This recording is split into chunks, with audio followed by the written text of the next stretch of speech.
After that, Qiao Yuan didn't meet anyone else and headed straight to the youth commune. She knocked on the door first, but no one answered. She called out twice more, still no response. She knew everyone at the youth commune was working. Just as she was about to ask a neighbor, a clear child's voice suddenly came from behind. "Big sister, who are you looking for?" A small boy of about 5 or 6, with big eyes and not afraid of strangers. Qiao Yuan smiled and took a piece of orange peel candy from her basket. "I'm looking for Qiao Yuhua, the youth worker. Do you know where she is? If you take me there, this candy is yours." "Really? Really? If I lied, I'd be a little dog." Qiao Yuan took out another piece of candy from her bag and waved it in front of the boy. The boy's eyes lit up with longing. Seeing this, she quickly put the candy in her mouth, the wrapper making a sizzling sound. He was already craving sweets and saw her eating, so he gave up resisting. "Okay, let's go." Qiao Yuan put the candy in his mouth again and carried him to the front of her bicycle. The little boy was very friendly and cheerful, always chewing on candy and not staying still. "Little sister Qiao, I know big sister Qiao is in the cornfield behind the mountain today. She's quite close, we'll be there soon. But riding the bike is a bit hard. It's okay. If it's too difficult, big sister will get off and push the bike," said Qiao Yuan. She didn't like children much, but when they were cute, she would indulge them for a little while. "Oh, by the way, how do you know my surname is Qiao?" "Because I saw you in winter. My home is just east of a youth cadre site. My grandma said you are Sister Qiao, the youth cadre's little sister. She said the youth cadre is big sister Qiao, and you're little sister Qiao. My grandma also said that everyone named Xiao Qiao is pretty. I think she's right. You look very nice, sister. You are the most beautiful I've ever seen. TSK, this little kid's words are quite sweet. Your grandma is quite educated," said Qiao Yuan, smiling. She knew about the story of Xiao Qiao from the 3 kingdoms, which was impressive. Being praised as beautiful made Qiao Yuan very happy. She took a big shrimp from her pocket, or rather from her space, and handed it to him. "Here, I'll give you another piece of candy." The little boy chattered all the way, telling her everything about his family. His nickname was Go Xingzi, his full name Wang Huaqing, and he was 6 years old. He told her about his father, mother, grandparents, and all his siblings, 2 brothers and a sister. He loved sledding the most, and his favorite foods were meat, candy, dumplings, and rice. By the end, he loved everything. Qiao Yuan chuckled and gently patted his little head. "You have to study hard, then you'll have a bright future. When you grow up, you can eat whatever you want. Can I eat meat every day?" Go Xingzi asked her doubtfully. "Of course, yes. Sister never lies, and your candy is proof," she replied. He was worried he might not want to eat meat later, and might prefer wild vegetables. His eyes sparkled, and with the candy in his mouth and his fist clenched, he made a solemn vow. "I will study hard, and I will eat meat every day, every meal." He shouted this last part loudly. Years later, when Go Xingzi, who had already graduated from university and gotten a good job, looked back at this moment, he shed tears as he ate the big pork knuckle his mother had heated for 3 meals. Go Xingzi's voice was loud enough to call his mother out from the cornfield. "Little rascal, who told you to run over here? You want to eat meat every day? I think you're made of meat." Before he finished scolding, he saw his son sitting on a bicycle, with pretty Qiao Yuan beside him. His face immediately turned bright red, and his words changed, lowering his voice several decibels. "Oh, Sister Qiao, are you here to see your sister?" Before Qiao Yuan could speak, Aunt Wang suddenly shouted loudly, "Qiao Yua, the young girl from the countryside, come quickly to the west side. Your pretty little sister is here to see you." Everyone in the field heard it. Soon after, Qiao Yuha's voice called from afar, "Xiaowan, wait a moment. I almost finished this row." Aunt Wang cupped her hands like a megaphone. "We heard you. Qiaowan." Such enthusiasm. People love to join in the fun, especially nowadays when there aren't many entertainment options. Whenever relatives visit, everyone wants to join the excitement. In the cornfield, several stalks suddenly rustled loudly. Qiao Wan's right eyelid twitched twice. The little dog, Sheng, blurted out without thinking, "It seems like a group of wild boars has entered the cornfield and is charging at us." Uffed. Qiaowan couldn't hold back and burst out laughing. Honestly, Sheng's description was quite vivid. Aunt Wang shot him a sharp look. "Stop talking nonsense. Have some manners. When we get home, I'll deal with you." "I didn't say it in front of outsiders," Sheng said a little defensively. "He's not stupid."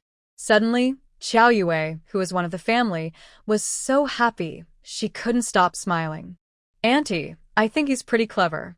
"Huh, he's just a troublemaker," Aunt Wang waved her hand dismissively.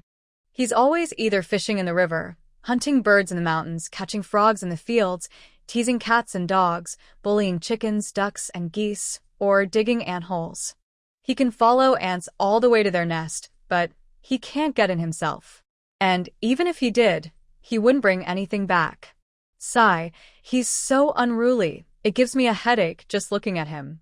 The three older kids above were not as mischievous as this one. When it was his turn, she felt like pulling her hair out. Sheng pouted. "My grandma always says a mischievous boy will grow up to be talented." Qiao Yue sincerely praised him. "I think Xiao Huaqing is promising. He's smart and quick." Huaqing is a good name, and he'll definitely go to college, maybe even Tsinghua. Every mother loves to hear her child praised, even if just a second ago, she was ready to throw the troublemaker away. Aunt Wang's eyes squinted happily. "College? That's not expected anymore. We don't have the connections or backing. No chance of getting a spot. If he can recognize a few characters and write his name, that's good enough. Knowing how to read the men's and women's toilets in the city is already better than most." Qiao Yue.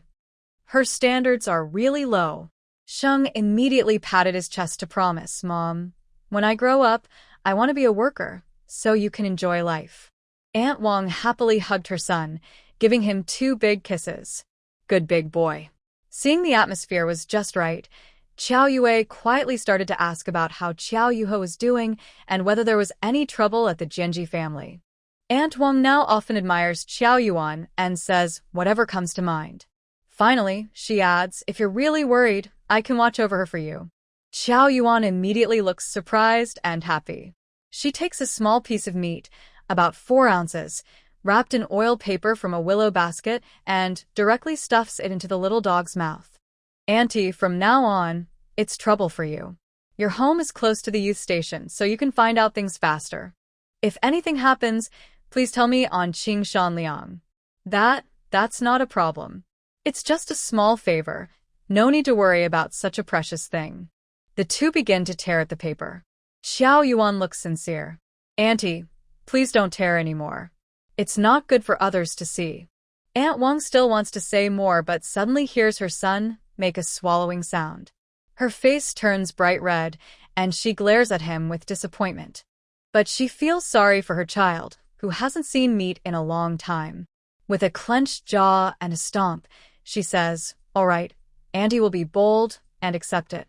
Don't worry, I promise to take good care of your sister. No one will bully her.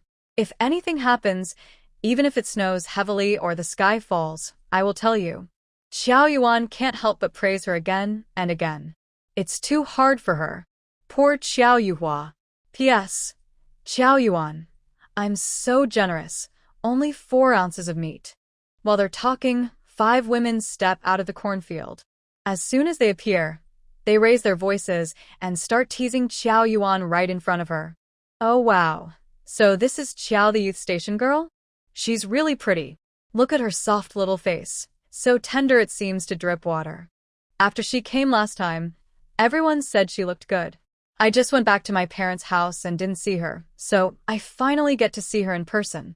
Qiao's family is quite well off, even has a bicycle. Then why does Qiao seem so poor? Could it be her parents favor her? Definitely. If they didn't favor her, she wouldn't be sent to the countryside. Hey, have you noticed? Qiao the youth station girl isn't as pretty as her sister, and she doesn't know how to dress up.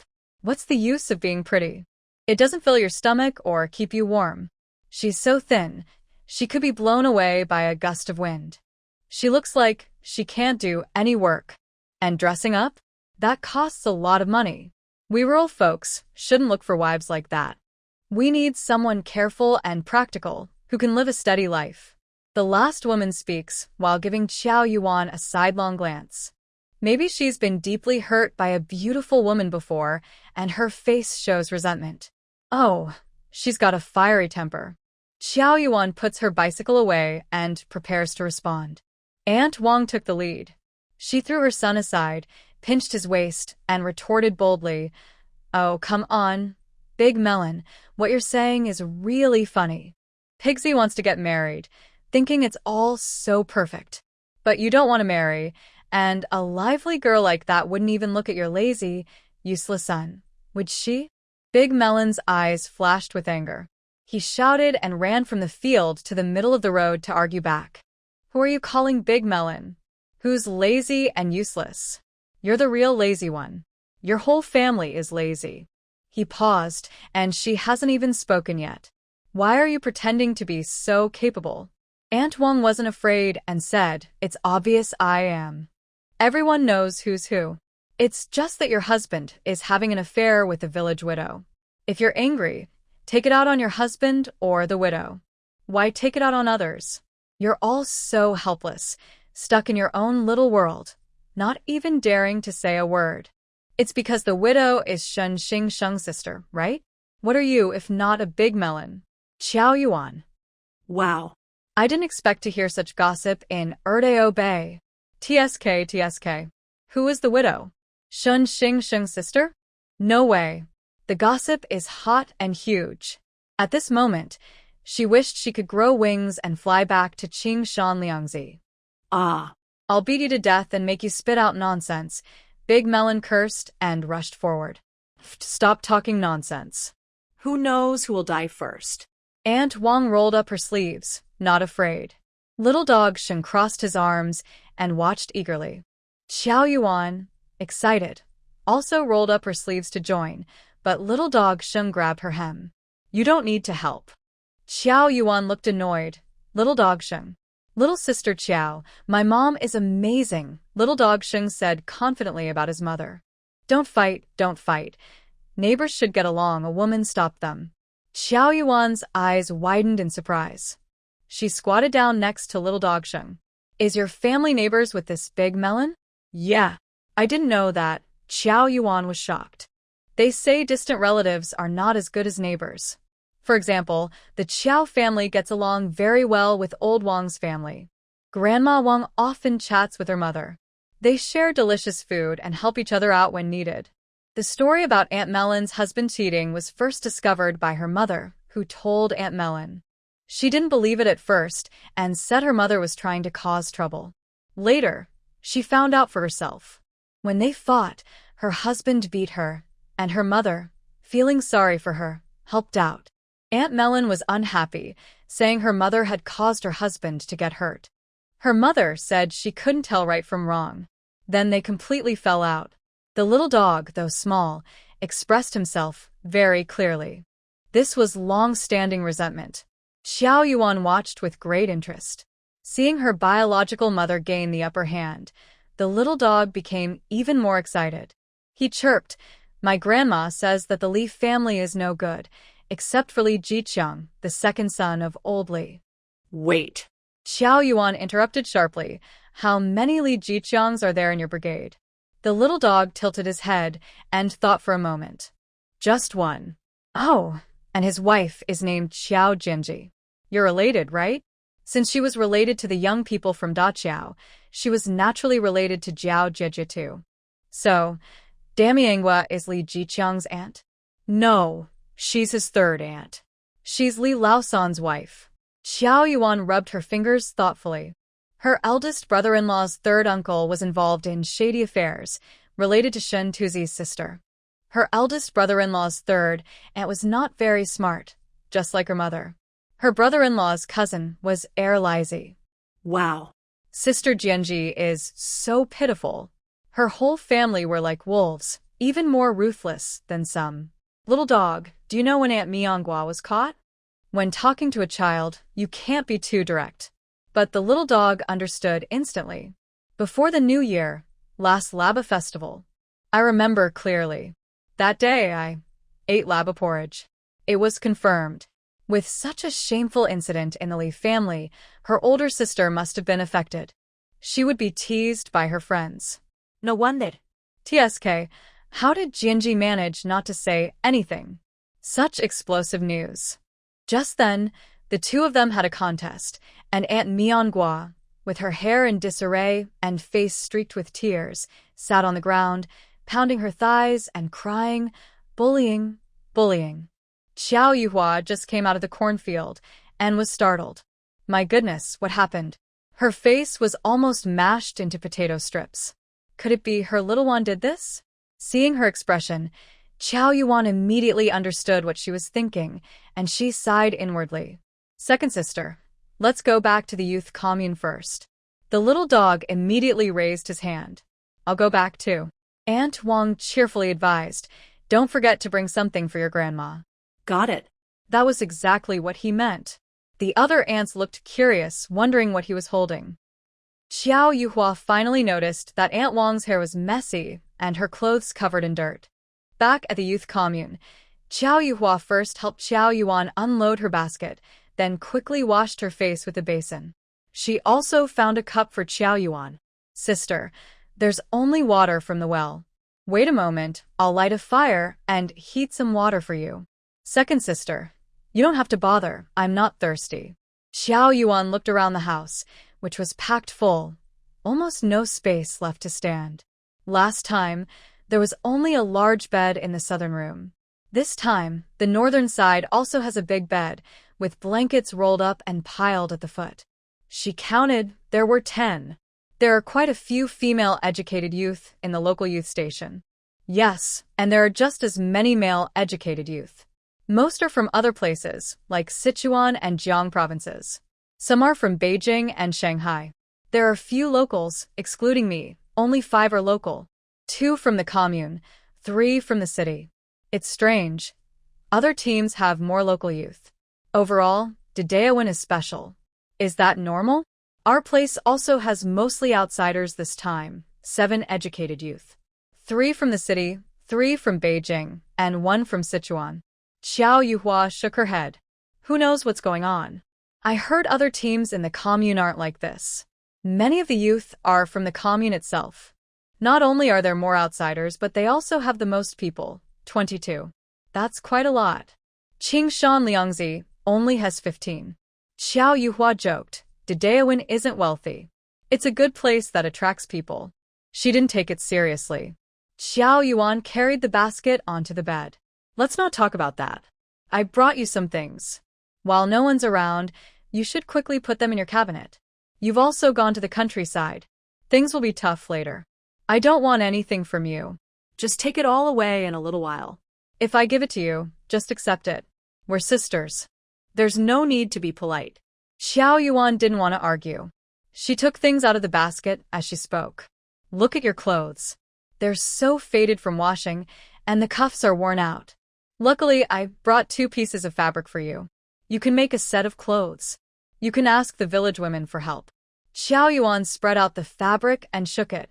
What do you think? Do you like the color? I remember you liked light blue. The skirt you liked before was that color. Feel it, good material. It's perfect for making a shirt. And this piece is enough to make pants.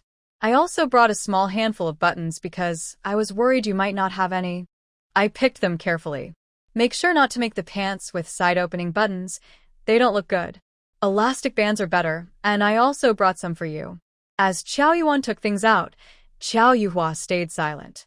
She watched her younger sister think so carefully for her, and her complex feelings overwhelmed her. She could no longer hold back the anger, bitterness, disappointment, confusion, resentment, frustration, and sadness built up over the years. Tears streamed down her face. Her thin shoulders trembled as she tried to hold back her crying. Xiao Yuan didn't try to comfort her. Sometimes, crying isn't a bad thing. It's time to cry freely. If a person can't even cry happily, it must be very painful. After a while, Qiao Yuhua casually wiped her tears with her sleeve. She barely held back her sobs and said, Xiaoan, thank you, second sister.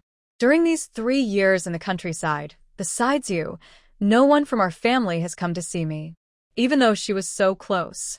Qiao Yuzhu, Qiao Yudong, and even their parents never came. They barely sent any letters. She hadn't gone home once in these 3 years because that place was no longer her home. Even in her dreams, she had gone back countless times. She knew that going back wouldn't get her a warm welcome. Her nose wouldn't be her nose. Her eyes wouldn't be her eyes. They would say strange things. Xiao Yuan understood her thoughts and softly said, "If you want to go back to the city, just go. Don't worry about what others think. Their opinions don't matter at all. It's just nonsense. Everyone is new at this, and your happiness is the most important. I even went back home a couple of days ago. Didn't you just come from the countryside?" Xiao Yuhua's eyes widened so much she forgot to cry. "Yes, anyway, train tickets aren't expensive. Going home once, I even made quite a bit of money." Xiao Yuan didn't hide anything.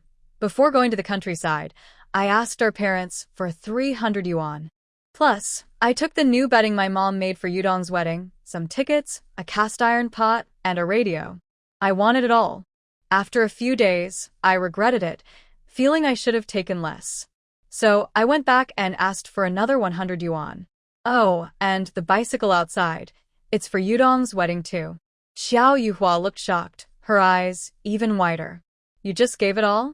She couldn't believe it.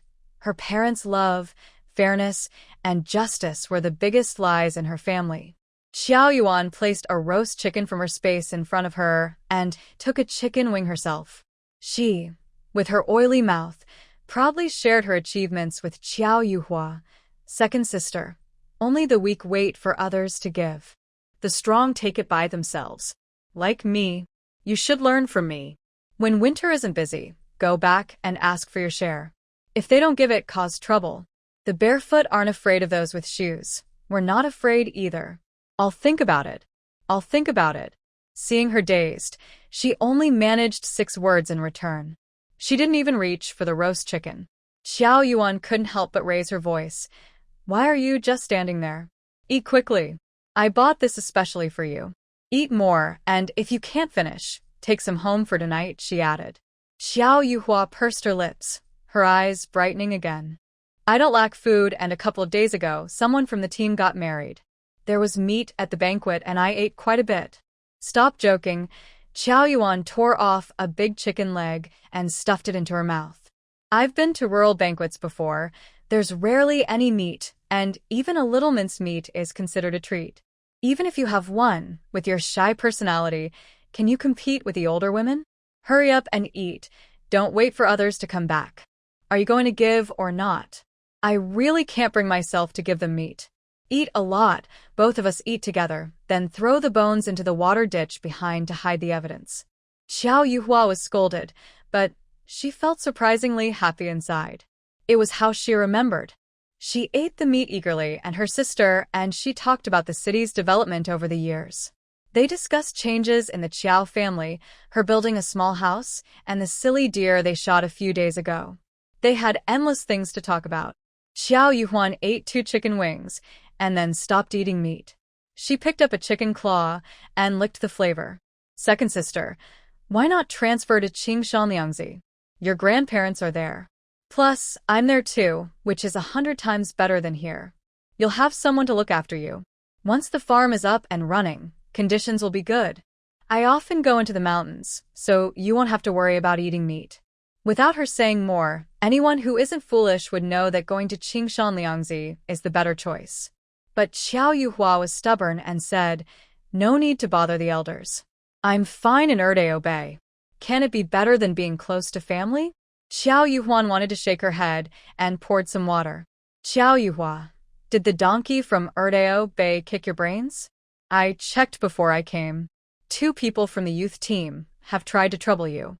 Also, 2 young men from the brigade wanted to help you work, but you refused. And because of that, your mom has been acting weird toward you for days. You didn't even reply."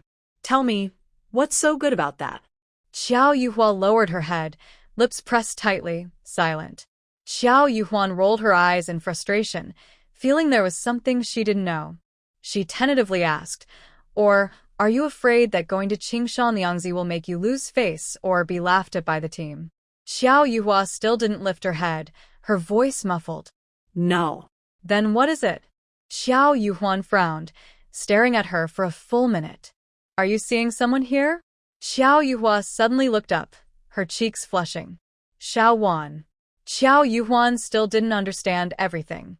Second sister, if you settle down here, even if policies change and you can go back to the city, you won't be able to go. You'll regret it then. At this moment, Xiao Yuhua's eyes were very firm. Xiao Wan, I see no hope of going back. These past 3 years have been too exhausting. Second sister, it's not you. You've been strong and clever since you were little. I'm not like you. I can't wait. I'm already 22, and after the new year, I'll be 23. I want to find someone I can rely on, someone I can discuss things with when problems come. He treats me well, cares for me everywhere, and is honest. Seeing Qiao Yuan still frowning slightly, Qiao Yuha couldn't help but smile. Big sister isn't stupid. She can tell right from wrong. Don't worry. Qiao Yuan sneered. You're the one who's foolish. You're blinded by love. Who in a proper relationship wouldn't know? Would Aunt Wang hide it from her? Impossible. Her family isn't free for the taking. P.S. Actually, most people can't cry openly in this era. Xiao Yuan suppressed her anger and asked, What's his name? How old is he? Is he a young worker or a team member? How long have they been together? Young workers don't have a solid background. They might abandon their families. The team members generally have low education and poor conditions. In her mind, none of them are good enough for her second sister. He's a young worker, the same age as me, named Lin Wenjia. We've been together for a year, Qiao Yuha answered quickly, afraid that Xiao Yuan would disagree. Xiao Yuan thought for a moment. Is he about 1.75 meters tall, thin like a corn stalk? How do you know that? Xiao Yuha was surprised and stood up suddenly, looked out the window, and seeing no one, lowered her voice. Our affair is a secret from the whole team. Who did you hear it from? You guys keep it so well hidden. Who could I have heard it from? Seeing her intense gaze, she just wanted to know the truth. Xiao Yuan curled her lips, threw away the chicken claw, and said, Among so many young workers, he's the one I like the least. Xiao Yuha's mouth twitched twice. Why? We just met once, and didn't even say much. Why do you dislike him? Xiao Yuan huffed angrily, pouting and not bothering to speak much, but she couldn't resist Xiao Yuha's constant stare. She snorted proudly. Is it necessary to have a reason to dislike someone? He looks quite refined, slim, and honest-looking. But he's just too honest. Last winter, I saw him, and he didn't even dare to lift his head. He's young, and when he speaks, he stammers nervously. He only says, or yes, never more than 2 words. I didn't think much of it before, thought he was shy and not good at talking. Now I realize he's got something to hide. Xiao Yuha listened, amused and speechless, then handed her another chicken claw and said, That's just his personality. I know what you're worried about. Don't worry. He's not so soft-hearted. He knows what's what. He's not the type to stay silent when he's being bullied. If he were really timid, I wouldn't like him either. He treats me well, and being with him makes me feel secure. Xiao Yuan chewed on her chicken claw, sighed inwardly, and spat out the bone before continuing to ask, Where exactly does he live? How many people are in his family? Are they easy to get along with? Has he ever mentioned it? He said that his family is from Beijing, with 10 people. Wait a moment. Xiao Yuhua just started speaking but was interrupted by Qiao Yuan. You said his family has how many people? 10? Is that including him or not? His grandfather's family had 9 people before his 2 cousins got married, and we thought that was lively enough. But the Lin family is even more impressive. Xiao Yuan tried to stay calm. If it's 10 people, just 1 more, it's not a big problem. The only concern is whether their house is big enough for the family. Xiao Yuhua fiddled with her sleeve and spoke softly, including him. His family has grandparents, parents, an older brother, a sister-in-law, and a little nephew. There's also an 18-year-old brother and a 15-year-old sister. I don't know much about them, and he never told me. I only know his parents are regular workers at a textile factory. His older brother and sister-in-law are also workers, but she's a temporary worker. His younger brother and sister are still in school. His brother will graduate soon. Xiao Yuan was speechless and rolled her eyes. This doesn't even need to be said. Can't you tell? Don't you have any judgment? After going to the countryside, did your family write often? Did they send things regularly? Don't you know? If you care about the kids in the countryside, their family situation matters. It's not about wealth, but about how close or harmonious the family is, whether they understand things. That's very important. If you don't understand, just think of our parents. Xiao Yuhua nodded quickly. I understand the logic, she said. Xiao Yuan continued, and most importantly, the educated youths all want to return to the city. He's no exception. If he goes back, you can't go with him. What will you do? Have you thought about this? Has he ever said he wants to take you to see his family? Xiao Yuhua's face turned pale, and she shook her head. Xiao Yuan sighed, made a broad chest movement to keep her chest clear, and said, It's too hard. I have endless worries. If you want to get married, you should find a chance to go back with him and see his family in person. Just knowing he lives in Beijing isn't enough. Beijing is so big, with no specific address. Finding someone is like looking for a needle in a haystack. There's more than one textile factory. Don't be like some educated youths who just pack up and say they're visiting family in the city and then never come back. If you don't even know the address, you'll be stunned when you try to find him. If you have a child, your life will be stuck in a bitter situation, hard to turn around. When you go to his house, mainly observe how his family treats him. Marriage is a lifelong thing. It should be respectable. You can't go to the countryside, get married, and not even show any respect. The bride price isn't the main issue. It's their attitude. Their attitude toward you, toward Lin Wenjia. Money is where love is. Before marriage, if they don't value you, don't expect to be respected after marriage. Constantly feeling frustrated and helpless. Also, you two can't just keep living in the youth commune house after getting married, right? Do you have enough money to build a house? Has he thought about your future? These days, a year of waiting is quite long. Xiao Yuhe looked a bit stunned. I didn't think about that much. Xiao Yuan was exhausted and wanted to complain. She really wanted to ask what they were thinking. Neither of them had considered these things. It's no wonder they think they know everything. Do they really have a plan 1, 2, 3, 4, 5? They seem so confident. Still, she felt more uneasy. I'll ask you one last time. If you and him could both transfer to Qingshan Liangzi, would you be willing? Xiao Yuhe pursed her lips and slowly shook her head, without explaining why. It made others feel frustrated. Xiao Yuhe rolled her eyes. Fine, I won't persuade you anymore. Just think it over yourself. If you need anything, come find me. And don't forget about Sister Jianji's matter. After lunch, go to her house and tell her. I'll head back now. I have many things to do. She had planned to return in the afternoon and meet Lin Wenjia at noon, but now she no longer wanted to see him.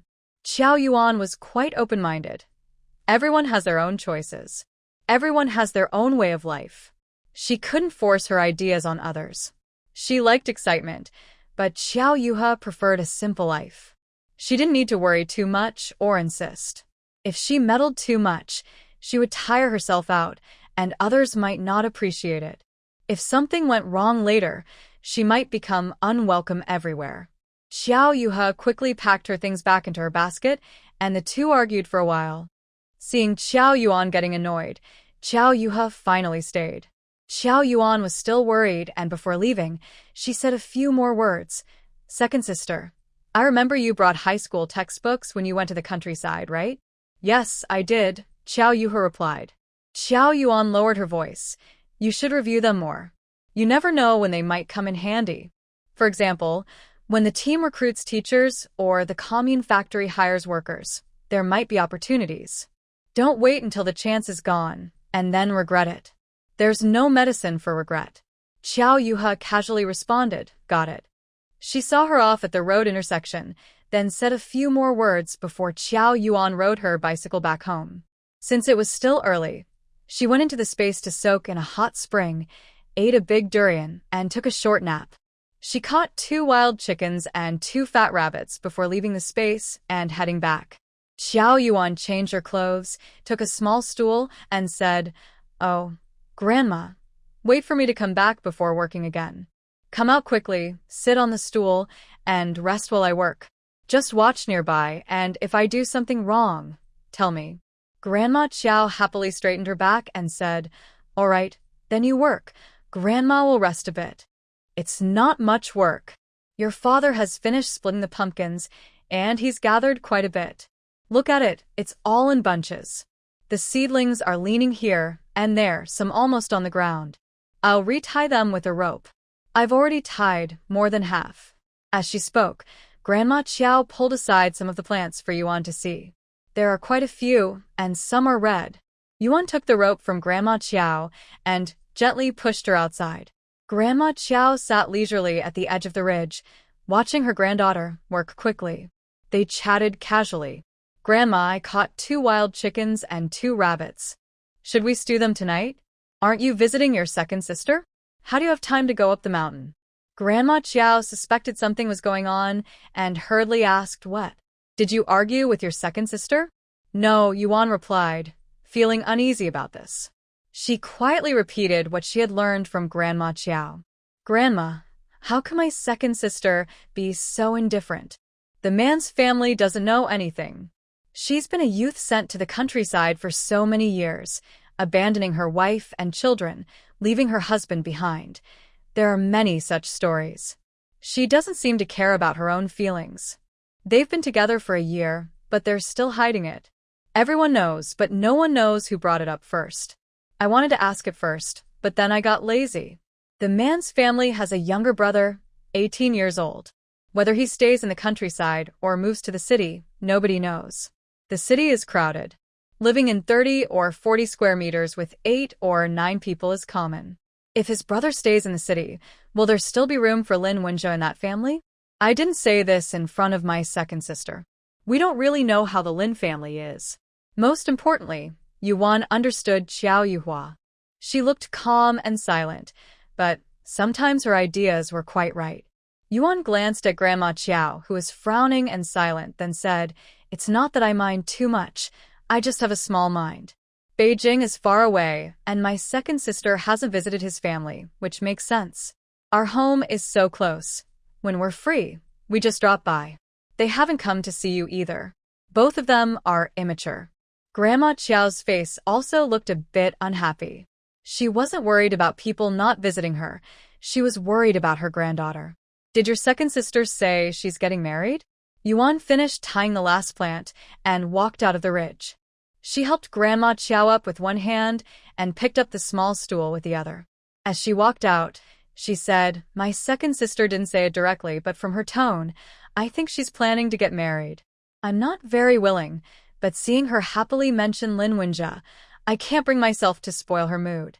Grandma Qiao pouted and said, "Your second sister has some good luck. Wait a bit. When Sister Jianji comes, I'll ask her what's going on." When mentioning Jianji, Qiao Yuan suddenly remembered Shen Qingshan. "Mom, I have something to tell you." "What is it? Is it really Shen Tuzi's sister? Is she a real sister?" "Yes, same parents. I heard they still haven't cut ties. Shen Tuzi said he can't control it, probably doesn't want to." Grandma Qiao immediately smiled happily. "Oh, really? That's interesting. Has no one from the brigade reported this to the commune? The Erdogan area is wealthy, and many want to be the brigade leader. Since Shen Tuzi left, others have a chance now." Qiao Yuan looked mysterious. "Mom, I heard that Shen Tuzi often gives gifts to the commune. Someone above is helping him." Grandma Qiao scowled. "He always does shady things." Exactly. My uncle is much better, full of integrity." The grandparent and grandchild chatted happily for a while. As it was about an hour before work ended, Grandma Qiao started to light the fire. Qiao Yuan said to Grandma, "Mom, maybe tonight we should eat 2 rabbits.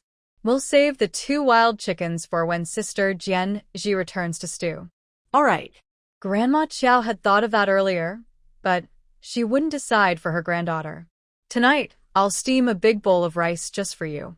The rabbit will be stewed with potatoes, served with cucumber salad, and fried celery and potato strips.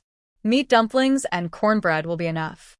Just then, Xiao Fuyo returned. Hearing this, he hurried to look into the cage. His face lit up. Did you catch more? We haven't even finished eating the last rabbits.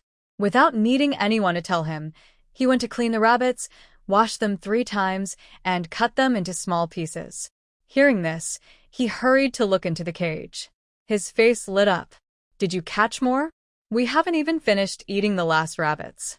Without needing anyone to tell him, he went to clean the rabbits, washed them 3 times, and cut them into small pieces.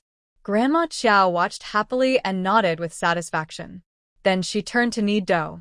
Xiao Yuan took her basket to pick vegetables from the garden. Grandma Qiao was washing her hands and didn't look up. Yes, last year's. What's wrong? I noticed this year's potatoes and cucumbers are especially big. The harvest is good this year, and the weather is kind. The potatoes are already fist-sized. Grandma Qiao was washing her hands and didn't look up. Yes, last year's. What's wrong? I noticed this year's potatoes and cucumbers are especially big.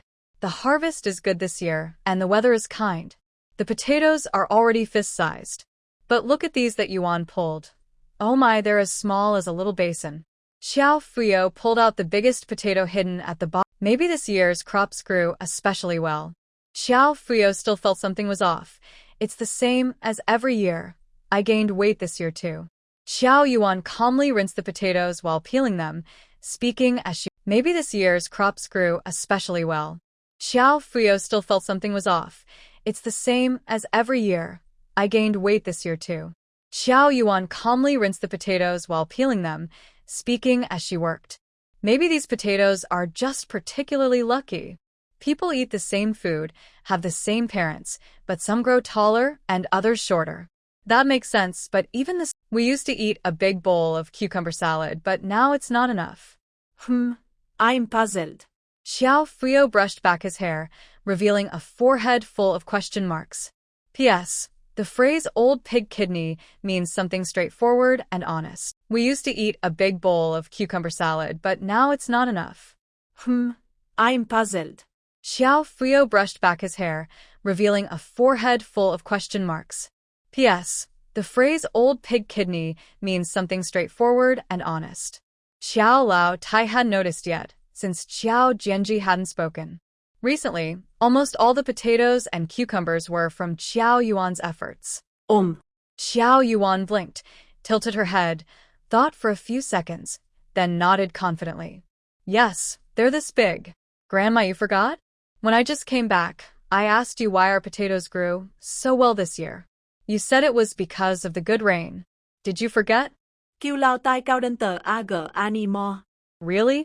She couldn't remember and decided not to think about it. Whatever, let them grow how they will. If they grow bigger than a wash basin, that's even better.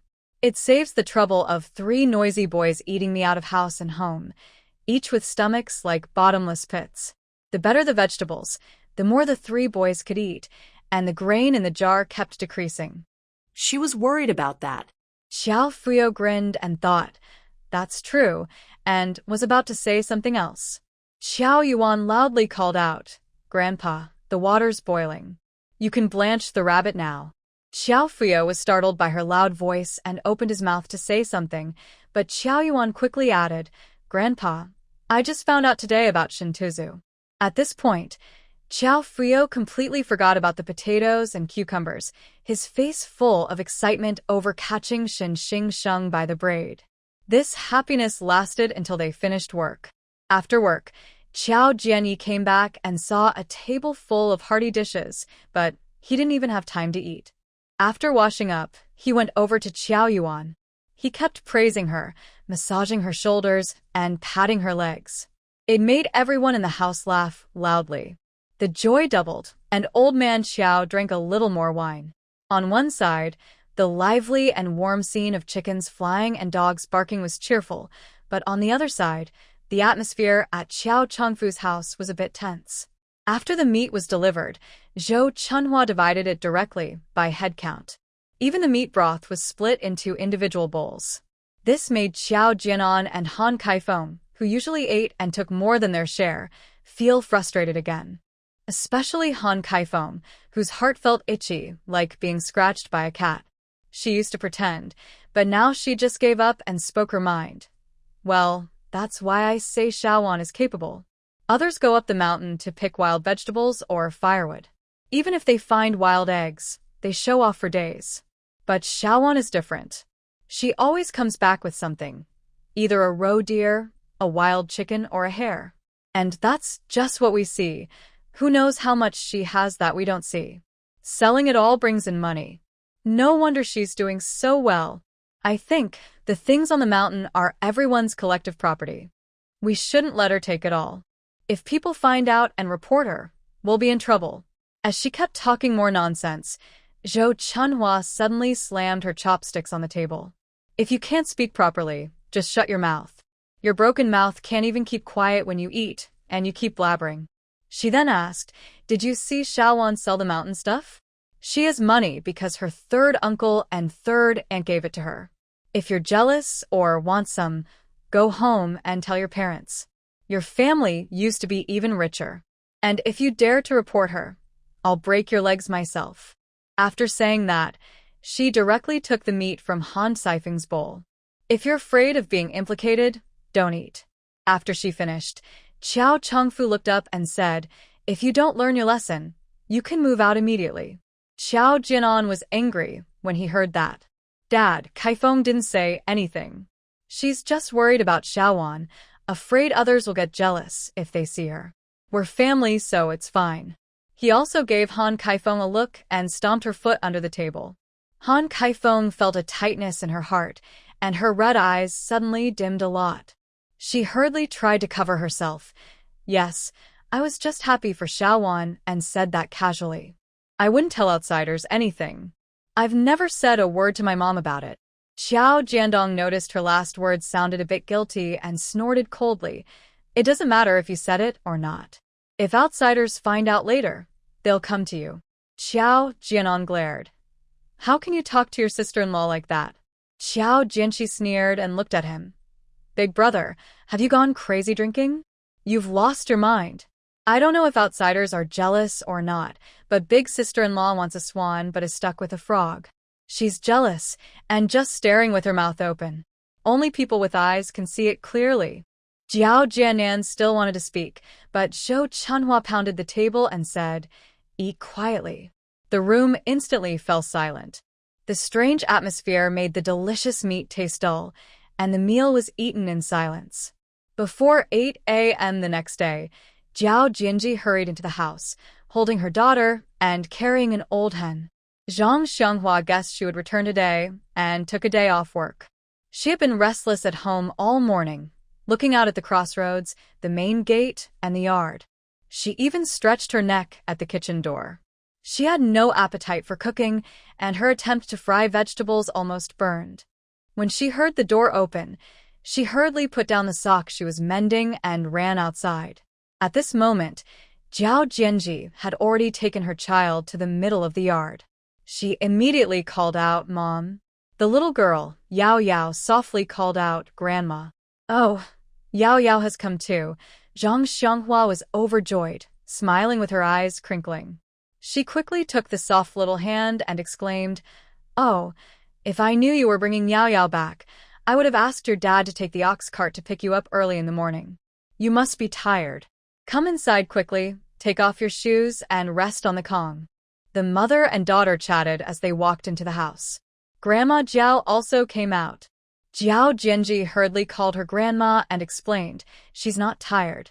The team has a trip to the commune today with the ox cart." Grandma Jiao smiled and said, "That's good. Stay a little longer, and when you go back, your dad can ride his bicycle to pick you up." Jiao Jianji first laid the child on the kong, took off her shoes, then sat cross-legged. She smiled and said, "No need to trouble yourself. We'll wait for the ox cart at the crossroads around 1 p.m. We've already arranged everything." Just as she finished speaking, Jiao Jianji suddenly remembered and asked hurriedly, "Little one said in her letter that my dad was sick, right?" Zhang Xianghua didn't have time to answer and just slapped her thigh, saying, Oh, I completely forgot. Little Wan said you'd come back and call her. Jiao Yuan didn't dare to guarantee that Jiao Jianji would return today, so she didn't wait at home. She went to the youth station in the front yard to look at the house. Zhang Xianghua hurriedly ran to the yard and shouted loudly, "Little Wan, your older sister is back." The whole street heard her. Jiao Yuan. After shouting, Zhang Xianghua quickly went inside, found some candy and snacks, and gave them to the little girl. She smiled and said, "We'll stew chicken for you and your mother at noon. Little Wan specially left some for you. Take the chicken you brought back and save it for Yao Yao to lay eggs. Your dad isn't sick. I just heard some news." Since there were no outsiders, Zhang Xianghua started talking freely and told everything she knew. Qiao Jianji heard this and finally relaxed after a whole night of worry. She wiped some cake crumbs off her daughter's face and sighed. It's all because of this matter. Qiangzi's third uncle, during the New Year, drank a bit at the dinner table. I don't know if he was truly drunk or just pretending to act crazy. On New Year's Eve at noon, he started talking and crying. His third uncle wasn't a good person either. He just started hitting him, and the couple ended up fighting. My mother-in-law was the same. She didn't try to stop it, but instead stirred things up. My father-in-law also protected his brother. Qiangzi's older sister-in-law was also scolding him. Their family was already engaged, but because of this, the engagement was broken off. The young couple liked each other a lot. After this incident, her family's mother refused to agree, and the next day, the matchmaker was sent to cancel the wedding. Qiangzi's uncle didn't say much, just kept a stern face. In the end, someone knocked over the dining table. Yao Yao was so scared she cried loudly, and she wasn't herself for days.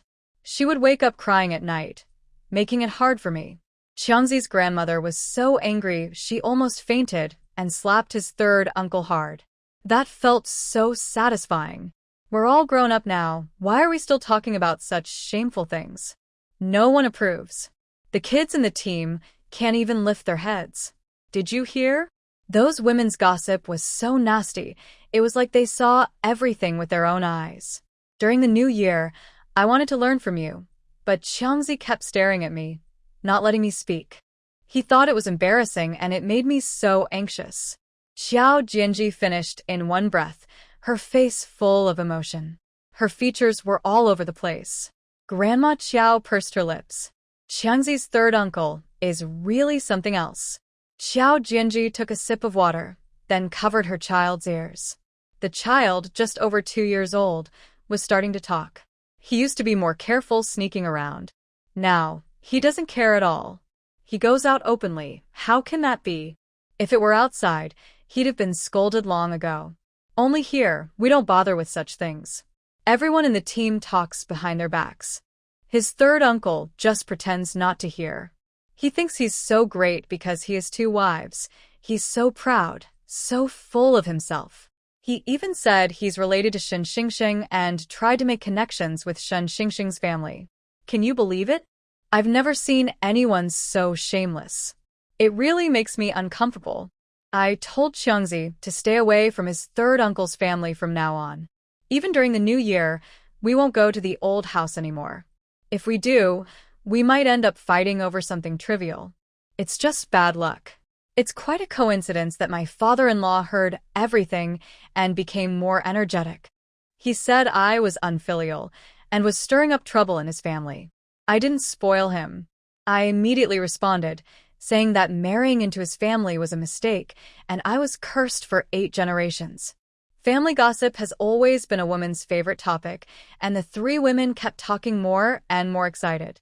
Zhang Xianghua hurriedly asked, "What did your mother-in-law say?" Did Qiangzi agree? He agreed, but he wasn't happy about going.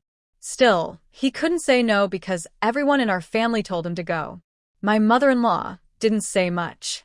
Although we live in the same courtyard, we are technically separated, so she usually stays quiet. Grandma Qiao pouted again. She didn't say little. She repeated everything she learned from Qiao Yuan without missing a word for Qiao Jianji to hear. Qiao Jianji was furious, gritting her teeth and cursing the frog for wanting to eat swan meat. She clenched her fists, ready to go straight to her mother-in-law's room for a fight. She realized that sometimes respect doesn't work, so she had to be tougher to make them submit, so they wouldn't cause trouble. Qiao Yu unlocked the door and returned to the Qiao family home. She prepared 2 locks, one for the door and one for the toilet. The toilet was built specifically for her by her uncle, and she wouldn't let others use it. When she entered the house, she heard Xiao Jianji talking about Lin Wenjie. She quickly washed her hands and sat beside Grandma Qiao. She greeted Xiao Jianji, big sister. What do you think of Lin Wenjie? Xiao Jianji first complimented Qiao Yuan for being more beautiful, then excitedly patted her thigh and said, I think he's a good guy. Among so many young men, he's the most reliable and capable. I often see him greeting others, and he sounds honest when he talks. He doesn't seem like someone with a fancy mind.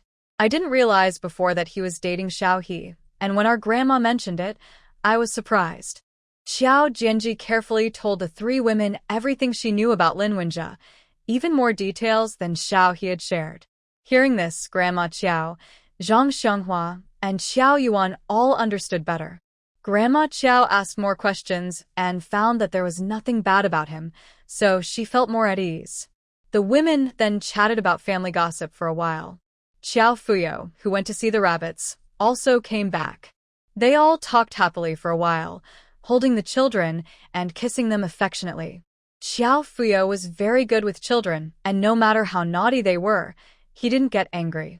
Soon little Yao Yao was already calling him grandpa and loved him the most. Xiao Jianji smiled and pinched her daughter's little nose, saying, Little ungrateful.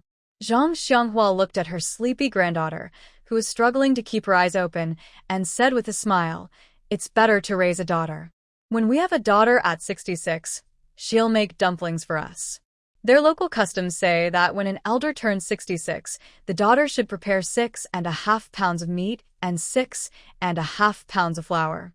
They make 68 dumplings, with 2 extra, one to honor heaven and one to honor earth. Qiao Yuan blinked and leaned against Grandma Qiao, softly whispering, Grandma, your 66th birthday is coming soon. When your birthday arrives, let's celebrate properly. Only half a month left. She needed to prepare well, and also call Qiao Xingli and his wife to invite them back. Oh, look, it's almost time to meet again. Grandma Qiao's ears perked up as she listened, rocking the child to sleep while softly saying, I also want to ask, Grandma's 66th birthday is a special one. Nowadays, big celebrations aren't common, but the family should still celebrate. Now, most families didn't have the means for grand birthday parties, and children only thought about boiling a bowl of longevity noodles to show respect. But 66 is different. Grandma Qiao didn't say anything. Qiao Fuyo smiled and said, Your mother and I discussed it more than 10 days ago. We're planning to have a lunch that day. 10 dishes, and I also talked to your second uncle. He and his wife agreed too. 10? Xiao Jianji patted the child's hand, surprised. Yes, Zhang Xianghua added, I was planning to kill a chicken at home, and your second uncle would do the same. We'd make chicken stew with mushrooms and a potato chicken stew. We can also fry chicken giblets and blood. That's 3 dishes. Then, sliced chicken to stir-fry with celery and chili, 2 more. I thought about adding scrambled eggs and salted duck eggs. That's another 2. We need cold dishes too, so that's 8. The last 2, I'll buy some pork to make braised pork, and maybe catch a fish from the river if possible. If not, we'll see if we can buy one at the commune. Grandma Qiao's mouth couldn't help but curl into a smile, though she kept saying, What's the point? Celebrating birthdays is such trouble. I don't want to celebrate. Qiao Yuan slipped out of Grandma Qiao's arms, laughing happily. Grandma, last night you secretly told Grandpa that your birthday is coming soon. Grandma Qiao. She was worried her granddaughter wouldn't come back to help make dumplings. Qiao Fuyo burst into laughter. The sleepy little girl was frightened by her grandpa's loud voice and started crying loudly. Grandma Qiao, angry, shooed Qiao Fuyo to go boil water and pluck the chicken. Qiao Jianji quickly picked up her crying daughter and patted her, but the girl's teeth were coming in, and she kept crying endlessly. Qiao Yuan was most afraid of children crying. She didn't want to plug her ears and could only sneak away. P.S. The 66 dumplings probably follow northern Chinese customs. Because Qiao Jianji went home, Qiao Yuan asked Qiao Fuyo to kill the rabbit he had kept earlier. Qiao Fuyo paused while plucking chicken feathers. I want to keep that one. When your grandma's birthday comes, your dad will bring it back. Qiao Yuan looked at him silently. She quickly went to the rabbit cage, grabbed the rabbit, and with a clean, quick motion, twisted its neck. Then she threw it at Qiao Fuyo and said simply, "Eat." Qiao Fuyo was speechless. He thought about how their family had taken advantage of his niece and eaten a lot of meat. His own parents hadn't enjoyed it yet, so he felt a bit embarrassed. Why was he angry? He killed the rabbit without hesitation. Old Mrs. Qiao, nearby, was too lazy to look at her foolish son and was calmly washing green beans. She ordered, "Hurry up and get things done. Soon, turn on both big pots. The east pot will stew chicken, and the west pot will stew rabbit. Our family's she has never eaten rabbit before. The rabbit caught by little one smells better than our own chickens. Let her eat more at noon to replenish herself. When she leaves, pack her a lunchbox to take back to Shaohe." Exactly, Zhang Xianghua carried a clay basket into the house. Not just rabbits, wild chickens too. Usually wild chicken meat is tough. But the one little one caught is not only more fragrant than our own chickens, but also plump. Its belly is full of golden fat, and the intestines are greasy. Put it in a basin of green beans, and it'll float with oil. When stewing potatoes, they smell so good they make your mouth water. Just a little seasoning, and it's so fresh it's almost addictive. TSK, TSK, TSK. These days, not just Manhwa and the others, my appetite has grown too. I feel like my face looks better, and my back doesn't hurt when I work. Old Mrs. Qiao listened, and also started to think. I didn't notice before, but now that you mention it, I've been sleeping better these days. I wake up less at night. Last night, I only got up once around midnight too. Your dad, too. He used to have a sore throat in the mornings and cough a few times, but lately I haven't heard him do that. When your dad comes back later, I'll ask him. Qiao Yuan felt this was a topic they shouldn't discuss further. She quickly changed the subject. "Grandma, today I went to the youth commune. I found their vegetable garden isn't well taken care of. There are a lot of weeds and some vegetables have pests. The large cabbages are almost eaten up by bugs, and they haven't even sprinkled ash or anything. I don't want to work with them on the garden." She turned to look at Qiao Fuyo, who was busy plucking chicken feathers quickly. He smiled and said, "I was just thinking about building a fence around my yard. Separate my vegetable plot from others. In a few days, I plan to grow some autumn spinach, bok choy, and cilantro." I looked around.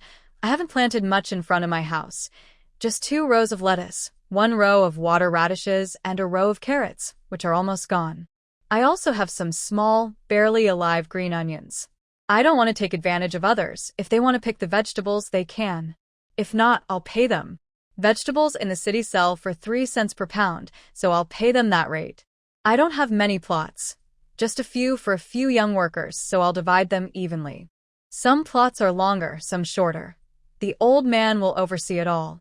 It's best to enclose my small yard in a circle. I find it pleasing to look at.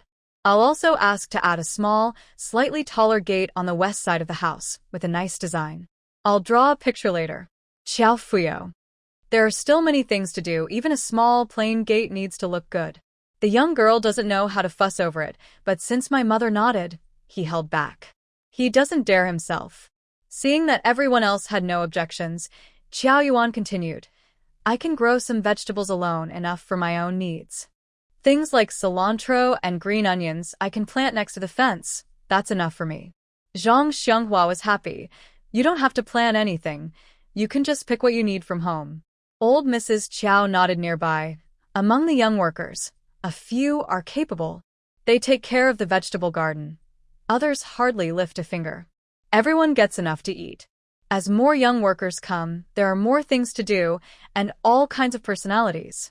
We should handle things openly to prevent anyone from losing out or gaining unfairly. Some people don't just look at appearances, but also think carefully inside. We won't take advantage of others, but we also can't be cheated. That's settled then. Qiao Fuyo opened his mouth to suggest it might not be good for unity. Xiao Yuan, quick to notice, added, I heard from classmates about a kind of grass. It's meant for livestock. Cows, sheep, pigs, horses, rabbits, all can eat it. They say pigs eating it can help with constipation and even increase the number of piglets. My classmate also said that it grows on the edges of fields, along roads, in meadows, and by rivers, anywhere really. It's easy to grow and very hardy. He said if you plant it for a year, you won't need to plant it again. It's like cutting grass. Once you cut it, it grows back the next year. I plan to go out of town soon to look for seed grains and see if I can find this grass. If I buy some and try planting it in the vegetable garden, it might work. If it does, we could even build a pig farm next year. Xiao Fuyo immediately became excited, his voice trembling a little. Yes, yes, yes, that's perfect. We must do it. Grandma Qiao finally made the decision. This afternoon, your uncle will help you with a stick. Just as well, let's also plaster the wall. Once the meal is ready, I'll make a small pot of glue. She acted quickly, as she was a very efficient person.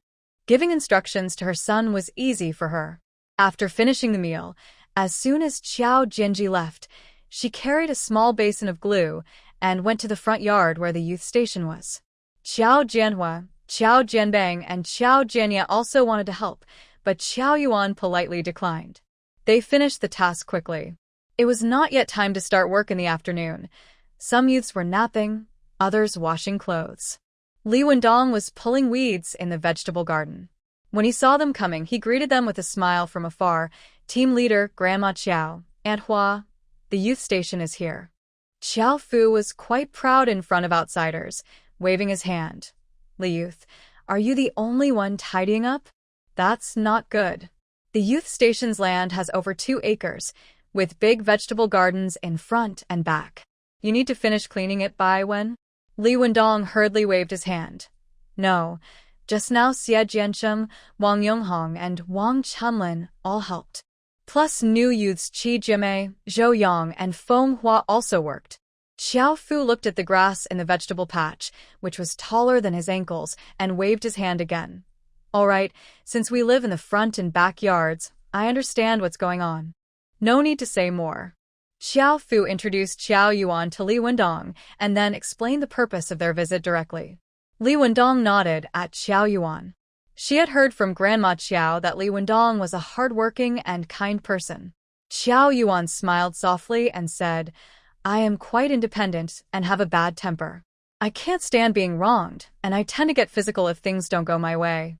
To keep peace and not disturb the unity of the community or the stability of the youth station, I decided to separate the vegetable garden myself. But Li Youth, don't worry, I will make sure the stick is well arranged and tidy, so it won't affect everyone. Li Wendong was speechless. The vegetable garden was small, just like Xiaowan's ideal youth garden. It didn't seem to exist in the Northeast, but it looked nice. P.S. Haha, Xiaowan's rural life will also be beautiful. By the way, can ash from plants really prevent insects? The cabbage is a type of head cabbage, which apparently has different names in different places. Li Wendong didn't know what to say. His words sounded so scary. The team leader also came. What could he do? He already knew that Xiao Yuan was a tough person. Wang Meili's slap mark has been on her face for several days, with a faint imprint still visible. She never expected Xiao Yuan to cause so much trouble, to be so mischievous that she even wanted to separate their vegetable garden. She was sure that if she didn't speak up, Xiao Yuan would definitely cause trouble. She wasn't invincible and was afraid of getting hit. If she wanted to fight, let her fight. It wouldn't hurt anything, and she could also get rid of a piece of the garden. That's great. Perfect. After thinking it through, Li Wendong smiled and kept agreeing. Okay, no problem. I'll help out too. You don't need to, Qiao Fuyo said, just rest. You still have work this afternoon. Qiao Fuyo picked up and started digging the ground, making it a bit deeper, pushing the stake inside, and tying it with thin wire. Since they didn't need Xiao Yuan to help with the digging, she went inside to join Old Lady Qiao and Zhang Xianghua to plaster the wall. Wang Meili, who had been eavesdropping behind the back window, felt the burst of chest pain from anger. She muttered softly, really blocking the path with a stick across the road. Who are these people? separating the vegetable garden, as if afraid someone will take advantage of her. How can she even grow meat? Zhao Dongxue, still half asleep, heard her mumbling and asked instinctively, Wang Meili, what are you saying? Nothing. Wang Meili quickly lay back down, afraid to make any sound. Someone with sharp ears heard her words clearly and was anxious, pacing and restless, unable to sleep. After holding back for a while, she couldn't help but fake a yawn. She got up from the Kong and said, Oh, I'm not sleeping anymore. I suddenly remembered. I still have a pair of socks to wash. That's why I could smell a foul odor even while I was sleeping. Xiao Jiamai, who was also not fully asleep, looked at Wang Meili and said nothing. Feng Xianglan was really good at talking. Team leader, working now. Feng Xianglan left the house loudly, not even pretending, heading straight to the backyard. Her loud voice woke up everyone at the youth station. Old Lady Chow was brushing glue onto newspaper with a brush. Making glue was a skill.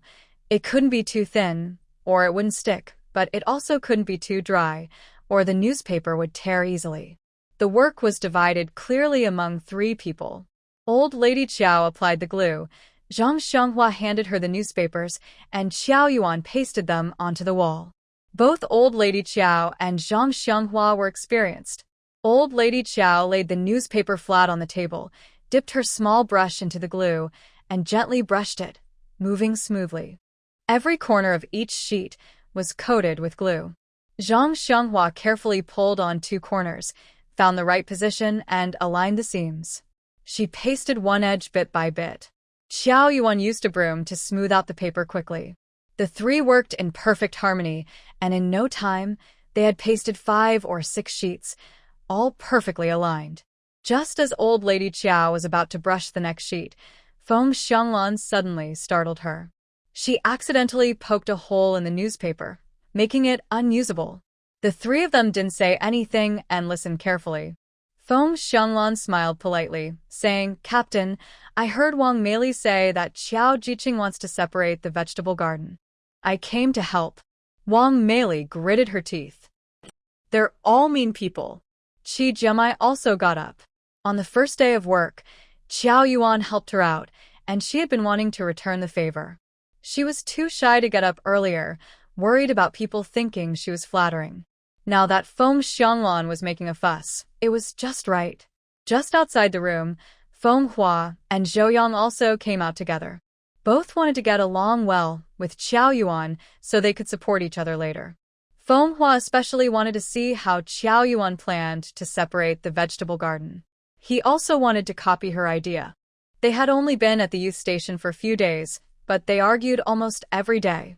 It was about who used less water or more water, whether the vegetables were washed properly, or if the garden was maintained. The toilets. Forget it, it was disgusting to talk about. Now he was eager for his house to be finished quickly. Zhou Yang's family was also well off, and he thought since everyone was youth sent to the countryside, it wouldn't be hard to get along. These days, he had been acting honest. Both he and Feng Hua had a good impression of each other. They liked cleanliness and didn't like to take advantage of others. They agreed to share the new small house, each paying half. The final plan was for Feng Hua and Zhou Yang to also separate the vegetable garden. Qi Fu Yu couldn't say anything, since it was his niece who suggested it. He simply agreed. Li Wendong was a bit unhappy. He believed that as long as they were youth sent to the countryside, they should stick together. Separating was not good. But when he heard the voice inside calling Qi Jiamai, he calmed down. Then, others came out, their eyes darting around, their minds becoming lively. Wang Meili also wanted to separate. She was confident about her work, having done all the chores at home before. She worked quickly and efficiently. The few rows of vegetables weren't a big deal. Ideally, the garden beds could be close to Feng Hua's, but she worried that some seeds might cost money, so she held back. She rolled her eyes silently at Qi Yuan's small house, secretly resenting her for making a big fuss and attracting Feng Hua's attention. She also thought that Qi Yuan had separated from Feng Hua, which eased her anger a bit. As for Lin Xincheng, he didn't want to suffer for no reason. Better to work together and slack off. Outside, Feng Hua and Zhou Yang helped Qi Fuyu set up the garden bed. Inside, Qi Jimai was helping to brush on glue, while Grandma Qiao sat on a bench watching. She said, "Xiao Wan, your work is a bit crooked." "Crooked? Let me take a look," Qiao Yuan said, stepping back to observe. "It does seem a little off." Qi Jimai also looked around and said, "Shift a little to the left. Be careful when you peel it off and reattach it." The skill of wall pasting is very important. Even a slight crookedness in one sheet will cause everything behind it to become more crooked. The saying, "a tiny mistake can lead to big errors," applies well here. Old Lady Qiao was curious and asked, "Xiao Mei, do you also paste walls in your hometown?" Qi Jimei replied clearly, "No, we don't. It's warmer there. We don't need such tall earthen walls. Most are made of wood." "That's good. Pasting walls is tiring for the arms and neck," said Zhang Xianghua with some envy. "In winter, do you still have many vegetables in your garden to eat?" Qi Jimei nodded again. "Not just vegetables, there are also many fruits: pomelos, peaches, persimmons, and crunchy dates." Now Old Lady Qiao was also envious. In the northeast, winter treats include frozen persimmons and pears, which are quite good. The vegetables are mostly radishes, potatoes, cabbage, and pickled vegetables. You can't even get cabbage and radishes until spring. Speaking of this, Old Lady Qiao asked, "Did you guys dry vegetables at the youth station?" Qi Jimei was confused. "Dry vegetables? Do we need to dry vegetables?" I don't know about that. "Yesterday, I heard the old youth talking about it. There are too many new youth coming, and there's not enough vegetables." Old Lady Qiao and Zhang Xianghua started sharing their experience. Old Lady Qiao said, "Young people, you just don't know how to live. 10 or more people. Why not raise a pig? You don't even need to build a pigsty. The one next to the toilet in your front yard is perfect.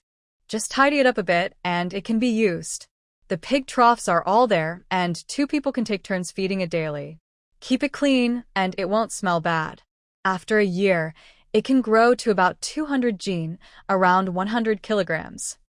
Half of the meat can be sold to the supply and marketing cooperative, and you'll still have about 100 jin left. If you share among 10 youth, isn't that better than nothing? It saves some people from wasting time doing nothing. Raising chickens is also fine. Here, there's no limit on how many you can raise. People are afraid of too many, so they keep them in cages, which is clean and helps them grow faster." Zhang Xianghua, seeing that Qi Jimei was interested, also offered her ideas. Qi Jimei was very excited. As for Qiao Yuan, forget it, with a bunch of cackling hens in the space. But she could learn to make Sichuan-style pickles from Qi Jimei. P.S. The rural northeast has a grass house of over 30 square meters, which isn't as small as many think. It has a kitchen and a main room. I saw one when I was young. Big kitchen, and the main room had a cabinet on the Kong, heated bed. It's comfortable for 4 people, even 5, 2 adults and 3 children.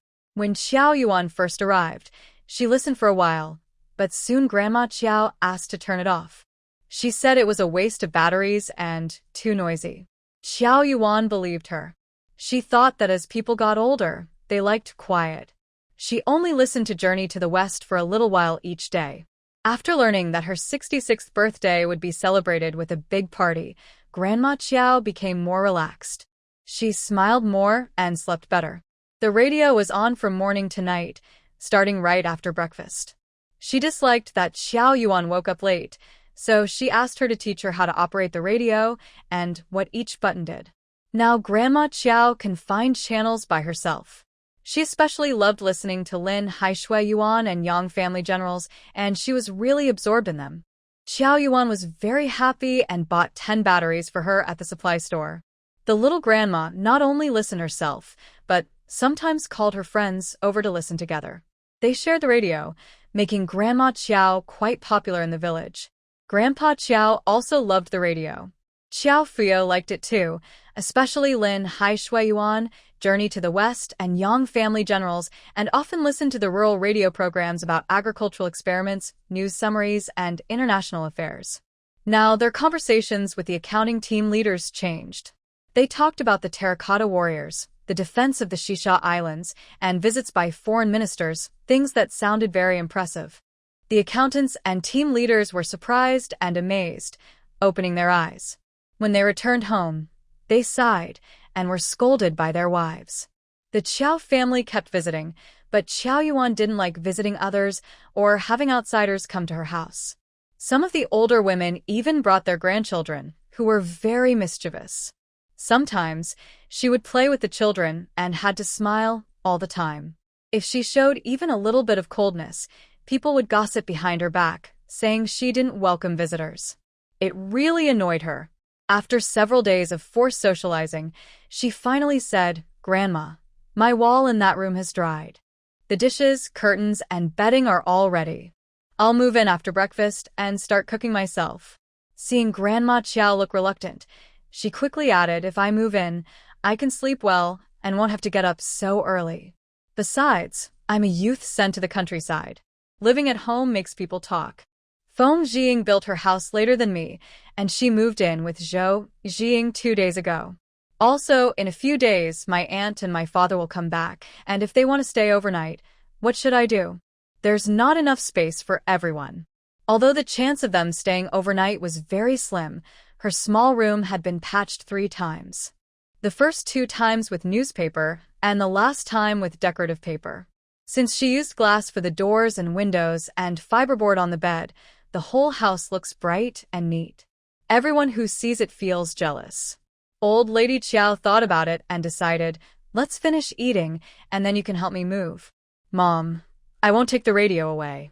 I'll leave it for you and Grandpa to listen to." She still had many radios in her space and planned to find a chance to take one out later. Old Lady Qiao shook her head and said, "Mom, you don't need to take it. It's so expensive. Leave it here. When you want to listen, you can come to mine. You live alone, and it's boring if there's no noise in the house. Besides, Mom, you just listen casually. You forget what you hear quickly, and sometimes you can't understand it. But if you listen, you can know what's happening outside. Mom, listen to me." Qiao Yuan had her own thoughts.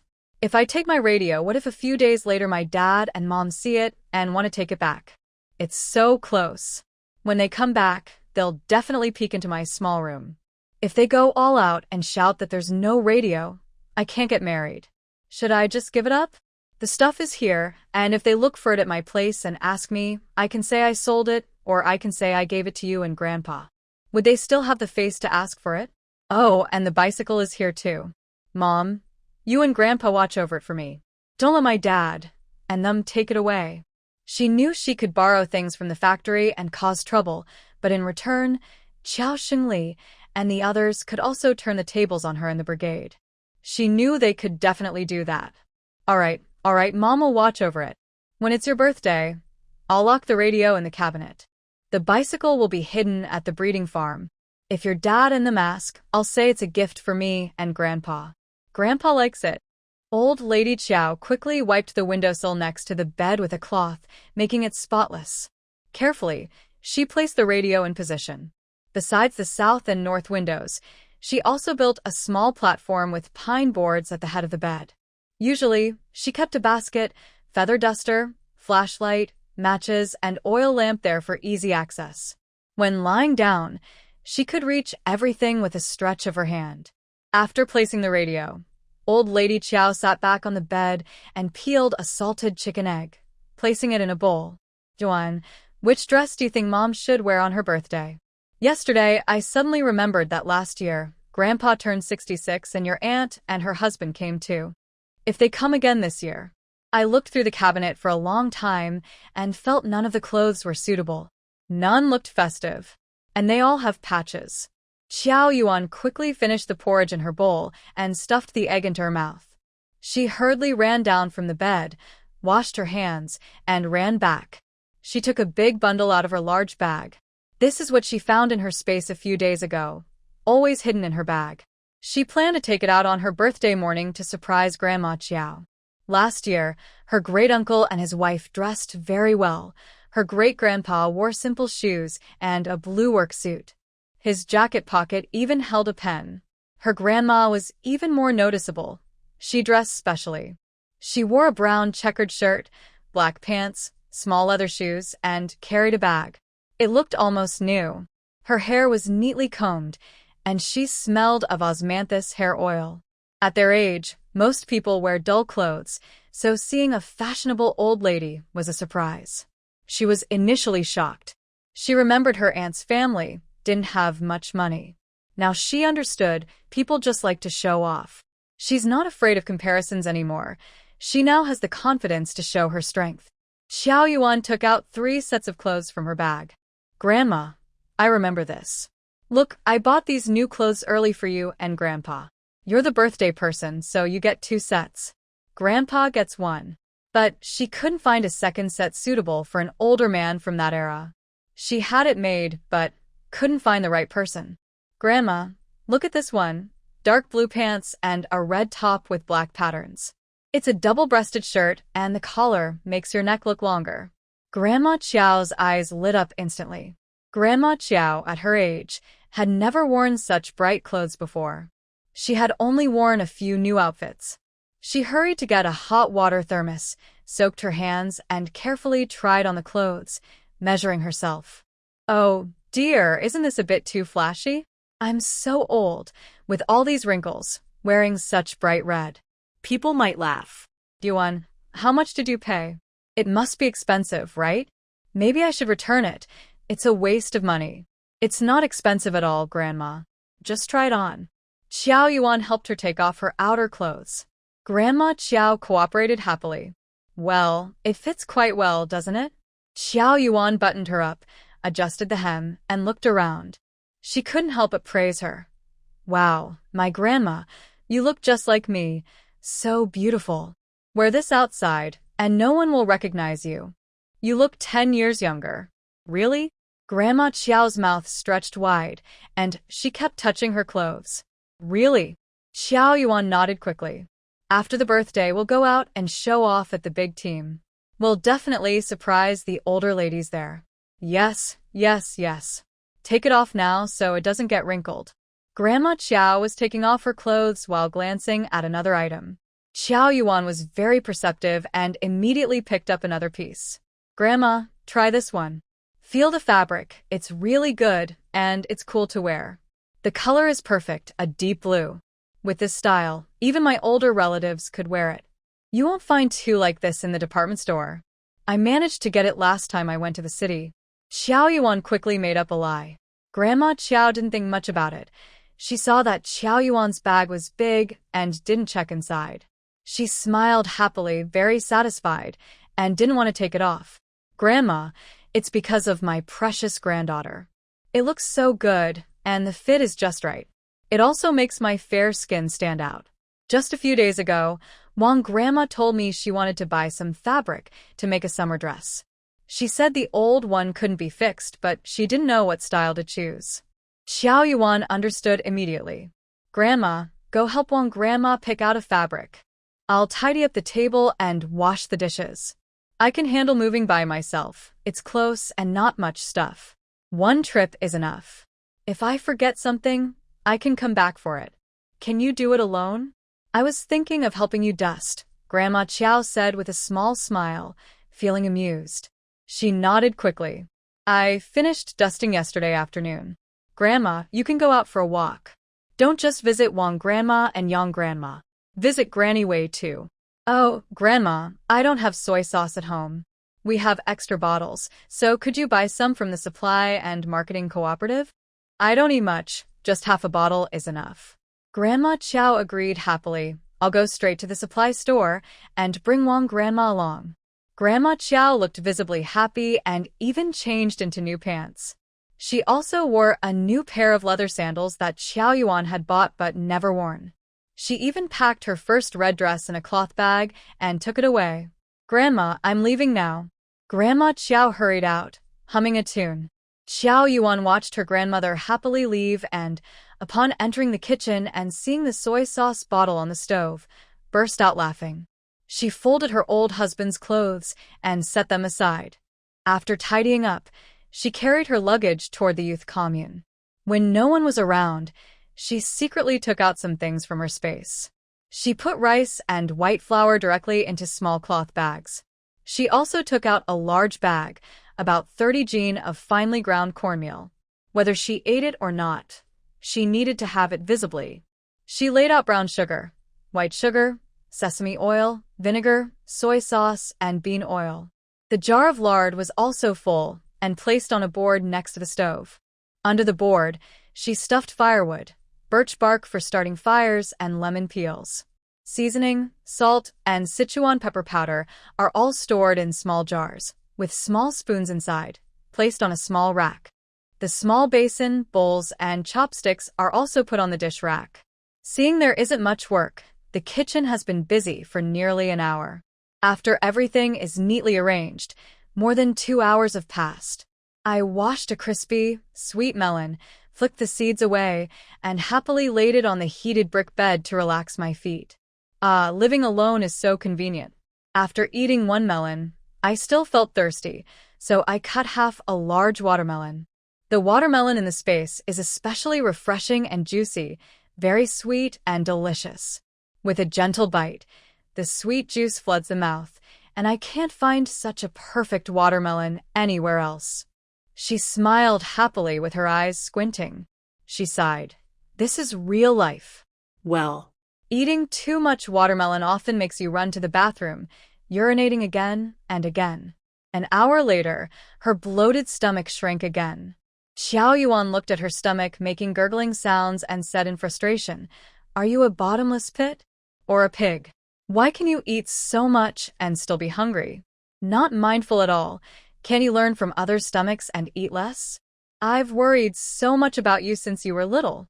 How much money I've spent, how many troubles I've had, do you even know? After just finishing half a watermelon, you want more?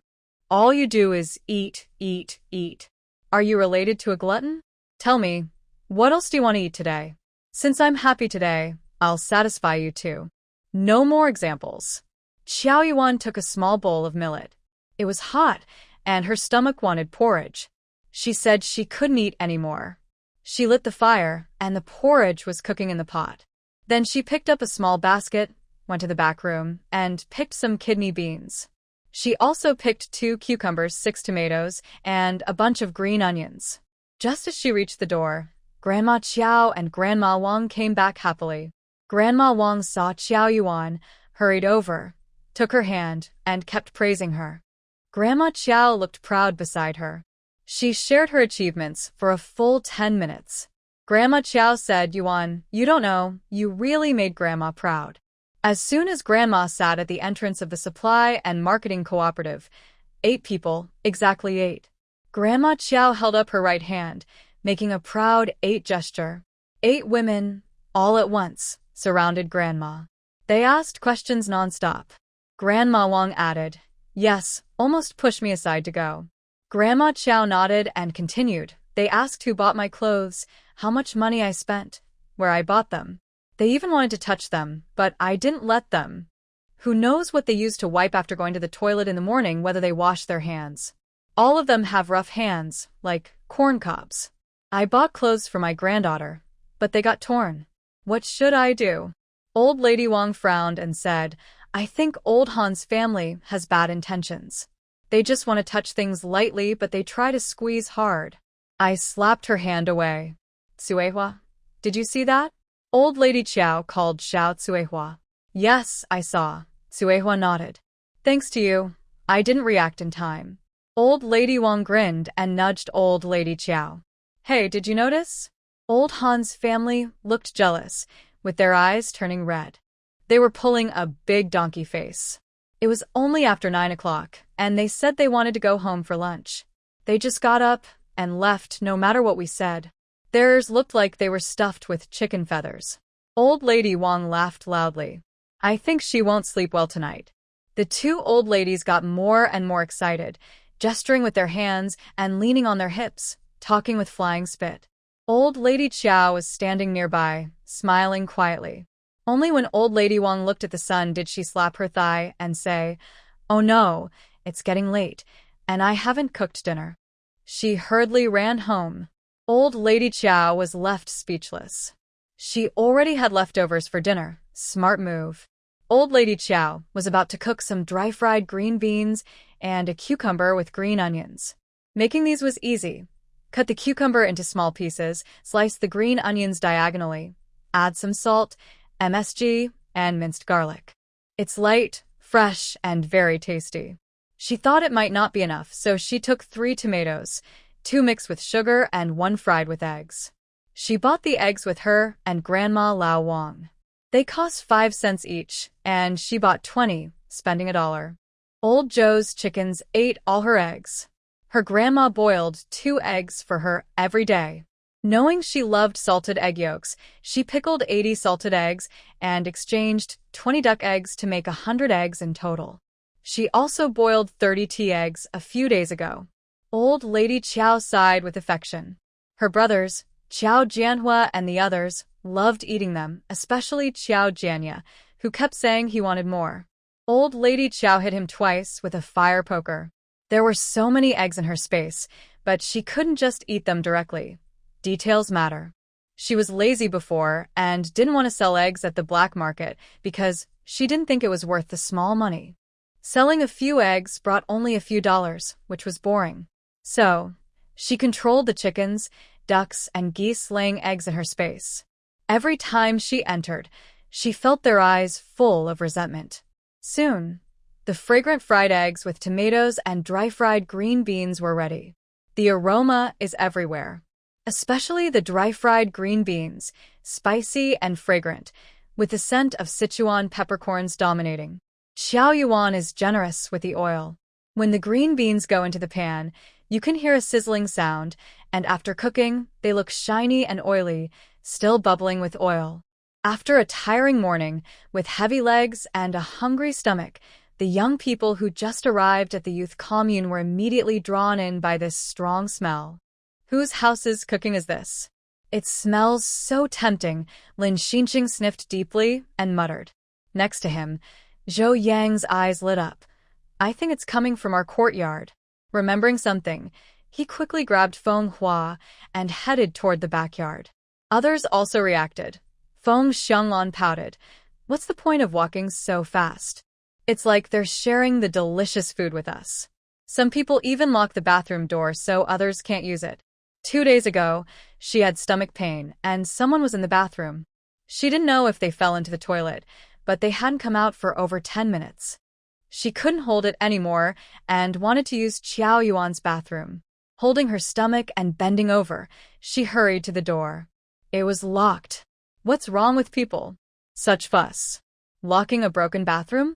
Everyone uses it, and it could even help conserve waste. Why not? Thinking about her underwear. Feng Xianglon was very angry, muttering louder and louder. Zhao, Dongxue tugged at her sleeve. Be quiet. Did you forget? She also subtly nodded toward Wang Meili. Feng Xianglon suddenly remembered how Qiao Yuan had beaten Wang Meili's face into a pig's head. She immediately shrank her neck and stayed quiet like a chicken. She also stretched her neck cautiously, glancing toward the backyard, feeling unsafe even across 3 rooms.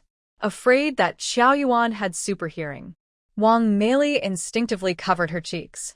When she realized what was happening, especially when she noticed the strange looks others were giving her, she almost exploded with anger, ready to go crazy.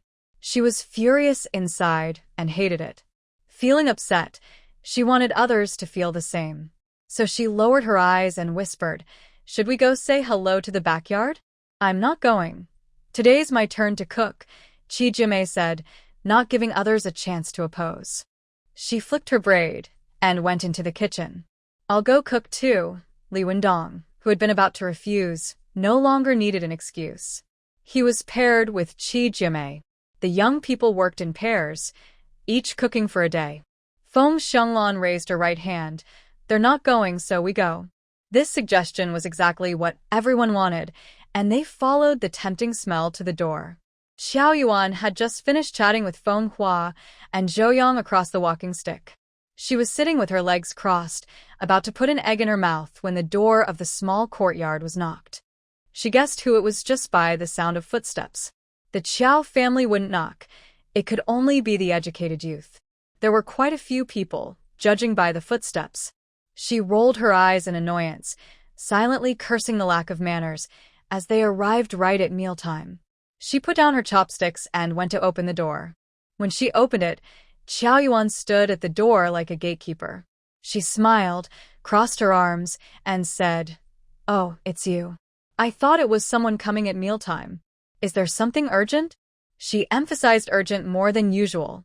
Some people looked awkward, some scowled, and others tried to step inside the yard. Qiao Yuan pushed them back and said, "If you have something to say it at the door. The house isn't tidy, so I won't invite everyone in." Zhao Dongshue's unsteady leg trembled. Feng Xianglan also started pretending to be a quail. The others looked at each other, unsure of what to say since they didn't know each other well. Old educated youth Wu Weiman pushed up his glasses and smiled kindly. "It's nothing serious. We just thought since you moved in today, we'd ask if you need any help. After all, we're all educated youth." "Thanks, but no," Qiao Yuan replied calmly with a faint smile. "My grandparents already helped me finish everything." Wang Mei secretly rolled her eyes and muttered to herself about showing off. Wu Weiman looked at Qiao Yuan and felt a bit awkward, clearing his throat. "We're all educated youth, part of the same group.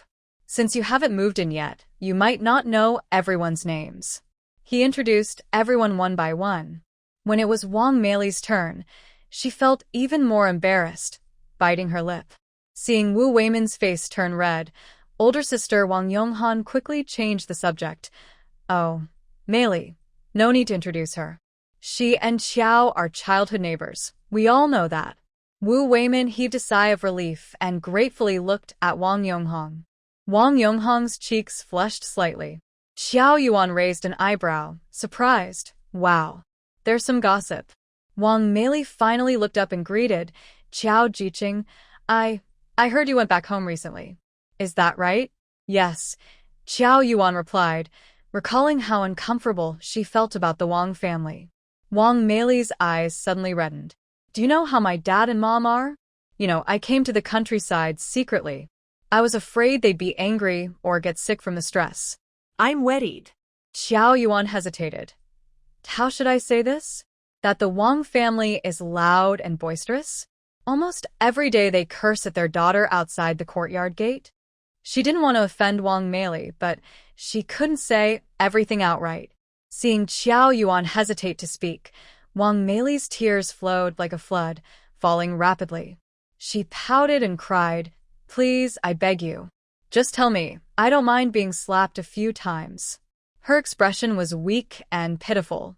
"Qiao Yuan, even when speechless, I really want to call the police. The layout of the youth station is roughly like this. The drawing can only be like this." "Yes, yes. Qiao youth. Wang youth is already very pitiful. Qiao youth." These words made Wang Mei's heart beat loudly. She still had to pretend to be weak and helpless, crying as she said, "Qiao youth, we used to have conflicts. But you've hit me and vented your anger. Since we've known each other since childhood." Others looked at Qiao Yuan with some blame. Qiao Yuan brushed non-existent dust off her body. Her eyes on Wang Mei were full of mockery, as if her disguise was insignificant in her eyes. Wang Mei's heart skipped a beat. She felt suddenly anxious and a bit ashamed. Zhou Yang peeked over from behind his stick. "Qiao youth, look at how anxious Wang youth is. She's about to faint from crying. If something happens to you, it would be so unlucky. Just tell the truth quickly." Zhou Yang knew Qiao Yuan wasn't that petty. Plus, Wang Mei had previously said she was abused at Wang's house, so he could guess the family's nature. His eyes flickered as he thought, if she doesn't take the face, then just give it up. Wang Mei's face turned red, clutching her clothes, unsure whether to keep crying. Qiao Yuan sneered. "All right, I was hesitant to speak in front of everyone. Some words are hard to say. It's too embarrassing. I wanted to show kindness and leave Wang Mei some face. But since everyone thinks I'm making things difficult for her, and she looks like she might die if I don't speak, then I will tell everything. But let me make it clear. This isn't because I like to gossip. It's because you all strongly asked for it. Don't blame me if the words are harsh. I'm just relaying." Hearing her say this, Wang Meili wanted to stop her, but it was too late. Xiao Yuan cleared her throat.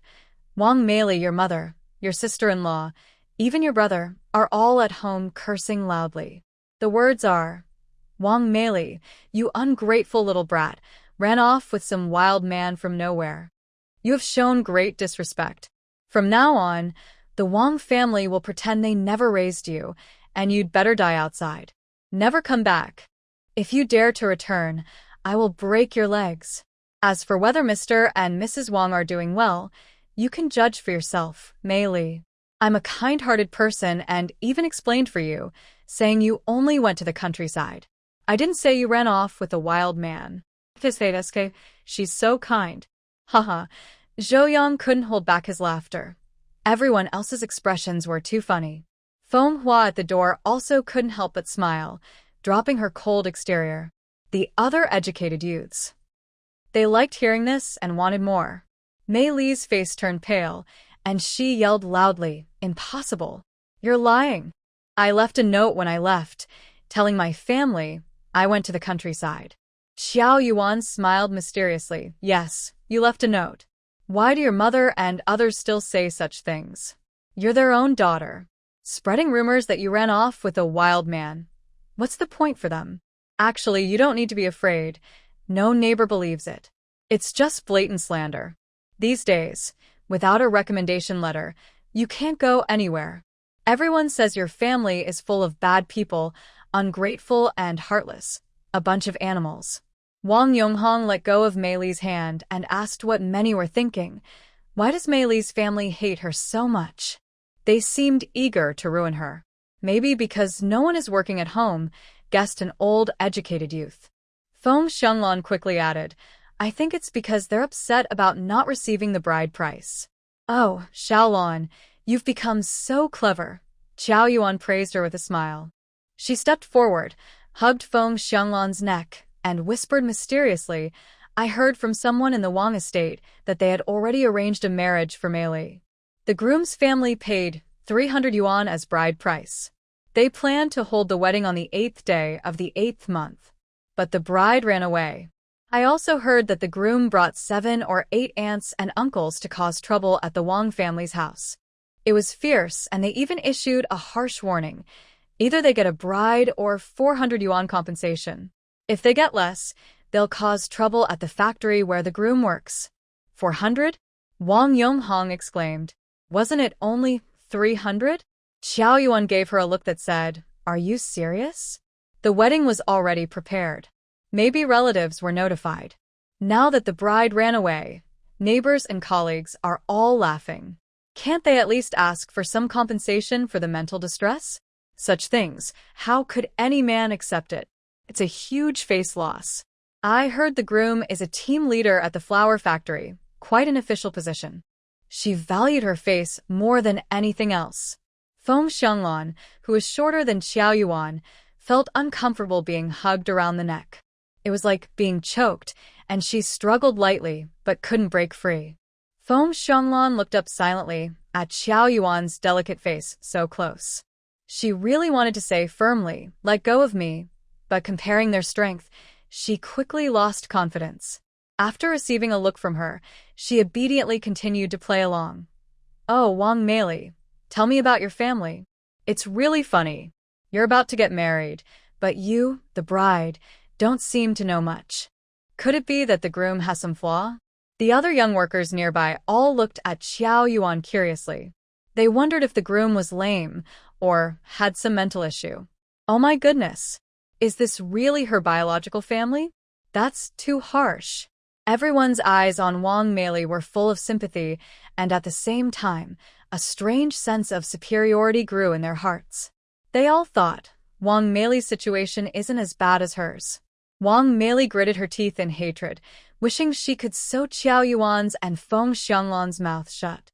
But just then, Qiao Yuan patted Feng Xianglan's shoulder and opened her mouth again. Xiaolon, you're right again. That man is 34 this year, has 4 children, 2 boys and 2 girls. The oldest is 13, the youngest only 4. His previous wife died of a sudden illness. He's a man who has to work and take care of 4 kids, so he can't manage everything. That's why he wants to find a capable woman to marry. They're about the same age, and they all have children. The total number of children is too much to handle. The ones without children are about the same age, but can't find a suitable partner. So, he can only look for someone younger. Feng Xianglan snorted coldly. It's even harder to find someone younger. Who would want to marry a girl's parents who don't care for her? Oh, I just realized today, Xiaolan, you're pretty clever. Xiao Yuan praised. Wang Meili's parents didn't care for her at all.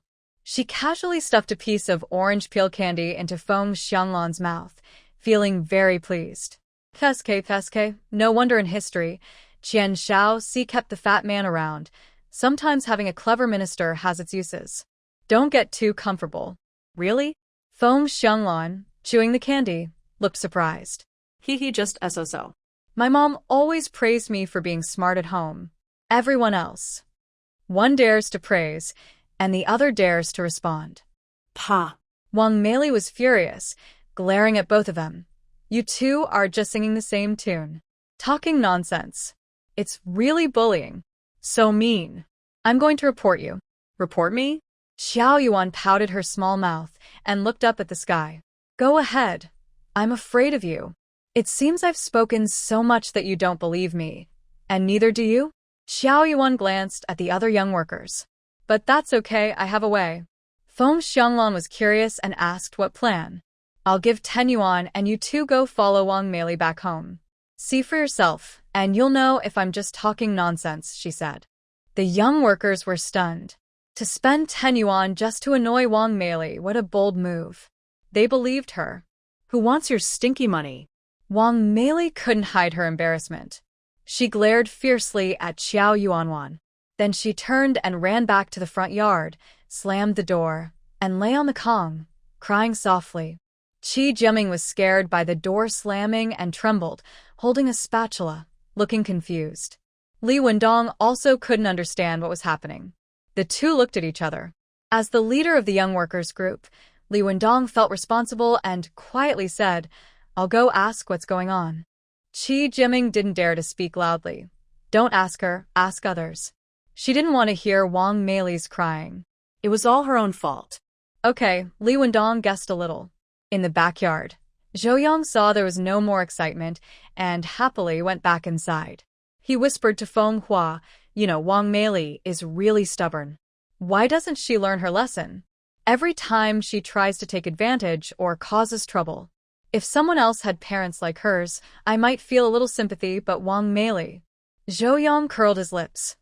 I can only say, like father, like son, a mouse's child will dig holes.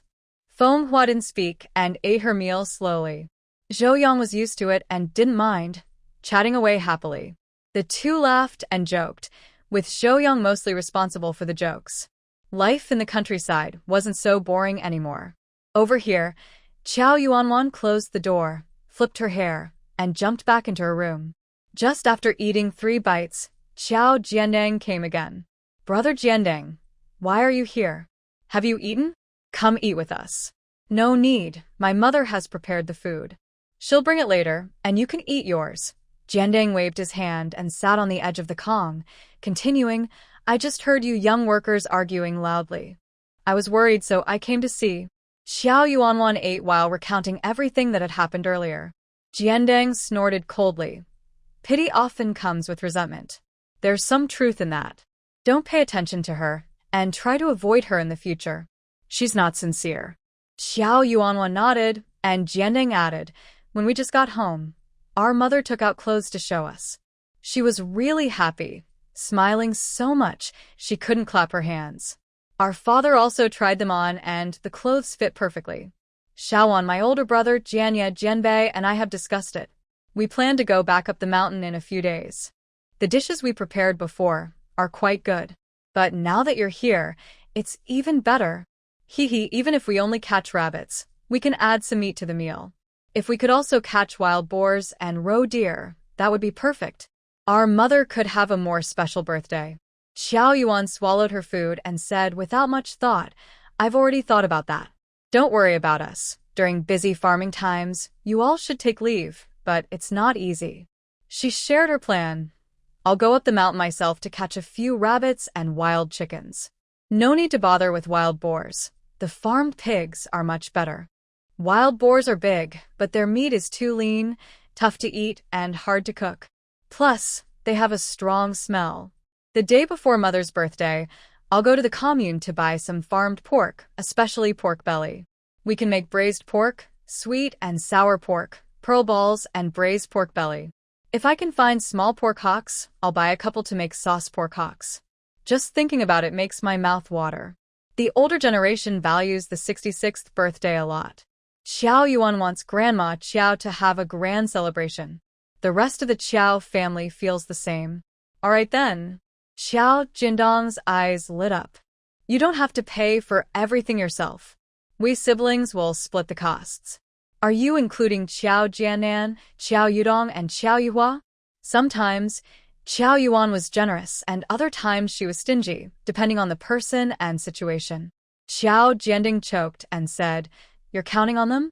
Do you think that's possible?" Qiao Yuan didn't like hearing that. Why not? Aren't they old members of the Qiao family? They can't compare to Xiaoban. Xiaoban is still in school, but they're grown up. Qiao Yudong has a job and gets a salary every month, which is better than us. Besides the money from selling pork, do they have any other income? Xiao Jiandang was stung. His sister's words hit home. Qiao Yuan took a bite of cucumber and smiled. Qiao Jianan always talks about his eldest grandson. But when it comes to benefits, he doesn't mention the grandson. When it's time to contribute money or effort, he's silent. We shouldn't let him join big decisions, or he might complain. He might say we look down on him and try to isolate him.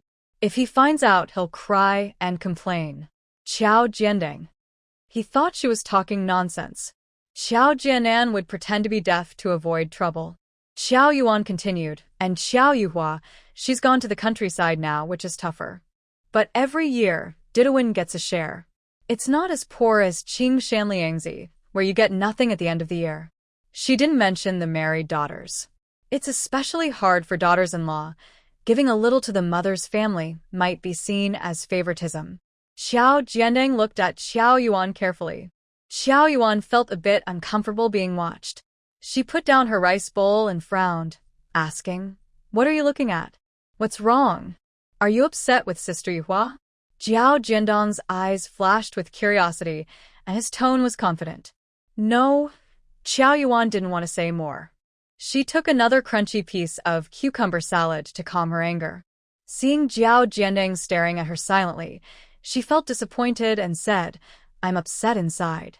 Since I came back from Erdogan, it's been many days, and Yuhua hasn't mentioned bringing her partner to meet the grandparents. She knows the grandparents would worry about her." I don't understand. Is she upset with someone? But even if she is upset, she should be angry with Dad and Mom, not the grandparents. If she's not upset or arguing, then what's going on? Has she lost her mind? My second sister used to be pretty good too. Qiao Yuan felt a little sad. She thought Yuhua would come back with Jiadao when Jiadao returned. Qiao Jiandang suddenly smiled happily. She's still young, and she has her own worries. Anyway, our grandparents didn't say anything, so don't pick a fight. Qiao Jiandang didn't say much more. He was just a cousin. Plus, Yuhua and Yuan were closer since childhood. Qiao Jiandang stood up, ready to leave. I'm going back to eat. I'll discuss with Jianbei and the others later. Okay, Qiao Yuan said. I'm not comparing or caring about how much money is spent. As long as Grandma is happy, we can spend everything. But some things can't be calculated that way. Respecting elders means contributing money or effort and planning ahead. Believe me, if we don't say anything, they'll definitely complain. Those who take advantage won't thank us. They'll pretend to be grateful, but secretly resent us. They'll say we delayed their way of showing respect. They might even say we don't treat them like family and look down on them. They keep things from them. Hearing this, Qiao Jiandang suddenly felt that Qiao Yuan was right. Qiao Jianan and Qiao Yudong were like that. You're right. I'll talk to Qiao Jianan this afternoon. If he disagrees, we'll discuss it again. He then put his hands in his pockets and left. P.S. Yuhua feels that the Qiao Xingli family abandoned her. Everyone related to Xingli and Guilan doesn't want to contact her. She's stubborn and has had bad times, not wanting to go back home to see familiar people. There's a mental block. Also, I just found out that the little friends asked about the male lead's age. He's 21. As Jiao Jiandang reached the windowsill, Qiao Yuan called him again. Brother Jiandang, I forgot to ask Aunt Erda. Will Grandma have her birthday celebration? Will Xiao Pan come back? Speaking of this matter, it was quite a coincidence. Previously, Qiao Yuan had given too much meat. The weather was hot, and the meat went sour after overnight storage. Xiao Jianban had been eating all afternoon, and after dinner, he only finished half a box. There was also watermelon, which filled their stomachs. They were almost full and couldn't eat any more. Reluctantly, they shared the meat with friends, who were very happy and smiling widely. Coincidentally, a relative at home had to get up in the middle of the night to use the bathroom and slipped from the bed, twisting their ankle. They wanted to find someone to work for a month. The friend's family was well off and mostly workers who didn't want to work, so they gave the opportunity to Qiao Jianpan. The factory benefits remained with the person, and the wages were all given to Qiao Jianpan. The matchstick factory was not tiring. As long as he worked hard, it was fine. He earned 26 yuan a month and agreed immediately, without much thought. Someone was sent to deliver the message back. Usually, he lived in the factory dormitory. Qiao Yuan visited twice, and Qiao Jianpan was very motivated. Qiao Jiangdang stuck his head in through the window and said, "Yes, today I heard my mom ask in the field. Then I will go to the commune to buy things and pick her up." Grandma Qiao's birthday was on the 21st day of the lunar July. She planned to go on the 20th, a day early. Qiao Jiangding shook his head and said, "No need. I heard from second aunt that she still works on the 20th. She will take a day off on the 21st. She should come back with our old aunt in the morning." Qiao Yuan nodded to show she understood. After saying this, Qiao Jiangdeng quickly went out, walking fast. He worked all morning and was already very hungry. The delicious smell of Xia Wan's cooking made him even hungrier. In the afternoon, Qiao Yuan visited the breeding farm and took a walk around. She then returned to the back room and chatted with Grandma Qiao about 10 yuan until 3 o'clock, when she finally headed home. Lying on the Kong bed, eating pineapple, fanning herself, and swinging her legs happily, she was thinking about what to eat tonight. She didn't want to eat meat for now because it was too hot and she couldn't stomach it. She also wasn't in the mood for stir-fried vegetables. It lacked flavor. Qiao Yuan remembered the delicious food and brightened her eyes. She wanted to eat grilled fish. She decided immediately and ran to the back room. "Grandma, I'm going to get the fishing rod. I want to go fishing." "What time is it?" Grandma Qiao hadn't finished speaking when she saw her little granddaughter already rushing to the door. Grandma Qiao held back her words. When Qiao Fuyo returned from the breeding farm, Grandma Qiao couldn't help but complain, "R1 is good at everything, but she's so greedy. She can't wait until the next day to eat what she wants. She's too impatient. She always thinks about good food." It's already 3 in the afternoon, and she's come to take her dad's fishing rod to go fishing. Qiao Fuyo picked up the water scoop, washed his face quickly, and said with a smile, "Eating plain food doesn't make you gain weight, and you're still so thin. I'm just worried you'll get fat later." Old saying goes, being a little fat first isn't a problem, but getting too fat later can break the bed. Be careful, or you'll become a chubby girl someday. Grandma Qiao immediately disagreed. "How can that be? Our family has no fat people. Even if someone is a bit chubby, it's okay. Wan's face is so pretty, no matter how chubby she gets, she won't look ugly. Being a bit fat can bring good luck. Don't just talk about Wan. Look at your son Jianya. If he keeps growing, he won't fit into his clothes anymore. He's taller than his brothers, so making clothes costs more fabric. This winter, we'll have to sew in extra patches on his pants." Xiao Fu was smiling happily at the thought of his son growing taller. Yes, he's grown taller again. Grandma Qiao rolled her eyes at his silly smile. "Wan asked you to build a kiln. When will you do it?" Qiao Fu se smile froze, e forgo. Grandma Qiao guessed the reason immediately. It's still early before dinner. You have nothing to do now, so go now. It's almost 4 o'clock. It will get dark soon, and I won't see anything. Xiao Fu didn't really want to move. The radio was playing a story about Yang Zihong climbing Wuhu Mountain. At a critical moment, he got really interested. Maybe tomorrow morning. It won't take long, and that thing is easy to fix. Hurry up. Grandma Qiao immediately turned off the radio.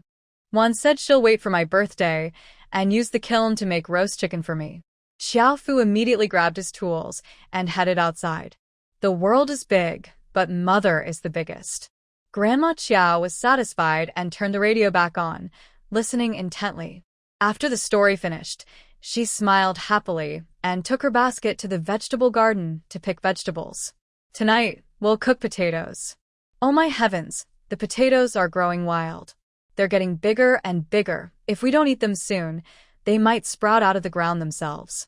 Meanwhile, Xiao Yuan was walking along the riverbank, casting her rod twice as a gesture. She looked at the big, fat fish in the bucket, happily showing off that her family hadn't come back yet. She went straight to the back room to show off. When she reached the door and saw someone's shadow, she started showing off. Grandma, look at this. She held her head high proudly. The fish in the bucket flopped a couple of times, splashing water. Grandma Qiao was splashed in the face but didn't mind. She smiled so much her eyes squinted. Wow, such a big fish. 3 of them. This one weighs about 4 jin, right? Where did you fish it? Sometimes your grandpa can fish all day and not catch such a big one. Wan, you're really good. Did anyone see you on the way? Grandma Qiao looked around and stretched her neck to look outside. No, but so what if they did? I fished in the river. There are still such big grass carp in the river? Grandma Qiao hurriedly found a big basin and poured the fish into it. They're all still lively and jumping. Do you want to eat them tonight? Wan nodded eagerly. Yes, I want to eat. I'll take one small one home and you can keep the 2 big ones. Grandma Qiao added a few more scoops of water to the basin. Those 2 fish can be kept for the birthday feast. We won't need to buy any in a couple of days, so it's better to save some money. The most important thing was that Grandma Qiao was worried she might not find fish on that day. Xiao Yuan quickly said, Oh, my dear Grandma, please don't keep them. There are still 3 days left, and if they die in the basin, it would be a waste. Fish should be fresh when we eat them. Don't worry, I'll go fishing the day before your birthday. Grandma Qiao moved her lips, wanting to ask what if she couldn't catch any fish. But then she thought if she didn't do it, her 3 mischievous boys would go eat at someone else's house, and her granddaughter wouldn't get enough to eat. So she simply picked up a firewood stick and chopped at the fish's head. After knocking it out, she started scaling the fish. Xiao Yuan loved eating fish, but didn't like cleaning them because it was too fishy and slippery, making her hands hard to hold. Grandma, I plan to have grilled fish tonight. Is grilled fish delicious? How do you make it? Grandma Qiao asked quickly, without looking up. It's very tasty. First, cut the fish in half, then season it with scallions and garlic to remove the fishy smell. You can also use wine. Fry it in oil until both sides are golden then. Grandma Qiao's voice suddenly lost its sweetness. We don't like eating grilled fish. It smells so good, Yuan said. We don't like the smell, Grandma Qiao replied. Xiao Yuan was left speechless. Did they dislike frying fish with oil? Knowing that Grandma Qiao was worried about using too much oil, Yuan didn't argue further. All right, I'll prepare some and bring it to you to try. The fish is so big, I can't finish it all myself. No need.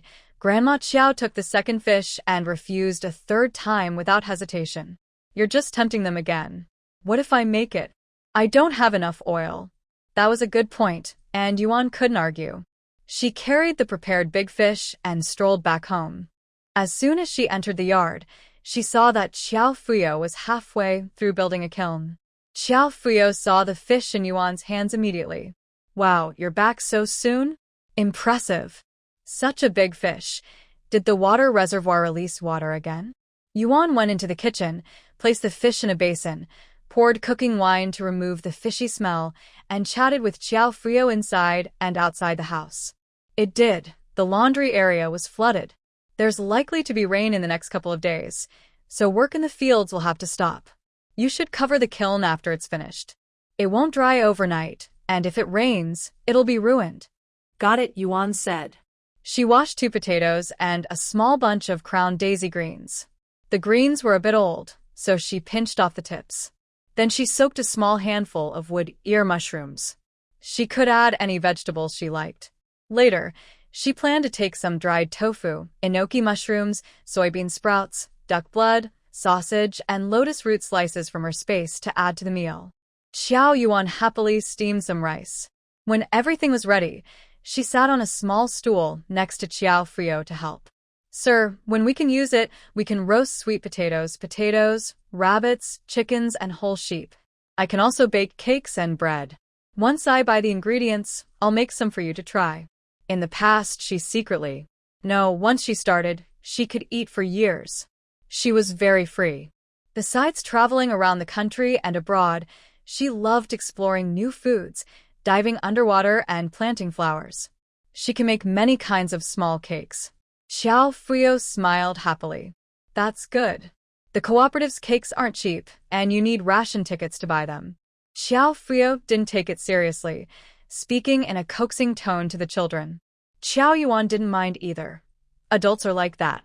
Sir, what do you think I should plant in the vegetable garden this month? Early October was already cold. After the frost, nothing would grow. Even if the spring water was very good, she couldn't be too proud. Xiao Frio smoothed the roof of the kiln and said, You can only plant some autumn spinach and bok choy. Your grandma's birthday is right around the beginning of autumn. The weather is getting cooler, and there's not much else to plant. Cilantro is okay, but you can't eat too much of it. Xiao Yuan's eyes lit up. So, after the beginning of autumn, we can pick mushrooms in a few days, right? She loved picking mushrooms. Xiao Frio thought for a moment. Around late August, I remember your grandma just finished her birthday. That's when people start picking mushrooms. At first, not many, but after a few days, they start appearing in patches. Your grandma also loved picking mushrooms, but now she's too old to go up the mountain. She's anxious at home. Later, she carried a small basket and went around the streets looking for them. Some even grew under the roots of sticks. At your youth station and at her home, they all found mushrooms. Last year, there were so many. The mountain edges and soybean fields were full of them. The pine forests also had plenty, small yellow mushrooms, gray mushrooms, and sticky nests. Your family's fields and the roots of the sticks also produced a lot. Your sister-in-law and others went to work every day, carrying big baskets. They didn't come home for lunch, just brought their own food. After eating, they went up the mountain, and in just one afternoon, they could pick a basket. Your brother Jianhua, brother Jiangdang, and brother Jianya all helped and went mushroom picking. Some families were envious. Many young men didn't like picking mushrooms. Xiao Frio smiled broadly and leaned toward Qiao Yuan. He whispered secretly, We can't finish eating all the mushrooms, so we'll give some to your family and your old aunt's family. The rest, your grandma dried and sold to the commune through Uncle Wang, the team leader. Last year, selling mushrooms made a few yuan. Xiao Yuan's eyes brightened. Sir, what do you think about setting up a mountain delicacies purchasing station for our team? If any family has leftover mushrooms, wood ear mushrooms, dried vegetables, or other things, we could buy them. Our team will handle everything together. We will add a little extra to each pound and sell the rest at a slightly higher price. I think it will sell well. Buying these things in the city is always difficult, with long lines and frequent shortages. The best part is, this doesn't break any rules or count as speculation. As long as it's a collective business, it's allowed. Qiao Frio no longer felt like building a kiln, so he quickly asked, Will it sell well? Sir, don't stop working, Qiao Yuan reminded him. Qiao Frio. He was feeling overwhelmed. Qiao Yuan went inside and drank half a teacup of water loudly. Then she took a cup and poured a glass for Qiao Frio.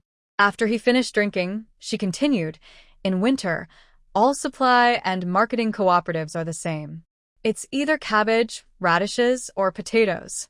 If someone can change the flavor, everyone will want it. We can sell directly to the collective factory. The city's price should be higher, but transportation costs are not cheap. We'll consider that later.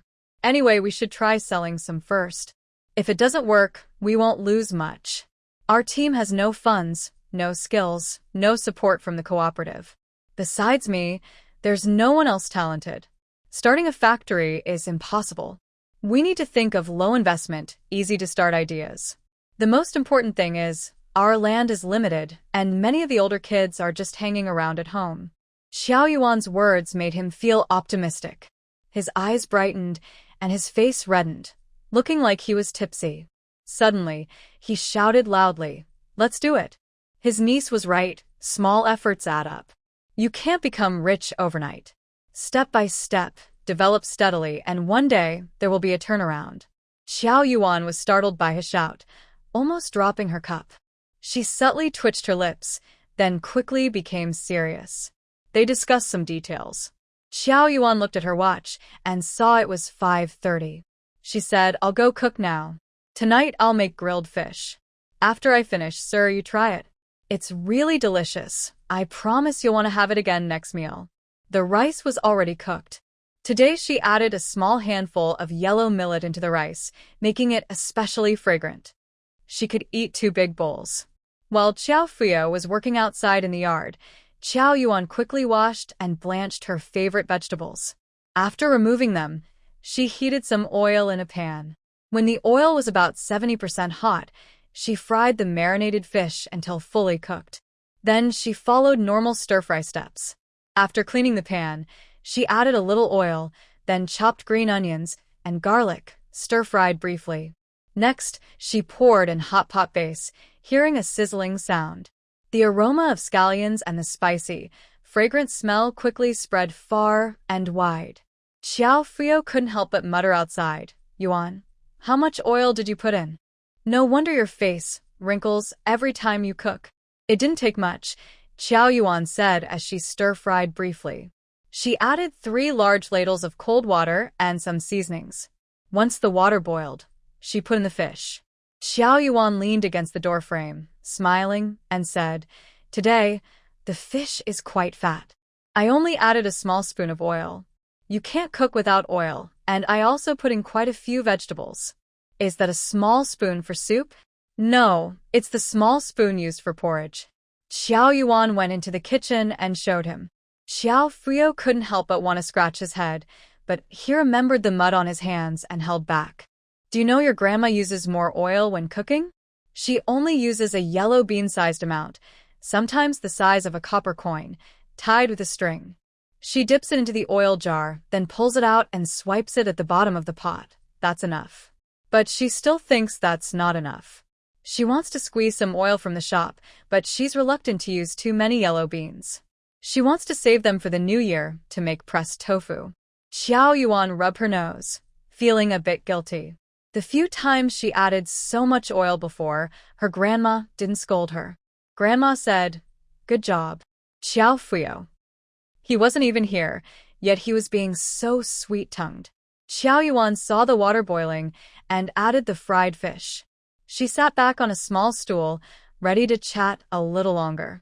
Boiling tofu 1,000 times, boiling fish 100 times. To make the fish flavorful, you need to simmer it slowly over low heat. Outside, Qiao Fuyo swallowed hard. The aroma was irresistible. He couldn't resist. He took the lead and asked Xiao Wan, "I've been meaning to ask you about something these past 2 days. I forgot in all the hustle." "What is it?" Xiao Yuan kept eating a tomato, not stopping. It was sour and sweet, thin-skinned with thick flesh, a bit sandy. The tomato flavor was very strong. These days, the little rabbits have grown quite a bit. But I noticed a few seem a little different, a bit off. Xiao Yuan didn't think much of it and continued drinking the tomato juice. Rabbits can't be that different. I also go to check on them often. I even went this afternoon. They're all bouncing around lively. Suddenly, she remembered something. She had previously stuffed several giant rabbits from the Santa family into the rabbit burrow. Her words immediately took a turn. Uncle, you might not have noticed, but some rabbits look a bit different, especially big ones with very long ears. Their fur also looks a little different. It's probably nothing. Maybe some rabbits resemble their mothers and others their fathers. I haven't seen the rabbit, Dad, so I can't say for sure. You know how they say, 9 sons of a dragon, each different. People look different, and rabbits are probably the same. Just like chickens, there are many breeds. Don't worry about the small things. Just focus on gaining weight and staying alive. Later, we can sell things to make money. You're right, said Xiao Fuyo, but he still felt something was off. He couldn't quite put his finger on it. Seeing him want to speak again, Qiao Yuan quickly changed the subject. Sir, do you think I'm missing anything here? What? Xiao Fuyo looked around, puzzled. You live alone. What else do you need? Qiao Yuan smiled politely. I like to sunbathe, but I don't have a place to sit. What do you mean? Qiao Fuyo's eyes widened, and he almost flung the mud off his mop. In your house, there are high stools, small stools, even chairs with backs. If I want to sit, I can just bring one outside to enjoy the sun. What more do I need? Are you thinking of making a small bed outside? Xiao Yuan rubbed her hands and smiled shyly. That's not possible. I just saw some old men lying in a rocking chair, and it looked comfortable. You lie down, sway gently, it's very relaxing. Xiao Fuyo was stunned. He had 5 children, 2 daughters and 3 sons. None of them was as mischievous as this. And honestly, he didn't know how to make such things. He could handle simple woodworking, but he had never seen a rocking chair before. Maybe he should ask his second son? Xiao Yuan looked at the speechless Xiao Fuyo and chuckled. Sir, I'm not asking you to make it for me. I want to ask the second team's carpenter, Wang Mu. Do you think he can do it? Oh, him. Xiao Fuyo secretly breathed a sigh of relief. He should be able. His woodworking skills are the best in our team. He can also carve patterns, making a rocking chair isn't a problem. Who did he learn woodworking from? Xiao Yuan asked curiously. Xiao Fuyo started telling a story, completely forgetting about the rabbit incident. When he finished, the fish stew was almost ready. Xiao Yuan added the blanched vegetables into the pot. Once it boiled, she could serve the fish. To prevent the vegetables from mixing and revealing the ingredients, she separated them, adding wood ear mushrooms, potato slices, and crown daisy first. Seeing that Xiao Fuyo had finished, Qiao Yuan hurriedly brought him a basin and half a basin of water. She also brought soap and a towel. Sir, wash your hands first before you leave. The fish stew is almost ready.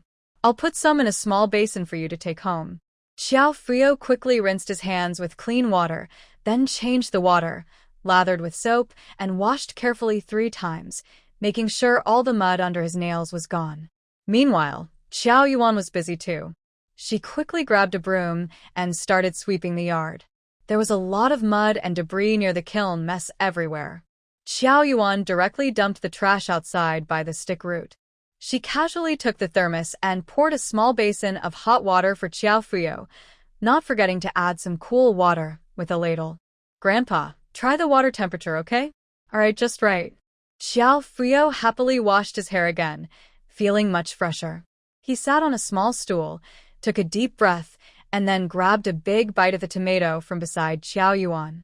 Only then did he feel much more comfortable.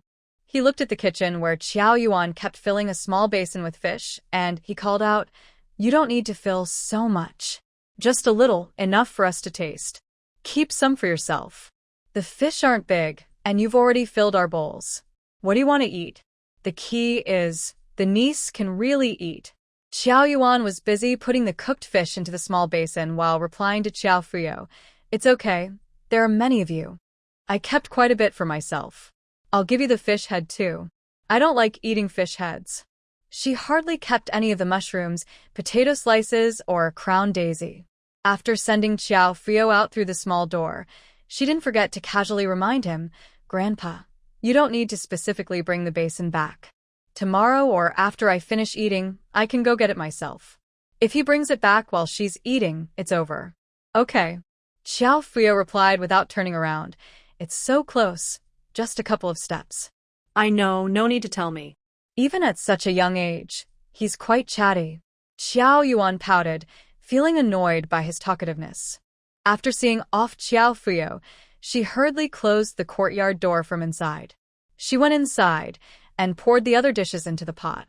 Eating something good felt like she was doing something sneaky. Xiao Yuan picked a slice of duck blood and couldn't help but sigh. This is real life. TSK, my cooking skills are still so good. It's almost comparable to a restaurant chef. She took another bite of the fish, and wow, the aroma made her eyebrows almost fall off. While eating, she poured herself a glass of her favorite drink, happy water. One sip of happy water, one bite of grilled fish, and a mouthful of rice. These days are like living in heaven, so delightful. After finishing her meal and washing the dishes, she put the remaining food into her space. She can still eat it tomorrow at noon. The space. Everyone deserves to have it. Xiao Yuan slumped on the kong, a traditional bed, sipping top-quality green tea, humming a tune, and fanning herself. It's so wonderful. The young educated youths coming back after work at dusk had a hard time. In the hot summer, there was no breeze, and the spicy aroma lingered at the youth station for a long time. The youths sniffed the fragrant smell, saliva dripping everywhere. They rarely saw meat, so they were almost starving, and they worked hard every day from dawn to dusk. After work, their stomachs were so hungry, they felt like their legs were about to jump out. Now, they felt like they could eat a whole cow.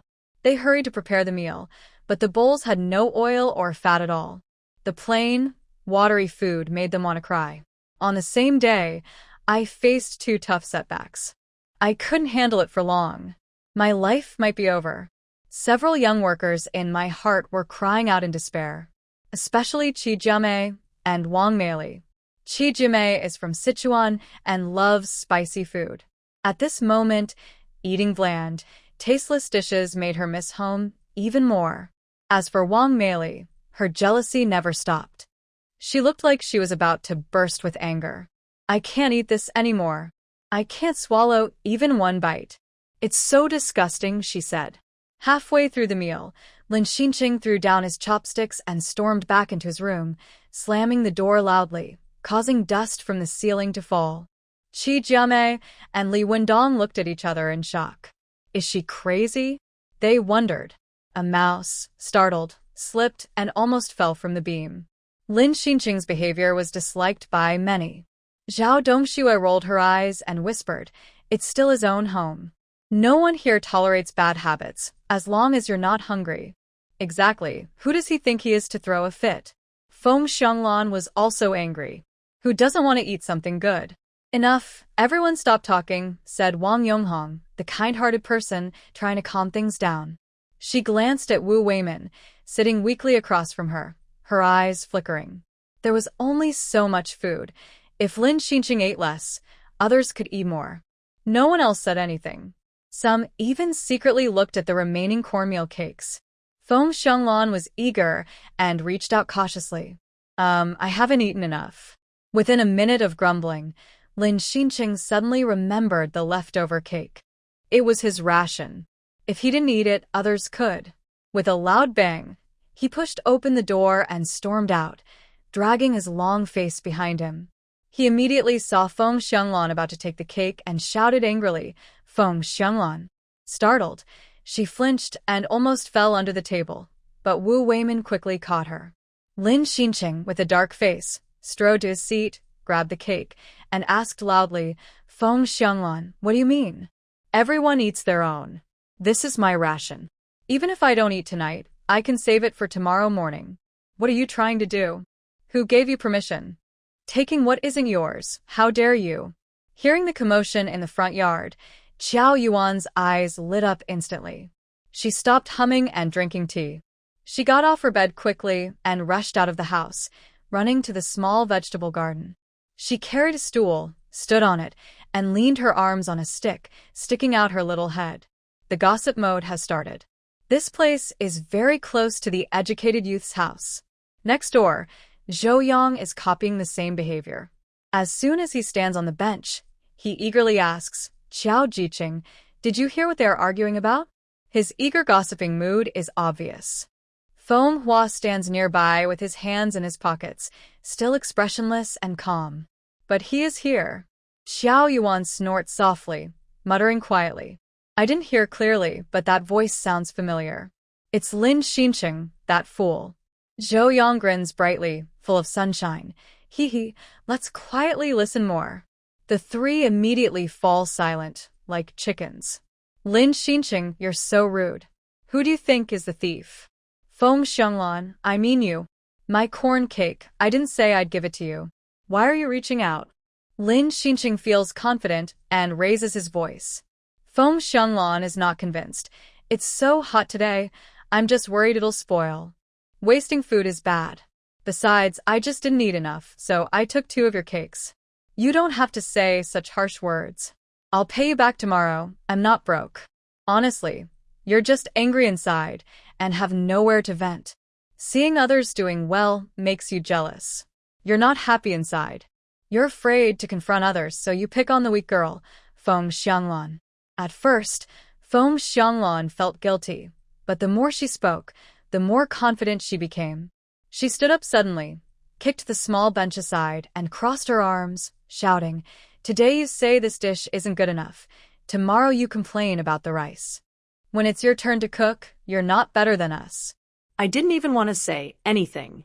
The meal you made with Wang Meili the other day was only slightly better than pig feed. Even the stir-fried vegetables are burnt. It tastes like it's been reheated 2 or 3 times. Everyone wants good food, but good cooks need good ingredients, understand?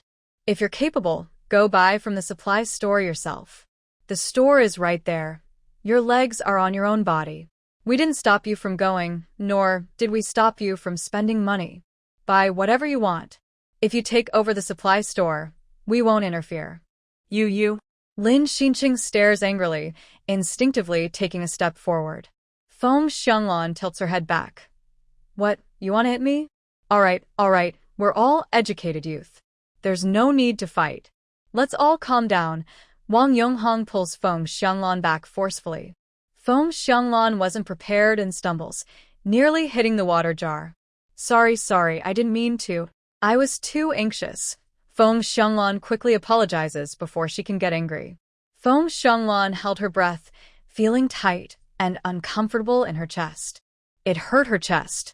The young male workers also pulled at Lin Xinqing, and the more they pulled, the more excited Lin Xinqing became.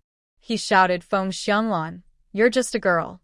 If you were a boy, I would have beaten you 100 times already. And you still want your pancake back tomorrow, talking so nicely. You just can't get enough of taking advantage. Everyone knows about you. The two argued back and forth, making everyone's heads buzz with noise. Wang Meili's eyes flickered, and she whispered softly, maybe I should go ask Xiao Yuan how to cook. She probably wouldn't be so stingy as not to teach me. Xiao Yuan, who was happily eating her snack, said, Gosh, everything seems to involve her. But as a person who enjoys watching, she felt even more excited. She leaned her head forward a bit. Zhou Yang moved his stool closer to Xiao Yuan and teased her through his teeth. TSK, Wang Meili really cares about you. Zhou Yang wanted to say persistent, but Xiao Yuan giggled and interrupted. It's true love. Wang Meili just loves me too much. Feng Hua, You Yang. Their expressions twisted, silent screams in their eyes. Both stared wide-eyed, expressionless, and silent for a long time. Xiao Yuan looked proud and said, Oh, sometimes I feel troubled because I look too cute. I understand her. She just wants to get my attention. Like a little boy, if he likes a girl, he pulls her pigtails. But I, being a girl, well, it's hard to say out loud, you know. She covered her cheeks with her hands, shyly twisting her body. How could she just say she loved money outright? So, too. Xiao Yuan raised her head, lifted her hands to the sky, and sang a dramatic aria. But I am a normal person. No matter what she does, I won't accept her. Meili, please be more careful. Feng Hua's face twisted in a strange way. Zhou Yang's mouth was wide open, looking constipated. After a while, he finally found his voice. He gave a thumbs up and said, Qiao Jiqing, you're amazing. I really admire you. How could her skin be so thick? The young workers in the front yard also fell into an awkward silence. Coincidentally, Qiao Yuan's voice was loud just now, and Wang Meili finished speaking without anyone else saying a word. Everyone heard everything. Every word. They secretly looked at Wang Meili and also peeked through the north window at the head sticking out from the stick. Oh, her raised hands hadn't lowered yet. When they showed their heads, she grinned and waved her hand at them. Scared, everyone quickly pulled back their heads. Their hearts pounding wildly, they thought, this is definitely not normal. Zhao Dongxue quietly moved to the side until she was behind Li Wendong, then took a deep breath. When Wang Meili arrived that day, she already felt she was unwell. Sure enough, she was quite sick. If she was that way, she might be in danger.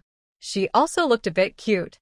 Feng Xianglan kept muttering to herself, Qiao Yuan's face is quite attractive.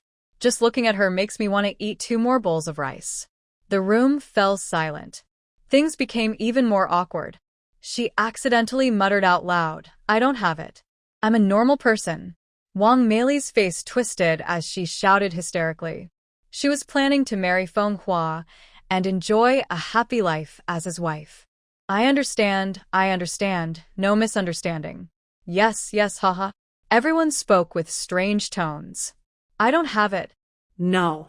Wang Meili covered her face and ran back into the house. Her defenses had broken down. There was no lively scene to watch, so Qiao Yuan simply wandered to the back room. In the back room, Grandma Qiao had already prepared the meal. There was braised grass fish, stewed beans with potatoes, mashed potatoes, and small millet porridge. The family sat around the table. Xiao Jianya grinned widely. This fish looks like it was caught by Xiaowan or bought. Grandma Qiao first served a piece of fish belly to Grandpa Qiao and replied, it was caught in the big river to the west, 3 fish in total. And that bowl over there, called grilled fish, was made by Xiaowan. Grandpa Qiao stroked his pipe and couldn't help but say, strange indeed. Same fishing rod, same bait earthworms. We usually only catch small Christian carp, small fish, or sometimes can't catch anything. But Xiaowan always catches big fish. Luck is really on her side. The older generation of the Qiao family was superstitious, and they all smiled when they heard this. No wonder we say Xiaowan is lucky. Heaven favors her, sending her meat. Zhang Xianghua also smiled, picked up some wood ear mushrooms with her chopsticks, and said, I see there's quite a bit of vegetables in this fish dish. I've never seen this way of eating before. Usually we braise fish with soy sauce, add some potatoes or sometimes vermicelli or large tofu. But I've never seen these ingredients before. Actually, it's quite tasty, and the dishes smell good. Qiao Jianhua, Qiao Jianbang, and Qiao Jianya all reached for the grilled fish with their chopsticks. Once they started eating, they couldn't stop. The spicy flavor made them gasp, and since the weather was hot, sweat beaded on their foreheads.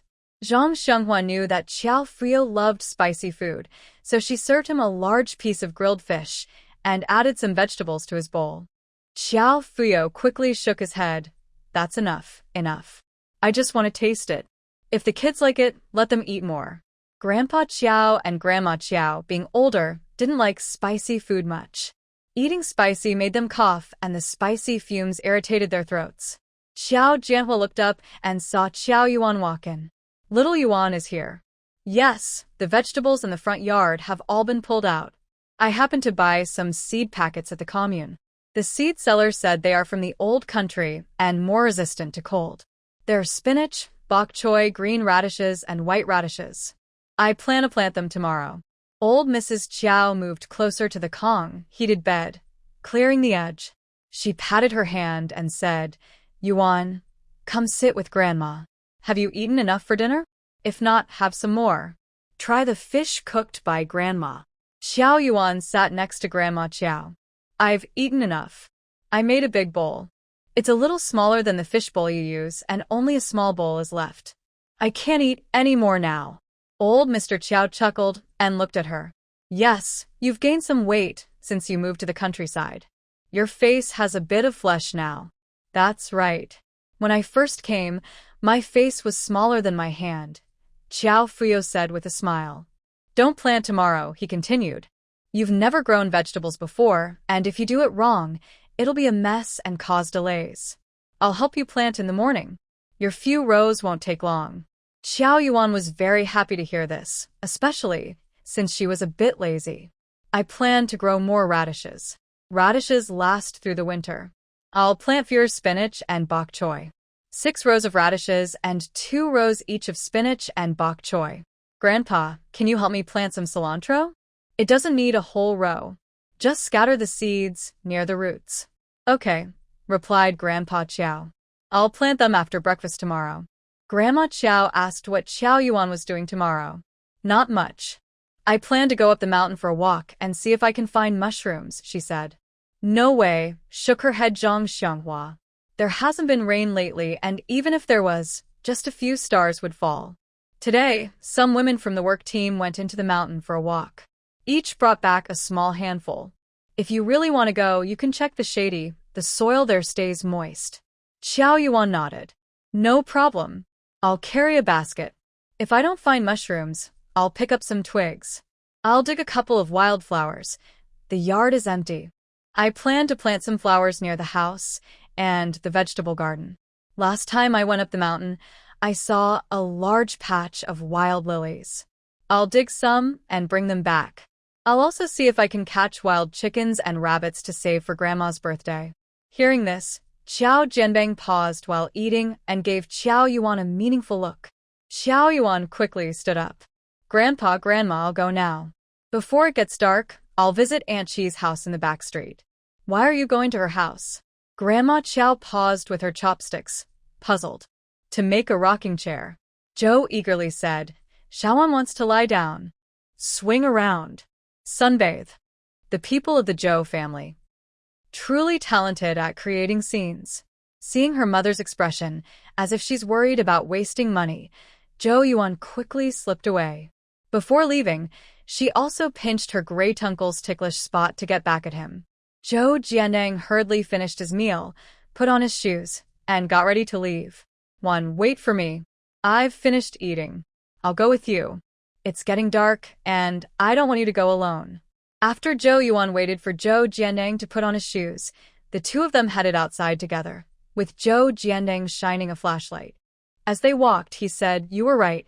We want to ask Zhou Jianan this afternoon. I said we'd split the money evenly among us. I just started talking and he got upset. It's pretty much what you said. He also wants to be filial to Grandma, since he's the eldest grandson, and asked why we left him out. Does he think we look down on him? I told him about how much meat we wanted to buy and what dishes to make, and I mentioned it to him. He got upset again, saying we're just making fun of him for being the older brother. He knows he has no money, but still plans all these dishes. I asked him how many dishes would be appropriate, and since he's the eldest grandson, he should decide. He hesitated and didn't want to say much, but from his tone, it's clear he doesn't want us to buy pork from the supply and marketing cooperative. He said, Go up the mountain and catch wild chickens or rabbits. He, Jian'e, and Jiandong. All of us disagreed. We said Grandma is 66, and it should be lively. In the past, we didn't have the conditions, so we couldn't. His face darkened and he said, Do whatever you want. Don't ask me, and left without looking back. Zhou Yuan chuckled softly. I already guessed that. Just watch. Before Grandma's birthday, he and Han Kaifeng will stay far away from you. They won't even let you see their faces. Zhou Yuan knew Zhou Jianan very well. If he could talk, he'd be able to handle anything, but when it comes to real effort, he's hopeless. Asking him for money is harder than asking for his life. Since he doesn't agree to split the money, I think my great-uncle, second great-uncle, and dad should divide it among themselves. After that, if you want to be filial to the great-uncle or second great-uncle, that's your business. I definitely won't be filial to my dad. Zhou Yuan's mind was mischievous. She thought it should make Zhou Xingli bleed a lot. Zhou Jianding laughed loudly and stretched out his hand, lightly tapping her. All right, that's settled. This little sister of hers is quite vengeful. Zhou Yuan smiled sweetly. I'll see if I can buy some bones. Our grandpa also loves stewed spine bones. Okay, you decide what else to buy. Zhou Yuan smiled on the outside but was crying inside. She was about to go into her space to slaughter a pig. It was exhausting. She acted immediately. As soon as she returned from Aunt Chi's house and pulled down the curtain, she entered her space. She stood in front of the pig pen, resting her chin on her right hand, eyeing the fattest pig. My mind is filled with recipes. TSK, look at how fat that pig is. Its legs are almost hidden, and its belly is nearly touching the ground. It weighs at least 700 pounds. It must have eaten a lot of food. I can't stand it. Xiao Yuan sharpened her knife quickly.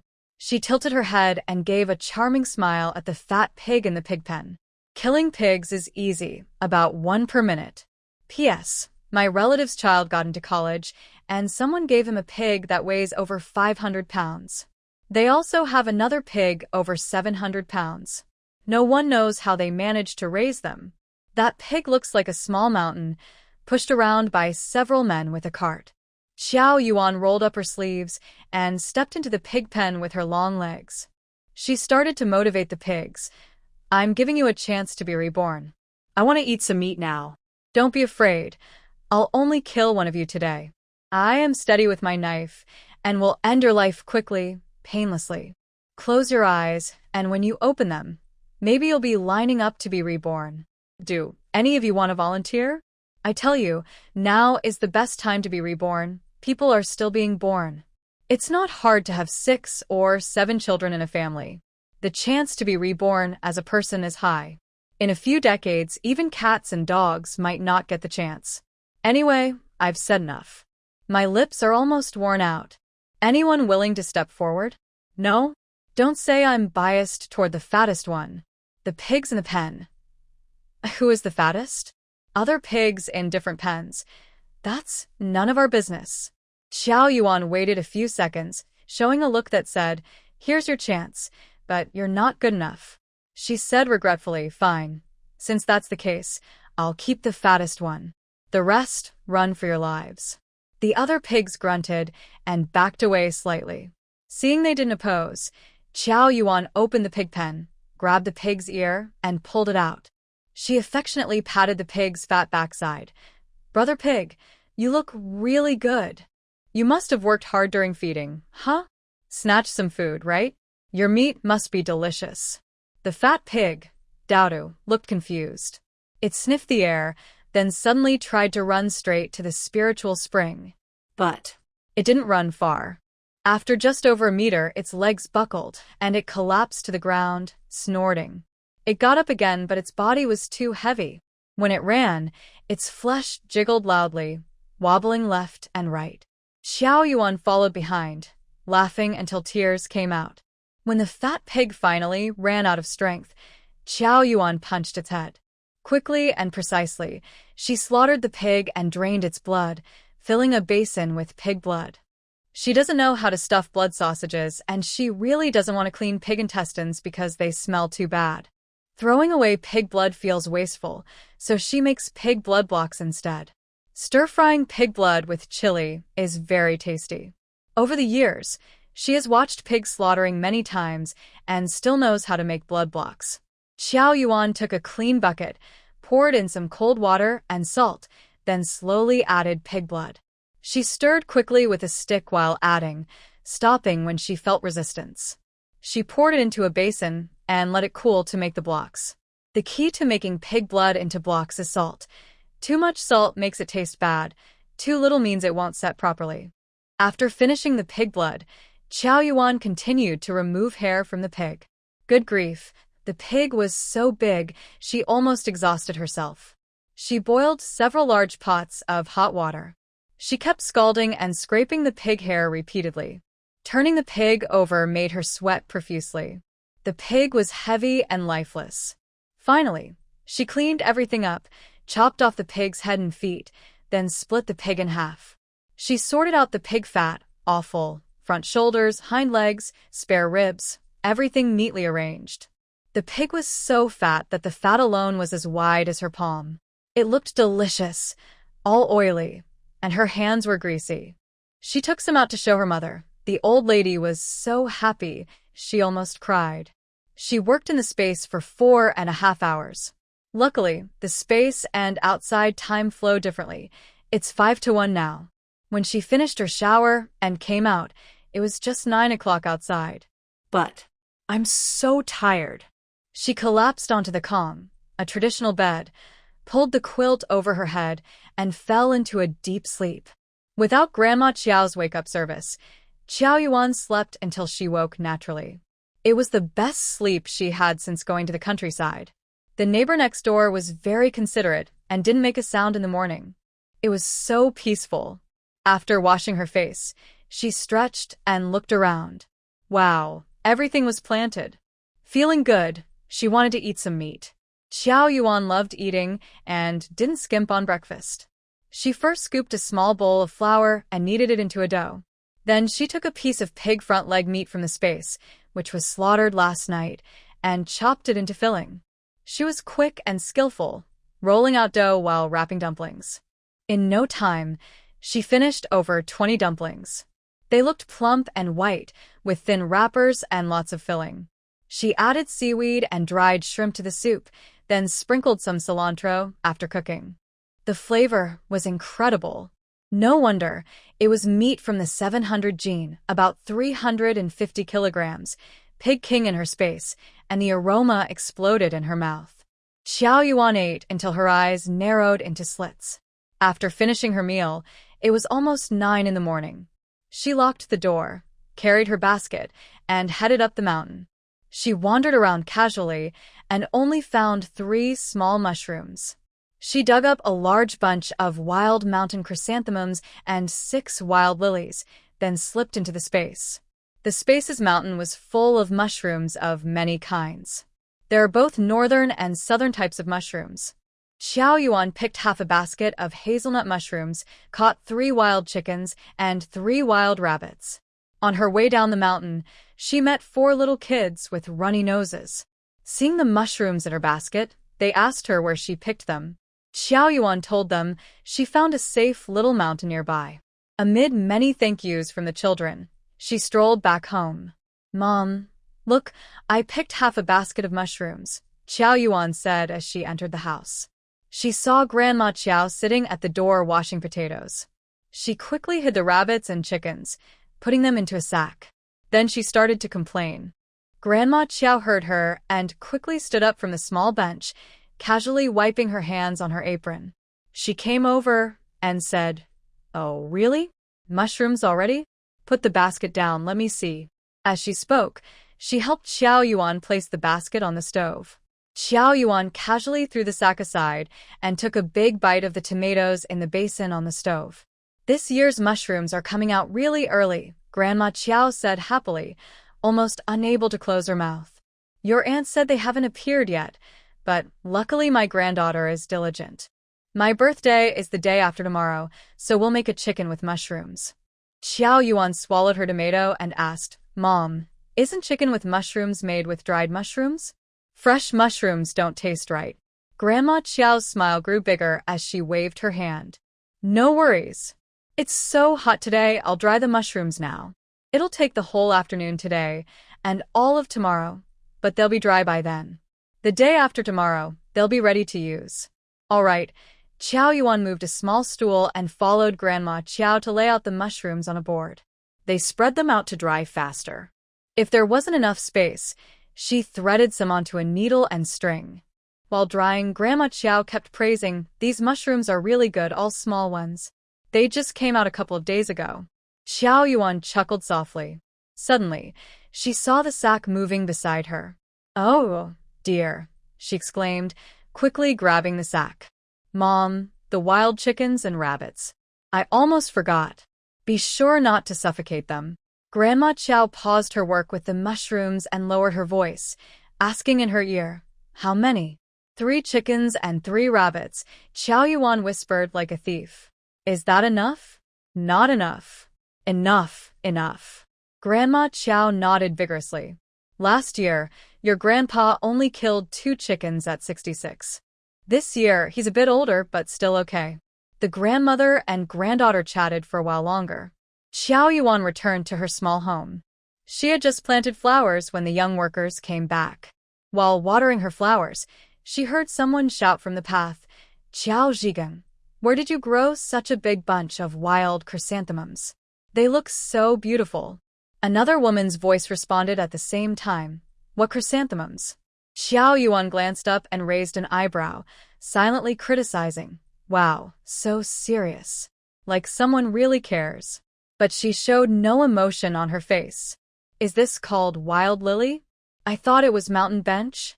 Mountain cave? There are many on the mountain. Those are Wu Jiqing and Wang Jiqing. The chrysanthemums were dug up by me on the mountain. If Wu Jiqing likes them, he can go up and look carefully. Actually, Qiao Yuan didn't like mountain chrysanthemums. The flowers are small and too delicate. She prefers bright, lively flowers like roses, peonies, camellias, hydrangeas, roses, and bougainvillea. Large chrysanthemums are okay too. She and Qian Shao see both like flashy flowers. Wu Weimin subconsciously pushed up his glasses and smiled politely. I saw mountain chrysanthemums on the mountain before, but none as good as yours. Qiao Yuan paused her watering, wondering, does he want her flowers? Not impossible, but he has to pay. Wu Jiqing, so you like chrysanthemums? If so, I can help you find some on the mountain when I have time. Wang Yonghong's voice was especially gentle. Her gaze on Wu Weimin was so soft it seemed to drip water. Qiao Yuan twitched her mouth and shivered. Oh my, this isn't the Queen and Tang monk. It looks more like they've entered the Ponzi cave. Wu Weimin looked surprised and nodded. Thanks, Jiqing Wang. I do like chrysanthemums. I think they are resilient and elegant. Before Wu Weimin could continue, the people in the front yard couldn't wait any longer. Feng Xianglan poked her head out from the north window, shouting irritably, Wu Jiqing, what are you dithering about? I asked you to pick a few eggplants, not to plant new ones. The stove is almost boiling over. Where are the eggplants? Hurry up. She was so hungry she could die, and Feng Xianglan couldn't help but shoot her a sharp look. I'm coming right away. Wu Weimin's face turned red with embarrassment as he hurried to pick the eggplants. Wang Yonghong felt distressed and couldn't help but speak up, Feng Jiqing. But Feng Xianglan cut her off again. Just shut your mouth. Since you're so eager to be a good person, don't just care about Wu Jiqing. Care about me too. My back is hurting so badly, I could break.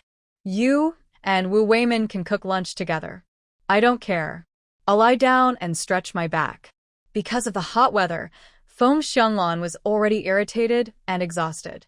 Plus, girls often have days when they don't feel well. Stomach pain and back pain made her even more irritable.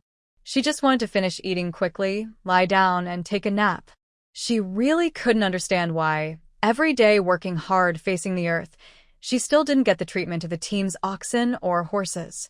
How could Wang Yonghong still have time to think about a partner? She was always daydreaming. The key was, she was eager and pushing herself forward. Bah. Rushing headlong isn't a good thing, and they didn't have much to do anyway, so she kept watching her closely. As long as she was a woman, talking to Wu Weimin for a few words, Wang Yonghong would immediately go over. Everyone knew about her little schemes.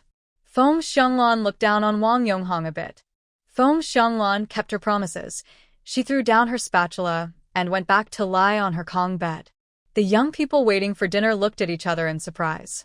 Suddenly, Zhou Yang chuckled from the next room. Both Wang Yonghong and Wu Weimin looked a bit embarrassed. They picked some eggplants and quietly went back to cook dinner. Actually, Wang Yonghong felt a little happy inside. They lit the fire together, cooked together, set the table. So much like a loving couple. Zhou Yang grinned at Qiao Yuan, who also couldn't help but laugh. Having many people around was interesting. At noon, Qiao Yuan made cold noodles. After eating, she wanted to wash her shoes, but the sky darkened. Soon, thunder and lightning started. The young workers were all happy. It looked like it was going to rain heavily so they could rest in the afternoon. Feng Xianglan lay on the Kong, her belly warm from the heat. Half asleep, she listened to Wang Yonghong pestering Wu Weimin in the kitchen about chrysanthemums. Feng Xianglan rolled her eyes and muttered, "What's wrong with her? A silly flower. She won't stop talking about it." A few other young women workers shared the same thought, exchanging glances. After the rain, the air was especially fresh. Qiao Yuan put on a white shirt, a floral skirt, and small leather sandals, ready to go out. Qiao, young worker, getting up so early? Going out? Qi Jimei was holding a basket of clothes, walking out with Xiao Dongxue. Qiao Yuan cheerfully said, "Yes, I need to go to the commune." Are you going to Dahu to wash clothes? Since they didn't have to work, everyone was happy. Zhao Dongxue opened the yard gate, smiling, and said, "Yeah, taking advantage of the day off to wash the bedding." Qiao Yuan sidestepped a small puddle and continued, "That might not be good. I was half asleep last night and heard the rain outside. I don't know when it stopped. The water in Dahu is probably very muddy today." "Oh, that's not good," Zhao Dongxue said, patting her thigh. "How did I forget about this?" Qi Jimei didn't expect this either, and they looked at each other. "Maybe we should put the clothes back and go for a walk up the mountain?" "That sounds good." Hearing that the two are going up the mountain, Qiao Yuan's expression changed. She called out to them softly and lowered her voice, saying, "Let me tell you quietly, when you have free time, you can pick more mushrooms and hazelnuts. Our team is about to set up a mountain delicacy collection point." "Really?" Zhao Dongxue was so excited she almost cried. Finally, there was a way to make money. She looked very clean and tidy now. "Do they buy everything? Do they want fresh mushrooms or dried ones? Besides mushrooms, what else do they buy?" Qi Jimei also looked at Qiao Yuan eagerly, her heart full of hope. Qiao Yuan didn't hesitate and shared her plans after discussing with Qiao Fuyo. "We will first collect fresh mushrooms, but they need to be clean. Since they pay by weight, a few blades of grass inside are okay, but dirt is not. They also buy dried mushrooms. Wild goji berries, mountain grapes, and mountain pears are also collected. Goji berries are medicinal and can be more expensive, so they must be dried. Hazelnuts, pine nuts, and mountainwood ear mushrooms are also collected. If we find lingji or ginseng, that would be a big fortune." Qiao Yuan even made a joke at the end. These days, lingji and ginseng do grow in the mountains, but they are not everywhere and it's not easy to find them. But as she said, finding them would be like hitting the jackpot. Especially ginseng. When Qi Jimei heard this, her eyes lit up with excitement. "We rarely see hazelnuts and pine nuts for sale. I've only seen pine nuts once, and they were very expensive. I heard they grow on red pine trees, which are very tall and hard to harvest." Zhao Dongxue, who had been working in the countryside longer and knew more, quickly explained, "We can't pick pine cones, but we can collect hazelnuts. Hazelnut trees are short and bushy, so you can reach them without climbing." Seeing the two discuss eagerly, Qiao Yuan also felt happy. Life seemed full of hope. "All right, you two can discuss it. I need to go to the commune to buy meat tomorrow." Qiao Yuan paused and held back her words. She was afraid that saying too much might make others think she was hinting at giving gifts to the educated youth. She changed the subject and said, "If you're going up the mountain, you can also find Zhou Yang and Feng Hua to go with you. It's not very safe for just the two of you, in case you encounter wild boars." Qi Jimei immediately became nervous and whispered with Zhao Dongxue, "Should we call all the educated youth? I just love this kind of flower-filled garden." "That's unlikely to happen," Zhao Dongxue quickly comforted Qi Jimei. "In all these years, I've never seen a wild boar. We pick mushrooms near the mountains close to the fields, and the team members often go there too. Currently, the mountain is full of edible things, and wild boars are not foolish. They will never come down the mountain." Zhao Dongxue saw Ji Mei still hesitating and gave her another lesson. "Let's quietly call Zhou Jiqing and Feng Jiqing. Today, we'll go for a quick walk in the nearby mountains, especially since it just rained. You don't know, after rain, mushrooms grow very quickly overnight. While others in the team haven't heard the news, we should act first. Once it spreads, we won't be able to compete with the women in the team. Also, Qiao Jiqing only told us privately. If the news gets out, it would be like revealing her secret. Don't forget, Qiao Jiqing is annoyed with Wang Meili." Zhao Dongxue felt she benefited from Ji Mei's help. Without her, Qiao Yuan might not have told her. So, she explained very patiently. Ji Mei thought about it and agreed. The two quietly went to find Zhou Yang and Feng Hua. Both families were well off, but they still wanted to earn more money. After listening, they agreed without hesitation. The four of them packed lightly and sneaked up the mountain. Meanwhile, Wang Meili held a boiled egg in her palm, twisting and turning as she came to the backyard. Passing by the vegetable garden, she plucked a potato flower and shook it in her hand. Lost in her thoughts, her cheeks turned red with embarrassment. Fenghua? Fenghua, are you awake? It's Mei Li. I have something urgent to talk to you. Fenghua? Seeing no response, Wang Mei became anxious. She put the egg in her pocket and started knocking loudly on the door. Fenghua, Fenghua, she called desperately.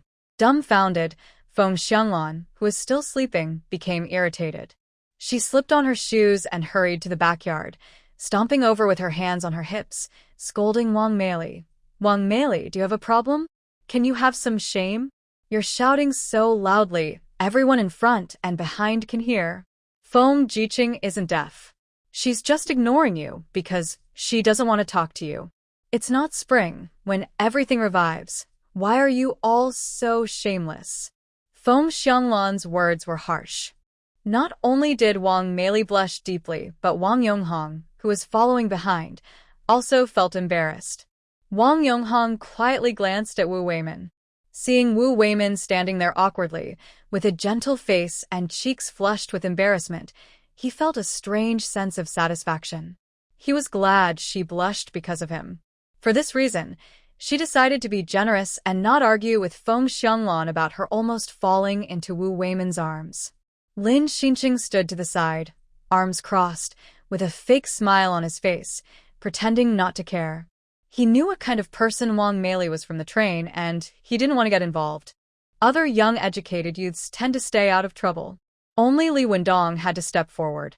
Can you two please say less so people won't be embarrassed? Li Wendong moved closer and separated the two. He looked at Wang Mei and said, "You go first, Wang Jiying." Wang Mei's lips trembled as she tried to speak, unsure of how to explain Feng Xianglan's sudden outburst. I don't know what happened.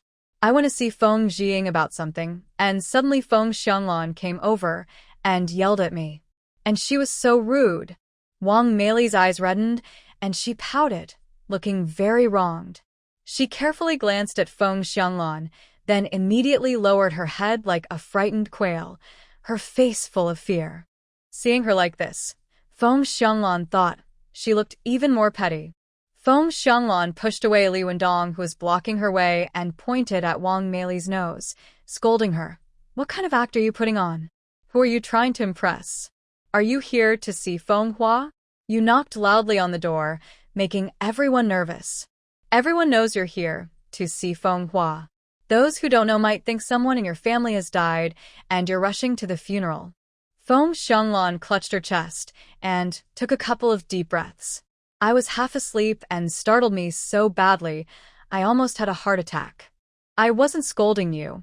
I just want to ask Wang Mei, do you think Fenghua will die if you can't see him now? Do you think you'll die if you speak? And what trouble could you possibly have? Don't think I don't see your little schemes. You just secretly cooked an egg this morning, probably trying to show off. Wang Mei was furious, almost breaking apart. She had hidden everything well, but now everyone saw through her. She burst into tears. I didn't do anything wrong, you're framing me. Then tell me, what are you here for with Fenghua? Feng Xianglan sneered and looked at her suspiciously, noticing her coat pocket. Everyone followed her gaze and saw that Wang Mei's pocket was bulging. It looked like an egg. The others looked at Wang Mei with teasing eyes. Wang Mei felt uncomfortable and tried to cover her pocket with her arm. Feng Xianglan snorted with amusement. Fenghua was handsome, from Beijing, and seemed to have good conditions. Besides Wang Mei, others also had their eyes on him. Two young girls from the team often hung around Fenghua. They acted subtly, just passing by him with their hose, or talking loudly when they saw him smile. Even Li Xiaomei, a quiet girl from the youth camp, had feelings for him. But she knew her place. Someone as outstanding as Fenghua wouldn't notice someone like her. Plus, her instinct told her to stay away from Fenghua and not to attract Wang Mei's attention. Stay honest and focus on returning to the city. The small flame was just beginning to appear when the main person himself extinguished it. A young girl's thoughts are always poetic, sweet and sour, quite lovely. Only Wang Mei, a disgusting person, wants to, as if Fenghua belongs to her alone. At this moment, Lin Xinqing sensed something. We've been talking for so long, but there's no movement inside. Maybe no one is home? That's right. Qiao Jiqing doesn't seem to be here either. If she were, she would have come out to watch the fun. No wonder some people are so anxious they seem crazy, Feng Xianglan said sarcastically. Wang Meili lowered her head, her expression twisted, and her voice sounded like it was forced out between her teeth. I didn't expect Feng Jiqing not to be home. Humph. Feng Xianglan rolled her eyes. Your brain really isn't enough. Eat more food and nourish yourself properly. Jiqing and the others subtly looked at Wang Meili. Wang Meili was so angry she almost ground her teeth. She hated Feng Xianglan with all her heart. Of course, her greatest hatred was for Qiao Yuan. That despicable woman was no better than her. She had stolen Feng Huawei. She believed this completely and had forgotten Zhou Yang entirely. Qiao, Qiao Yuan, just past the train tracks, sneezed twice loudly. Who's insulting me? There are always vile people trying to harm me. But I'm not afraid. I have strength and means. I kill without blinking, and I eat people without salt. Wow, wow, wow. Two little kids playing house and mud cried loudly on the roadside. Grandma, there's a monster, a female monster. She wants to eat Bauer. What's wrong? What's wrong? An elderly woman hurriedly ran out from behind the yard wall, anxiously holding the two children tightly. She looked them over carefully, relieved to see they were fine, and then glanced around, as if checking for bad people. Qiao Yuan. She rode her bike and sped far away. The crying gradually stopped behind her. She became lively again. Monster, where do you think you're running? I'll hit you with my staff. Qiao Yuan thought about turning back to see if the two little brats were pointing sticks at her. Losing her balance, her bike tilted, almost hitting a tree. This fiery-tempered girl, just wait for her. Qiao Yuan found a hidden spot to store her bike in her space. She wandered around the commune but didn't even go to the meat stall. Don't be ridiculous. Whether she could buy meat in line or not, if she dared to ask for 10 jin, the Annie would probably drown her in spit. Qiao Yuan felt like a country bumpkin entering the city for the first time, eager to join in any lively scene. I went for a walk in the black market. There was no bargaining, only vendors selling vegetables and a woman selling willow baskets. She wore a white shirt, a floral skirt, and small leather sandals. She looked beautiful with red lips, white teeth, and a healthy glow, standing out too much in the market. Everyone suddenly fell silent and looked at her. Their eyes were not admiring but cautious, as if afraid. Dressed so well, it was clear she wasn't from the countryside, more like someone here to catch people. Qiao Yuanwan smiled politely and said, "You all keep going. I'm just wandering around."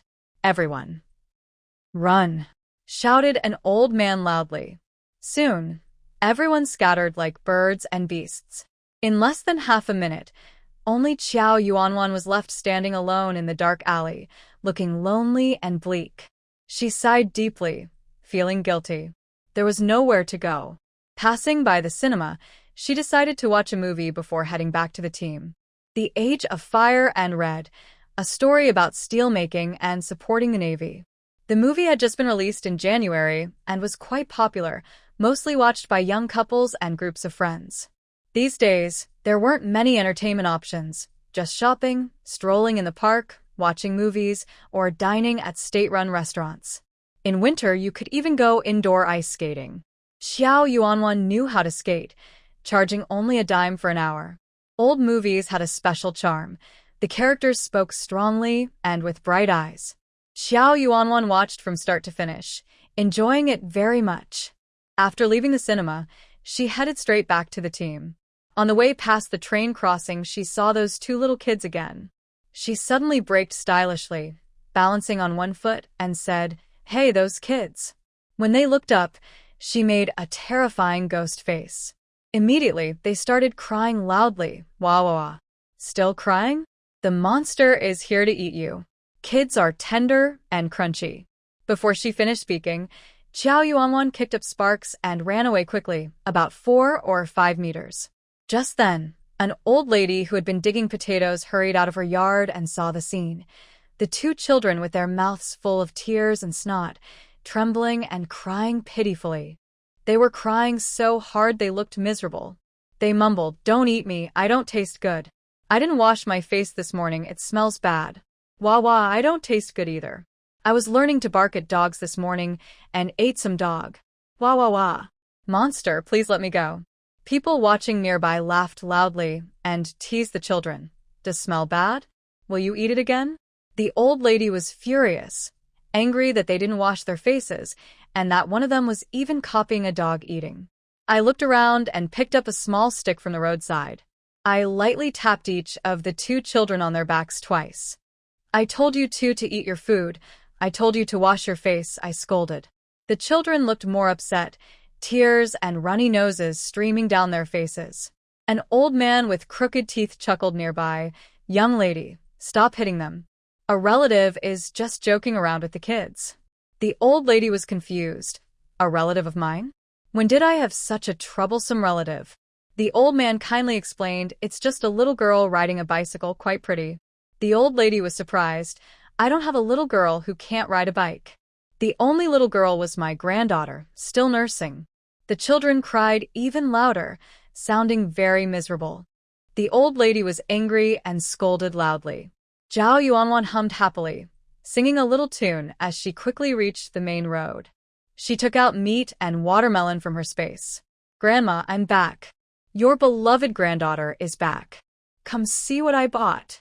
As soon as she arrived at the courtyard gate, she shouted loudly, not trying to hide her excitement. The young people at the front yard were busy and anxious. When they heard the noise, Wang Meili hurried over. Unfortunately, she was a step too late. She only saw Zhao Yuanwan's back and the loud sound of the door closing. "Grandma, just help me push the bike. No need to carry things." "It's not heavy. I can carry it myself," I said. "Oh, my dear granddaughter, you must be tired. I thought you just bought a pound of meat, but it looks like a full bag." The old lady reached out to take the bag. I didn't let go and moved aside. "Grandma, it's heavy. You can't lift it," I said while quickly walking and placing the big bag on the bed. The old lady parked her bike, ran back to the house, and said, "Yuan, hurry and show me what you bought." "What's in that big bag?" Zhao Fuyu heard the noise and climbed through the window from the backyard into the house. "Did you buy meat?" I untied the sack to show them, then picked up my large tea jar and poured half a jar of hot water from the thermos. The water was too hot, so I poured some out to cool it down before drinking it all in one gulp. When I felt better, I listened to see if there was any movement in the other room, but there was none. Curious, I picked up a kitchen knife and went inside. "What are you doing? Why aren't you bringing things out?" I asked. "Oh, okay. The old lady snapped out of her daze, trembling with excitement. "Yuan, where did you get all this meat? And such a big bag of ribs. I see 4 pigs' feet too." I lowered my voice and asked, "Yuan, did you buy this from the black market? You know we shouldn't go there. If someone finds out, it's over. Grandpa can help you if needed." The old man wasn't afraid of losing his position as team leader, but you are just a young girl, and your reputation isn't good. Yuan. Xiao Yuan had never seen her old man act so much like a monk. She kept saying "Wan, Wan," and her head was almost fainting. She cut into a watermelon and loudly explained, "Old man, I'll give you money. Go buy one from the black market for me to see. The black market is so poor that even mice cry." "Xiao Frio, Dodo, I've been to the black market too, and there's really nothing good there." "Where did you buy it?"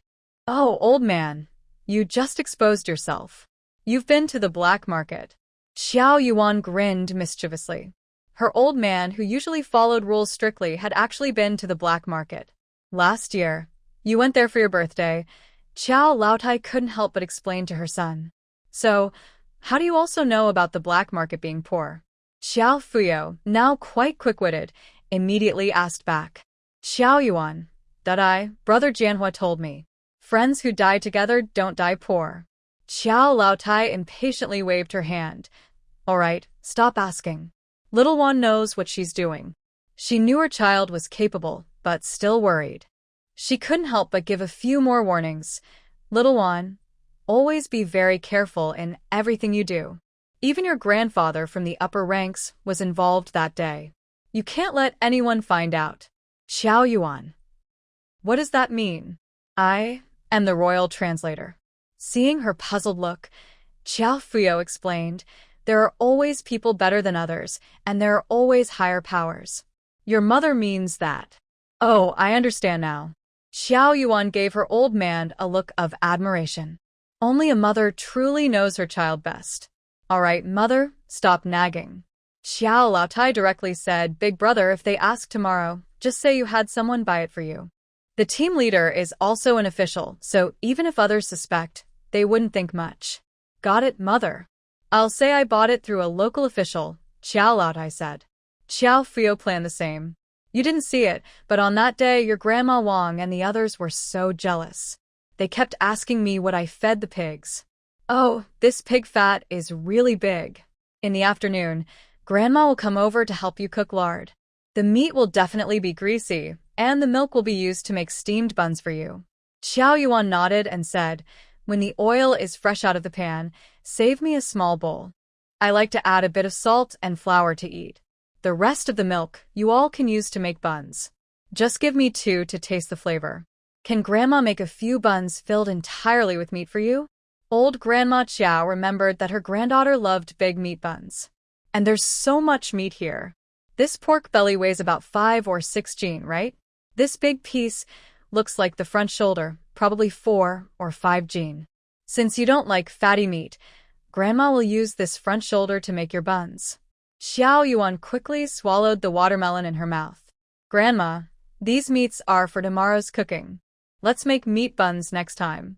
Are they all prepared? Old Grandma Qiao was surprised, her eyes wide open. Yes, all done. I discussed with Brother Jianhua and others. This time, we'll have a good birthday celebration. 66 is a big birthday. After 66, everything will go smoothly. Half of the pork belly will be used for braised pork, the other half for braised pork with preserved vegetables, and the backbone will be stewed with potatoes. The front shoulder can be used for sweet and sour pork or pearl meatballs. I happen to have sticky rice. Oh no, I forgot to bring the tenderloin. I wonder if the front shoulder will affect the taste of the sweet and sour pork. Burp. The watermelon was eaten too quickly. Xiao Yuan stretched her neck and burped. Xiao Fuyo, who was sharpening the knife, heard the whole thing and came into the room, asking, Sweet and sour pork? I've heard of it but never tried it. How do you make it? Xiao Yuan briefly explained. Stop. Old Grandma Qiao, who had just caught her breath, shouted loudly, That dish is definitely not okay. It uses too much oil. Again with meat and deep frying. We can't keep living like this. Old Grandma shook her head like a rattledrum. Xiao Yuan. Oh, I forgot. I was just thinking about how tasty it would be. Xiao Fuyo strongly agreed with his mother's decision. As for respecting his mother, he wouldn't hesitate to spend money, but there was just too much meat and dishes. There was enough oil and water, so there was no need to make more fried dishes. After discussing, the three of them kept changing the menu. At noon, Zhang Xianghua and Brother Qiao Jianhua and others came back. Seeing so much meat, everyone couldn't help but smile broadly. Zhang Xianghua hurriedly asked Xiao Fuyo, Did you give Xiao Yuan the money? Not only for buying meat, but they also ate the most watermelon at her house, and she had to pay for it. They were getting a big bargain. At least for fish, chicken, and rabbit, they saved a lot of money. Zhang Xianghua was clear-headed and asked anxiously, as soon as she returned. Xiao Fuyo paused while cutting watermelon, hanging his mouth in frustration. Our money is with you. Where the money is, how much we have, I've never asked. Zhang Xianghua smiled and said, Oh yes, that's true. She quickly went to the west room to lie down on the bed and took a small corner from the deepest part of the cabinet to count her money. It was a thin stack with small coins and notes. Qiao Jianhua came in and said, Mom, don't take it. I've already talked with the second and third brothers. The three of us will share that money. I'm also enjoying my son's good fortune. Zhang Xianghua immediately put the small handkerchief back. As for how much money her sons had, she and her husband never asked. All three sons were not the type to spend money extravagantly. Qiao Jianhua, Qiao Jianbang and Qiao Jianya took their money and went straight to the youth commune station. Xiao Yuan was cooking pig's trotters. When she brought back 2 pig's trotters, Zhang Xianghua felt a bit shy. The same feeling of embarrassment was shared by Qi Jiamei. At 1:30 p.m., she thought Xiao Yuan should have finished her lunch by then. But she was surprised to see Yuan nibbling on pig's trotters. She quietly said thank you, put down a small basin of cleaned mushrooms, and hurried outside. Xiao Yuan. No need to run. She wouldn't let anyone take the pig's trotters. August 8th, lunar July 21st. Old Xiao had already dressed in the new clothes Yuan bought her early in the morning, looking very happy. Zhang Xianghua and Zhou Chunhua started working before 6 o'clock, boiling water, plucking chickens, cutting meat, washing vegetables. The sisters-in-law were busy and lively. Since they used the pot for a long time today, old Xiao was worried the stove might burn the bed's fiberboard. Early in the morning, they lifted the fiberboard at the head of the bed. Han Kaifeng, pregnant, helped with the chores. Others were busy too. Xiao Yuan got up early and went fishing in the river. Qiao Fuyo went to buy wine. Qiao Jianhua, Qiao Jianbang, and Qiao Jianya were responsible for sweeping the yard, making sure not to leave even a pile of chicken droppings. The 4 brothers, Qiao Jianan, helped fetch water, carry firewood, or run errands. By 7 a.m., Yuan returned with 2 big carp, each about 3 jin. Old Xiao sat under the eaves smoking his pipe. When he saw his granddaughter carrying the 2 big fish, he called out, "Second brother." Little one caught some fish. "Hurry and bring out the wash basin from the storeroom. Put the fish in and let them rest for a while. They need to be cooked later. If they sit too long, they'll get fishy." "Those fish are really big." Old Xiao heard the noise and came out of the kitchen, smiling from ear to ear. He looked around and asked, "Hey, where's little Wan?" Xiao Yan was washing rabbits and didn't look up, replying, "She took 2 chickens home. Said she's going to make roast chicken." After marinating the chicken, Yuan lit the big pot. Before leaving the house in the morning, she had prepared the dough, planning to steam some longevity peach buns. She wasn't skilled at more complicated things. It's still manageable. No one in the family is as skillful as Lu province people. I wouldn't say perfect, but about 80% similar, which is not bad. Xiao Yuan is quick and nimble. In no time, she made a big longevity peach cake.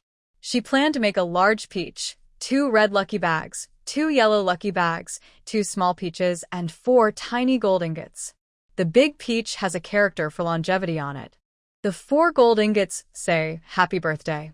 The yellow gold ingots are made from pumpkin, and the red ones from tomato juice. They didn't look very red, so Qiao Yuan went into the space to find some red yeast rice. That made her happy, and the dough turned bright red. She added a ring of green leaves around the peach, made from spinach mashed with garlic juice. Then she steamed the peaches. Meanwhile, Qiao Yuan was busy preparing roast chicken. They worked quickly and finished everything by around 9 o'clock. In the back room, Qiao Xingli, Li Guilan, Qiao Yudong, and Qiao Yuzhu, a family of 3, were there. Also, Grandma Qiao Meifeng and her whole family came. Both families arrived together. Qiao Jianpan followed Qiao Meifeng home. As soon as Qiao Jianpan entered the door, he shouted loudly, "Xiaowan, sister is back."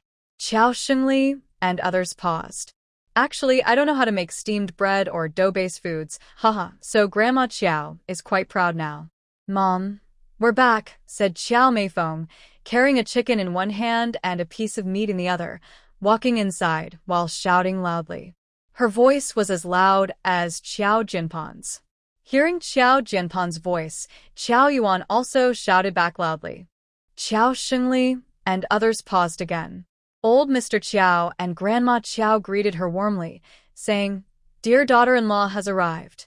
Come in quickly, it's hot outside." "Oh, Feng, your eldest, second, and third children didn't come?" Xiao Meifeng has 5 kids, 3 girls and 2 boys. The oldest girl is married, the second girl just graduated from high school and is busy looking for a job. The third is a boy, the same age as Qiao Yuan, and they went to the same school. The fourth is also a boy, 13 years old. The youngest is an 11-year-old girl. Today, only the two youngest came. Her brother-in-law, Qingshan, usually doesn't talk much. He works at the grain station.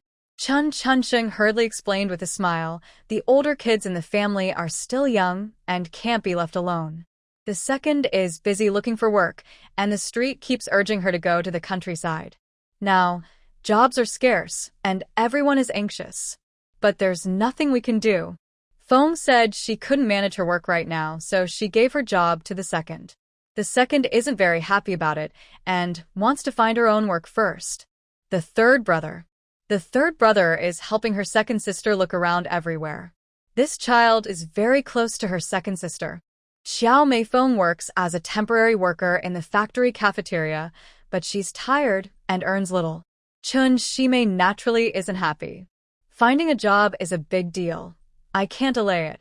Old man Xiao took a puff from his pipe and nodded in agreement. He then called out to the vegetable garden, elder brother, second brother, your sister's parents are here. The third brother and the others have also returned. Xiao Xingli put down a watermelon and a fish and asked, big brother, second brother, are you both resting today? Xiao Fuyo stomped his muddy foot. It rained heavily the day before yesterday. Today, the ground is still too wet to walk on, so everyone is resting. Yes, the rain in the city wasn't small either, and it came suddenly. Relying on the weather isn't always good. Everyone laughed as they went inside. Zhang Xianghua and Zhou Chunhua were busy cooking. They simply greeted everyone and then went back to work. Qiao Meifeng hurriedly washed her hands in a basin, chopped filling, and kneaded dough. She still had 66 dumplings to make. The Qiao family was quite busy at the moment. Li Guilin sat cross-legged on the Kong, heated bed, unmoving. She didn't even help in the kitchen or lend a hand, just like a big pile of chicken droppings. When visitors were around, Old Lady Qiao didn't bother to pay her attention but chatted with Old Lady Chen. Old Lady Chen kept glancing at Old Lady Qiao's clothes and couldn't help but smile, asking, Old sister, your outfit today looks very spirited. Where did you buy it? I'll go buy one too. I don't know. My little granddaughter bought it for me. Old Lady Qiao stretched her clothes and smiled with her eyes closed. Li Guilin's expression stiffened. Oh, I think your little granddaughter's name is Xiaoan, right? That child is the same age as our third brother, only 15 this year. She's quite filial. Why didn't I see her just now? Old Lady Chen clicked her tongue. She's really growing up. She can buy clothes now. She's a very filial child. I didn't see her just now. She looked around the room. We only have 2 pots at home, so busy that we just used her pot to cook. She also said she wanted to make roast chicken for me to try, and she's been busy since early morning. She's the most caring when it's my birthday, busying herself all over. She bought me 2 sets of clothes. After dinner, I'll show you the other one. It's quite pretty. She also bought a set for her grandpa. My little Xiaoan is so filial. Old Lady Qiao kept praising Xiaoan to the skies. In her words, Xiaoan was the most filial in the entire Qiao family. Having such a granddaughter meant she could live 50 more years. Old Lady Chen envied her deeply. Knowing that Li Guilin was her biological mother, she said, your third uncle's wife. You'll enjoy old age in the future. The room was not even heated, but Li Guilin felt extremely hot, sweating all over. Especially sitting on the bench with Old Man Chen, the 3 sons and the son-in-law chatting, Old Man Qiao also praised, my family one is very filial. Now it was Qiao Xingli's turn, and Qiao Yuzhu and Qiao Yudong couldn't sit still anymore. They shifted their seats as if nails had grown into their butts. Chen Chunsheng, like his mother, only knew that this niece had gone to the countryside and was confused by all the twists and turns. He also sincerely praised Qiao Xingli. Qiao Yudong looked like he was about to burst, his face showing some uncontrollable emotion. Li Guilin couldn't sit still anymore. She suddenly stood up but felt a bit awkward, so she looked for a way to excuse herself. I'm rested now. I'll go help my eldest sister-in-law and second sister-in-law. I'll go too, said Qiao Yuzhu, handing the child to her husband and heading to the kitchen. Qiao Yudong. Kang's hand. Not long after, Qiao Jianji and Qiao Jianfen returned with their husbands. Zhang Xianghua put down the half-washed morel mushrooms, reached out to take the snacks and canned food bought by her two daughters, and casually asked, "Why are you back? Where are the kids?" Xiao Jianfen went inside to wash her hands and help out. "Not bringing them. They're too annoying. They're all over the place, jumping around, not behaving. They went up the mountain with their grandpa. I might as well relax a bit." Xiao Jinji also smiled. "I came with Zhejiang. It's not convenient to bring the kids. Let her grandma stay at home to keep them company. When they come, they won't eat much anyway." She came a few days ago, too. Last time she went back, she had a big argument with her grandma. Her grandma, feeling guilty, had been much calmer lately and was patient with the children. Xiao Jianji glanced at Li Guilon, but didn't mention Xiao Yuhua. Instead, she asked about Xiao Wan and Xiao Jianpan. Xiao Jianpan had just returned and greeted Old Lady Qiao and Old Man Qiao, then quickly ran to find Xiao Yuan in the front yard.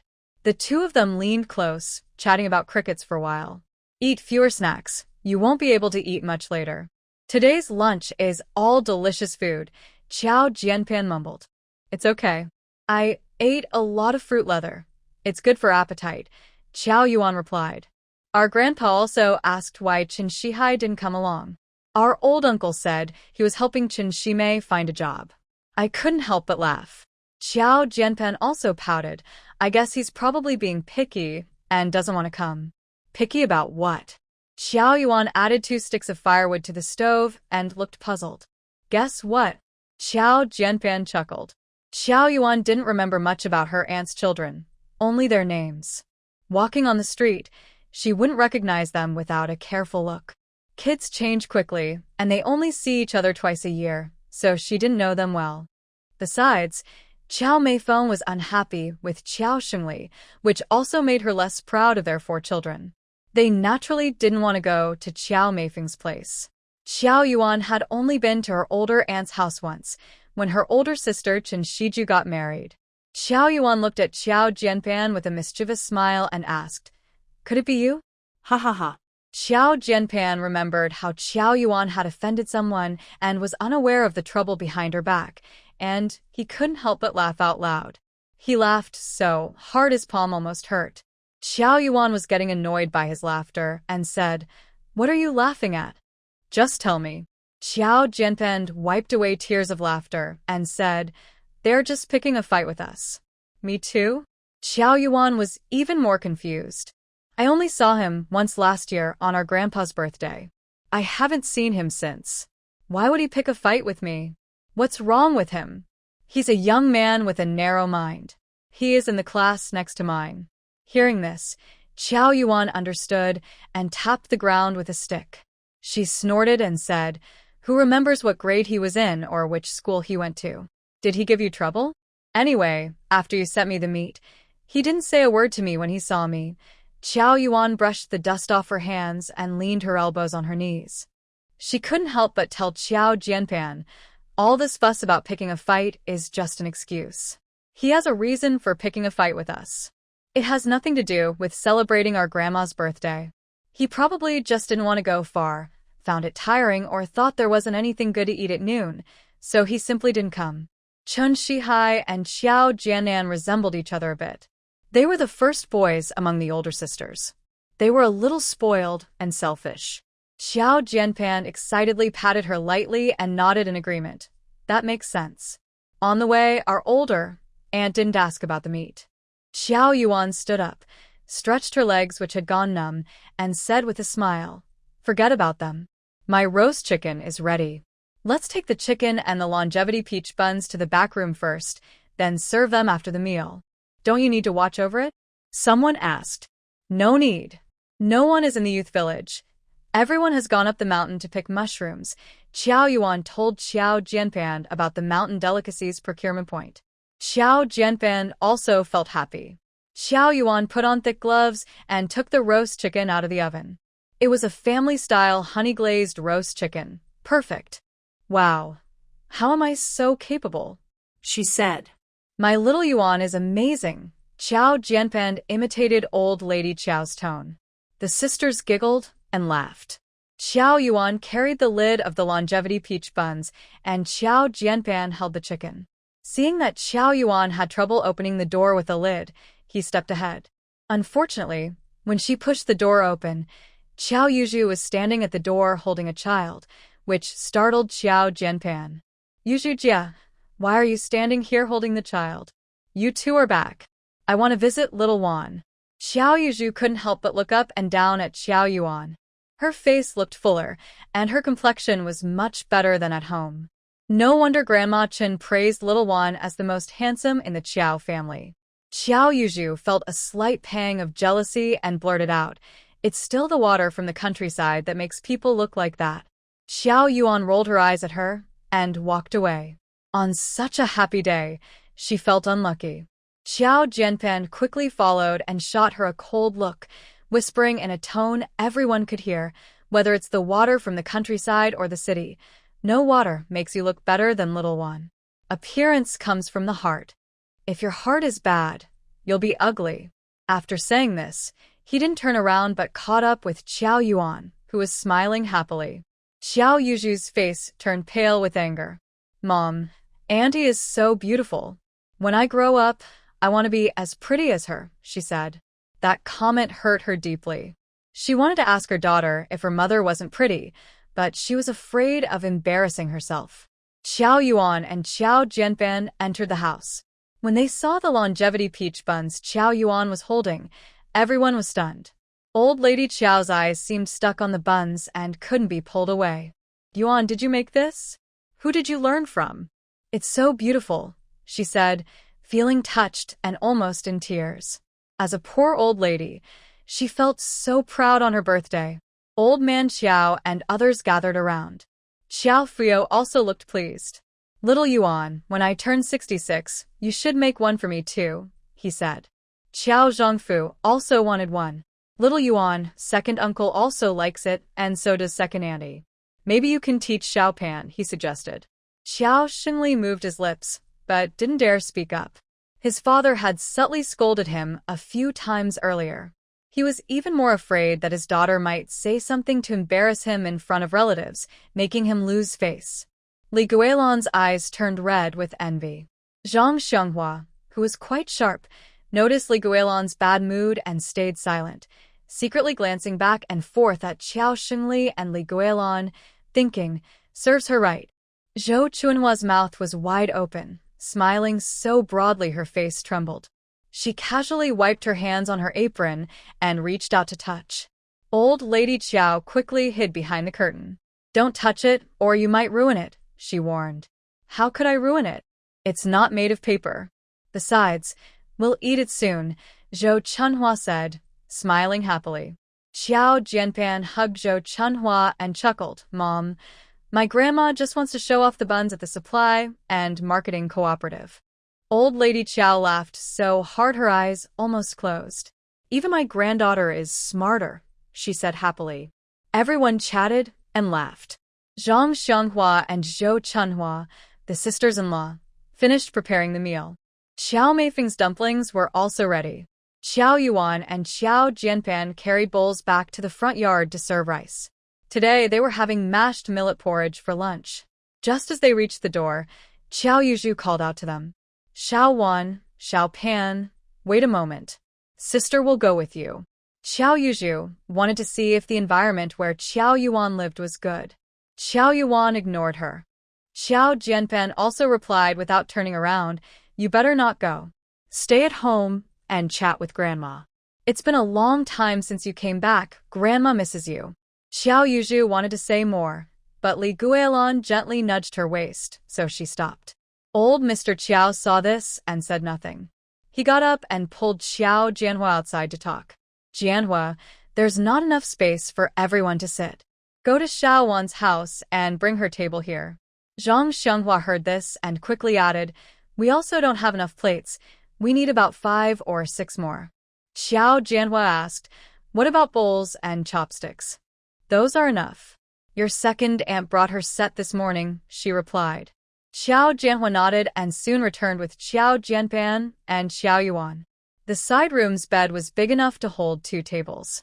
One table was placed on the ground, and even sitting on small stools was fine. The unmarried younger generation sat at this table. Then Zhang Xianghua and others went into the kitchen to bring out the dishes.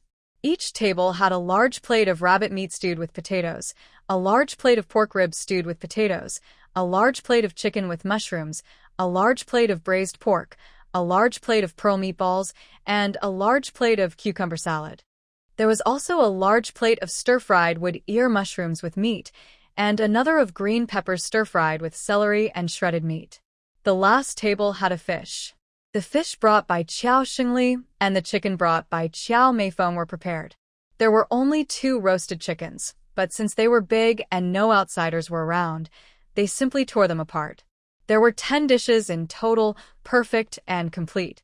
Old Lady Chen, Old Man Chen, and even Qiao Xingli and Qiao Jianji were all surprised. They hadn't seen such hearty dishes in many years. Old Mr. Qiao saw everyone was seated and smiled at Old Lady Qiao, saying, "Today is your 66th birthday. Say a few words." "There's nothing much to say. Let's all have a toast and wish everything goes smoothly in the future." Everyone picked up their cups and took a sip. Old Lady Qiao smiled happily. "Eat the food, eat the food. Dear relatives, don't pretend when you come to our house. Just treat it like your own." "No need to pretend. I won't." Old Lady Chen nodded repeatedly and took a piece of braised pork to her mouth. "This braised pork smells so good, soft and tender. I'm getting old, my teeth aren't as good as before, so this is just right." Old Man Chen and Old Man Xiao clinked their cups and took a sip of wine, then said, "The fish is also well stewed, no fishy smell at all, very flavorful. The key is that it's fresh, tender fish. Sometimes at the commune, we can buy fish, but it's never as fresh as yours. Did you go early to buy it?" Old Mr. Chen wasn't thinking about fishing. He also fishes, but often has no luck. Old Lady Qiao had been waiting for this moment. She had been showing off earlier and deliberately didn't mention these things. She quickly swallowed the red braised pork in her mouth and smiled, saying, "No, we didn't buy it. Little one caught these early in the river, 2 big fish, plus 3 rabbits and 3 chickens, all caught by her on the mountain." Old Mrs. Chen was very jealous when she heard this. At the dinner table, Qiao Xingli, Li Guilan, Qiao Yudong, Qiao Yuzhu, and Qiao Jianan were busy eating, and their mouths no longer found the meat tasty. At this moment, Li Guilan and Qiao Yuan sat back to back, one on the Kong bed and one on the ground. Qiao Yuan sat on a bench, and Li Guilan sat on the edge of the Kong. Li Guilan eagerly took a piece of chicken leg and put it into Yuan's bowl. "Yuan, do you think you'll be full when you go to the countryside? Is it tiring? Are the other educated youths easy to get along with? Look at you, you've lost weight. Eat more meat to make up for it. Your dad and I are most worried about you at home." Old Mrs. Chen nodded in agreement. "Yes, when children go to the countryside as parents, we don't feel very confident." That's right, that's right." Qiao Xingli nodded along. "I'm lucky to have my parents watching over me," he said. "Of course, staying with my grandparents, I can't possibly go hungry. I've gained weight." One said they were thin, the other said they had gained weight. Qiao Yuan picked a chicken leg for Qiao Jianya. She turned and found a chicken in the mushroom stew and placed it into Li Guilan's bowl. "Mom, look at you, you're really thin now, your cheeks are sunken. I knew you missed me. Come on, eat more meat to make up for it. It's hard to buy meat in the city. You used to love chicken butts the most." Qiao Yuan smiled sweetly at old Mrs. Chen and others. "My mom always says chicken is like a phoenix tail. It's the most fragrant part of the chicken. She can eat it endlessly." Li Guilan's chopsticks paused over the braised pork, unsure whether to pick it up or not. Finally, under the watchful eyes of Zhang Xianghua and Zhou Chunhua, she nervously picked up the chicken and ate it. Fragrant." Qiao Yuan smiled sweetly. "Dad, this is a chicken head. The head and the phoenix tail are the perfect match." Qiao Xingli smiled.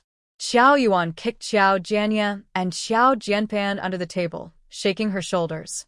They were having a fit. Qiao Jianpan and Qiao Jianya immediately lowered their heads to eat, their faces flushed. Seeing Qiao Yudong's chopsticks flying, he kept grabbing meat.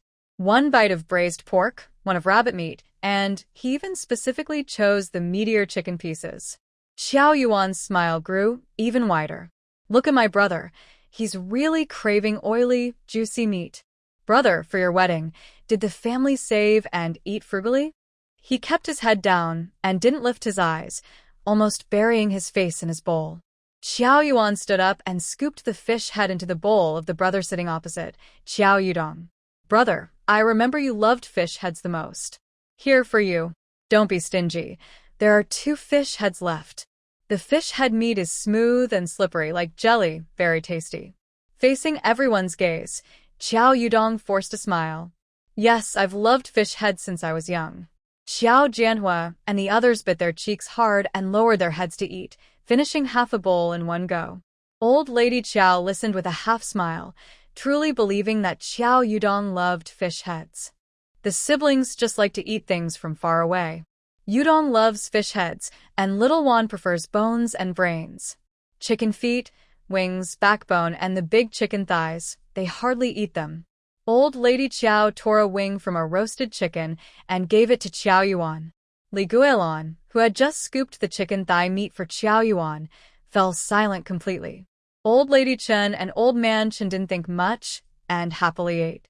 Xiao Meifeng understood, but she was also proud and wouldn't talk about her family's affairs in front of her mother-in-law. She didn't want her in-laws to laugh at her. Some things she had to keep to herself, even from her husband.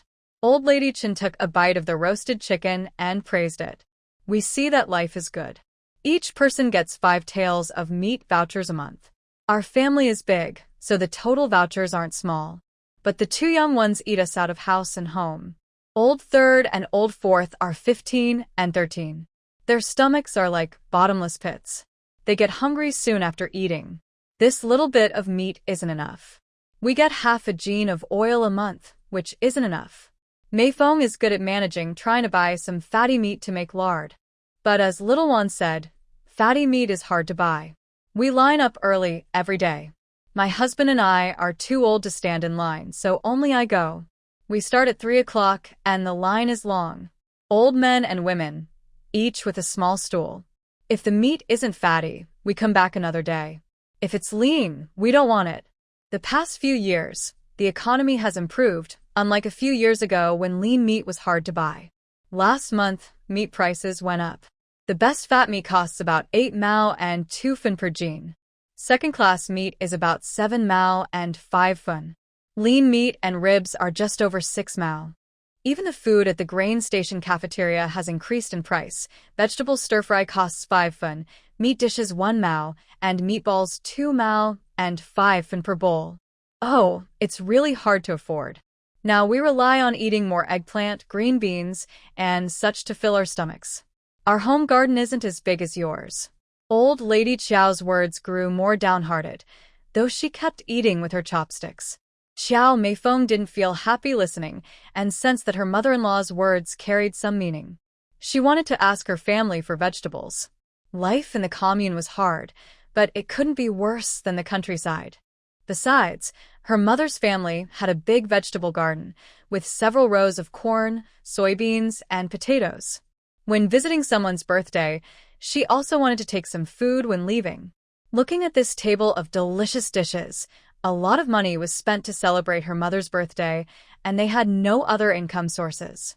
She was worried for a while afterward. Her mother-in-law still wanted to take advantage. Back in 1959, during those tough years, her family helped a lot. It was normal to help each other. What could possibly go wrong?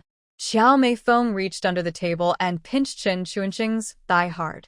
Chen Chunxing endured the pain and forced a smile. Now is the peak season for vegetables. Tomatoes, eggplants, cucumbers, and so on sometimes cost only 2 or 3 cents a pound. They are all very fresh. Eating vegetables now is easy. My small vegetable garden is still there, unlike my third brother's, where even green onions cost money. Old Lady Qiao looked a bit embarrassed. Old Man Qiao quickly said, "Come on, don't just talk, let's drink. Chunsheng, pour some more for your father. Guosheng and Jicheng, you two also drink. Today is a happy day. Your father bought 3 gene of meat from the supply and marketing cooperative this morning." The 2 grandsons-in-law nodded repeatedly. One poured for Old Man Qiao, and the other for his father-in-law, Qiao Fuyo. The atmosphere was very friendly, and they started chatting about stories, family matters, and national issues. During the meal, Li Guilin asked again how they bought so much pork. After some time, when Xiao Yudong got married, she also wanted to show off in front of her in-laws. Previously, Qiao Yuan wanted to take her bicycle and radio. It embarrassed the Qiao family, so Qiao Xingli and Li Guilin wanted to make up for it at the banquet. Qiao Fuyo swallowed the braised pork in his mouth and raised his head. I bought it through someone. Gave them a little gift. Li Guilin didn't say anything and continued eating her meat. Qiao Yuan also ate quietly. The dishes from the kitchen were excellent, especially with firewood hot pot. The flavor was amazing. The braised pork was tender, juicy, and melt in your mouth, not greasy at all. The chicken was also very tender and fragrant. Qiao Yuan ate from start to finish, comparable to Qiao Jianya. After finishing the meal and chatting for a while, Qiao Meifeng, Qiao Jianji, and Qiao Jianfen all left. Qiao Yuan looked at Qiao Xingli, who was chatting casually, and asked in surprise, "Hey, Dad, why aren't you leaving yet? Do you want to stay overnight?" Once the outsiders left, Qiao Xingli stopped pretending. His face looked unhappy. "I have a late shift tonight, and I need to catch a train around 3 o'clock. Oh. Xiao Yuan slapped her forehead. "By the way, Uncle, did you ask my dad for money?" Don't be shy to ask. Qiao Xingli and Li Guilin shivered. "What money?" Xiao Fuyo rubbed his hands together. He was indeed a bit embarrassed. Old Qiao didn't interfere in the kids' affairs. He smoked his pipe, stood with his hands behind his back, and followed behind old Qiao. As for old Qiao, she was holding a longevity peach bun. Neither of them wanted to stay with Qiao Xingli and the others. Before Qiao Xingli could speak, Qiao Jianan got impatient first. He stood up, wanting to find an excuse to leave, but Qiao Jiandong and Qiao Jiaxi quickly held his shoulders from both sides. "You're the eldest grandson. You don't want to listen and want to leave, right?" Qiao Jiandong whispered into Jianan's ear. Qiao Jiaxi pinched Jianan's waist painfully, right? "Eldest grandson?" One call after another, "Eldest grandson," and "right," made Jianan blush and his neck turn red. Jianan lowered his voice and gritted his teeth. "Let go of me, both of you. It hurts so much." Qiao Jiandong and Qiao Jiaxi secretly squeezed harder, pretending not to hear, while also asking Qiao Jupin for some fruit leather. They were also full. Jianan was so angry, but he was timid. He had just been glared at by his own mother. Then he saw Zhou Chunhua holding a fire stick. Qiao Yuan moved a chair and sat next to Xingli, hugging his arm. "Dad, my eldest uncle feels embarrassed to say it. I am your biological daughter, so I feel okay. I'll speak for my eldest uncle." Xingli, who was hugged, shivered instinctively. "It's so hot in summer. Loosen up." Qiao Yuan was obedient and well-behaved girl, immediately letting go and adjusting her sitting position comfortably. "To keep it short, Dad, you, the eldest uncle and the second uncle, are all the children of Grandma. Grandma is over 66. Our family can't just talk about it. We need to do something, right?" Li Guilin's heart skipped a beat, realizing what was happening. She wanted to say she bought a chicken and a big watermelon. Xiao Yuan seemed to read her mind. She glanced at Li Guilin, then at Xiao Yudong and Xiao Yuzhu.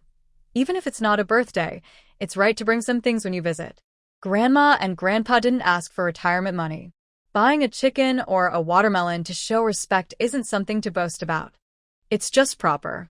We can't make calls at the brigade, and writing letters is unnecessary since it's so close. It's just a small matter. I think our parents are very filial, so they definitely wouldn't say no. I'm just representing our parents and discussing with you and the others. The money spent on Grandma's birthday should be split equally among our family and the second uncle's family." Xiao Yudong couldn't sit still anymore and wanted to ask why she was representing their parents. But Xiao Yuzhu pulled his sleeve hard from behind, misunderstanding him, thinking he didn't want to pay. Zhou Xingli felt a bit uneasy inside, thinking Dad was careless about this. Zhou Yuan was happy. Although her father was a bit biased toward his children, he still showed filial piety. She turned to Li Guilin and asked, Mom, do you have any problem with what I just said? Given the situation and being in front of uncle and second uncle, she dared not object. Li Guilin quickly nodded, smiling happily. Of course, filial piety is the most important. We will pay for the expenses this time. Your dad and I have no problem. Zhou Yuan knew her mother cared about appearances and reputation. She then looked at Zhou Fuyo, who hurriedly joined the conversation, saying, the pork was bought through a friend. I gave him 30 eggs, so that's not counted in the expenses. Since we don't have meat coupons, the meat is a bit more expensive, but not much because we know people. 10 jin of meat cost 10 yuan. The pork backbone was 4 yuan. The wine was 3 yuan 50. The other small expenses aren't counted. Fish, rabbits, and chickens were all paid for by Xiaowan. I told her to accept the money, but she refused, saying she was being filial to her grandma. So, our family's total comes to 5 yuan 88 cents. Zhou Fuyo wanted to say 5 yuan 80, but before he could, Zhou Yuan cut him off, saying, Dad, just give 6 yuan. It's not much more, and it's not outsiders. My second uncle's family paid yesterday, giving 6 yuan. That was from Qiao Jianbei, Qiao Jiandong, and Qiao Jianqi. All right, Zhou Xingli took 6 yuan from his pocket and handed it to Zhang Xianghua. Sister-in-law, count it. No need, Zhang Xianghua said, not even looking, and pocketed the money. Dad, you're quite well off. Zhou Yuan stretched her neck and looked. My grandpa is old now and can't work much. He only earns 6 work points a day. My grandma relies on food rations based on people's heads. My grandpa and grandma live and eat thanks to my eldest uncle. Now, my eldest uncle and aunt are also worried about me. My eldest uncle is the oldest, but he doesn't complain much. Still, we can't pretend everything's fine. We shouldn't let my eldest uncle suffer too much. Dad, you don't have much grain or meat coupons, but other places should help out a bit. Once my brother's wedding is over, you and my mom will have completed your tasks. My second sister and I will take care of ourselves. You and my mom both work and earn good wages. It's time to give us our retirement money, right? Zhou Yudong suddenly stood up. He was married now and needed his parents' support.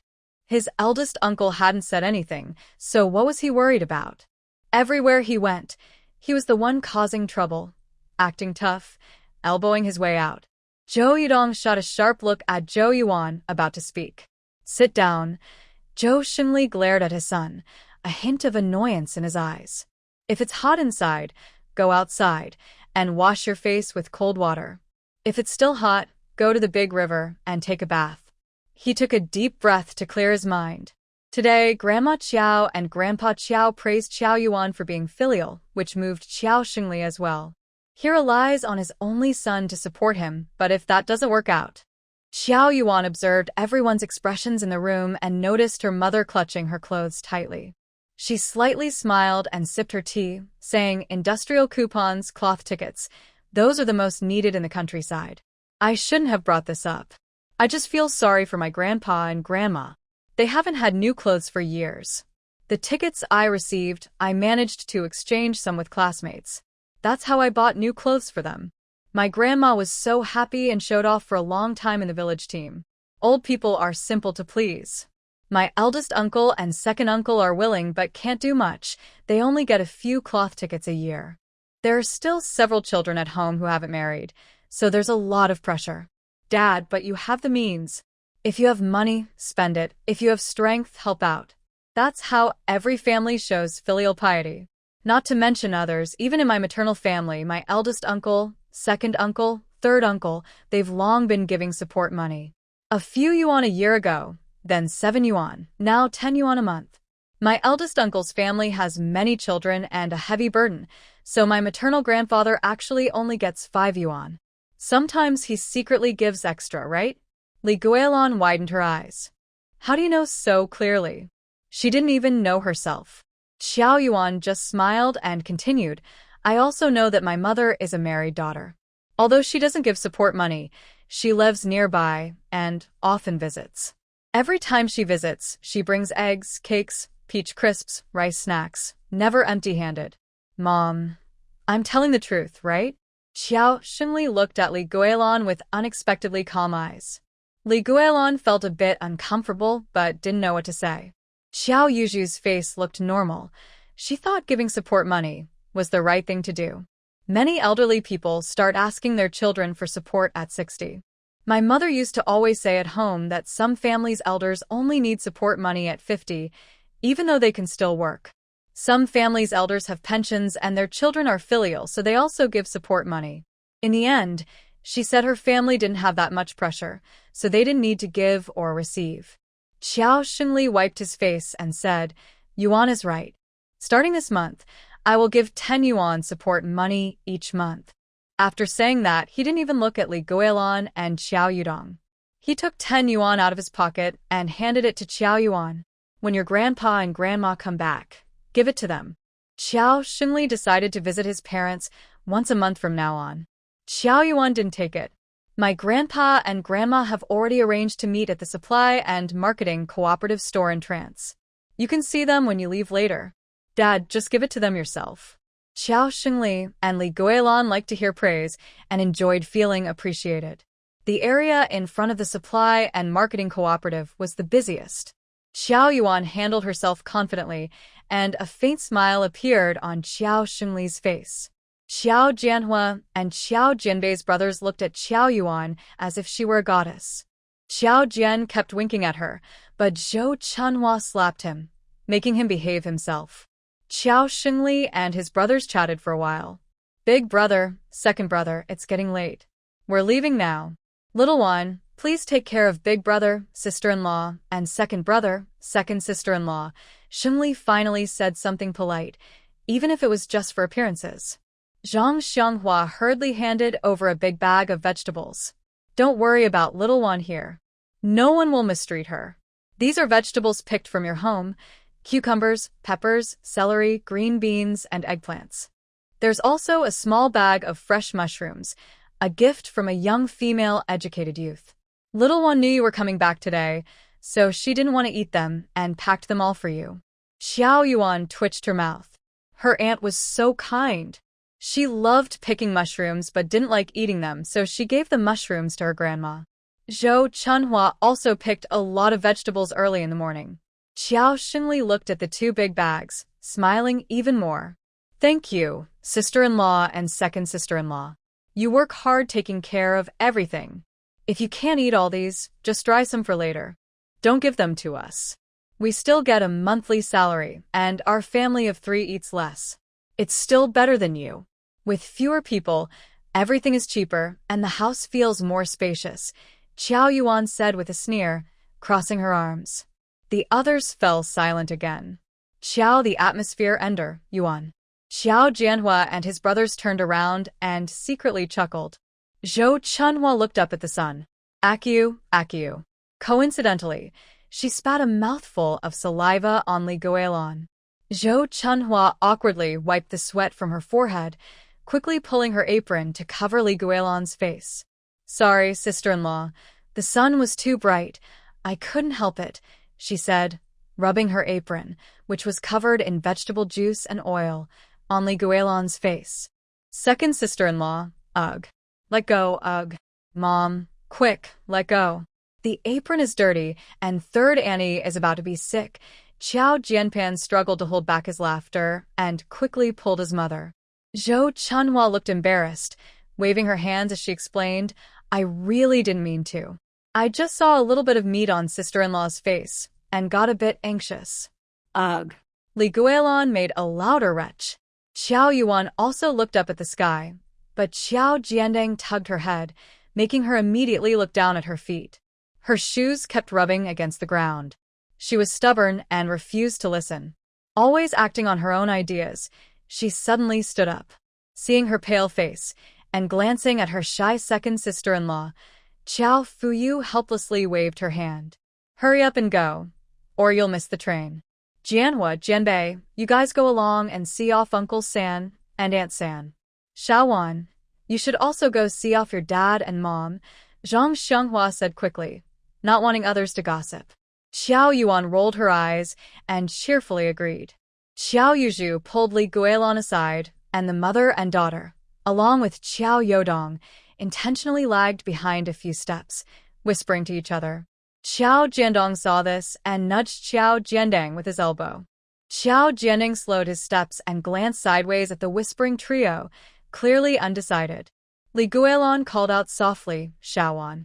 Xiao Yuan, holding her arm with Qiao Yujin, chattered nonstop. When Xiao Yuan didn't respond, Li Guilin, feeling a bit embarrassed, raised her voice. Xiaowan, wait a moment, Mom. Everyone stopped and turned around. What's wrong? Xiao Yuan asked knowingly, though she had heard everything just now. Li Guilin smiled kindly. Xiaowan, we're just a few steps from the youth commune. There's no rush. I want to see where you live. What's there to see? A small dirt house, Qiao Yuan said, but then she changed direction and went into the youth commune. She unlocked the door and made a welcoming gesture.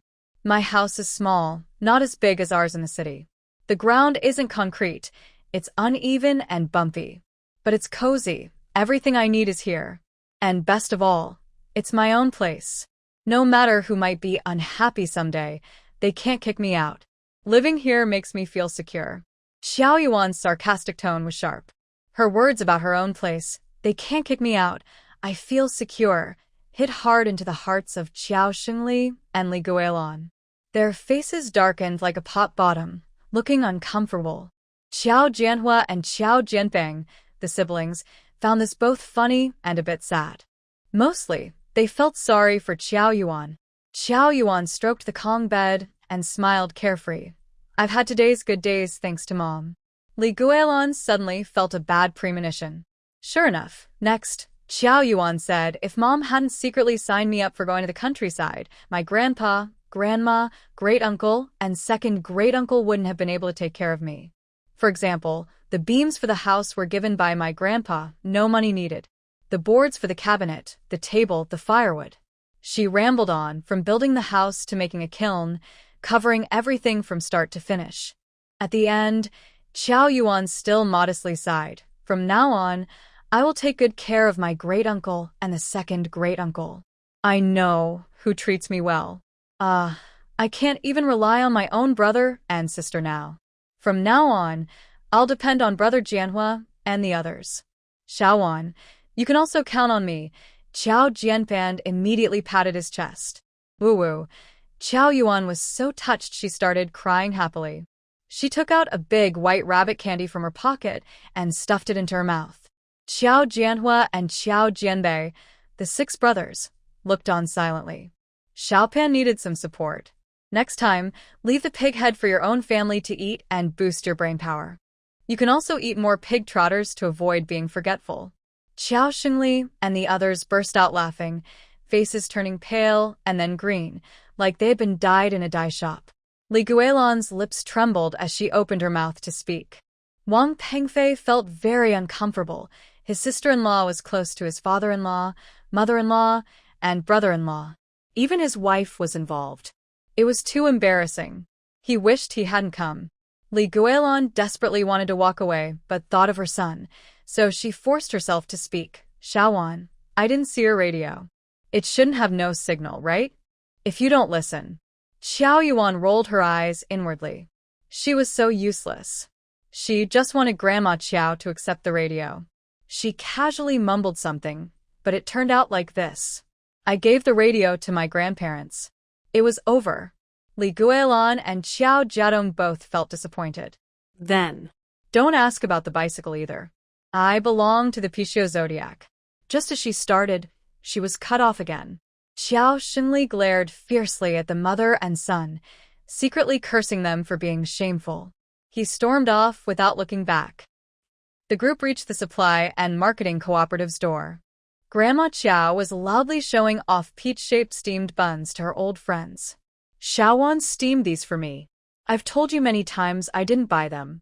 It's not that we don't trust you, but Xiaowan is so young. She's even 3 years younger than my granddaughter, and she's so clever. Our Xiaowan has been smarter than your granddaughter since she was born. By 3, she stopped wetting the bed. Your granddaughter is 8, and still wets the bed. It's only natural she's not as clever as Xiaowan now. The other old lady. Don't hit her face, old lady. She felt ashamed and angry, grabbing a stool and walking away angrily. Another old lady, when I turned 66. Li Guilon's eyes lit up. Yes, her father was almost 66 too. Just as she was about to speak, she heard. No, steaming that stuff is tiring. Xiaowen has been working hard all morning. She's just a kid. She's exhausted and not growing taller. Grandma Qiao shook her head like a rattle.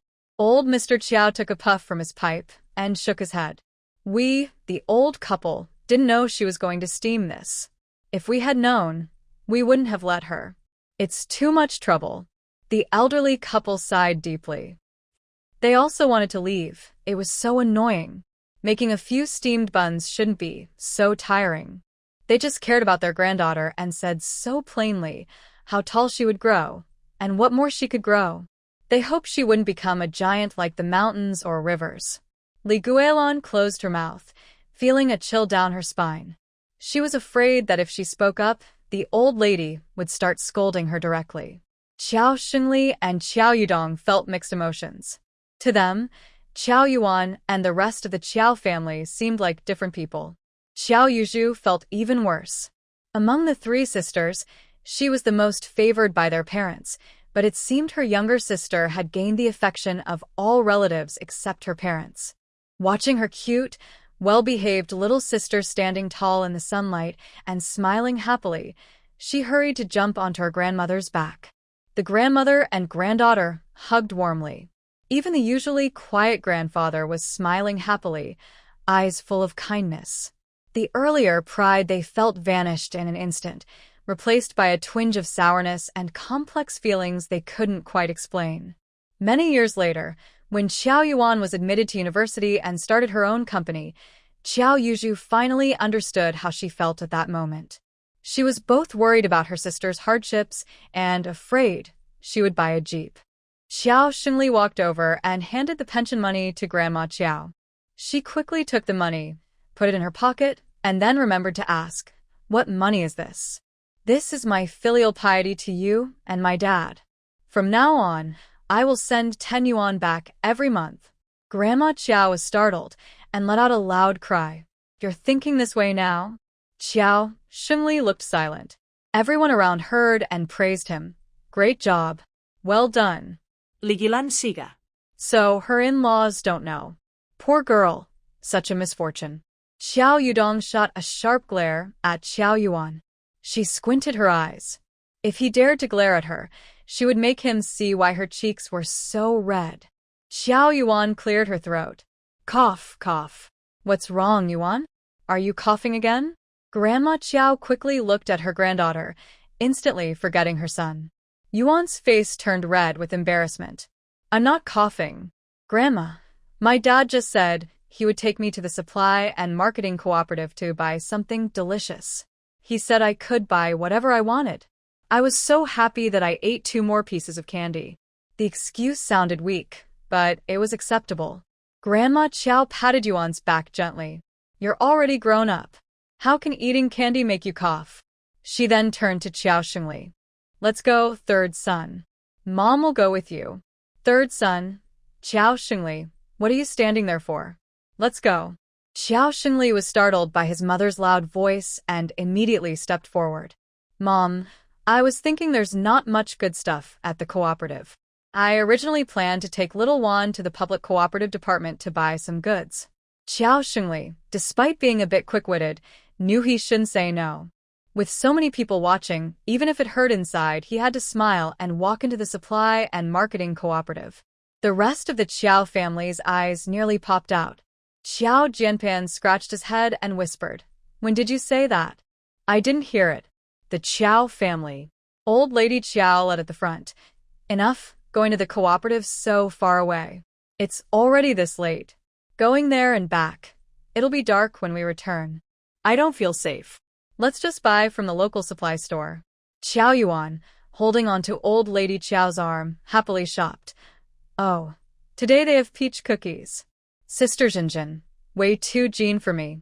Dad, did you bring the ration tickets?" She smiled beautifully, very charming, but Xingli suddenly felt a tightness in his chest. His stomach started to ache. I brought them exactly 2 Jin, he said. Xiao Yuan pointed happily at a shelf. How many jars of canned yellow peaches are there? Zhao Xinjin replied, only 3 jars. Xiao Yuan waved her hand grandly. I'll take them all. Canned fruit doesn't spoil easily, so I'm not worried about buying more. Xunli's heart suddenly clenched. Xiao Wan. Old Lady Qiao's voice suddenly rose. Wan, does your soy sauce run out? A few days ago, her granddaughter asked her to buy some, but she forgot until today. She really forgot, and her granddaughter was saving money. Yes, give me a Jin of soy sauce, Qiao Yuan said. She smiled at Zhao Xinjin. Sister Xinjin, I didn't bring the soy sauce bottle. You can take the money first, and I'll come back tomorrow to buy soy sauce. Is that okay? Why not? Whatever you want, it's fine, Zhao Xinjin replied. The supply and marketing cooperative didn't have many rules. Zhao Xinjin secretly looked at Xingli. He was dressed neat, still wearing leather shoes not too thin, so she knew he had money in his pocket. She then took out the shop's treasure. Xiao Wan, we have 4 salted fish here. 3 yuan 50 per Jin. Old Han's family bought half a fish. Uncle Zhang's family bought half, and there are 3 more. Do you want to buy? Xiao Xinli's smile gradually faded. See fish? Qiao Yuan thought it was a bit expensive. Wild yellow croaker was only 54 cents, fresh Crucian carp was 40 cents, hairtail was 30 cents, and sea were only 35 cents. The big, weighing over a Jin, were huge. But not paying with her own money made her happy. Without hesitation, Qiao Yuan said, I'll buy all 3. She asked again, is there anything else you don't need tickets for? Zhao Xinjin gritted her teeth. I kept a barrel of broken cookies. If you don't mind, I'll share some with you first. After all, I really like you. Ugh, broken cookies that haven't been seen in months. They flew away, such beauty, distracted me. Zhao Xinjin's heart was filled with longing, but her hands moved quickly. She took a small iron bucket from under the counter. These cookies are very rich in milk flavor. In return, Qiao Yuan also played along, placing the cookie bucket into old Lady Qiao's arms. She leaned in close to Zhao Xinjin's ear and whispered softly, Xinjin sister, do you want wild chicken and wild rabbit? Wow, I didn't expect such a surprise. Zhao Xinjin's eyes brightened instantly. She also lowered her voice and said, yes, I want a few. As Zhao Xinjin smelled the fragrance on Qiao Yuan, she took the chance to lick her face. Feeling dizzy, she grabbed Qiao Yuan's soft hand and said, Wan Mei, after I finish work, let's meet at the west end of the village. Don't be late. Qiao Yuan. Sister is being a bit mischievous. Okay, it's settled. Seeing the two whispering together, Qiao Xingli was worried Zhao Xinjin might take more things out. His wallet was almost empty. If he bought more, he wouldn't even have enough for a train ticket. Outside, Li Guilin was also anxious, worried that Qiao Yuan might ask for too much. But her hand was held tightly by the neighbor's aunt, almost soaked with sour water. She kept signaling her daughter and son silently. Xiao Yudong was surrounded by several of his brothers, chatting animatedly, hugging shoulders and waists to show brotherly affection. Qiao Jianfan was holding on to Yuan tightly, chattering non-stop. Wang Pengfei and Old Man Qiao were chatting casually. The Qiao family was busy, and no one's rhythm matched. When Xiao Yuan bought 10 packs of matches, 10 candles, 5 bars of soap, 2 rolls of pink toilet paper, a pack of needles, a spool of white thread, and a spool of black thread, she felt she had bought enough. She left the supply and marketing cooperative reluctantly. Xiao Yuan walked to the door, but didn't forget to turn back and smile at Zhao Xinjin, who was beaming. Xinjin sister, I'll talk to our leader about it. Our brigade supply store is too poor. My father's love for his daughter hasn't been fully expressed. Besides you young intellectuals, others just buy some oil, salt, soy sauce, vinegar, and a few needles and threads. Zhao Xinjin also disliked the lack of profit, as flaws rarely appeared in goods. But there was no way. The brigade supply store, no matter how bad, was still a stable job. Saying it out loud, it was one of the top 8 important positions. Qiao Xingli, who had escaped from the supply store, only had enough money for a train ticket, just enough. After getting off the train, he didn't even have enough for a second bus fare. Qiao Yuan's eyes were sharp, trained from her past life. She could tell real from fake and antiques at a glance, not to mention her small wallet didn't hold much money. After paying her parents' and younger brother Ermao's bus fare, she kept hitting her chest in frustration. Pengfei, you say Xiaowan is so frustrating. Our parents only sent her to the countryside, but she hasn't been wronged. They gave her 400 yuan plus a bicycle and a radio. Who else's family treats their daughter this well? It's just us.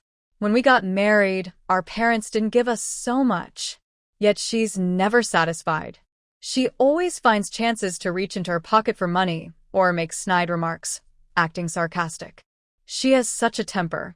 At least this time, she was in the right. It's just a small matter, but I think she'll complain about it forever, never feeling sorry for the older folks. When Wang Pengfei saw his daughter rub her eyes with her small hands, he knew she was tired. He quickly picked her up and gently swung her around on the ground. He softly patted her, and before long, she was asleep. Carefully, Wang Pengfei laid her on the Kong bed. When she moved slightly, he gently patted her again. Without raising his head, he lowered his voice and said to Qiao Yuzhu, "Did your younger sister go to the countryside because the street forced her?" Wang Pengfei's words revealed the main issue. Qiao Yuzhu pursed her lips and said, "Parents made mistakes, but as the younger generation, we should understand. Our parents raised us 4 siblings with difficulty. Family life isn't smooth all the time. What's past is past. If you keep dwelling on it, what's the point? I don't understand why she hates us so much." Qiao Yuzhu truly couldn't understand why they raised her only to become her enemy. Wang Pengfei rubbed his forehead and said, "You've moved on. But has Xiaowan? She didn't get hit herself, so she doesn't know pain. You do. Think from her perspective, she's only 15, just finished high school, able to work, but was forced to go to the countryside. How could she not resent it? It was her own closest family who did this. It's different from outsiders or street officials pressuring her." Qiao Yuzhu opened her mouth, thought for a moment, and said, "But she's doing pretty well now. You saw that small house she has, she keeps it tidy. She often gets to eat meat, and our life in the city isn't as good as hers. Xiaowan is doing well, because she has her own ability. Try someone else. Since the youth went to the countryside, have you seen many who are better off? Have you seen another youth who's living so comfortably? Most are exhausted, sick, and thin. Only a few return to the city after 3 years. Some even break their own legs to get back. Some marry old men with children during visits, even if their wives have died. It shows how hard life is in the countryside. I haven't even told you the worst part. If our mother is even more ruthless and sends Xiaowan to a strange new place with her face, can she get a good life? Can she hold on? A few years ago, when the educated youth went to the countryside, those messy incidents caused a big fuss. Don't you know? Your dad, your mom, and your younger brother don't know either? Just thinking about it makes me nervous. They ruined someone's whole life, and now they can only rely on luck to survive, working under the hot sun with it in hand. No matter how others cause trouble, they have to endure it. I think your sister was very restrained today in front of the grandparents." Wang Pengfei didn't dare to say more in front of his wife. As long as his father-in-law and the others didn't cause trouble first, things would be fine. The situation would be okay, and his sister-in-law wouldn't cause more trouble. Today, it was the mother-in-law who first shared some meat and said some polite words. When leaving, she also wanted to take back the radio and the bicycle. If it weren't for these incidents, his sister-in-law wouldn't have left with some extra money. Moreover, the grandparents, some cousins, and younger relatives also cooperated. Wang Pengfei saw clearly that as soon as his sister-in-law stepped out of the supply and marketing cooperative, his wife and brother-in-law ignored her. Saying anything more would be unpaid. Their relationships are really poor. After finishing these words, Wang Pengfei lay down with his back to Qiao Yuzhu, feeling that some things couldn't be changed no matter how much he argued. Whether she would listen depended on her. As a son-in-law and brother-in-law, he didn't have much say. Qiao Yuzhu also lost the desire to talk. She lay on the bed and didn't sleep all night. Meanwhile, after Qiao Xingli and the others left, Qiao Yuan gave all the food to Grandma Qiao. She then wandered in the mountains for half an hour, carrying 2 wild rabbits and 2 wild chickens, and returned home. After a short nap, she went to the west side of the village to meet someone. Where is everyone? Qiao Yuan looked around with big, confused eyes. Xiao Yuan, your sister is here. Following the sound, she saw a girl with a green checkered headscarf lying among the grass, showing her big teeth. Xinjin, you're so clever, hiding so well. I didn't see you with my sharp eyes. Luckily, I also have good hearing. On the whole road, only they two were there. She didn't speak loudly. Xiao Yuan carried her bag and jumped into the ditch casually. To not seem too different, she also lay down beside Zhao Xinjin and stuck some grass in her hair. Xiao Yuan whispered very softly, check the goods. In our line of work, it's all about trust. We guarantee good quality. Zhao Xinjin was very serious. She opened the bag carefully, looked through it, and said, not bad, top grade. Let's talk price? The goods were still intact and quite fat, so she was satisfied. Xiao Yuan extended her left index finger and spread her 5 fingers with her right hand. 1 yuan 50, no bargaining. 1 yuan 30, Zhao Xinjin pressed 2 of Xiao Yuan's fingers. Deal. Zhao Xinjin couldn't believe it. Aren't you going to haggle a bit more? She wished she had offered 1 yuan 20. The seller was very generous, and I always felt the price was too high, which made me uneasy. Xiao Yuan raised her eyebrows and said, 2 chickens weighing 12 jin 3 liang, 2 rabbits weighing 11 jin 5 liang. Total is 30 yuan 94 cents. Since we're friends, I'll knock off 4 cents. Zhao Xinjin paid the money, stood up, and with a loud thud, got on her bicycle with her long legs, limping away. Qiao Yuan, with her head full of grass, softly said, I really want to cheat the system. She struggled to stand up, feeling she couldn't hold back. Zhao Xinjin. Both actresses were happy with the deal.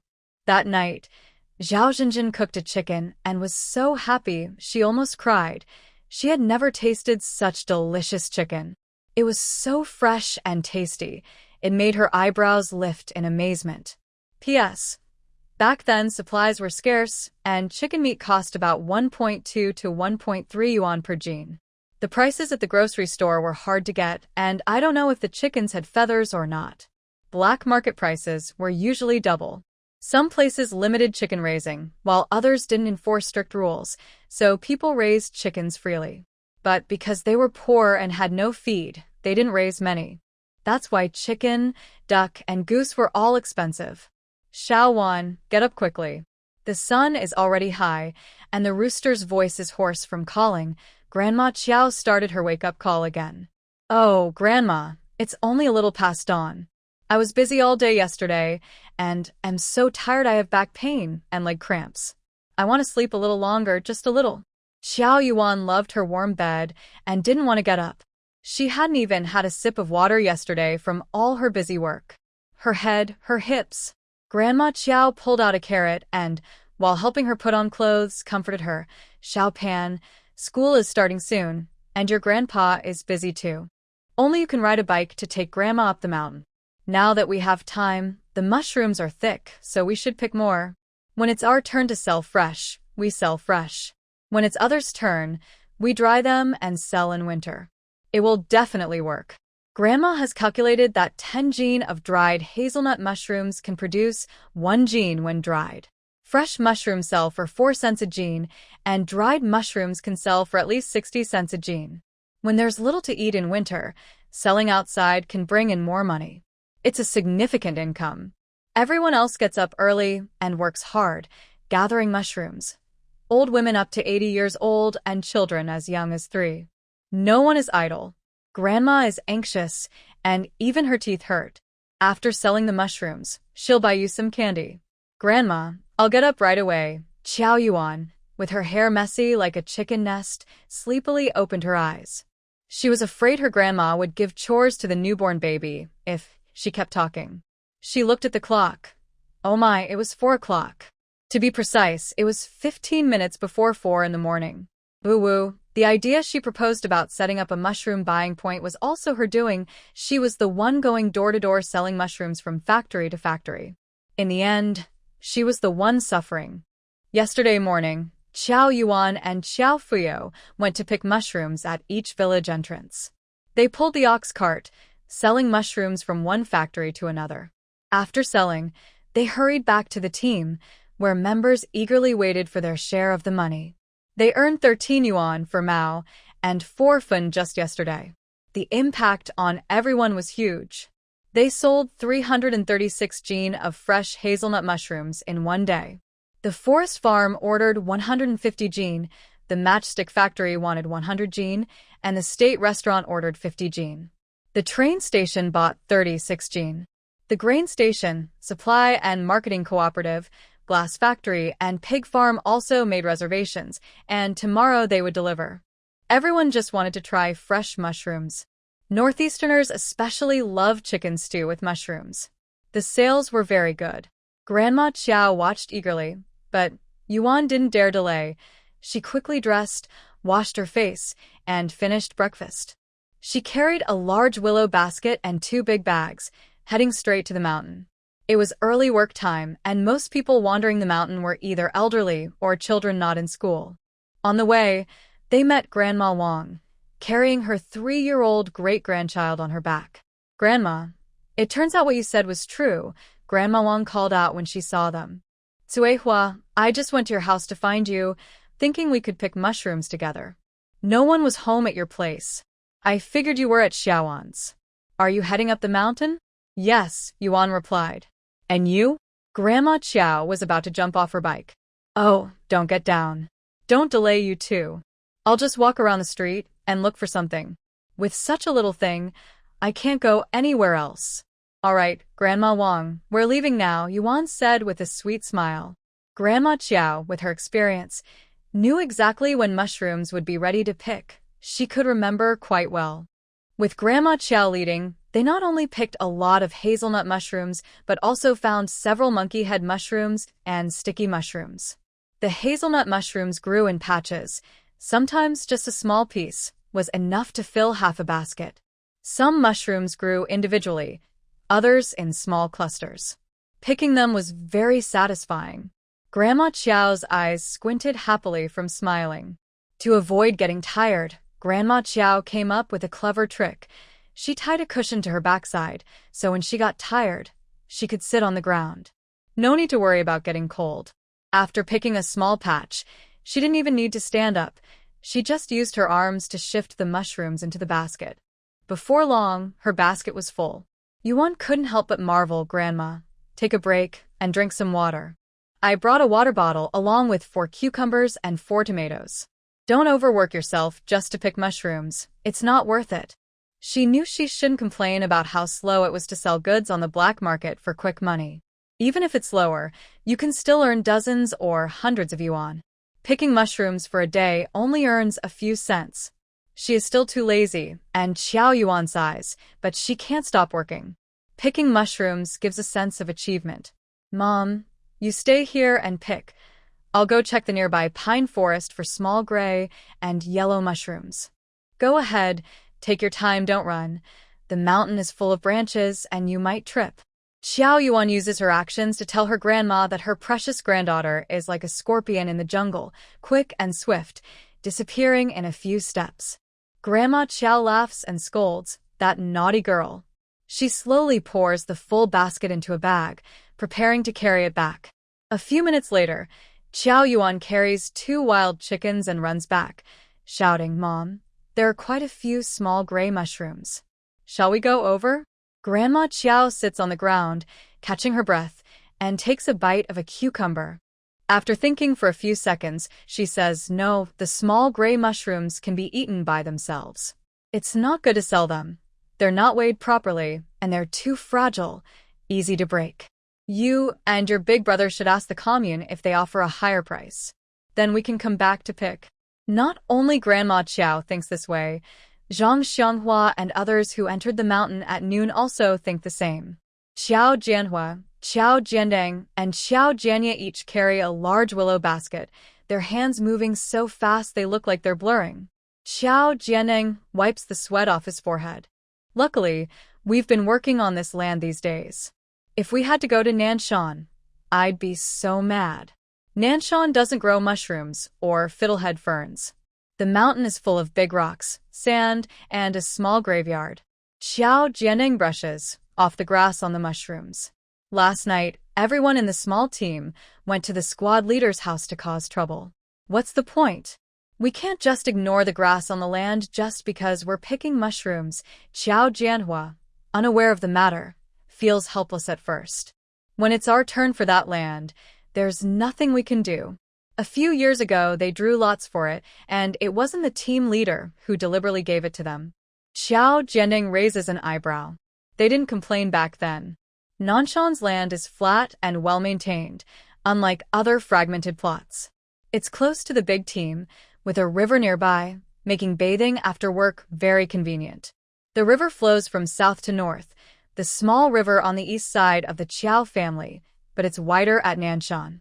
When Xiao Jianhua and the others come down the mountain, each has collected most of a basket. Many envy Zhang Shenghua. On the way down, they also meet Fenghua and Zhou Yang. Because of Qiao Yuan, they are somewhat familiar, and they chat for a while. Zhou Yang grins and steps forward, asking, "Can I ask you something?" Hazelnut mushrooms, when they are thick, picking mushrooms becomes really addictive. Xiao Jianhua was surprised. "What's the matter?" "Cough. I'll just say it directly." Zhou Yang rubbed his nose, feeling a bit shy. Can you sell us a chicken? Xiao Jianhua and Xiao Jiandeng. So they thought all the meat Xiao 1 ate was given by them? What a huge misunderstanding.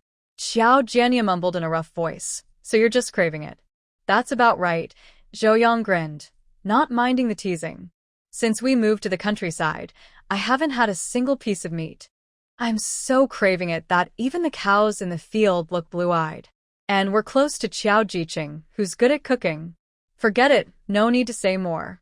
Now, even Xiao Jianya understood. He sympathetically patted Zhou Yang's shoulder. "You've suffered a lot. What a hardship." "Yes, understanding forever." Zhou Yang's eyes welled with tears as he held Xiao Jianya's hand, finally feeling understood. Fenghua also said seriously, "We can pay money or exchange tickets. We promise not to reveal any information." Xiao Jianhua and Xiao Jiandeng looked at Fenghua with some surprise. They didn't know all the details about the educated youth in the yard, but they knew a bit about their personalities. Zhou Yang is friendly, talkative, gets along with everyone. Fenghua is the opposite, quiet, usually seeming distant. Only Zhou Yang and his family Xiao Wan could talk to him a little. He works diligently and doesn't cause trouble. Who would have thought he'd go to such lengths just for some food? Xiao Jianhua and Xiao Jiandeng exchanged a glance. Xiao Jianhua thought for a moment and said, "All right, I'll let Xiaowan talk to you later." Zhou Yang was so excited he nearly cried. He was finally going to eat meat. At dusk, Qiao Yuan threw a small stone. Zhou Yang immediately ran out. Seeing the bag in Qiao Yuan's hand, his eyes lit up. "I've never seen such a fat wild hen in my life." "Thank you, Qiao Jiqing. It's not a wild hen. It's my grandma's old rooster that doesn't lay eggs," Qiao Yuan explained.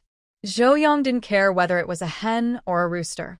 Whether it laid eggs or not, he just wanted to eat meat. He kept touching the chicken, from its head to its feet. "Look at this big comb, and these fat chicken feet," he said happily, smiling so wide his mouth almost couldn't close. "Your speed is too fast. If I'd known your brother and them were so capable, I would have asked earlier. We shouldn't have suffered so many days. This chicken must be really delicious." He looked back and called out to Fenghua, "Hurry up and boil some water. We've been working hard lately. Let's make some chicken soup to rest and recover." Then he turned to ask Xiao Yuan, "Do you want money or tickets? Do you have cloth tickets?" Xiao Yuan wasn't short of money, but the Qiao family was really lacking. She often took things out, but it didn't seem right. "Yes, but not many. Fenghua and I together only have about 3 feet of cloth. If it's not enough, can we pay with money?" Xiao Yuan nodded and added, "Market cloth tickets are 1 yuan 30, 3 yuan 90. Chicken costs 1 yuan 30 per jin, and this one is 6 jin. Please give me 6 yuan 90. She handed over the money and received the goods. They exchanged quietly across the stick, being sneaky. Honestly, neighbors are quite convenient, but sometimes the gap in the stick fence gets bigger. The chicken soup in the pot was almost ready, and the fragrant smell filled the air. The young people in the front yard kept swallowing hard. Lin Qingshan couldn't help but stretch his neck and look into the backyard through the north window. Li Wendong, Qi Jiamai, and others looked more reserved, quickly eating the braised eggplant in their bowls. Some even seemed eager to grab their bowls and leave. Lin Qingshan sniffed the aroma, sat back on the bench, holding a corn cake, and couldn't help but say, "Why does the smell today seem different? It doesn't seem to come from Qiao Yuan's house. It smells more like chicken from Zhouyang and Fenghua side." "Really? I didn't see them buy chicken from the villagers this afternoon," Feng Xianglan said, holding her rice bowl with food in her mouth, standing and looking behind the house. "It really seems to be from Zhouyang's house." She had good eyesight and saw that the windows and doors of Qiao Yuan's house were closed. No lights on, so she thought no one was home. 2 chickens. One was given to the back room, and the other was sold to Zhou Yang's family. Qiao Yuan had seafood noodles, fried shrimp, steamed yellow croaker for dinner, and even 2 big. With such a meal, she wouldn't leave the door open, and she even pulled the curtains closed. Smelling the aroma, Feng Xianglan suddenly had an idea. "Should we go ask now?" "Ask? Ask what?" "It's not a big deal if they're just eating chicken." Everyone looked at each other silently. It's the worst to show no manners when visiting someone's house, especially when they're eating meat. It's obvious they want to share the food. Seeing no one agreed, Feng Xianglan felt a bit awkward and quickly found a reason for herself. "I don't want to take advantage. I just want to ask where they bought the chicken. If there's extra, maybe we can buy 1 too, to satisfy our craving. Just a few cents per person." Wang Yonghong's mind moved, and she caught a glimpse of Wu Weimin, who had lost a few more pounds. A quick flash of sympathy appeared in her eyes. Li Wendong felt a bit annoyed and reminded him gently, "After dinner. We go to work tomorrow. There's no need to ask now, just ask later. Let's eat first." His words made the shy person's face turn red and then pale, then red again. Li Wendong was too tired to think further. But since everyone was struggling financially, he added, "Instead of wasting time, think about where to pick mushrooms tomorrow. We finally have an honest way to make money, so we should take this chance to earn more." Thinking about this made Feng Xianglan feel angry. She saw Zhao Dongxue and Qi Jimei outside, gathering a bunch of mushrooms, and her face looked like a cotton curtain, dropping down in frustration. She suspected someone had told Qi Jimei the news early, and the most likely person was Qiao Yuanwan. Otherwise, how could it be so coincidental? She tried to subtly ask twice, but Qi Jimei didn't admit anything.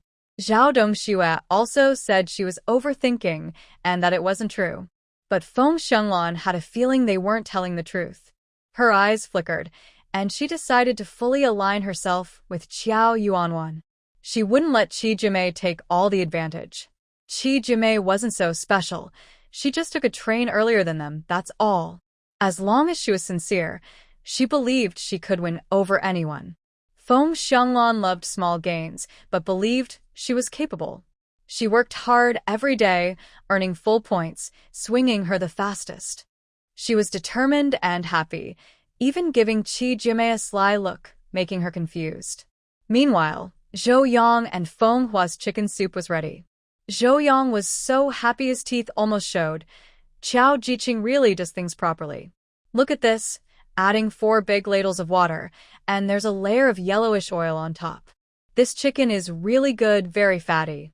"This is the 3rd time you've said that," Fenghua said, setting the bowls and chopsticks.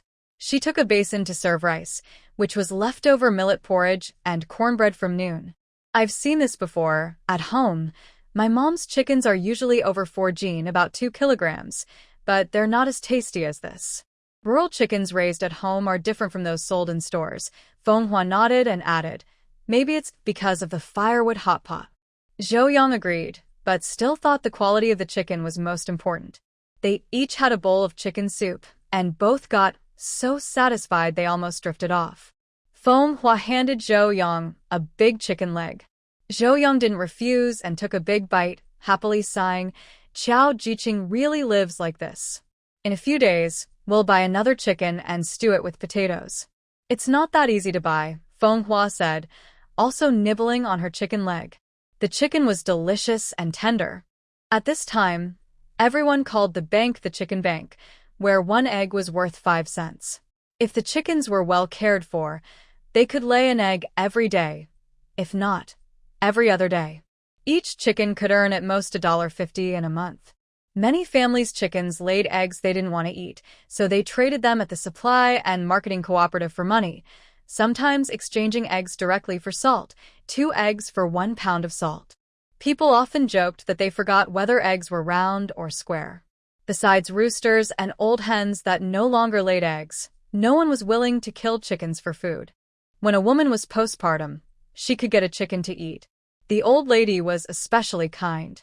Life was simple then, with very basic desires, and people were easy to satisfy. Simple living didn't always mean honest living. At dawn, the village horn sounded loudly, signaling the start of mushroom trading day. Xiao Yuan was dressed in a white shirt, slightly tight black pants, and small white shoes, looking elegant. Her movements were a bit rough, like a strong-willed woman. She stood with her left hand on her hip, her right foot on the ox cart, and held a stick to knock on the cart, making a loud noise. "Everyone, don't rush. Line up properly. Today, we'll collect from 10 families. Others, don't worry, you'll get your turn. If you don't get it today, just dry the mushrooms. They'll sell later. Dried mushrooms are more valuable." "Oh my goodness, Auntie, don't push." Zhang, Auntie, I mean you. You're wearing a red cloth belt and waving around in front of the old ox. Be careful, the ox might get mad and kick you." "Aunt Chi, don't push either, or you'll crush the mushrooms." "Oh, Granny Yang, you have a small foot. Your cane is ready. Yang Ying help support your grandma." The young girl responded cheerfully. The men didn't need to cook and came early to watch the fun, laughing loudly at those whose names Qiao Yuan called. Some helped support Granny Yang, leading her to the front. Others didn't mind and stepped back with smiles. No one was in a hurry. Wang Gosheng leaned forward with one leg out, laughing happily. "Hey, Zhang's sister-in-law, go home and change your belt. You're not a newlywed girl anymore, still wearing red." Auntie Zhang raised her voice, smiling widely on her round face. "You guys don't understand. It's my zodiac year." She moved closer to the ox cart, but she couldn't handle the ox's hooves. Xiao Fuyo checked the scale, and Granny Yang and her granddaughter hurriedly lifted the mushrooms. "Fuyo, check again. These are small mushrooms, no broken ones, all cleaned and tidy. Not a single blade of grass or speck of dirt." The children of the Yang family, who didn't need to work, woke up early and picked mushrooms all day. Grandma Yang was in poor health and couldn't go to the mountains, so she stayed at home to sort the mushrooms. When people have value and hope, they also feel energetic and spirited. "That's good," said Xiao Fuyo, checking the weight. A total of 59 pounds and 3 ounces. As soon as he finished speaking, Qiao Yuan announced the money amount beside him. "It's 2 yuan, 3 jiao, 7 fen." After selling the mushrooms to the factory and calculating the weight of the baskets, they would deduct the costs. "Do you understand, Grandma Yang?" Yes, the team leader specifically told me about it at home. I've already prepared and recorded the baskets carefully, so no mistakes." Grandma Yang smiled happily. Xiao Fuyo and a few team leaders, after discussing with the accountant, decided not to raise the price for now because of the fierce competition. Even 1 extra cent could cause other teams to lose interest. Although they signed a contract, they still worried about problems. The other teams heard about this and became jealous, complaining to the leaders at the commune. As for sharing the profits among members, that was even more difficult.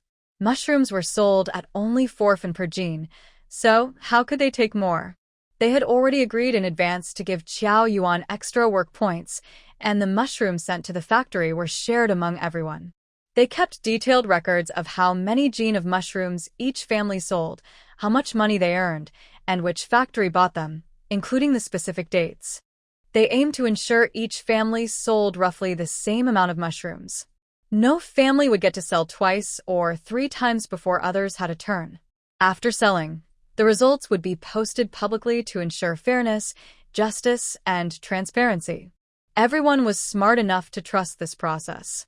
Xiao Fuyo continued weighing, and Aunt Zhang and Aunt Qi probably finished weighing at home. They both had exactly 50 jin. Next time, they could sell 10 jin more than old Yang's family. But when it was old Han's turn, something seemed off. Xiao Yuan immediately felt something was wrong. The same basket usually held about 20 jin of mushrooms. Even if it exceeded 20, it rarely went over 22 because the mushrooms were bulky and took up space. But his basket weighed nearly 24 jin. Quietly, Qiao Yuan tugged at the back of Qiao Fuyo's clothes and tilted her chin toward the scale. Qiao Fuyo leaned in to look, frowned, and then looked at old Han's family. Han's mother, Lin Fongfong, and Han's eldest son, Han Mingwei, avoided their gaze. Xiao Fuyo snorted coldly and waved to the team leader of the second squad, "Bring out 2 burlap sacks and lay them on the ground. Pour out the mushrooms." Team leader Ho Jinsi was initially stunned, then his face darkened. Han's mother immediately jumped out, waving her arms wildly. "Captain, if we pour out the mushrooms, they'll get crushed. Just take a quick look, that's enough." Last night, I carefully picked the mushrooms one by one, making sure they were very clean, Han Mingwei quickly agreed. Fearing the truth would come out, the mother and son instinctively tried to stop him.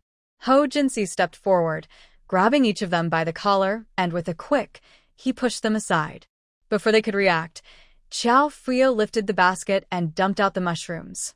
Xiao Yuan stepped in to help sift through them, revealing some dirt and stones hidden in the middle. Fuyo, angry, opened his mouth wide and spat. "This is the Han families, the big and small sons of the Han family. Is this what you call picking them one by one? Are they really so clean? Who are you trying to fool? Me or the factory? The factory's logistics team has seen all kinds of tricks. Can your small schemes fool anyone? Our team is straightforward. In a month, we could be selling dried vegetables, hazelnuts, dried mushrooms, and even rabbits. You just for a few cents, for a tiny profit, offend the factory. Cut off our team's income channels. Aren't you just causing trouble?" Xiao Yuan crossed her arms and sneered before collecting the mushrooms. "We were in this spot." The team leader, the accountant, the old secretary, and 4 squad leaders repeatedly emphasized this point. No taking small profits, no cutting corners. It was written on paper, and every household signed and stamped it. Since that's the case, we follow the rules. Today, Han's mushrooms won't be accepted, and there won't be any replacements. The other 9 families, if you have extra mushrooms now, go home and bring about 6 jin each. Lin Fongfong and Han Mingwei were furious. Why? "We'll just pick out the dirt," Qiao Yuan said coldly. "Just pick it out? That's easy for you to say. Do I look like I'll buy that? I'll slap you and then apologize. Is that clear? Was that reasonable?" The Han mother and son's faces immediately darkened. The Han mother and son were so angry their eyes turned red. They felt embarrassed in front of relatives and many onlookers. Han's mother instinctively wanted to cause a scene, saying, "You little girl, you." Suddenly, Qiao Yuan struck the cart hard with a stick. Startled, Han's mother shrank back, her words caught in her throat. She looked like a hen being strangled, instantly quiet, with a hint of fear in her eyes. The scene of Qiao Yuan slapping someone was vivid in everyone's mind. Everyone else also quieted down, some eyes wide with excitement. Qiao Yuan raised her voice, still asking why. Why? "Because these are the rules we agreed on. You don't want to guard your things, but someone else will do it for you. Let me tell you, people should keep their promises. Otherwise, they only hurt themselves. Even if you're not educated, you should know that throughout history, those who cheat by shortchanging or selling fake goods never succeed in the long run. If today your mushrooms are taken, others will follow suit in the future. How can our team make money then?" Those with shallow eyes can't see clearly from 2 miles away. Today's damage isn't just to my sister Qiao Yuan's job, nor to your Han family, nor to the team leaders. You're risking the livelihood of everyone in our team. A full stomach today and a full stomach tomorrow. Anyone smart knows how to choose wisely. Mrs. Han and Han Mingwei looked scared, angry, and a little regretful. Xiao Fui was furious too. You think it's easy to ask for favors and get people to buy our mushrooms? Are there no mushrooms in Erdeo Bay? No mushrooms in Friendship Team? Who are we buying from? If we ever sell bad goods, they won't buy again. Believe it or not, by the afternoon of the same day, Erdeo Bay would happily send their mushrooms elsewhere, maybe even cheaper than ours. Xiao Fuyu wasn't bluffing. He was serious. Now Mrs. Han and Han Mingwei were truly scared. Not just them, others also understood and pointed fingers at the Han family. Old Han family, you've really crossed the line this time. You're dragging us all down. Exactly. We're waiting to sell mushrooms to buy wedding dowries for our daughters. We can't let their family ruin us. A single rotten apple spoils the whole barrel. The old Han family has always been tricky. Not buying their mushrooms is right. I say, don't buy from them anymore. Does Han Wanli even know about this? Are you stupid? He's not blind or deaf. He lives under the same roof. Of course he knows. He's just sneaky. Good at pretending to be kind, acting innocent. I've seen through him long ago. Everyone muttered and looked down on the Han family, condemning them for cutting off their income like killing parents. Mrs. Han couldn't hold back tears, feeling deep regret, as if her intestines turned green. She sobbed and wiped her tears and snot. I won't dare again. Next time I really won't. There are no other baskets, only this one. I don't know how those 2 dirt clumps got in. Maybe the kids didn't know better and threw them in accidentally. Really, we didn't know, it's family business, just asking for help.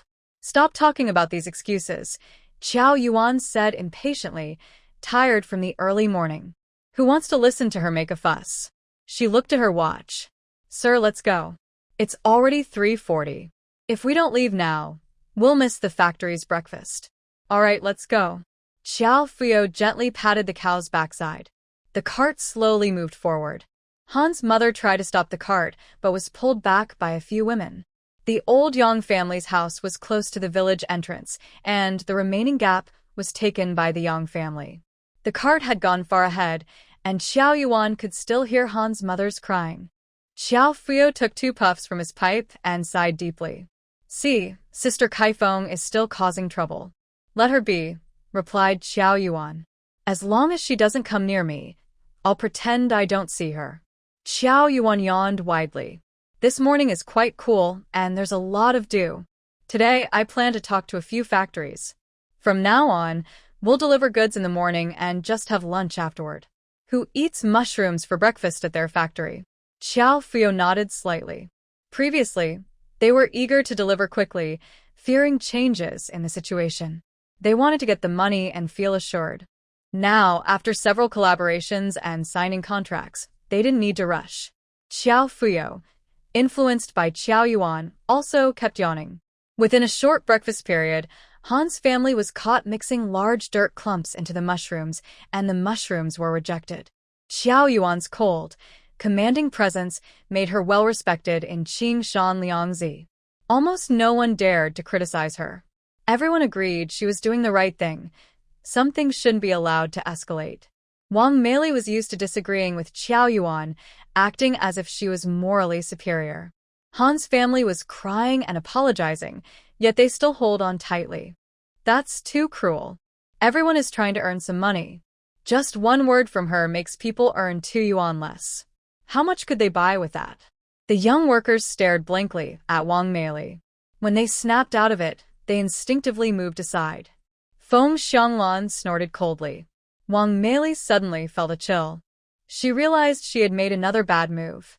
She didn't want others to think she was biased, so she tried to explain but found no one willing to listen. With a mournful face, biting her lip, her eyes reddened. Feng Hua, her pitiful voice startled Zhou Yang next to her, who exclaimed and pulled Feng Hua away without looking back. It wasn't because they were afraid of Wang Meili, but both thought she was unwell. seriously unwell, not mentally normal. Who would block the male youth worker's toilet? Zhou Yang patted his chest. Feng Hua, let's learn from the young worker Qiao. At night, we'll lock the courtyard gate. We should also put a latch on the kitchen door. If that's not enough, we can learn from Qiao. We should even install double air doors for safety. Feng Hua looked at him with gratitude. Zhou Yang, next time I buy chicken, I'll pay for it myself. I'll give you both chicken thighs. He agreed that living with Zhou Yang was the right choice. How could there be such a terrifying young female worker? God knows how shocked he was when he saw Wang Meili standing outside through the bathroom door, smiling at the toilet. It was almost disgusting. The young workers exclaimed. Sure enough, they were eating chicken, and he planned to ask about it later. Wang Meili's face twisted in distress, and she was shouting inside her mind. Bang, bang, boom. Kaifeng, what are you doing? Why so much noise? Zhou Chunhua packed her lunchbox and poured a jug of cool boiled water, ready to leave when she heard cracking sounds from the west room. It sounded like someone was hitting something. After a while, Qiao Jinan's voice came from inside. It's okay, Mom. Feng is just chasing flies. Zhou Chunhua didn't think much of it. Let her do her thing. You should come out and work now. As September approached, Han Kaifeng's belly was getting bigger, so she stopped working in the fields. She switched to feeding pigs, earning 4 work points a day, which was considered easy. The collective farm all did this. There were many grayish vegetables by the edge of the field for pig feed, and sometimes Qiao Jinan would also cut some and put them in sacks, counting them as Han Kaifeng's work. Qiao Jianbei and Qiao Chongfu's couple also helped. Though they were upset inside, they didn't say anything. The family was large, and she was pregnant again. That's just how life is. Qiao Jianxi looked at Qiao Jiandong, who had just come out of the bathroom, and made a dismissive face. He tilted his chin toward the west room. Look, more trouble. It's probably because of the mushrooms at her parents' place. Don't talk nonsense. Hurry and get the back basket from the storeroom. Qiao Jianbei didn't want the house to be noisy early in the morning. Qiao Jiandong didn't say anything, only glanced at Qiao Jianan, who had just come out of the house. He pulled Qiao Jianxi and followed Qiao Chongfu outside. Qiao Yuan and Qiao Fuyo returned from the commune at 7 in the morning, had breakfast, and then took a nap. When she woke up at 10, Qiao Yuan wondered why her grandmother hadn't woken her. She looked around the back room, but couldn't find her. Grandpa, where is my grandma? Qiao Fuyo was rubbing clothes in his hand and smiled. Didn't you notice her bicycle is missing? Huh? Could it be? Qiao Yuan's eyes widened. Did she really ride so far? Qiao Fuyo pointed to a pile of clothes. Your grandma asked Brother Janyuk to take her up the mountain early this morning. All these clothes, the chickens, ducks, pigs, and dinner, your grandma arranged everything. As for lunch, he would eat or not as he pleased. Qiao Yuan felt a little worried. Since everyone is working and only my grandma is alone in the mountains, is that okay? No worries. Your grandpa will check on her now. And then. The mountain right next to the land isn't big, and there are no dangerous animals or snakes, just our own land. Qiao Yuan knew that piece of land was on A. There were many azaleas on the mountain. As she hung the washed clothes on the line, she said, My grandfather is working so hard, he might not finish. If he can't finish, Brother Jianhua and the others will help. It's okay. We can't let your grandma go alone. Last night I told her you didn't have time today, so she could rest for a day. Your grandma was quite upset and muttered a few words. Your grandfather was still there saying, We can only pick a few days' worth of mushrooms each year. If your mom likes to go, let her go. You don't need to ride your bike there. If it's really too much, I can ride my bike and take your mom. Listen to what your grandfather said. He's 67, and he wants to take his 66-year-old wife. Both of them are quite stubborn. Jiao Fu felt very helpless. Not only his family, but others' families were the same. Haha, Qiao Yuan couldn't help but laugh loudly. So, will my grandma come back for lunch, or should I bring food? Qiao Fuyu raised his head, looking at her with a face that said, You're asking unnecessary questions. Of course I'll bring food. It's too much trouble to go back and forth. I brought some cornmeal pancakes, a few cucumbers, some tomatoes, and fried an egg with sauce. Your aunt and the others are the same, so eager. Xiao Yuan understood. It was rare to have some income. Then I'll make lunch early. After we eat, I'll go up the mountain to find my grandma. An old lady was alone in the mountain, and no one would talk to her. Xiao Yuan was always worried. Xiao Fuyu answered with a simple nod. Xiao Yuan quickly fried a small bowl of eggs with tomatoes and a small bowl of eggplant with sauce. While Xiao Fuyu was washing clothes and not paying attention, she took a small bucket of oil from her space. Eggplants don't taste good without oil. She also prepared a few spicy peppers. Xiao Fuyu sniffed the air, smelling the fragrant oil, and secretly thought, something's wrong. It was her mother's oil jar. Her granddaughter was safe, but he couldn't be sure. He suddenly stood up, wanting to go inside and stop her, but then he thought the dishes were already in the pot, and it was too late. So he sat back down on the small stool. He was busy washing clothes carefully and thoroughly. Grandpa, lunch is ready. I'll go inside and get 2 lunch boxes. If you're hungry, you can eat first. I'll wait for you to eat together. There were just a few pairs of socks left, just right. Xiao Chongfu pinched his son's stinky socks and quickly dunked them into the basin. Once they were soaked, the smell would go away. He wondered who those smelly feet resembled. Xiao Yuan quickly returned with 2 lunch boxes, filled with all kinds of dishes, and added some firewood to the stove. Xiao Fuyu asked, "What's in your pot?" "Salty boiled eggs. They'll be ready soon. I think they've been salted enough these days. Eggs are small and cook quickly." Xiao Yuan boiled 8 eggs. She and her grandfather each had 1. Just enough. Xiao Fuyu nodded, took a whole chili to eat, and said, "Salted eggs are best when fresh. If they're too salty, they don't taste good." Xiao Yuan quickly finished her meal, took 2 lunch boxes and some salted eggs, and left. She walks fast and reached her destination in about half an hour. There were many people gathered in the field eating together, but Xiao Yuan looked around and didn't see anyone she knew. Neighbor Wang Demao saw her and smiled. "Xiao Wan, bringing food? Your mother and the others went into the mountain to visit your grandma and eat together." Others also smiled and pointed, "Over there, just shout out. Then I'll go find them." "Auntie, uncle, you all enjoy your meal." Xiao Yuan jogged a few steps. The young girl from the Qiao family is really good. She always looks happy when she sees people. She's friendly and talkative, very honest.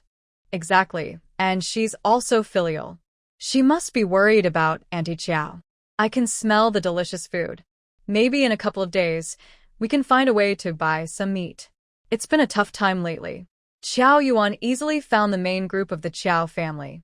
"Grandpa, Grandma, Auntie, Uncle, I brought you food." Zhang Shenghua put down her cucumber and quickly told Xiao Jianhua, "Give your sister the bag you're sitting on." She also asked Xiao Yuan, "Have you eaten?" "No need, no need. I won't sit down, and I've already finished eating." Xiao Yuan opened her lunchbox. Each person got a salted egg. Just eating tomatoes and cucumbers isn't enough. I cooked 2 dishes. Xiao Jianya's eyes lit up. "Wow, eggplant looks tasty. Just a layer of oil." Xiao Laotai. Her heart ached. Xiao Jianya, tomato and egg stir-fry can be delicious too. Lots of eggs. Hee, I'll go break some tree branches and bring them back. Xiao Yuan quickly stopped him. "No need to go. I brought chopsticks for you all." She struggled to use chopsticks herself, as they were a bit bent and hard to handle. Every time she ate in the back room, she had to pick at her food. Everyone was eating happily. Xiao Jiandang, while eating, asked Xiao Yuan, "Did you ask about the matsutake mushrooms? Do they have any?" "Asked," replied Xiao Yuan, pulling some mushrooms from the basket, which were a bit old. "If we want them, the price isn't high." At first, they said 1/4 of a jin, but after bargaining, it was almost half a jin for 4 cents. Both gray and yellow mushrooms are the same price. But before leaving, Director Li from the Forest Farms Purchasing Department stopped us. "What's he doing?" asked Xiao Jianhua, swallowing his eggplant. Xiao Yuan made a sound of disapproval. He told us to pay attention to the monkey head mushrooms because his mother has a sensitive stomach. I heard that monkey head mushrooms are good for digestion, and they cost 5 cents each, depending on how many you want. They also have worm-eaten skins, which are used to treat coughs, according to a folk remedy he mentioned, stir-fried with eggs. Old Head Qiao swallowed the egg that Grandma Qiao had given him and said, "Worm-eaten skins are hard to find here." Our team leader, Qingshan, rarely sees a single worm in a year. There are many worms in the ditches, sometimes one after another, but no one dares to touch them. We don't eat them, but their skins might be useful. Note: ditches here refers to mountain streams, as we say. One day, I saw some dried pine forest yellow mushrooms at a wholesale place, costing 10 yuan per gin. I remember hazelnut mushrooms cost 0.60 yuan. Xiao Yuan nodded. After listening to her grandfather, she had some new ideas. When she saw someone entering the mountain, Grandma Qiao got anxious. She quickly stuffed the last piece of cornbread into her mouth and was about to stand up. "Stop chatting, eat first." Others have already started picking mushrooms. Qiao Yuan helped Grandma Qiao brush off the grass from her. "Yuan, let's go first, don't wait for them," Grandma Qiao said without delay. She grabbed her basket and headed into the mountain. She finished picking in this small patch. Qiao Yuan happily followed behind, chattering away. The others ate faster, knowing they had an hour break at noon and wanted to gather more mushrooms. "Grandma, did you hear about my brave deed this morning?" "Yes, I heard." "That's how it should be." Old Han's family doesn't seem to understand. Old Lady Han didn't say anything either. On the way here, we even saw the Han families old and young. They didn't say a word when they saw us. Grandma Qiao frowned, then spotted a bunch of mushrooms. "Oh, Grandma, don't run. Slow down," Qiao Yuan said, quickening her pace. "Yuan, this patch of hazelnut mushrooms is almost gone. Later, we can go to the pine forest," Grandma suggested. "Okay," Qiao Yuan agreed happily. "Later, we'll dump all the hazelnut mushrooms into sacks. We'll take empty baskets. The mushrooms in the pine forest need to be in baskets because they break easily. The hazelnut mushrooms can stay on the ground. Your grandpa and the others will watch over them. You can ride your bike pushing Grandma. All right, let's take a shortcut. We'll go over the hill. I'll push you along the mountain edge, then circle around and ride again," Qiao Yuan proposed. It only took 2 or 3 minutes to cross the hill. On the other side was a large cornfield. There was a narrow, grassy path about 3 meters wide. On both sides of the path, rows of sugar plum trees bore dense, unripe fruit, sour and astringent, since there was no frost. After frost, they soften and become sweet and sour. In spring, this small road is very beautiful, with white blossoms on the sugar plum trees, clustered together. But everyone is busy earning food, so no one appreciates it. That afternoon, the two of them filled 2 large baskets with pine forest mushrooms. Grandma Qiao muttered, "We didn't take enough baskets. Tomorrow, I'll bring another one." The sun was still high, and they could pick for a while longer. Qiao Yuan's tears nearly fell, sobbing. How could her mother do this? She had to agree reluctantly. Old Grandma Qiao looked up at Lindsay. "Monkey head mushrooms are rare, but sometimes we find 1 or 2. They can sell for money. With so many trees, I haven't seen even one. There's no way to get quick money." Xiao Yuan twitched her mouth. 5 cents each? That's not much quick money. But it is faster than 4 cents per gene. Still. "Mom, are you sure you saw monkey head mushrooms? Can you reach them?" Grandma Qiao. "Oh, right. She's old and can't climb trees." Thinking of that, she felt happy again. Qiao Yuan thought her mother was a bit like a little kid now. She was willing to coax her. While Grandma went to the bathroom, Qiao Yuan brought back a wild chicken, a wild rabbit, and 4 monkey head mushrooms. Grandma Qiao's eyes widened. "I just went to the bathroom. Yuan, let's not eat the wild chicken and rabbit. Ask Zhou Jiqing if he still wants to buy them." Grandma was already fixated on money, remembering the meat they ate before, feeling pain in her heart. Qiao Yuan didn't want to complain anymore. "Mom, we can't just take everything from others. What about the other Jiqing? Grandma immediately denied herself. No, the people in the front yard are many, and they talk too much. And there's Wang Meili. If it weren't for worrying about others being jealous, selling mushrooms to the factory would be better. Exactly, thought Qiao Yuan, feeling headache about the rabbits running around everywhere, all grown big. Maybe she should find a chance to sell some? TSK, they reproduce too fast. Xiao Fuyo was feeding pigs nearby. When he saw the two come in, he quickly put down the pig feed container. He reached out to untie the basket on his bike.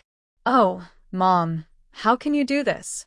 Qiao Yuan heard her uncle's voice, which sounded a bit strained, and she couldn't help but twitch her mouth.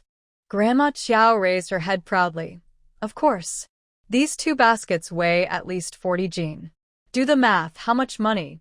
More than what you earn as a team leader. Hurry up and feed the pigs, then help pick mushrooms. Qiao Yuan wanted to leave. Picking mushrooms was a tedious job. She'd rather go hunt 2 wild boars than pick a basket of mushrooms. But she couldn't escape. Grandma called her. Xiaowan, you help pick 2. Today, with so many mushrooms, plus the 3 baskets from your grandpa's side, we need to finish by 9 o'clock. Money is really hard to earn, sighed Qiao Yuan. Grandma Qiao couldn't help but laugh. Be content. A whole day's work only earns a few coins. After all these years, besides food, we haven't earned a penny. Grandma Qiao was getting old and tired after a day's work. She let Fuyo pour the mushrooms onto the bed. She leaned over to pick, while Qiao Yuan, full of energy, worked with both hands at once. By a little after 5, they finished picking 2 baskets of mushrooms. Qiao Yuan told Grandma Qiao to rest for a while. She and Qiao Fuyo hurried together to prepare dinner. Old master, I have 2 small suggestions. Go ahead. Qiao Fuyo fiddled with the chicken, added a little soy sauce, and cooked until fragrant. Qiao Yuan added the green beans, waited until they changed color, then poured in 2 ladles of water. For dinner, they had potatoes stewed with rabbit and green beans stewed with chicken. Qiao Yuan added some firewood, then sat on a small stool by the stove. Smiling, she said, first, our team can buy mushrooms and wood ear mushrooms from other teams. 3 or 5 jin for $1, but it can't be the same price as ours. You all can figure out how to handle the money. Second, working 10 hours a day, starting around 3 and finishing after 6, is too tiring. Many people aren't really working hard, just showing up. It wears them out. It would be better to assign a few rows of land each day, regardless of the time, and when they finish, they can go home or rest. They can pick mushrooms or sleep, whichever they want. Work won't be delayed, and they can earn money and rest. Everyone benefits. But this must be agreed on in advance. If someone leaks it and others find out and it gets reported, we might get into trouble. Most people nowadays are rigid and not flexible. Even when there's no real loss, they refuse to change. Luckily, the new commune secretary seems decent. Xiao Fuyo listened carefully, took out his pipe, took a few puffs, and thought slowly. After a while, he said, "Watch the pot for me. I'll go talk to the old secretary." When dinner was ready, others hadn't finished work yet, and Xiao Fuyo hadn't come back. Qiao Yuan, feeling hungry, took a bite first. She then took a quick shower, changed into clean clothes, washed her old clothes, and finally lay comfortably on the kong, a traditional bed. While waiting for the second batch of mushrooms to return, she took a short nap. Qiao Yuan was sleeping soundly, dreaming sweet dreams, when she suddenly heard a clattering sound from the next room. She, with her slightly messy braids, peeked out from behind the stick. Her clear, big eyes were full of curiosity. "Zhou Jiqing, Feng Jiqing, what are you two doing?" Note: the original text contains references to early morning work hours and busy farming seasons, which are now described simply and family-friendly. Zhou Yang held a small axe in one hand and a nail in the other, rolling up his sleeves and wiping sweat from his forehead. Feng Hua was holding a few broken boards she had somehow found, struggling to piece them together, her face smeared with dust. Seeing it was her, Zhou Yang casually wiped his sweat, stood up, and approached Qiao Yuan. "We're going to make 2 doors like you," he said. Qiao Yuan twitched her lips. "You 2 grown men are afraid of what?" Afraid to die, Zhou Yang replied, glancing toward the front yard as if worried someone might overhear. He was afraid Wang Mei was listening nearby. You don't know, this morning, he mumbled to Qiao Yuan, repeating what he had heard. Qiao Yuan's pupils widened in shock, and she leaned forward. Really blocking the toilet? Zhou Yang glanced at Feng Hua, whose expression was unreadable. Yeah, not much space, just 5 meters from the toilet door. Feng Hua nearly jumped in fright, imagining the worst. Of course, he was just guessing. When Feng Hua returned to his room, his face was dark as coal, startling everyone. Who wouldn't be angry if something like this happened to them? What's she up to? In later stories, there are perverts peeking into toilets to satisfy their twisted fantasies. Could it be that? Qiao Yuan's eyes lit up with excitement. Send me a boiled egg. Feng Hua's voice sounded distant. Qiao Yuan was initially confused, then burst out laughing, like a goose, a dog, or even a hyena. She couldn't hold back, laughing so hard tears streamed down her face. Ha ha ha. Toilet. Boiled egg. Ha ha ha. What was she thinking? Does it smell good? Ha ha ha. Thinking of Feng Hua squatting bare-bottomed on the toilet while Wang Mei stood outside holding an egg, Qiao Yuan laughed until she cried. Zhou Yang's shoulders trembled along with her laughter. Wang Mei said she usually can't find Feng Hua's shadow, he said, unable to contain his amusement. Qiao Yuan wiped her tears, saying, I've never heard anything so funny in my life. They continued joking back and forth, exchanging a few more silly remarks. Feng Hua felt helpless. Being gossiped about openly, he endured it silently, not caring whether he could take it or not. He quietly picked up his axe and started hammering. Qiao Yuan looked at him with pity. Sometimes, dealing with a mental patient was truly exhausting. His harsh tone, cold face, and lack of effect made things worse. Wang Mei's persistence was frightening. As for confronting her physically, he was a man, but he couldn't do that. Reporting her to the police for harassment wouldn't help. They wouldn't do anything. If he really reported her, Wang Mei might even be happy about it. Try not to open the window at night when you sleep, so no one can climb in, she said, making Qiao Yuan want to laugh again. It's very hot, and I really want to open up. Maybe I should learn from me and put some mouse traps at the windowsill. You can put them inside or outside, but if people see them, they won't work. Zhou Yang and Feng Hua looked at each other, both turning pale. Such a possibility isn't impossible. Wang Mei's mind is really hard to judge. We've heard about this kind of thing before. Zhou Yang couldn't help but curse. Feng Hua and I sleep next to each other. It's late at night, dark and quiet, and if Wang Mei is blind and can't see clearly, she might crawl into my bed. I'm a young man, and I might just jump into the river if that happens. After saying this, he shivered. Feng Hua also felt a bit embarrassed, with a slight blush on her cheeks. Not that serious, not that serious. Qiao Yuan almost burst out laughing when she saw they were really scared. Maybe I can give you some broken glass and you can stick it at the base of your stick? Feng Hua's eyes lit up. Would you have enough for yourself? Oh, this person is really nice. Besides being a bit cold and not very talkative, she has no other faults. Qiao Yuan chewed her lips thoughtfully. I'll use what's left. She then went back to her room and took out a small bag. Both of them were so moved they almost cried. Was this broken glass? No. This is happiness for the rest of their lives. Qiao Yuan also taught them about chili water, lime water, and other self-defense methods.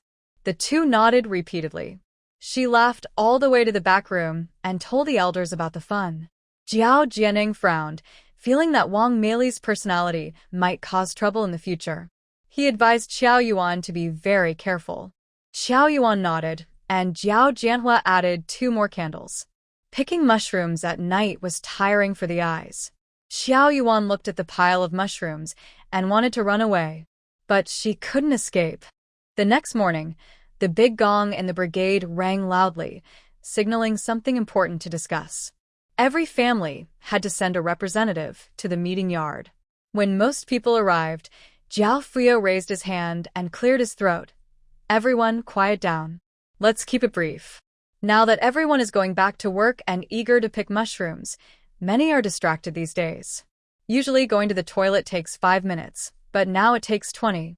Some go up to 6 or 7 times a day. They make all kinds of excuses: diarrhea, constipation, frequent urination, sprained ankle. The most ridiculous is someone claiming they got lost. Everyone exchanged glances, quickly lowered their heads, and tried to hold back their laughter. They thought their excuses were quite reasonable, but now, they are pretty ridiculous. Jiao Fuyo signaled everyone to be quiet. You all are quite clever, with your own tricks and reasons. I won't say who. I understand, but as farmers, the land is the root. If the land isn't managed well, what should we eat? So I and the old secretary, the accountant, and the 4 squad leaders discussed it. Starting today, each person works 1 acre of land per day and earns 10 work points. For 8 acres, they earn 8 points, and so on. The maximum is 12 points a day, and the minimum is 6. Tasks like cutting pig grass and herding cattle stay the same. When the work is finished, everyone can have their squad leader check and record their points. We don't care how many hours it takes to finish the work, as long as it's done efficiently and honestly. That's fine. Once the work is done, people can do whatever they want. Everyone was about to cheer, but Xiao Fuyo raised his voice. We agreed on some rules. First, work must be done seriously. Second, no gossiping outside. Everyone should mind their own words. We write everything down on paper, and each household's head signs and stamps it. Whether it's the men or women at home, the head of the household is responsible for signing. Everyone burst into laughter. Big brother, I'll go first. Zhou Chunhua proudly raised her right hand, chest out. Everyone laughed again. Oh, so Chunhua from the Chongfu family is in charge now. Impressive. What's that? Isn't your wife the head of your family? Stop joking. I am the boss at home. I say 1, and my sister-in-law doesn't dare to say 2. When I glare at her, she quickly brings me foot-washing water. Wang Gosheng, you're still bragging? Your wife already went to sign. Wang Gosheng looked unhappy. This spendthrift wife of his didn't seem to care about his face outside. Everyone laughed again, and with Wang Gosheng speechless, the crowd burst into more laughter. Life was getting better, and everyone was more lively. The whole team was busy and lively. As for Qiao Yuan's first suggestion, the Qingshan Liangzi team was too poor, so they had to postpone it. Once the mushroom sales finished, the autumn harvest would begin soon. P.S. I don't know how much work can be done in a day, so I just estimated it as 1 acre per day. On September 30th, 1974, the lunar calendar was August 15th, the Mid-Autumn Festival. Xiao Yuan baked 4 batches of mooncakes the afternoon before. 25 with 5 nuts, 10 with black sesame, 10 with red bean paste, and 10 with 5 jujube paste. Besides the 5-nut ones, she liked the other 3 types. The Qiao family brothers didn't refuse anything. The adults preferred the 5-nut and black sesame ones more.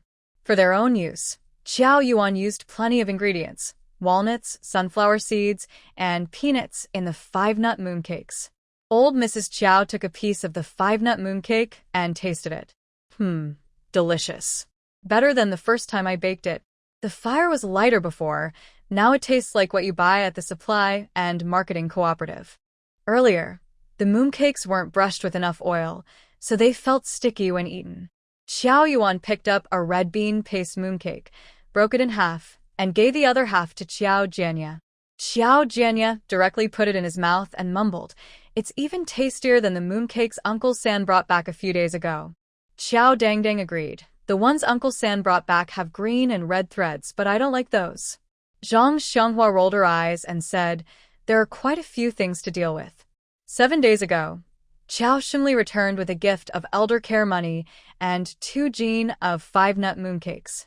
He carried them from the village entrance, showing off proudly among the crowd. His vanity was obvious. No wonder Qiao Xingli liked to show off. Mooncakes cost a dime each plus 2 liang of grain tickets, so many families couldn't afford to buy them. Usually they bought only 2, cut them in half, and shared to taste. Qiao Xingli's return coincided perfectly with Qiao Yuan's birthday on the 8th day of the 8th month. Grandma Qiao prepared several hearty dishes. Shimli arrived just in time, but his big-faced question was, "Hey, what day is today? Do you only make so many delicious foods because I came back?" With a proud look, he seemed to say, "Mom loves me the most." When he heard it was Qiao Yuan's birthday, his smile faded, and his face turned sour. Qiao Yuan smiled sweetly and didn't mind. She took 10 yuan out of his pocket. In the end, Grandma Qiao scolded him a few times, and he walked away with his head drooping. Grandma Qiao was getting old, but still had good teeth. After finishing a 5-nut mooncake, she picked up a black sesame one and said, "This is just to satisfy my hunger." In previous years, everyone shared half a mooncake, but they ate it all without tasting the flavor.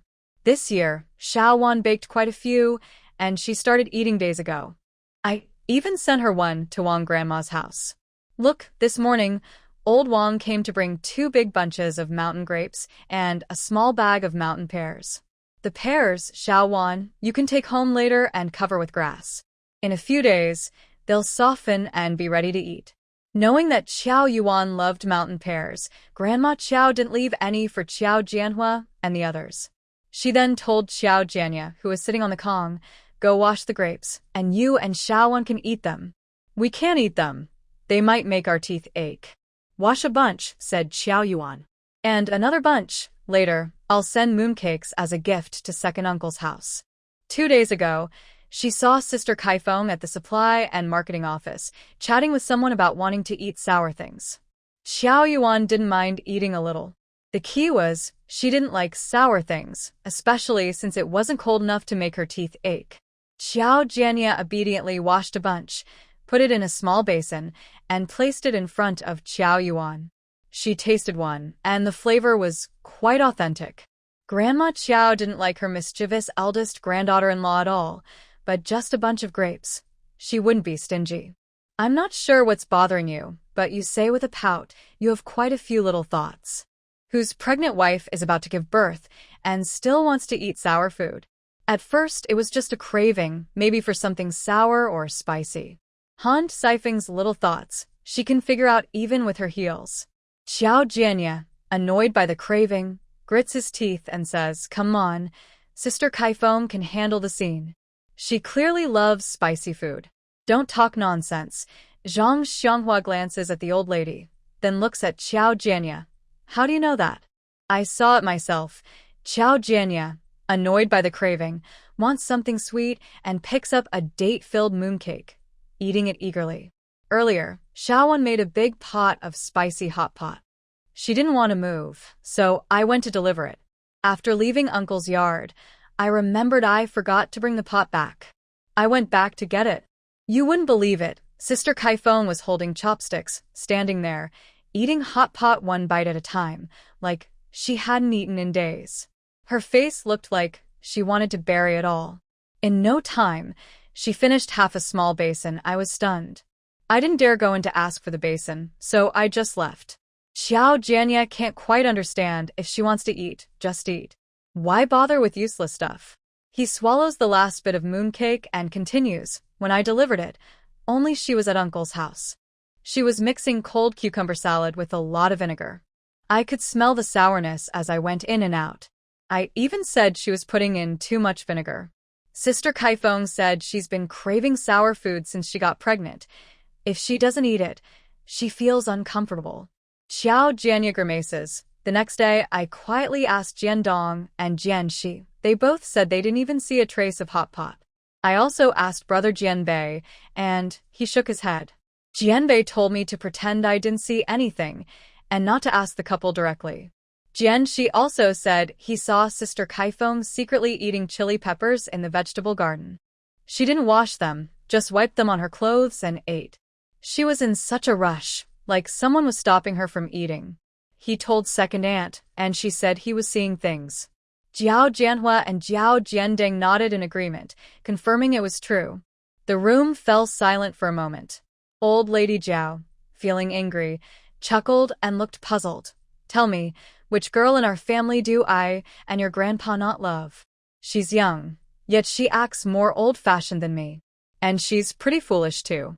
Whether it's a boy or girl, it's already decided. Craving sour food won't change that. If it could, families with no sons would have eaten all their sour foods. It's just asking for trouble. I can testify to that, Xiao Jianya said, raising his greasy hand. Grandma and Grandpa love Xiaowan the most. Old Lady Zhao picked up a broom and tapped Xiao Jianya on the back. Stop talking nonsense. What? Do I and your grandpa treat you badly? How could that be? Xiao Jianya immediately smiled flatteringly. Even with a lantern, you couldn't find such good grandparents. I just want to say that Xiaowan is more popular than us. Look at these mooncakes. They're so delicious. Old Lady Qiao rolled her eyes at him. All right, stop eating. If you eat more, you won't have room for dinner. Bring the chopping board. We're making dumplings. Xiao Jianya happily carried over the chopping board, while Qiao Zhongdang went to get the rolling pin and dumpling cutter.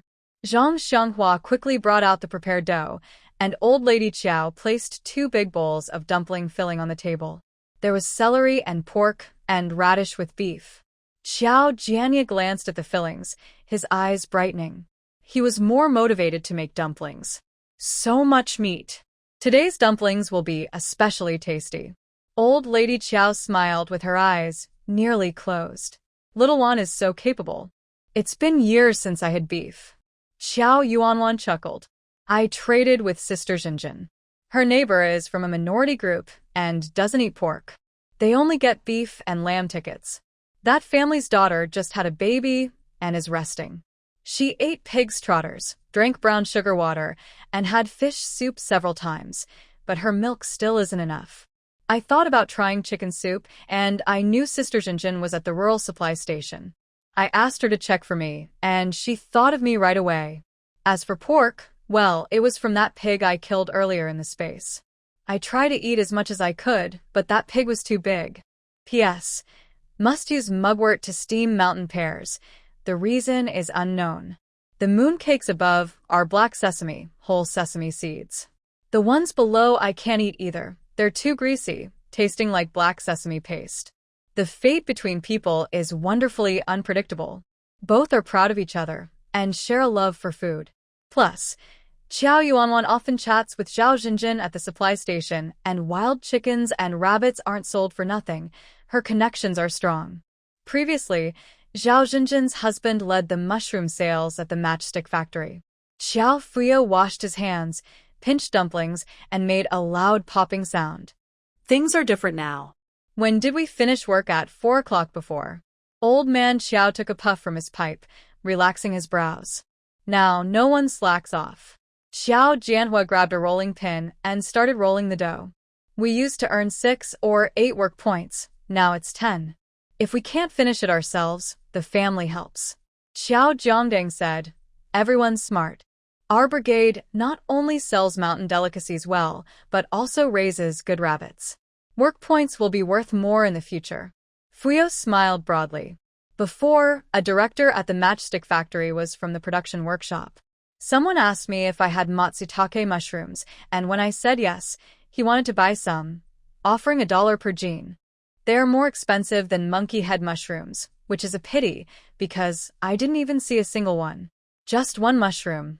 And it's worth so much? Old Mrs. Qiao was surprised. Is it as expensive as chicken? What does it taste like? Can eating it make you fly? Old Mr. Qiao smoked his pipe and thought for a moment.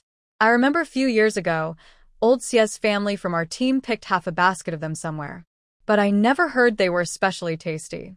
Fuyo Qiao said, they say that thing is nutritious, full of this and that, a lot of talk. I don't understand or remember much, just that it smells like pine oil. In the end, it's all about having money. The director of such a big factory probably earns a lot. I heard both he and his wife are workers. She works at the post and telecommunications office. They're around 40, and I heard they don't have any children. If they don't eat or drink a little, what's the point of saving so much money?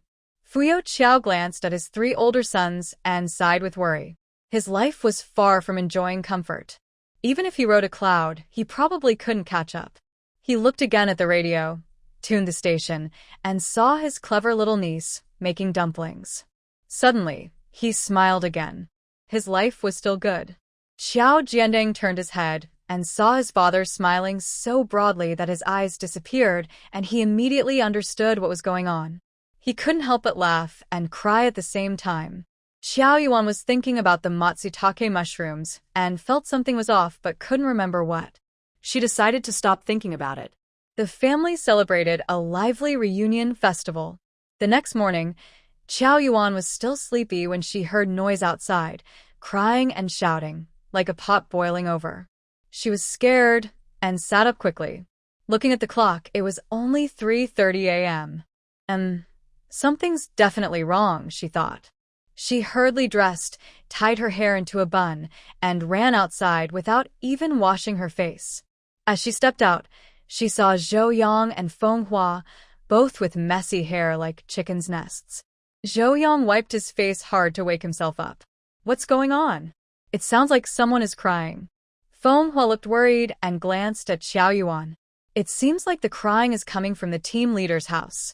Hearing the crying and shouting, other young people rushed over. From more than a meter away, Feng Hua's words could be heard, and the crying from the Qiao family grew louder and more heartbreaking. Wang Meili's face flashed with a hint of bad intent. She pretended to be concerned and said, "Qiao Jiqing, could someone in your family be in trouble? Your grandpa and grandma are so old." The Qiao family members looked flushed and healthy, and from time to time, the smell of meat wafted over. Where did they get the money? Maybe they embezzled from the team. They ate so well, not afraid of choking. Her eyes were full of malice. Everyone looked at Wang Meili with disbelief. How cruel must one be to say such words? Everyone knew that the Qiao family's grandparents were healthy and had good teeth, eating happily every day. Saying such things was no different from cursing someone's death. Wang Meili, when a tiger doesn't show its power, you think I'm a sick cat, right? Seeing the scene reminds me. Wang Meili, you alone take up 2 words. Qiao Yuan's eyes were cold and calm, like snow, with no fluctuation. Her tone was also gentle.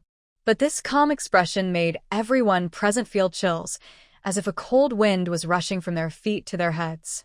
A constant wave of coldness rose in their hearts. Her gaze was like that of someone looking at a dead person. It was as if she was the Grim Reaper taking Wang Meili's life. Wang Meili's scalp tingled, and a cold sweat slipped down her temples. She instinctively took a step back. What are you trying to do? Don't think you can hit me again. I tell you, if you dare to hit me, I'll report you to the commune. Hit you? Xiao Yuan's lips curled slightly. In her mind, she thought hitting you would be too kind. Xiao Yuan was unusually calm. No slap, no punch. But her calmness was so intense it made people's hearts tremble. In her past life, Qiao Yuan was an orphan who never experienced love. Her master was kind to her, but by then she was grown up, no longer naive or full of childish fantasies. Plus, her old and rough-minded father was strict, believing that strict teachers produce good students. She lived fiercely and roughly. Now, living again, Qiao Xingli and Li Guilan's relationship was mediocre. Xiao Yuzhu and Xiao Yudong got along better, and she was okay with her younger sister. Xiao Yudong betrayed her, and Xiao Yuhua only wanted to enjoy her own life. She felt the most love from Old Man Xiao and Old Lady Qiao. Wang Meili. Xiao Yuan rubbed her thumb and index finger of her left hand, looked deeply at her, then shook her head and walked away. Wang Meili's heart relaxed a little. She trembled as she supported her cane, her whole body weak and her face pale. Zhou Yang scratched his head and nudged Feng Hua with his elbow. What does she mean by seeing the scene and feeling emotional? Feng Hua gave Wang Meili a disgusted look and said calmly, the first and third characters, when put together, are pronounced as beast. Zhou Yang slapped his thigh. Wow, he really knew how to curse. Looks like someone is about to have bad luck. Wang Meili's eyes turned red with hatred, and she gritted her teeth. Meanwhile, Qiao Yuan frowned as she watched Old Lady Wei cry desperately. She leaned toward Xiao Jianye and raised her chin toward Old Lady Wei, asking, "Why is Grandma Wei crying so early in the morning at our house?" Her crying was quite intense. Next to Xiao Jianye, Qiao Jiandang looked upset. Old Wei's eldest daughter, Wei Jijun's wife, Yuan Fangqin, is missing. Missing? Zhou Yuan was puzzled. What do you mean she's missing? A real person. Just vanished? Zhou Jianye quickly hushed her, signaling her to lower her voice. She argued again with Wei Jigua's wife. This time it was a pretty serious fight. Tell me more. Zhou Yuan and Zhou Jianye leaned close, eager to hear. Last time it was over a little soy sauce during the New Year, and now what's it about? Yotziane frakker. It seems to be about how to split the money from selling mushrooms. The two sisters-in-law were almost ready to fight each other. At this moment, Grandma Wei let out a loud cry, tears streaming down her face. She clutched Zhou Fuyo's hand tightly. Fuyo, I know I've put you in a tough spot. But if Qingzi really can't handle it, what will our big family do? Our Jijun and Jigua, how will they get along in the future? The family might fall apart. Boo-hoo. Take your time and talk. Don't just cry, Zhou Fuyo said, feeling overwhelmed. She had come early in the morning crying and rambling, but hadn't said anything important. Since when did people go missing? Did they take anything? Can't we just assume she's hanged herself if she's gone without a trace? Zhou Fuyo asked repeatedly, but Grandma Wei was too busy crying to answer. Hearing this, Zhou Yuan started to get some clues. It was too embarrassing for Grandma Wei to say outright. How can a quarrel between sisters-in-law lead to someone wanting to end their life? Grandma Wei, you haven't explained clearly. If you don't clarify, even our village chief, who's in charge, can't just order everyone to leave their work in the fields and go look for her. Harvest season is coming in a day or two, Zhou Jianye muttered. There are no secrets in the village. Whether you say it now or later, it's the same. Grandma Wei shot a sharp look at her foolish grandson and then patted Grandma Wei's hand to comfort her. Grandma Wei quickly wiped her tears, no longer caring about the nosy onlookers outside her stick. She clenched her teeth, slapped her thigh hard, and sighed deeply. Oh, it's so embarrassing. I don't even want to say it out loud. It's all because we have no children. This time, we sold mushrooms for over 10 yuan. Jijun's wife said she wanted to use the money to see a doctor. Her mother managed to find an old traditional Chinese doctor, and they say he's very skilled. He's good at reading pulses, prescribing medicine, and has even treated high officials in Beijing. Now her family is visiting us, and she might go back to Beijing anytime. They're well connected, and after much persuasion, she agreed to see her. Otherwise, she wouldn't have dared. Everyone's afraid these days. When Qingzi's family heard, they got worried and hurried over to tell us. Jijun's wife wanted to take the money, but Jigua's wife disagreed. She said the money was also for her and her husband, and she was about to have a baby. They needed the money for everything. Basically, she didn't want her sister-in-law to use the money. Jijun's wife got upset and said that if she lent the money, she would consider it a loan. Jigua's wife still refused. Jijun's father suggested splitting the money, saying whoever picks more mushrooms should get more. Jigua's wife was unhappy when she heard this. She was pregnant and hadn't picked as many mushrooms as her sister-in-law. She didn't dare to argue with her father-in-law, so she slammed the door and looked upset. Jigua told her a few words, and she started crying and yelling, saying they were wasting money and the medicine was useless. She said the money was lost. She even said that a fat hen wouldn't lay eggs, and if she had her way, she'd hang herself. Was that proper talk? Jijun's wife was so angry she cried. Jigua wanted to hit his wife, but Jijun wouldn't allow it. Jijun was also angry inside, but since she was his sister-in-law and pregnant, he had to hold back. Jijun knew it wasn't his wife's fault this time. Over the past few years, they had spent a lot of money on the family for the baby, and he felt guilty. Grandma Wei was speaking and hitting her chest, her face full of wrinkles and tears. Good grief, no wonder she was worried about her. That girl Qingqing's words were really harsh, hitting right at the heart. Everyone was worried now, afraid Yuan Fangqin might do something drastic and hang herself from a crooked tree. Jigua's wife is not kind. If Jijun's wife really can't take it anymore, she might have done something already. Everyone was anxious.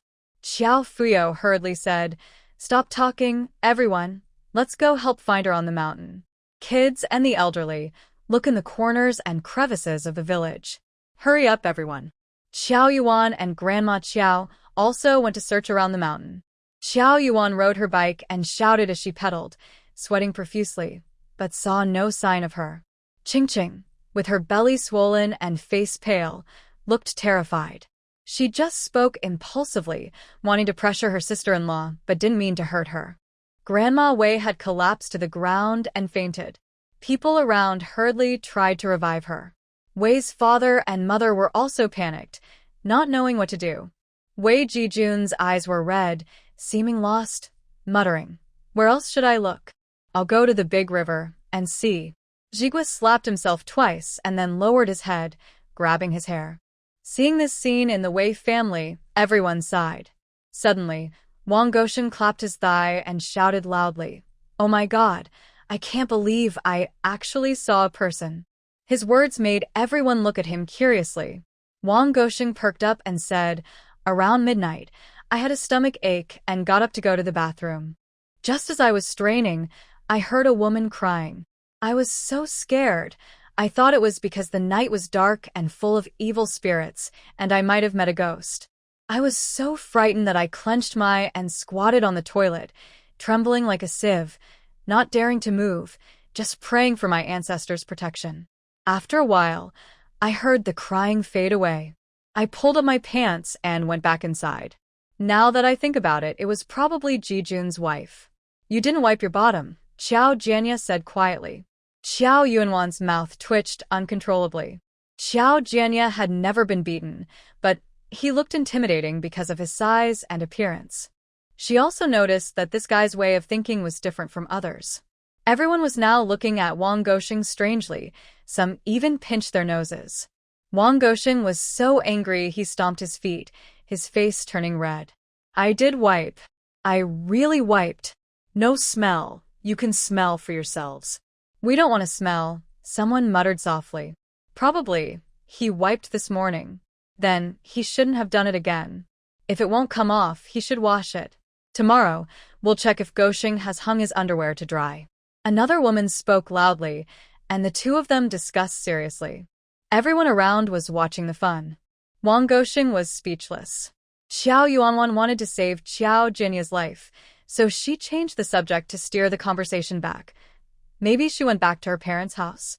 There was a moment of silence, then everyone started talking at once. "That's unlikely. Fengqin's family is far from here. It takes 3 or 4 hours to walk there. Especially late at night. In the dark, it's scary. I've been to Fengqin's family's village once. You have to cross a mountain and there are many old graves and wolf howls. But you can't be sure. If she's angry inside, she might not be afraid of anything." "Oh no. What if something happens on the way home?"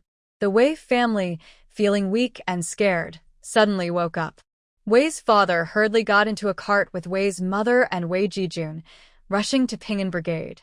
Xiao Fuyo felt a little calmer and said, "Since there's nothing serious, let's stop discussing this. Hurry up and get to work. The harvest will start soon."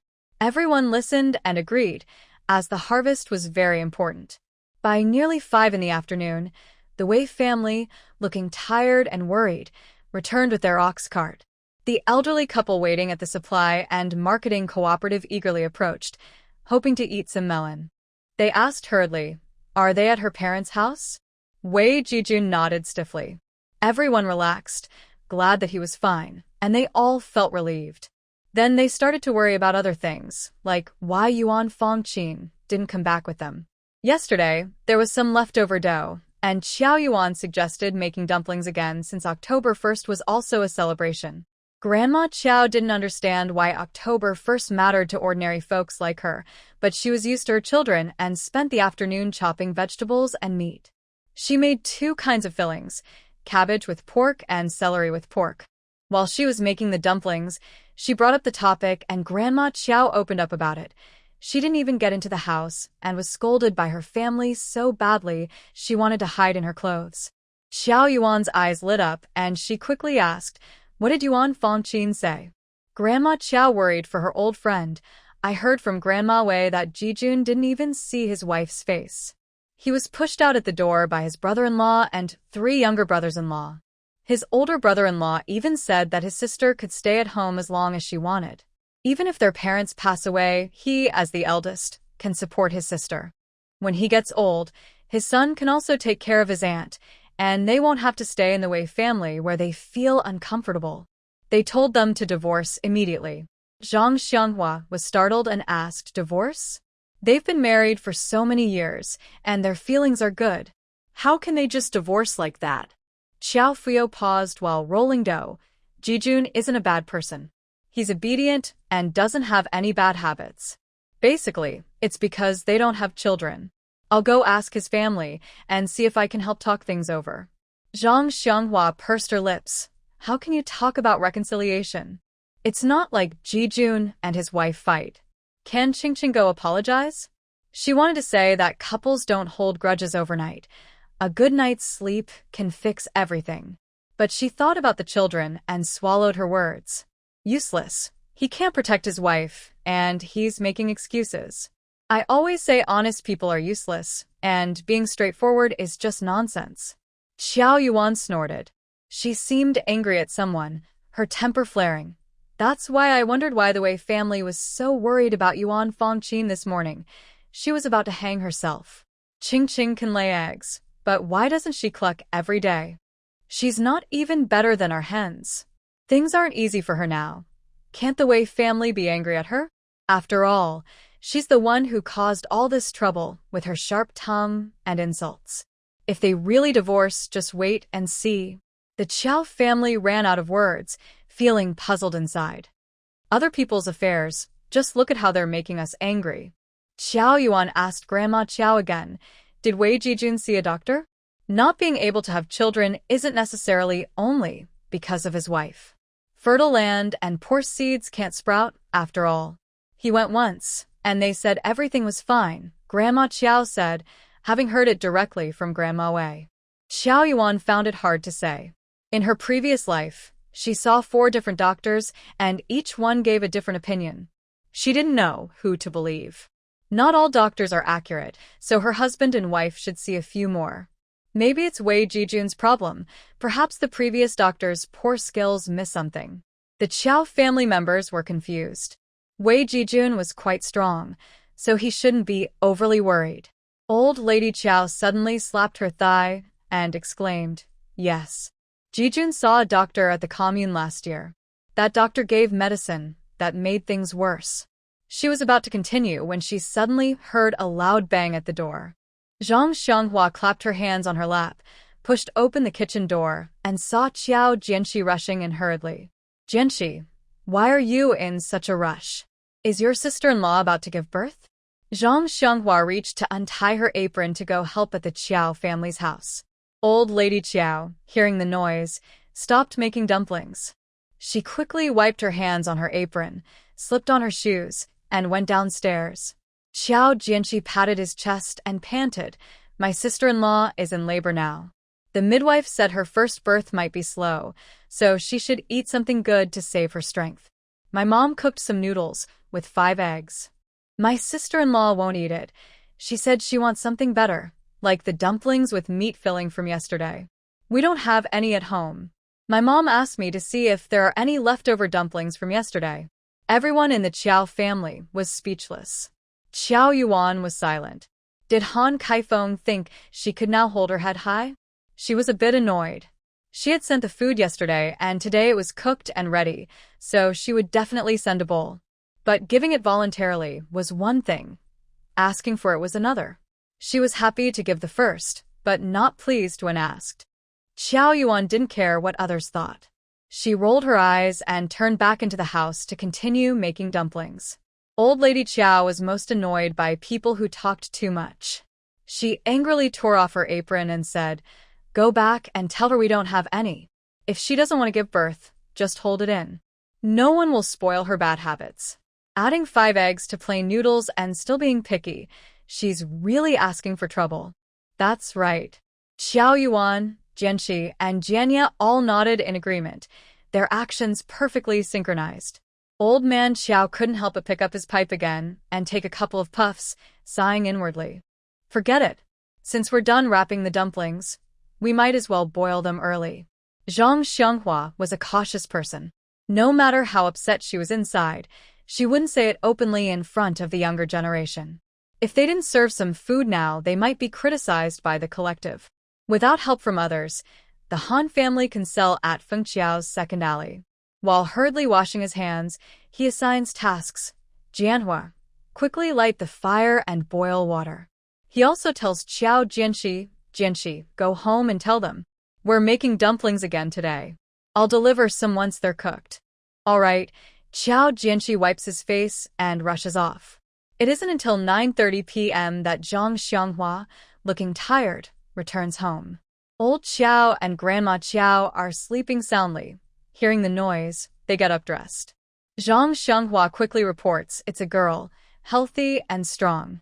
Old Qiao smiles and says it's good as long as she's healthy. Gender doesn't matter. Grandma Qiao shows no particular expression, adds firewood to the stove, and cooks the remaining half-covered dumplings. Zhang Xianghua, exhausted from a full day's work, had finished her lunch early. Now her stomach growls loudly, and she feels a bit uncomfortable. Sitting on a small stool around the stove, she eats dumplings one after another. 6 Jin 7 Liang, quite chubby and loud. Red cheeks too. Grandma Qiao snorts, not smiling. Do you think Jianan and Kaifeng are happy? Zhang Xianghua quickly swallows her dumpling and replies that they're okay. They're their own children. I just say I like the little ones, but I care for them just the same. Does that mean she's unhappy? Grandma Qiao feels a bit relieved and thinks of Old Wei's family, saying, every family has its troubles. All right, finish eating and go to bed early. You've had a tiring day. October 1st was a tough day for the whole brigade. As October begins, the harvest starts. The fields are golden, with rolling wheat waves and drooping rice ears. Everyone is busy from dawn to dusk, with no time to rest. The schedule is tight, and sometimes by late October, the Northeast starts to snow lightly. In heavy snow years, corn and soybeans can be flattened in the fields, making work impossible. Harvesting follows a sequence. First sweet potatoes on Qingshan Ridge, then soybeans, followed by corn, and finally soybeans and rice. Early in the morning, before dawn and before the sun rises, oil lamps light up house by house. Because it's so early and the weather is cold in mid-October Northeast, Grandma Qiao puts on a thicker cloth shirt and a vest, rubbing her hands to warm them. Only then does she open the kitchen door, carry in some firewood. Sitting by the stove, she adds firewood and watches the door to the west room. Since the harvest began, she and Qiao Frio have been responsible for cooking early in the morning. She wants to see if she doesn't call, when will Qiao Frio get up? Fortunately, in less than 2 minutes, Qiao Frio quietly pushed the door open, eyes barely open from exhaustion. While washing up, he lowered his voice and asked, Mom, what are we having for breakfast? Grandma Qiao took out a clay basket from under the cupboard. Go to Xiao Wan's house and pick some spinach. Xiao Wan gave us over 3 jin of sweet potato noodles and 2 big blocks of tofu yesterday. We'll make spinach noodle tofu soup, boil some potatoes, and cook cornmeal pancakes on the side. Also, go to the jar and fish out 4 salted eggs, half for each of us. They've been salted for a while, so they might be a bit salty. Qiao Frio nodded and quickly picked a basket of spinach. Their seeds are really good. Xiao Wan's spinach grows tall and tender, crunchy and flavorful. Our autumn spinach in the garden is short and close to the ground, but her bok choy and radishes grow strong, just like in summer. Grandma Qiao stood by the stove, smiling as she pressed the pancakes, showing her teeth but not her eyes. Guess what Wang Dama from next door said? What? She said Xiao Wan is blessed by the land god. I believe it. Since Xiao Wan moved to the countryside, we haven't run out of wild chicken, rabbit, or fish. I haven't dared say it's from the Russian variety. If people find out, they'll cause trouble. My radio isn't for nothing, you know. Our family and the older brother's family had a falling out, I know that. Grandma Qiao looked proud. Yeah, right. Qiao Frio also thought his mother was very clever. Someone asked me recently, and I just said we bought the seeds from the city seed station. In truth, Qiao Frio believed his niece was lucky. The Russians have blue eyes, but they can't compare to us in farming. Their seeds can't be as good as ours. When it comes to farming, even the Russians can't match us. Qiao Fuyo had this mysterious confidence. Just then, Qiao Yuan, wearing a thin wool sweater, walked in with her hands near her mouth, blowing warm air. Yuan, it's so early. Why are you up? Grandma Qiao hurriedly asked. Qiao Yuan sat by the stove, warming herself. She wasn't good with heat or cold. Mom, I think this year is colder earlier than usual. I'm worried about the grain in the field. I'm thinking of going back to the city today to see if I can borrow a tractor. If they didn't act quickly, bad weather could ruin the hard-grown crops for the year. What did you say? Borrow a tractor? Grandma Qiao and Qiao Fuyo said together. Qiao Fuyo casually threw the potatoes in his hand into the pot, wiped his hands quickly, and hurried over to Qiao Yuan. Yuan, did I hear right? You said you want to borrow a tractor from the city? Tractors are rare. Our commune doesn't have many. 2 days ago, some experienced farmers said the weather looked bad. I was so worried I got angry and thought about borrowing a tractor from the commune. I went there the day before yesterday, but they couldn't spare one. Qiao Yuan replied curiously. Did the commune apply to the city for one? Qiao Fuyo sighed. You think they don't want to? Several communes below our city are all eager. The city also can't do anything. He sighed again, feeling a sharp pain in his gums. It's no use. I took 2 rabbits to Erdeo Bay. Shin Tuzi also took some to Qiao, saying their brigade only harvested half their land. After they finish, they'll help Hongxing Brigade, then Minxiang Brigade. They said I was late. In the end, it's because they want our brigade's rabbit-raising skills. They want us to teach them. They even said they'd help us first if we teach them. So sneaky, so irritating. It made me want to kick him. I grabbed the rabbits and left. As soon as I stepped out, I regretted it. The rabbits shouldn't have been taken. I should have stayed and talked to the leaders of the commune. Maybe it would have been okay. Sigh. Under pressure, even Shun Xingsheng's teasing didn't bother him. He didn't care. But raising rabbits was a different story. Their brigade relied on rabbits to turn things around. I've been wondering why you've looked so gloomy these days, with blisters forming at the corners of your mouth. Yuan comforted him. It's okay. Our high school principal's younger brother works at the tractor station. I'll find a way to get one. If I can't borrow a tractor, it's not a big deal. We'll work hard. Heaven won't let the hungry sparrows starve. Old Madame Qiao also showed a faint smile. You can't go asking for help empty-handed. Have your grandpa catch 2 rabbits and bring 2 gin of hazelnuts. Qiao Fuyo also put aside his worries. The brigade will cover your train ticket. Soon, your grandpa will ride his bike to take you. Yuan nodded. Qiao Fuyo then brought up another matter. By the way, I saw Xiao He at Erdeo Bay. Oh, she's doing well? Seeing Fuyo nod, Yuan didn't ask further. She no longer cared whether Xiao He or Xiao Lian was involved. For her grandmother's birthday, since Xiao He didn't come, she asked Xiao Jianji to send 5 yuan. Since then, she hasn't been to Erdeo Bay again. These days, everyone is busy with the autumn harvest, and she hasn't been idle either.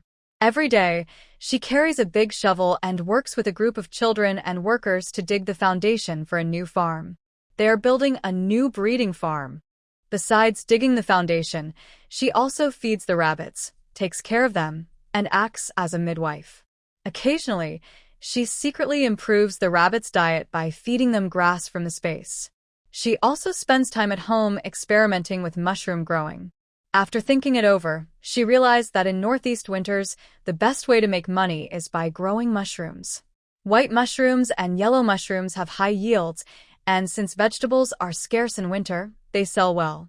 Enoki mushrooms are essential for hot pots and are also popular, but she hasn't figured them out yet. She also considered building a vegetable greenhouse, but it's too fuel-consuming, especially since 6 out of 10 days in winter are cloudy in the northeast. Without sunlight, watering the space with spiritual spring water isn't realistic.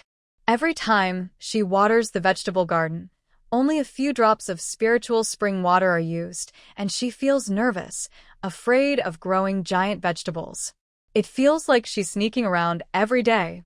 Oh no, I mean like a bandit. These days, she's so tired she just sleeps on the Kong heated bed and has no appetite for meat. Xiao Yuan took a short nap again in the east room. The warm Kong is a good sleep aid. After breakfast, Qiao Fuyo rode his bicycle with Xiao Yuan to the commune. Watching her buy a ticket, he hurriedly reminded her at the ticket check, if you can't borrow it, don't get angry. Just come back quickly. You woke up early, so if you feel sleepy on the bus, go wash your face. Don't fall asleep on the train, or you might miss your stop and get lost. Xiao Yuan nodded eagerly. Don't worry, as long as I'm still on Earth, I won't lose my way. Oft. The ticket inspector and other passengers chuckled kindly. This kid has been mischievous since she was little, Qiao Fuyo said, sounding proud. His child is confident and straightforward. Xiao Yuan swung her braids and entered the station, then boarded the train and found a seat by the window. When she arrived in the city, she didn't go back to the medicine factory's family courtyard, as it was still early. She planned to visit old Chow, who had helped her before. Old Chow is truly loyal. His heart is with the Chow camp, but he keeps an eye on her family. When they met, they started talking right away. Old Chow looked around mysteriously and said, Hey, little Chow, what a coincidence you came. I've been watching your parents and your brother. Did you know? Your brother's girlfriend might be about to end things. Really? When did that happen? Xiao Yuan quickly took out some sunflower seeds from her pocket and offered them to old Chow. Chewing sunflower seeds makes the gossip even more fun. Old Chow's teeth aren't great, but he chewed the seeds quickly, praising, These seeds are really tasty, then continued, It happened just 10 minutes ago. They argued at the factory gate. The sound was not loud and I couldn't hear clearly, nor did I know what they were arguing about. I only heard your brother's girlfriend say that she wouldn't marry him without a wedding. After she said that, she swung her arm and turned to leave. Your brother chased after her from behind. Think about it. Xiao Yuan's eyes flickered, and she took out a small bag of sunflower seeds from her purse. Sir, you can snack on these first. I'll go find the two of them. Don't fight together now. You're about to get married, and it might hurt feelings. Plus, if others see, it would be embarrassing. Old Mr. Chow. I don't believe you. If you want to see the fun, just say so. This girl knows how to act cute and clever. The little old man didn't even lift his eyelids. Go ahead, go ahead. Come back later and tell me what you learned. Xiao Yuan grinned and ran off quickly. Xiao Yudong and Chen Changshu definitely headed to the department store. Every time they argued, it ended with Xiao Yudong buying something. Honestly, Xiao Yudong is good at soothing his wife.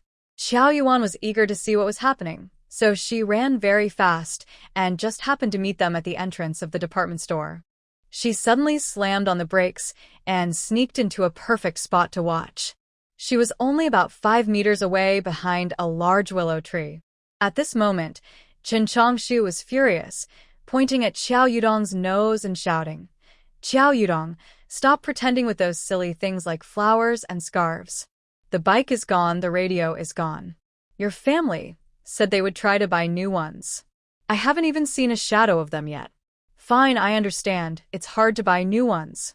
I didn't say anything bad, did I? Now I just want a decent wedding with a few chickens and rabbits prepared by your little sister. You keep hesitating and stammering, not giving a clear answer. Isn't it you who told me she's capable? Your mother's birthday, she prepared a lot of meat and dishes, and not a penny was spent. You're her brother, small things like sesame seeds and green beans are easy for her. Why can't it work? Xiao Yudong, I'm making this clear today. There will be no whole chicken or rabbits at the banquet. This wedding is not happening. I mean what I say. Xiao Yuan's ears perked up high, and her eyes sparkled. Wow, it turns out it's all because of her. She's not in the world, but her legend is everywhere. TSK, how impressive she is. Xiao Yuan poked her head out slightly.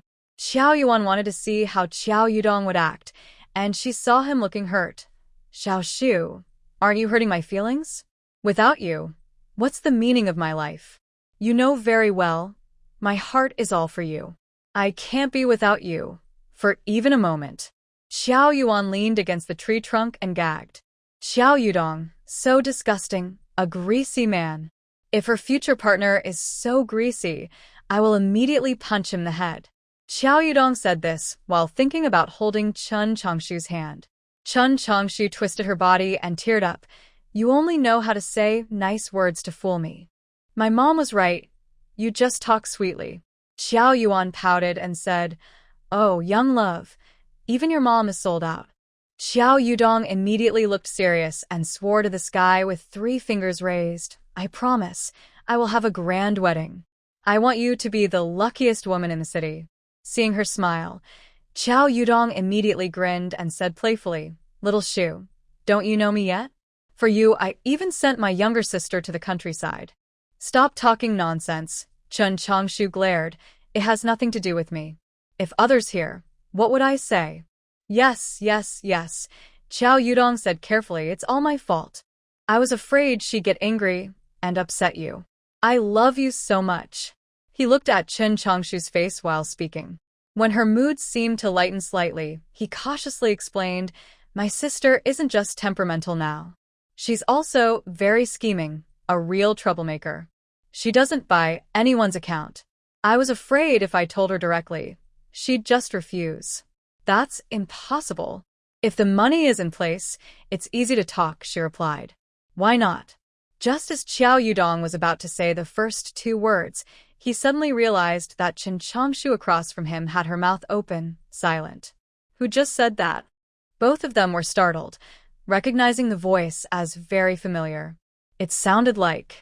They exchanged a glance, both seeing disbelief in each other's eyes, then both turned sharply to look behind them.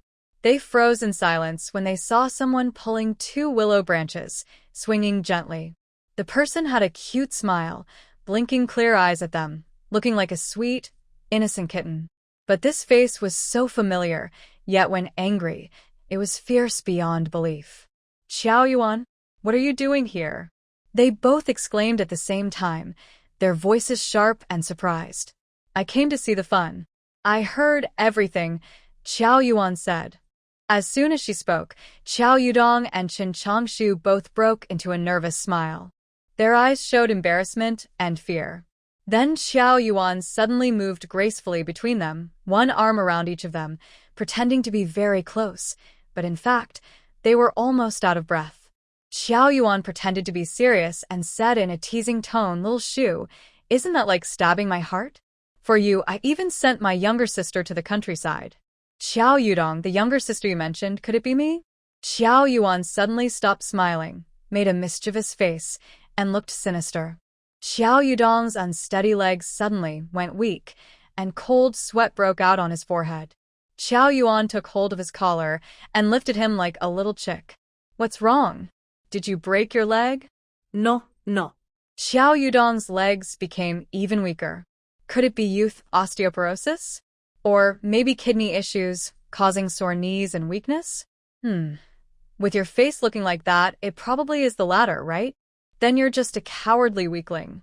Do you have no shame? You're so sick that you can't hide it, yet you still have the nerve to lie to innocent girls with your slick talk. TSK, your heart is too black. Black-hearted Xiao Yuan firmly pinned a big label on her brother's head. Xiao Yudong's face darkened, teeth clenched loudly. He wished he could punch Xiao Yuan to knock out her teeth. So irritating, telling lies so easily, trying to ruin their family line. Chun Changshu already knew her sister-in-law was not easy to deal with, but she didn't expect her to be even more capable than before going to the countryside. No wonder Xiao Yudong was so afraid. Chun Changshu cared about her face and forced out a faint smile. Xiao Yuan, going to the countryside was your brother's mistake. I didn't know at first, but once I found out, it was already too late. Your brother didn't expect Aunt Lan's matter to be handled so quickly, and he regrets it deeply. I already told him before, if he knew he was wrong, he'd want to apologize to you, but couldn't bring himself to do it. Today, we happened to meet, so I'll let your brother apologize to you face to face. We're family, no grudges to hold. She reached for Xiao Yudong, looking very angry. Hurry up, apologize to Xiao Yuan. As the older brother, you should bow your head first. It's not shameful. Xiao Yuan studies hard day and night just to find a good job, but you did this. Hurting her like this, your own brother. How cruel. It really hurts to hear. I feel so sorry for Xiao Yuan. My heart feels cold. Xiao Yudong was very obedient, without hesitation, sincerely apologized with heartfelt words and a genuine expression. Xiao Yuan exclaimed inwardly at his acting skills. Chen Changshu glanced at Xiao Yuan, who was expressionless and hugging her arms, then exchanged a subtle look with Xiao Yudong. Suddenly, she noticed several people around who had come to watch the scene. She immediately put on a bright smile and loudly said, Xiao Yuan, if you still feel upset inside, just like last time, hit your brother a few times and scold him. Don't let yourself get too angry. Chen Changshu's face was sincere, but her voice was loud enough for everyone nearby to hear clearly. A family, how big could their grudge be? The brother and sister-in-law already apologized, yet the sister still wouldn't let go. She even wanted to hit and scold her brother, listening to her tone.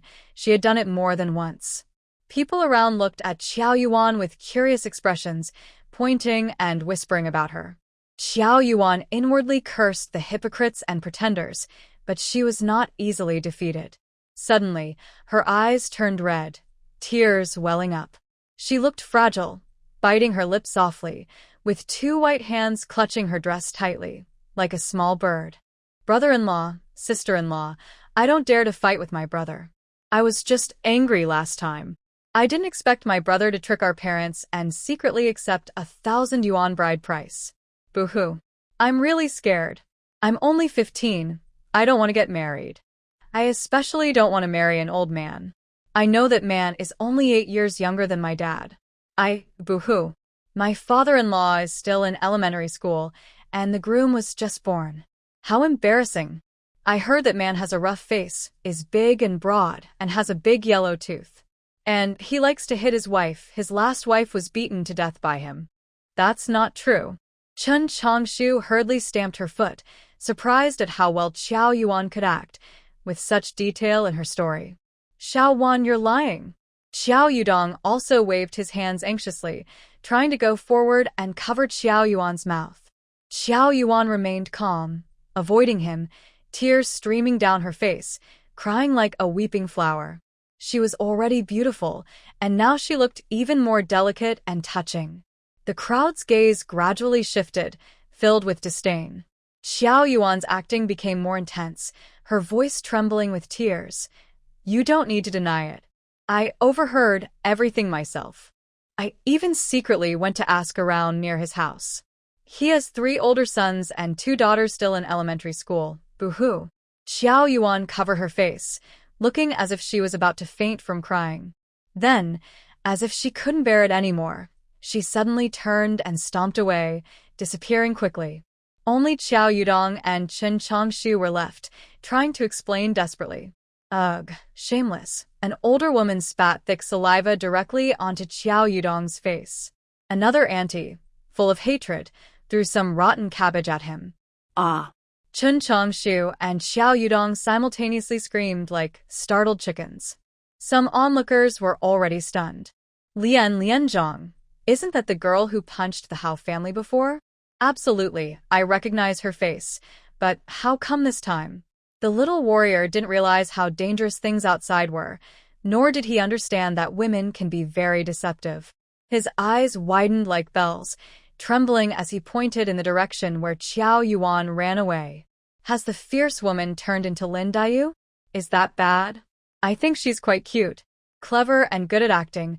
She wouldn't be bullied anymore, Lu Jinan thought with a smile. Lianzhong, what are you saying? He said nothing and quickly left, as if he wanted to make a good impression. Dreaming about it, the young soldier felt like his eyes and ears were playing tricks on him today. Even the hand gesture he should have made just now probably didn't happen. Definitely didn't. Xiao Yuan returned to the medicine factory and chatted with Grandpa for another half-hour.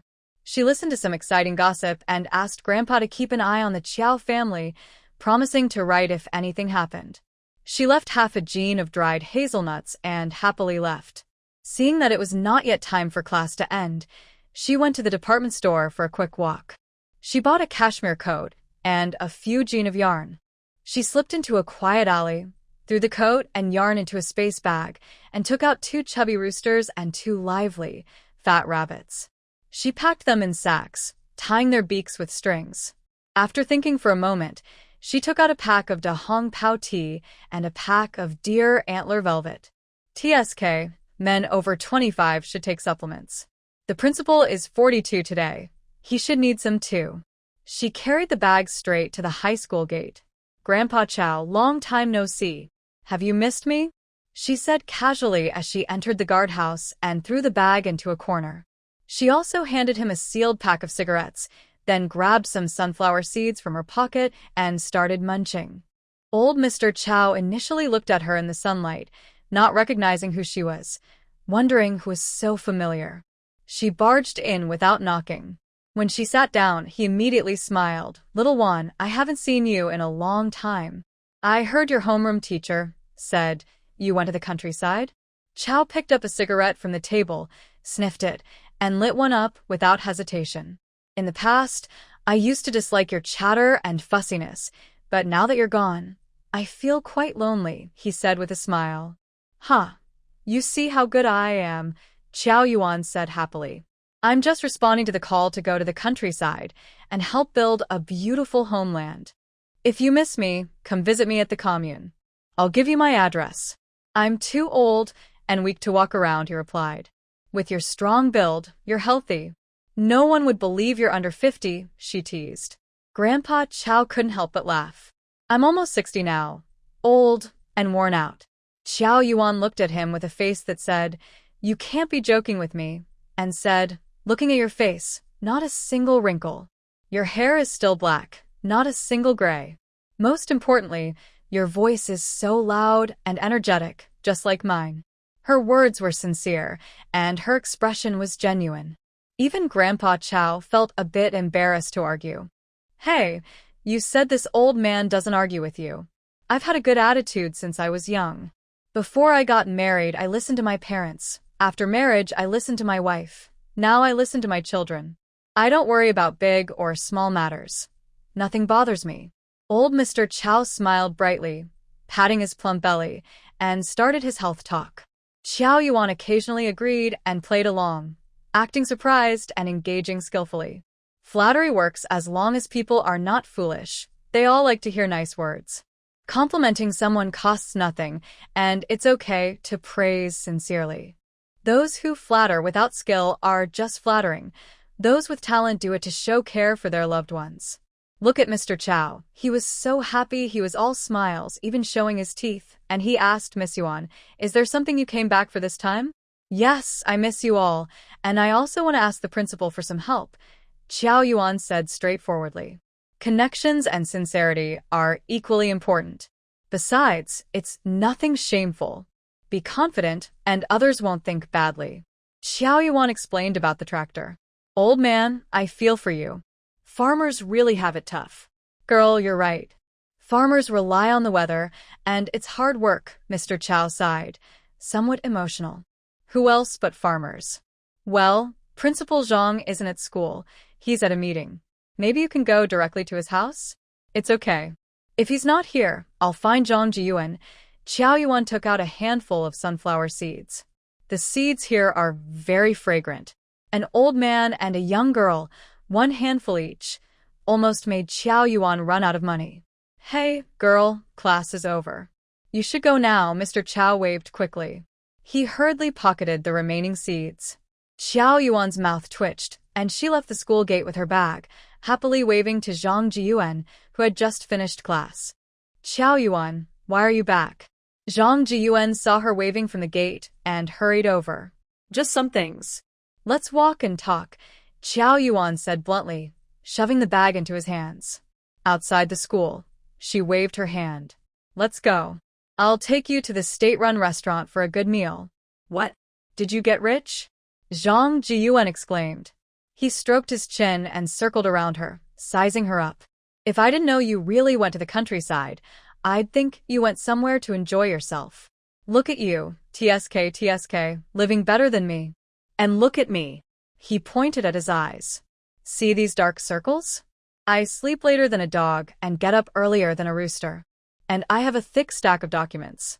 They study questions and memorize knowledge points every day. Now both of them recognize me, but I still feel completely clueless about them. Xiao Yuan rolled her eyes at him. If you can't memorize it, just keep trying harder. If you can get the materials early, good for you. You saying that in front of a young worker might get you into trouble. By the way, which factory did your family find for you? Although Zhang Jiyuan is a chatterbox, always teasing cats and dogs, he's clever. He's just lazy and not willing to work hard. This time, if he puts in real effort to memorize the materials, the workplace must be impressive. Zhang Jiyuan looked around and, seeing no one nearby, lowered his voice. Our city is number 351. Xiao Yuan was surprised. Wow, that's a military factory. With the principal's connections, borrowing a tractor would be even safer. At the state-run restaurant, it was mealtime. Xiao Yuan asked Zhang Jiyuan to find a table first. She went to order food. The dishes looked really good today, with several meat dishes on the small blackboard. Next, what would you like? The clerk at the window sounded a bit hoarse, not lifting her head or blinking her eyes. Xiao Yuan ordered all the tasty dishes. One portion of braised pork, one of sweet and sour pork tenderloin, one of home-style tofu, and spicy fried shredded potatoes. Also, 2 bowls of rice, a red bean bun, and 2 big meat buns. That's enough. That's enough. Zhang Jiyuan quickly shouted when he heard her order, so much at once. Afraid someone might take their seat, he waved his hands hurriedly. His loud voice drew many eyes. Xiao Yuan was pretty, wearing a red high-neck cardigan. She had gray checkered wool trousers and a high bun hairstyle. She was tall, slim, with fair skin, so she stood out.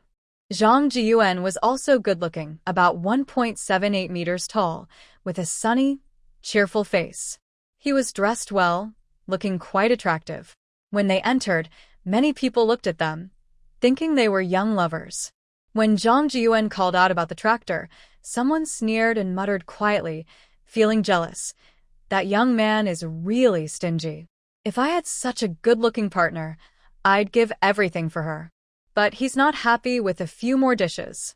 Seeing Xiao Yuan take out her small wallet and pay, he was so angry, he pounded his chest and stomped his feet. Turns out he was just freeloading. It's frustrating when others seem better. He even wanted to go over and steal her partner. What's the difference? He's a bit shorter, chubbier, less handsome, and a bit older. But he's fair-skinned, talented, and has a job, official employment. Most importantly, he's not stingy.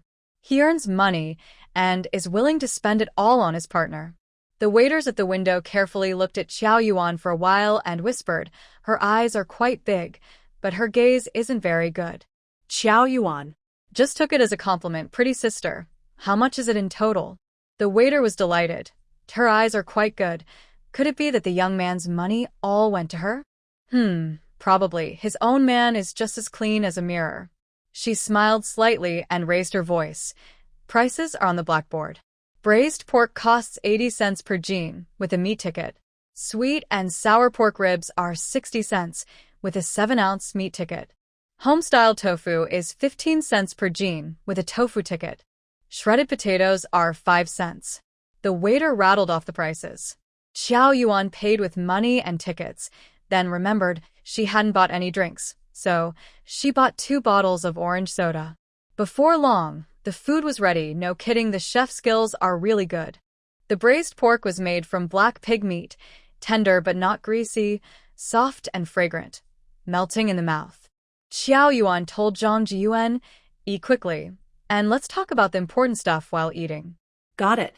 Zhang Jiyuan didn't hold back either, first sharing a pair of chopsticks with Xiao Yuan, then taking a big bite of rice and a piece of braised pork. He mixed the meat broth with rice, and the flavor was amazing. The red bean buns were even more surprising. Although the dough wasn't very white, it was very soft. The aroma of wheat was strong, and there was plenty of red bean filling. Xiao Yuan ate a bowl of rice, a red bean bun, and quite a few dishes. Zhang Jiyuan didn't fall behind, mixing the last bit of soup with his rice before stopping. Xiao Yuan, I haven't felt this good eating in a long time, Zhang Jiyuan said, patting his stomach and sighing. The tractor thing is on me. No need to bother my dad. I'll just talk to my uncle directly. My uncle cares a lot about me. Hey, Dad? When did you come? Suddenly, Zhang Jiyuan looked up and saw his father sitting at the table across from him. He was so surprised he nearly dove under the table. Hello, Principal. Qiao Yuan quickly stood up, turned around, and smiled sweetly. Principal Zhang, whose full name is Zhang Wenyong, had thick eyebrows and big eyes, looking more like a general than a scholar, very friendly. The family had only 2 sons. The younger was Zhang Jiyuan, who was 17 this year. When Qiao Yuan was in her first year of high school, they were in the same class. Zhang Jiyuan was now in his 2nd year. The oldest son in Principal Zhang's family was named Zhang Buyuan, working at the train station. His younger brother, Zhang Wuwen, also had 2 boys, named Zhang Zhongyuan and Zhang Shiyuan. Zhang Wuwen had some minor authority at the agricultural machinery station, but Zhang Jiyuan didn't know the exact position. When they were classmates, Zhang Jiyuan's mouth almost never stopped talking. They got along very well, and Zhang Jiyuan was straightforward with her, saying whatever was on his mind. Most of her ancestors' family history was already known. Previously, the principal looked at her with a proud expression, as if she were a daughter-in-law. Later, he realized his sons simply didn't have that kind of sense. He sighed about his son's shortcomings, but was more impressed with Qiao Yuan. Principal Zhang nodded with a smile. Little Qiao is back? Sit down, sit quickly. Have you eaten well? If not, let's eat together. Thank you, Principal, Qiao Yuan replied sweetly. She sat with Zhang Jiyuan at Principal Zhang's table. The principal asked about her trip to the countryside, whether she was bullied, and encouraged her to keep studying. There's great potential in rural areas. Qiao Yuan pretended to mention the tractor. Principal Zhang's eyes lit up with a smile, and he readily agreed. Don't worry, I'll check on this after work this afternoon. We should have an answer by tonight. To Principal Zhang, helping children do good deeds and lending a hand was natural. Dad, the harvest can't wait. Don't stay late this afternoon. Hurry and eat. After you're done, the 3 of us will go see Uncle Heir immediately. Zhang Jiyuan was impatient with his father's delay. Principal Zhang sighed, feeling like lighting a cigarette. What's the point of raising children if they don't understand their parents' feelings? Qiao Yuan could only sit and smile awkwardly. Having someone in the government makes things easier. What seems impossible to most is just a matter of a sentence for some people. When they met, as soon as the matter was discussed, Zhang Wenwu listened without a stutter. Oh, it's family. No problem. It's lucky my niece came. Just yesterday, a commune requested a tractor. They were supposed to get 2, leaving this afternoon. I'll just transfer 1 to you. I'll talk to the people below now. Give me your address, and I'll have them go to your team right away. Qiao Yuan gratefully thanked him, knowing it was because Principal Zhang had a good reputation. Uncle, should I go back with the tractor? She asked, feeling uneasy without riding along. Before Zhang Wenwu could speak, Zhang Jiyuan shouted, Come on, stop it. Today, the wind outside is strong, and the tractor is colder without a cab. Plus, the drivers are taking the shortcut, hitting every pothole. With your small frame, you'd be bounced around. Don't ruin the lunch meat you just ate. He wanted to say, don't get your bounced in half, but he knew girls cared about their dignity. Okay, you're right. Qiao Yuan nodded obediently. Zhang Jiyuan was stunned, feeling like he'd seen a ghost. Since meeting her, he hadn't heard her say that before. When he saw his father's cold gaze and his uncle nervously tapping his fingers, he suddenly understood. Acting innocent. Playing his part. Suddenly, a tight feeling filled my chest, neither too high nor too low, and I sighed, regretting my poor choice of friends. Zhang Wenwu personally took Qiao Yuan to handle the paperwork. Qiao Yuan only then learned that Zhang Wenwu was the deputy head of the agricultural machinery station. The process went smoothly and quickly, without any questions. When she saw the driver, whose surname was Niu, he was even more enthusiastic, like a warm fire in autumn. He patted his chest and promised to help farmers finish the harvest quickly. Qiao Yuan kept thanking him, but didn't say much. With Zhang Wenwu present, She felt she shouldn't say much, and the driver seemed a bit shy about accepting gifts from a leader's relative. It seemed strange to give gifts to someone related to a leader. After confirming everything, Qiao Yuan didn't stay long and pointed to the burlap bag for Zhang Jiyuan. Seeing him nod in understanding, she hurried to the train station, hoping she could catch the tractor at the commune if she was lucky. After getting off the train, she entered a quiet alley. Qiao Yuan took out a cashmere coat and some yarn, along with some snacks and a radio from Shanghai. Without the radio, it felt too lonely. She packed everything into her bag and hurried to the main road leading to Qingshan Liangzi, waiting there. Meanwhile, back in the city, the Qiao family and Qingshan Liangzi were both in chaos. Xiao Yudong finally escaped from his aunt's attack. Using all his strength, he signed many unfair agreements to calm down Chen Changshu. When he returned home, he told Xiao Xingli and Li Guolan everything honestly. He didn't hide anything but almost got beaten up by both of them. Xingli was so angry, he broke a cup and scolded Yudong harshly. "Are you forgetful? What did I tell you? I told you many times, don't go bothering your sister if you have nothing to do. You forget as soon as you turn around, right? Just live your own life, honestly. Do I favor her? You can't beat her. Chen Changshu says what she wants, and you listen obediently. Why don't you go marry her as a daughter-in-law? Every time you miss an opportunity and cause trouble, you never learn. Now you're coming back to complain and worried it'll get out. What were you doing all this time? Our city is so small, it's only a matter of time. Can't you see the walls have no secrets? What am I supposed to do? Find that girl and clear things up in front of everyone at the factory. Are we really selling our sister to that old man? Or do you think I have the power to find everyone who hears about it and silence them? You must be dreaming." Joe Victory kept cursing under his breath, each word feeling like a. Worried that neighbors might hear, he spoke very softly. His voice was hoarse, filled with anger and frustration, as he couldn't believe his only son was getting dumber and couldn't stand up straight. Zhou Yudong sat on a stool, still protesting, but I told the truth about Changshu. She did hit me and it hurt. Joe Victory saw he still didn't understand the real problem. He angrily slammed his hand on the table, knocking over a water cup that rolled to the floor with a loud clatter. "Aren't you afraid she'll cause trouble at home again? How much money do you still have for her? Has she ever stopped causing trouble?" Zhou Yudong's face turned pale. Asking for more money would make it impossible for him to get married. Li Guolan sat on a stool, tears in her eyes, hitting her chest and thighs in frustration, cursing the bad luck. Good news doesn't spread far, but bad news travels fast. There's no wall that keeps secrets. If it gets out to the factory, everyone will believe it. Then, not only Yudong's job, but both of us will be in trouble. What should we do? That rotten girl, I swear I owe her from a past life. I'm deadly to my own family. Although Joe Victory cursed fiercely and said he didn't care about his son, he was very worried inside. "Forget it," he sighed. Then he made a bold decision. If it gets to the factory, I'll go ask Xiaoan.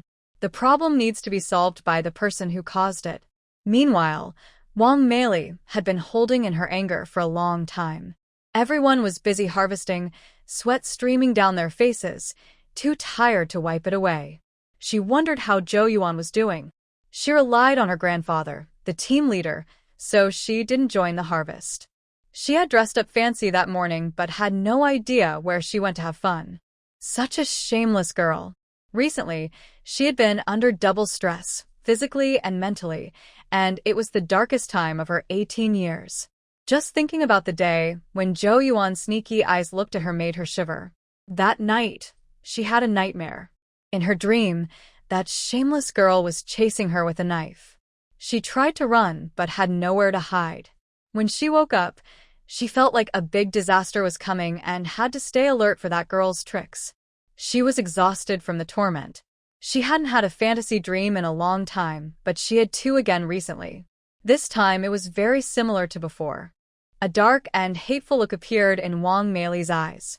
She absolutely refused to end up like in the dream, married to an old man, spending her life doing chores and taking care of children.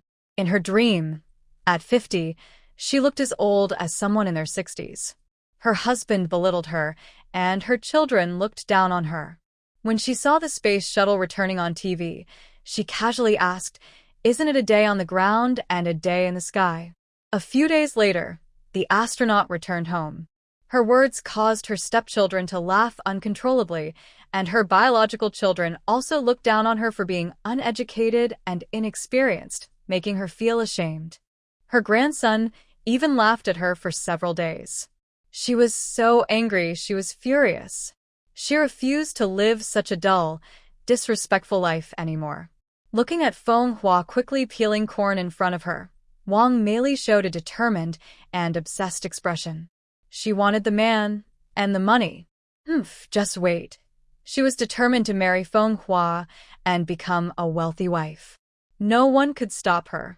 Wang Mei paused her corn peeling, instinctively moved toward Feng Hua.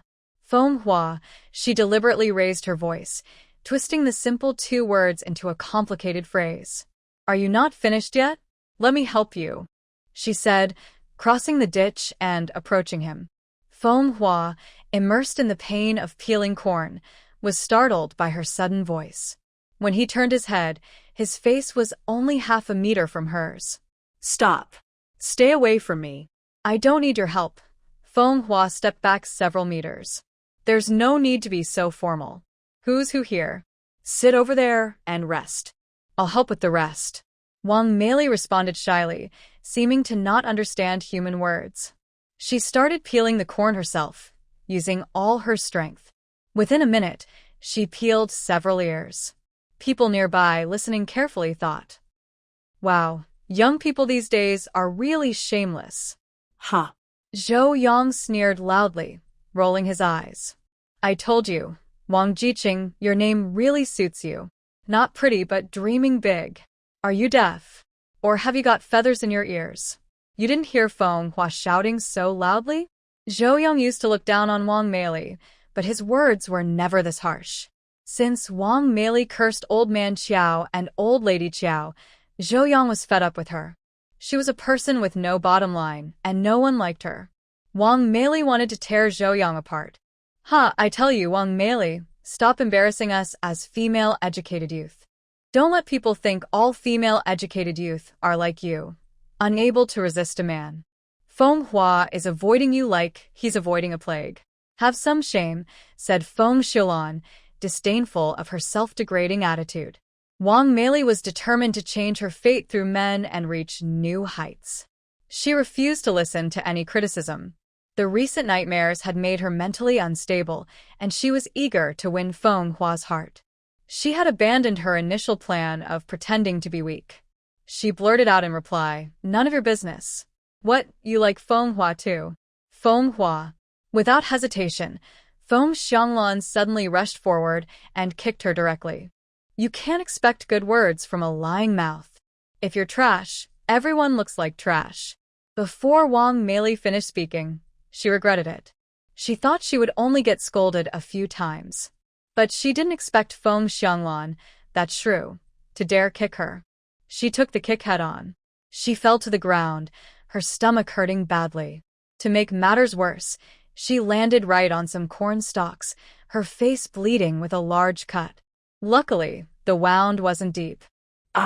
My face. If her face was ruined, how could she get married? She and Feng Hua were already not very good-looking. In a moment of anger, Wang Mei also got up quickly. Like a mad cow, she charged at Feng Xianglan, using her claws to scratch her face, leaving several scratches. Feng Xianglan also lost her temper. "I'll beat you, you little brat." The two immediately fought back and forth, pulling hair, scratching each other's faces, gouging eyes, pinching noses. They rolled around on the ground, fighting fiercely and evenly matched. They cursed loudly while fighting, shouting in pain. Dust and debris rose around them. Everyone around had never seen such a scene before, and they were stunned, standing there blankly. Those who had seen many storms in life watched with interest and even commented. One old lady pursed her lips. "Wow, Wang Jiqing is really mean. He's aiming for the painful spots. Ouch." Another thin aunt hurriedly clapped her thighs. Feng Jiqing is just a paper tiger. Looks fierce but can't fight. When someone scratches her eyes, she won't bite the other's ear. If it were me, I'd bite off her ear. Feng Xianglan was embarrassed and angry. She raised her head, full of malice, and suddenly bit Wang Meili's ear. Wang Meili screamed in pain, her face turning pale, grimacing badly. The nervous aunt was frightened and exclaimed, "Really? She's biting? Oh no, don't let anything happen." Others quickly shouted, "Stop. Stop fighting. If you keep going, the team leader will be involved." The two kept rolling on the ground, their eyes red from the fight, ignoring everything around them. They just wanted to hurt each other. Soon, the squad leader hurried over in a rush. Seeing the scene, he was furious. "What are you all looking at? Break up those two women now." The squad leader looked angry. Even during harvest, they still fight, so bored. When he saw the small patch of fallen corn, he was even more furious and trembling with anger. Deduct work points. I must deduct work points. Slacking off, damaging collective property. If you don't stop, I'll make you two carry manure. The squad leader was glad it wasn't soybean fields, or everything would have exploded. When he heard about carrying manure, the two immediately separated. Wang Meili was very upset, puffing out her chest. "Why am I being deducted points?" Feng Xianglan was the first to start the fight. "You spread rumors first," Feng Xianglan retorted. "Men looking good doesn't matter much. It only affects how often she gets to eat. Besides, what's good about Feng Hua? She's as cold as ice and doesn't keep warm." Feng Xianglan lowered her left hand, which was covering her eyes, and said, "Everyone see." Wang Meili was vicious, pulling my eyes so hard she almost blinded me. "I'm going to the commune health clinic, and Wang Meili must pay for my medical expenses." Everyone gasped. Her eyes were bleeding, and her face had streaks of blood. She really hit hard. I also want to go to the commune health clinic. I need to stay in the hospital. I have a headache. I feel dizzy and nauseous." Wang Meili decided to fake an injury to get money. She was so poor she almost felt sick. The places she couldn't say hurt even more. Everyone looked at Wang Meili again. Her hair was messy, and it looked like she was bald on top. Her ears had a small tear, almost like a wrench. Feng Xianglan, with her hands on her hips, cursed loudly. "Stop talking nonsense. I didn't hit your head, so stop whining. I only hit your chest, at most turning that little dumpling into a pancake." "Feng Xianglan, your mouth is full of trash." "What are you talking about?" Wang Meili was so angry she cursed back. The two argued from a distance. The squad leader was overwhelmed, his face turning red with embarrassment. Just when he was at a loss, Qiao Fuyo hurried over. Knowing everything on the way, he immediately scolded both. "Enough, stop talking. Both of you lose 10 work points. If you want to go to the commune health clinic, I'll give you a letter of introduction. During busy farming season, forget about the ox cart. No one from the team will take you. Walk together to the commune. As for the money, you can split it. If you don't have enough, it will be deducted from your end-of-year work points." Qiao Fuyo looked at their injuries, which mostly looked superficial but still frightening. Farmers often got hurt cutting grass or digging, much worse than this, but no one went to the health clinic. Young workers were delicate. Just a fly landing on them made them cry, and a mosquito bite felt like eating dates to boost blood. Feng Xianglan was a bit unhappy, feeling sad about working all day for nothing. But she was cowardly and didn't dare to argue. Seeing Wang Meili so furious made her feel a little better. I immediately straightened my back and raised my head, loudly saying, "I admit my mistake. I agree with the captain's decision." After speaking, I gritted my teeth and made a deliberate limp back to my original position, continuing to shell corn quickly. Wang Meili clenched her teeth and cursed the person under her breath, feeling very angry inside. She understood the principle of having to bow her head under someone else's roof. But today, she didn't want to be soft. She wanted to try resisting injustice. "Captain, I don't accept this." Originally, Qiao Fuyo was about to turn and leave, but when he heard the voice, he stopped. "What do you want to do? Report to the police? Let the police settle this?" Xiao Fuyo was a bit impatient. He was preoccupied with the tractor issue and felt anxious, so his tone was not very nice. When mentioning the police, Wang Mei's spirit deflated immediately, and her bravado dropped by a third. But some words she had kept inside for a long time. Today, she finally found a chance and made a bold decision. Captain, I have something to say that I can't keep inside. Captain, I am a straightforward person. If I have something to say, I will say it directly. Ugh, disgusting, Feng Xianglan loudly complained, rolling her eyes. Only you are straightforward, insulting your own straightforwardness. Someone from the crowd, Qiao Jianhua, snorted coldly. Huahua was the most scheming. Go on, Qiao Fuyo said deeply. He wanted to see what kind of nonsense she could come up with. Wang Mei bit her lip. What I said might not sound nice, but please don't take it to heart. Just think I'm young and naive. I'm not targeting you, Captain, but it's just too unfair. As fellow rural youth sent down to the countryside, why does Qiao Yuan never have to work? She doesn't even participate in the autumn harvest? Just because. Xiao Jianya was furious and almost jumped up. Xiao Jiangdang stopped him, wanting to see if anyone else had opinions. The 4 squad leaders and the accountant also frowned. Only they knew that Qiao Yuan had been exhausted recently. The points were all accumulated because Qingshan Liangzi had been taking advantage of the girl. Seeing everyone whispering and some agreeing, Wang Mei felt a bit proud and raised her voice. The sky is big, the land is big, and food is the most important. Not working normally is one thing, but not participating in the autumn harvest is unreasonable. And today, she's not even at the breeding farm but dressed up beautifully to go shopping in the city. In the morning, Wang Mei happened to see old lady Qiao sending Qiao Yuan at the gate. She even said that if she had time, she should go shopping in the city, not to rush, and if she couldn't come back the same day, she could stay at home. Why?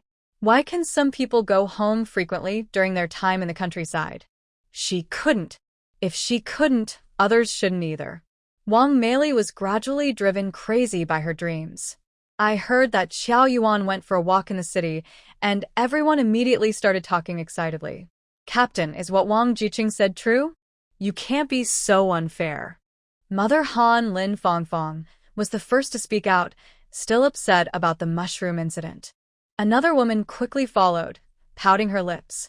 All of us sweat and work hard, falling to the ground exhausted. The captain's niece goes shopping at the department store, treating us all like fools. Behind her, her daughter-in-law quietly tugged her sleeve. Mom, I don't know what's going on, don't get involved. The daughter-in-law didn't want her mother to offend the captain. The woman pulled her sleeve forcefully and rolled her eyes at her. She thought her daughter-in-law was timid. But some people had different thoughts and spoke up. Yang Changgui stepped forward. Hey, don't think only you guys are right. Don't include us in that. Little Yuan may not work, but she has done a lot for our team.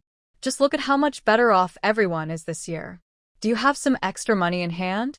Selling mountain delicacies was her idea, and she went around asking for help. That's not easy. And our team's rabbits. Even I like to check on them now and then. Those rabbits are worth money. Just these 2 things, and the work points aren't that many. The breeding rabbits at the farm, the glass, all paid for by Qiao Jiqing, everyone knows that. What's her goal? Isn't it just to help everyone live better? People should have a conscience. Slim Yang Yingying, walking beside her father, clenched her small fist and took a brave step forward. Hello, Sister Yuan, hello, Captain. You help us earn money. My grandma can now buy medicine. She said Qiao Yuan always gives her candy, and once she even gave her 3 big pork bones with meat on them. Grandma boiled a big pot of soup, milky and white, the best she's ever tasted. But Grandma told us not to tell anyone, to keep her kindness in her heart, and to find a way to repay her someday. The captain also often takes care of her family. She's young, but she remembers everything. Many people present nodded in agreement. Yeah, our water-leaking basin finally got replaced. A little girl who can earn many work points, but she's good at thinking. Stop complaining and learn from Yuan. Find ways for the team to make money, and you won't have to work. Wei Jiguer also wanted to say a few words to help, but Wei's mother gently pulled him back. She shook her head slightly and warned him with her eyes, "Don't get involved in trouble." Her eldest daughter-in-law has been back to her parents' home for over half a month and hasn't returned yet. The team leader hasn't said anything about helping. This delays earning many work points. Yuan family is really greedy. During harvest time, they left their daughter behind. Ugh, the daughter-in-law isn't good either. She's a spendthrift who favors her family. Little girl, how can you interrupt when adults are talking? Mother Han was furious and embarrassed, picking on the soft spot. Huh, Zhou Jiandang snorted coldly. Some young people are grateful, even if they're young. Others are old enough, but still ungrateful, like a spoiled girl who lives like a stray dog. You. Mother Han was about to explode, but shut her mouth under Zhou Jiandang's cold gaze. Seeing the situation turn, Wang Meili was reluctant and grit her teeth, repeating, but she shouldn't be wandering around the city. Team leader, please. Please go check at the village entrance. Your niece, Xiao Wan. The person was like they had chicken blood, frantically scrambling around. They ran breathlessly, and just as they reached the place, they hurriedly tried to pull Zhou Fuyo to run to the team. Zhou Fuyo's eyes lit up, but his legs felt a bit stiff. His lips trembled with excitement. After calming himself, he tentatively asked the person, Is it Xiao Wan who borrowed the tractor? The person. Breathing hard, they couldn't speak. Just nod if it's her. Zhou Jianya watched anxiously from the side. The person immediately nodded vigorously. Zhou Fuyo suddenly looked like a wild horse breaking free, kicking off his old legs, and disappeared in a flash. The 4 squad leaders and the accountant were startled, exchanging glances to confirm they heard right, then left to continue working and ran after him. The accountant didn't run far before tripping over a corn stalk and fell flat on the ground, nearly knocking out his front teeth. But his excitement made him forget the pain, and he got up to chase again. The tractor. Our team has never borrowed a tractor before. We used to be too afraid to ask the commune. If we borrowed, we'd be a burden, unqualified, and would get scolded if we asked.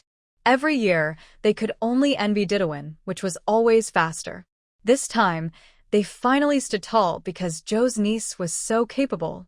Even at a young age, she had a wide network. She left home in the morning, and by the afternoon, the tractor was there. TSK so happy. Proud. Feeling great. The remaining people in the field were quiet for a few seconds, then burst into excitement. What does that mean? Did I hear wrong? Did the team leader just say we borrowed a tractor? Yes, I heard it too. Sounds like Xiao Wan went to borrow it early in the morning. Xiao Wan is really impressive, so capable and promising. Half of my kids are like her. I dream of laughing when I wake up. Old Zhou's family is really thriving now. Old Zhou probably can't stop smiling and walking with his chest out. Unfortunately, someone might be upset about this. An older woman in a thin dark blue cotton jacket sarcastically said, pointing towards Wang Meili and the Han family, with eyes full of obvious glee. The people who had been jumping the highest earlier now looked like they had been struck by lightning. Their faces turned pale, and they looked panicked and awkward, too scared to even glance at the other members of the Zhou family. The older woman, who had been stopped by her daughter-in-law earlier, was trembling and hiding behind her daughter-in-law like a frightened quail. Now she was regretting her words so much, she felt sick. Oh no, her sharp tongue had caused trouble. Why was there no one to keep her in check? She felt like she had eaten something sour. Her family had no real conflicts with the captain's family, but she insisted on making trouble and showing off. She wanted to be the center of attention, to sell herself a little.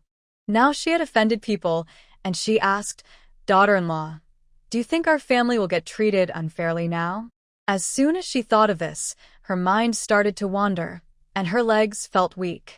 The daughter-in-law didn't answer, but already felt uneasy inside. Her mother-in-law often liked to gossip about others, meddling in everyone's affairs. She was the kind of person who couldn't let go easily. This time, she even pushed her luck with the captain, thinking a little lesson might do her good. Meanwhile, Zhou Fuyo eagerly ran to the tractor, touching the cold metal parts and almost crying with excitement. Zhou Yuan was worried her grandfather might embarrass himself, so she quickly introduced Farmer Niu and Zhou Fuyo to each other. Zhou Fuyo held Farmer Niu's hand tightly, praising him enthusiastically, making it hard for him to refuse. Zhou Yuan watched from the side, surprised to learn her grandfather was so eloquent. They hurriedly invited Farmer Niu into the house, told him to take off his shoes, and warmed him on the Kong heated bed. Zhou Yuan brewed hot tea, and Zhou Fuyo lit a cigarette for himself and puffed clouds of smoke, chatting comfortably. Grandma Zhou directed Zhou Yuan to take 4 plates from the cupboard. She filled one with sunflower seeds and candies, another with the mountain grapes they picked from the hill, and a third with dried sweet potatoes they had sun-dried. The last plate was supposed to be hazelnuts, but Zhou Yuan stopped her, saying, "Grandma, hazelnuts are hard. People wouldn't want to use pliers to pick them. Let's put some dried sweet potatoes instead. They're tasty, filling, and you can't finish one in a hurry, so it's less awkward." Grandma Zhou agreed and packed a full plate of dried sweet potatoes. They arranged all 4 plates on the Kong table. Later, Grandma Zhou casually called 2 mischievous kids playing around the tractor to go call the village secretary. When important guests arrived, only the captain was accompanying them, which was not very proper. Quickly, she killed 2 wild chickens kept in the cage. Xiao Yuan also took out a piece of pork wrapped in oil paper from her bag and hurriedly helped Grandma Qiao prepare the meal. Grandma Qiao didn't ask where the pork came from. She was used to her granddaughter bringing meat home every now and then. The family storehouse also kept 13 wild chickens and 6 wild rabbits. During the whole autumn harvest, the Qiao family members didn't lose weight. In fact, they all gained some flesh.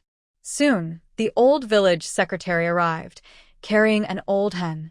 Grandma Qiao politely declined. The accountant and 4 small team leaders also came into the house, each carrying supplies like rice, cooking oil, and eggs. Every household wasn't wealthy, but they showed kindness. They couldn't let the team leader's family take advantage or give away grain. Master Niu didn't expect the poorest commune in the city to be so capable.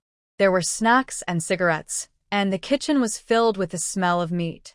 Master Niu secretly swallowed his saliva, feeling dazzled by everyone's praise, and immediately puffed out his chest proudly. He decided he would come back to farm again next spring. Around the dining table, everyone exchanged drinks happily, all feeling satisfied. The Qingshan Liangzi team borrowed a tractor from the city, and the news quickly spread to the nearby Yuyi team and Erdeo Bay. Team leader Wang Chongqing from Yuyi was happy for his good friend. Shin Tuzi looked very upset. He was not only humiliated but also lost the rabbit farming technology. He had underestimated her. A young girl had such great skills. Shen Xingxing sneered, not worried. He still had cards to play. Qingshan Liangzi had Xiao Jiqing. Erdeo Bei also had her. As the team leader, Shen Xingxing was powerful in the team, able to do as he pleased. Letting a young girl help with small tasks was not too much, was it? When filling the jar, it must be packed tightly to prevent spoilage. I worked on it for about 2 hours. After pickling the sauerkraut, Xiao Yuan went to the back room and grabbed a shovel. First, she dug up some wild chrysanthemums and put them in a flower pot. Then she dug a cellar to store cabbage and radishes. In the Northeast, cellars are usually dug in the vegetable garden during autumn, not too deep, just over 1 meter is enough. She placed the cabbage and radishes with their roots inside, covered them with thick straw so they could last through the winter. In spring, they fill it up again and dig it out in autumn, just like everyone else does. Just as Qiao Yuan finished her work, Grandma Qiao came in carrying a bag of dried bean pods. "You've grown quite good radishes in your field. It's a shame to pull them out," she said. Qiao Yuan leaned on her shovel, stomped off some dirt, and brushed off the dust on her clothes. She smiled and said, "I have to pull them out now. My grandpa said it might frost soon." "What are you holding in your hand?" "Dried bean pods for you, to stew with potatoes in winter," Grandma Qiao replied, hanging the bag on a nail behind the stove. She then looked into the bathroom and asked, "Is there not enough sauerkraut?" "It's enough. I can't eat too much alone. If not, I'll go up the mountain to hunt rabbits and wild chickens." "I prefer meat," Qiao Yuan said. Grandma Qiao didn't say anything. Sometimes her granddaughter could be really annoying. Xiao Yuan quickly washed her face and hands with water from the thermos. She pulled Grandma Qiao onto the bed and covered her legs with a small quilt.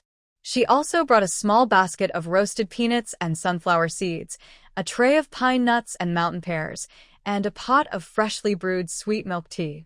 The space was filled with the aroma of Wanshan cow's milk, so fragrant. Qiao Yuan would drink a cup every morning and evening, feeling very happy. She placed the food between her and Grandma Qiao and put a broken newspaper-wrapped basket for trash on the bed. Then she took off her shoes and sat next to Grandma Qiao. She took off her coat, leaned against the wall, and started chatting happily. These days, she had endless jokes to tell. Every day, she had more than enough gossip. Grandma Qiao was used to her granddaughter's love for listening to family stories and was very happy. She loved it too. With so many tasty treats, they ate and gossiped together, making the happiness even greater. Grandma Qiao took a sip of milk tea, savoring it, and said, when you boil milk powder and tea leaves together, it actually tastes pretty good. Qiao Yuan pretended not to hear and pushed the tea tray closer to Grandma Qiao. If you like it, drink more, Grandma Qiao said. And you can eat some pine nuts. They're freshly roasted from yesterday, so delicious. Grandma Qiao was happy. We've been eating pine nuts for so many years. We roast them in a big pot. They smell wonderful. But it's hard work. Sometimes you can't open them without pliers. One careless move, and the pine nut kernels easily get crushed, ruining everything. Your method is good. Just a gentle squeeze opens them without making noise, and they smell even better than when cooked in a big pot. My granddaughter has a good head on her shoulders. Xiao Yuan bought 50 jin of pine nuts at the collective. Then she went to the commune to find the popcorn seller. One pot can pop 4 jin, and it costs a dime per batch. She bought 3 batches each time, and the last 3 batches were finished in less than a week. The day before yesterday, Wei Jijun went to his mother-in-law's house to pick up his wife. Old Lady Qiao opened up about it. Xiao Yuan hurriedly asked, did he bring her back? No. Old Lady Qiao slapped her thigh and swallowed a pine nut. He took a hen with him. This time, he went inside the house, but his wife said she wouldn't come back no matter what. Xiao Yuan spat out the melon seed shell, curiosity flashing in her eyes. Does Yuan Fangqin really not want to be with Wei Jijun anymore? I don't think so. If she really didn't want to, how could she let Jijun stay there overnight? Xiao Yuan pouted. Aunt Wei would be unhappy again, wasting another day of work. A few days ago, Aunt Wei mentioned during a chat that she thought the eldest daughter-in-law didn't care about the family. They worked so hard they didn't touch the ground, while Yuan Fangqin was enjoying her life at her parents' house. She wouldn't come back even when given the chance. Do you think she's not coming back because of money, wanting to see a doctor? Old Lady Qiao, sensing the truth, chuckled. Money isn't really the issue. It was promised long ago. The first time Wei's family went, they agreed. You're still young and don't understand the ins and outs here. Jigua's wife is due at the end of next month. Seeing her grandmother's gossiping expression, Qiao Yuan's mouth twitched. She poured her grandmother another glass of milk tea. Are you saying she doesn't want to take care of Fangqing during her confinement? Actually, that's quite possible. If it were her, she wouldn't want to help either. Just a little would make her sick. Old Lady Qiao immediately got excited, spitting as she spoke. Think about it, harvest season, taking care of the confinement, looking after the little one. It's a lot of work. Once she's home, even if she doesn't want to, she can't refuse to help. The family is really busy. She can't handle all the chores. In the cold weather, she has to wash the diapers, the new mother needs several good meals a day, and she still has to work outside. Everything is busy inside and out. Xiao Yuan clapped happily. I knew it, during harvest. How could Aunt Wei let Wei Jijun take leave to pick up his wife? Oh, I see now. Aunt Wei's tired out. Yuan Fangqin not coming back means only Aunt Wei and Fangqing are doing the chores at home. Fangqing is pregnant and a bit delicate, so Aunt Wei is exhausted. That's why she's always talking about the eldest daughter-in-law these days. This is really upsetting, said the silly old man. Look at you, slowly telling the big daughter-in-law what to do. Grandma Qiao frowned and disapproved. It's so foolish to talk badly about the daughter-in-law to outsiders. Others might agree with you, but secretly they might be laughing at you. If you get along well with your daughter-in-law, you'll enjoy your old age.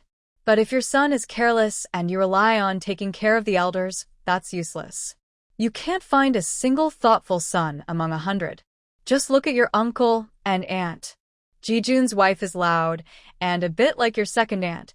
She's not very clever, but luckily she has no bad intentions. Jigua's wife is sweet-talking but not very thoughtful. HMPF. Grandma Qiao snorted coldly. Compared to you, Saifeng's wife is somewhat similar, but she's better than Han Kaifeng. If your brothers Jiandong and Jianxi were as calm as your brother Jianbei, Han Kaifeng would be even happier, and maybe she wouldn't be worse than Jigua's wife. Indeed, experience makes one wiser, said Qiao Yuan, giving a thumbs up. Grandma, you're so clever now. Just look, Grandma Qiao said proudly, your brain is inherited from me.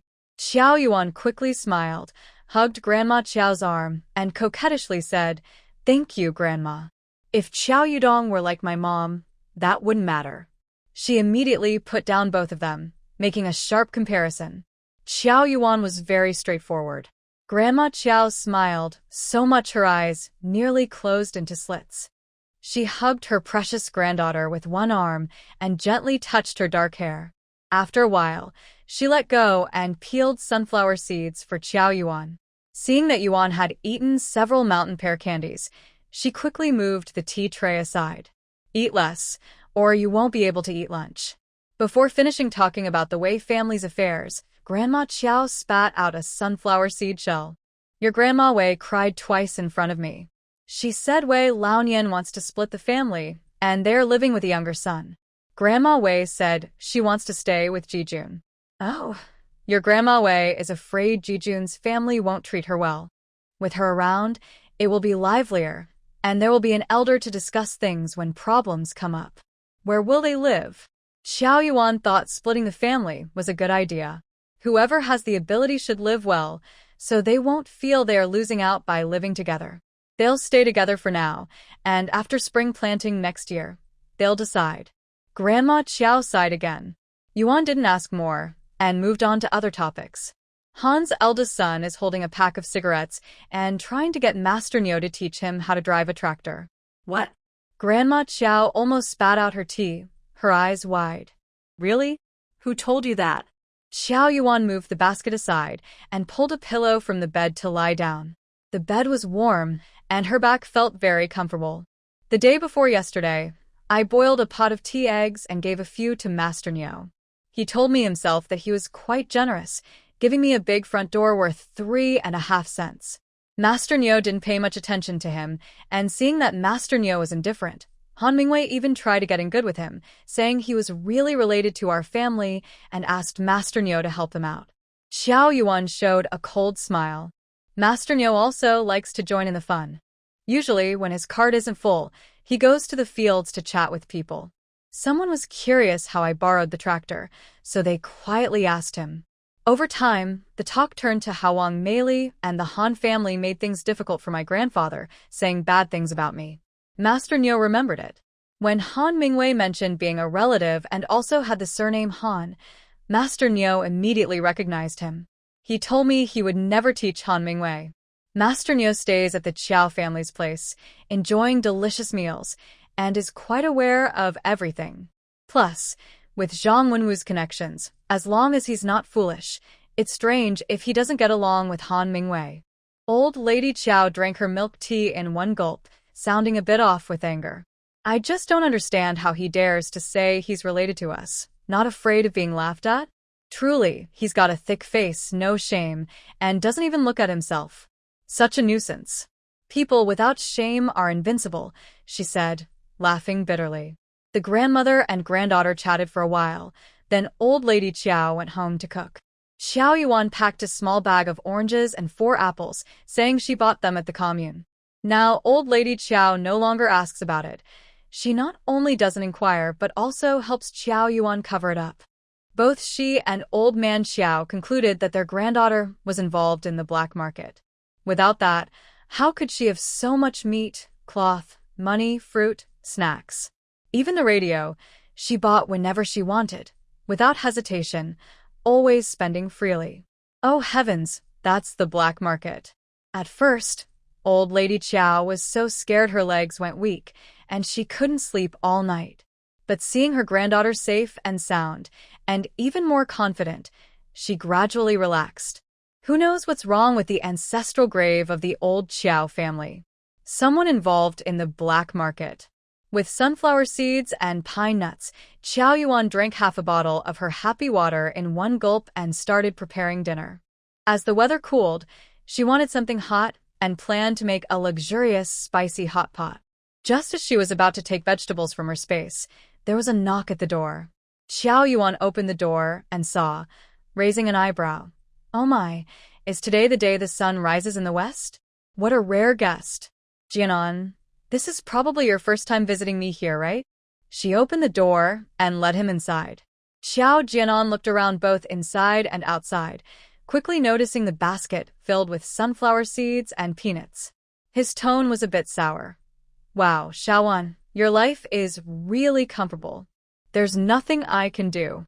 My older brother is alone, so one person eats well, and the whole family doesn't go hungry.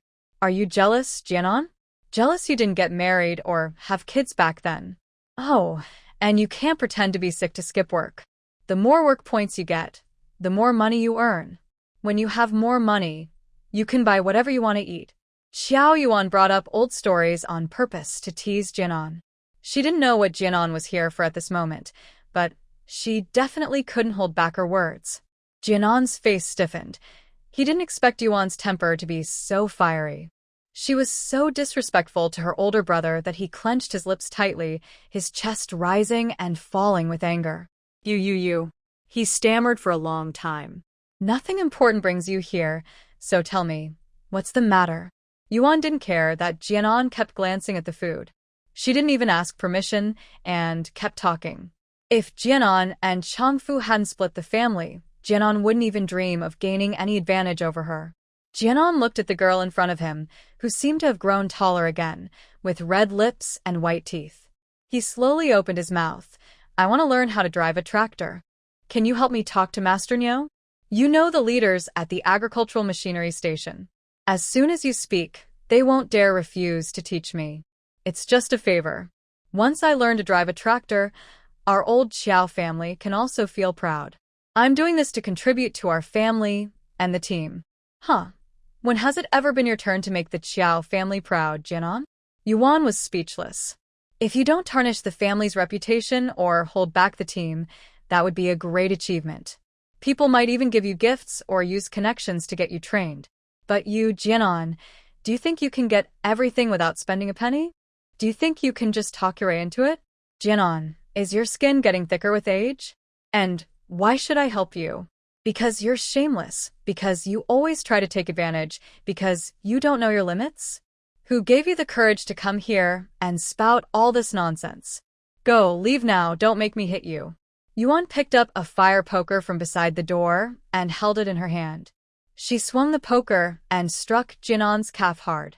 She wanted to hit him again, but Jianan dodged to the side, crying out loudly, "Yuan, you, I'm your brother, and you're acting like this? Ha, I've beaten Jianxiong, so what are you?" With a loud, Yuan swung the poker again, hitting Jianan's thigh. He was in so much pain that tears almost came out, running around the room in circles. While running, he kept saying, "I'm just asking you for a small favor. If you won't help, then fine. Why did you hit me? Do you still care about family? Do you?" Smack. Xiao Yuan hit him hard again. The room was small, and Xiao Jianan wanted to escape, but couldn't. The pain made him grimace, especially the burning sensation in his calf, so he forgot everything else and ran toward the door. As he ran, he left a harsh remark, "Just wait. One day you'll ask me for help." Xiao Yuan chased after him, picked up a dirt clod, and threw it at him. Thud. Xiao Jianan hadn't gone far before he was hit in the leg again and fell hard at the gate. He fell face first, scraping his lips and bleeding. Qiao Yuan wasn't finished. Grandma, Grandpa, Uncle, Aunt, Qiao Jianan bullied me. Qiao Yuan pouted and ran to the back room, pushing open the door and angrily complaining. That little brat dared to bully you? Old Qiao took a fire poker and knocked it on the ground with a bang. Tell me what happened? Old Qiao gently touched Qiao Yuan's face with concern, then looked at old Qiao. Later, you and I will go to the second brother's house. That little brat has gone too far. Old Qiao lifted his foot and clicked his pipe. After Qiao Yuan finished explaining, old Qiao turned to leave, hands behind his back. When he reached the fork in the road, he snapped a few willow branches into his hand. Give me one, said old Qiao. Old Qiao chose the thinnest branch. Thin ones hurt more when used for punishment. Qiao Yuan happily followed behind, proud and confident, like a young rooster about to fight. Qiao Jianhua, Qiao Jiandong, and Qiao Jianya secretly followed behind. Qiao Jianya swallowed nervously, excited and anxious. Our grandpa and grandma are really angry this time. Qiao Jianan is in big trouble. Seeing this, he was a bit scared. Qiao Jiandong scoffed disdainfully. Serves him right. He's got no brains. Meanwhile, Qiao Jianan, covered in dirt and mud, hurried home. As soon as he entered, he ran straight into the west room, slamming the door loudly. Zhou Chunhua saw this and was puzzled. She called out loudly, "He just finished work and hasn't even eaten. Where did he go?" Coming back with a bad face, slamming doors and hitting things. But no one inside responded. Zhou Chunhua wanted to push the door open but couldn't. Seeing this, she became even more confused. She crossed her arms and started shouting, "What's going on? Why are you banging the door in broad daylight? What's the matter?" Xiao Chongfu heard the noise, his face still wet from washing, and came over to ask. "Who knows?" Zhou Chunhua rolled her eyes and said, "He ran off right after work and disappeared. I don't know why he doesn't help feed the pigs, chickens, ducks, and geese. He doesn't even help wash his daughter's diaper. I refuse to wash it. I'm almost exhausted. I don't care if the house smells of. I just leave it there. Each one worse than the last. Such bad habits." After washing it several times, she still relied on him, but he wouldn't listen. In the west room, Han Kaifeng was sleeping soundly on the Kong bed when she was startled by the sound of Qiao Jianan slamming the door. Before she could react, she heard her mother-in-law refuse to wash the diaper again, which made her angry. She twisted Qiao Jianan's waist sharply. Lowering her voice and gritting her teeth, she said, "What does your mother mean? She doesn't want to take care of my postpartum period?" "Why?" "Every wife's mother takes care of her daughter-in-law's postpartum. Isn't she afraid of being laughed at by outsiders? She's upset because I only gave birth to a girl, and she claims I favor boys. If I had given birth to a big, fat boy this time, do you think your mother would be like this? She'd be overjoyed, laughing so hard her teeth would show, and her mouth would be hanging by her ears. I tell you, Qiao Jianan, if your mother doesn't help wash the diaper, you do it. I don't care. This child isn't just mine." Qiao Jianan turned his back to Han Kaifeng, carefully pulling down his pants. From his stomach to his thighs and calves, he felt a burning pain, and the pain worsened as the pants rubbed against him. His wife, being so careless and not paying attention, even attacked him from behind by twisting him. The pain made him shiver, and he couldn't find the strength to respond to Han Kaifeng immediately. Seeing her husband not agreeing with her right away, Han Kaifeng's initial act of pretending to be sad turned into real sadness. Her eyes reddened, and her voice trembled with tears. "I knew you also disliked that I only gave birth to a girl. The day I gave birth, you didn't even smile. All these days, you haven't even held her. It's not like I wanted a girl. I also want a son. Boo-hoo, Qiao Jianan, you heartless man." Qiao Jianan, just recovering from the pain, wanted to scold her, but then he heard her long speech and felt annoyed and upset. He nearly fainted from anger, pointing at his injuries and shouting, "Heartless? If it weren't for you, for your family, would I be beaten like this? Look at my injuries. You're the one with no heart." If it weren't for his brother-in-law's provocation, he wouldn't have lost his temper and gone to trouble that troublemaker. Not only did he gain nothing, but he also caused trouble for himself. Han Kaifeng suddenly remembered where Qiao Jianan had just gone. Her crying stopped. She didn't care about his injuries or the beating he received. She hurriedly asked, "Did I ask you to go to Qiao Yuan's place to get the wild chicken? Why didn't I see it? Did you not bring it back?" Jianan looked stiff and didn't speak. Her crying started again, and she patted her thigh, her voice rising higher. "Your whole family is just laughing at me.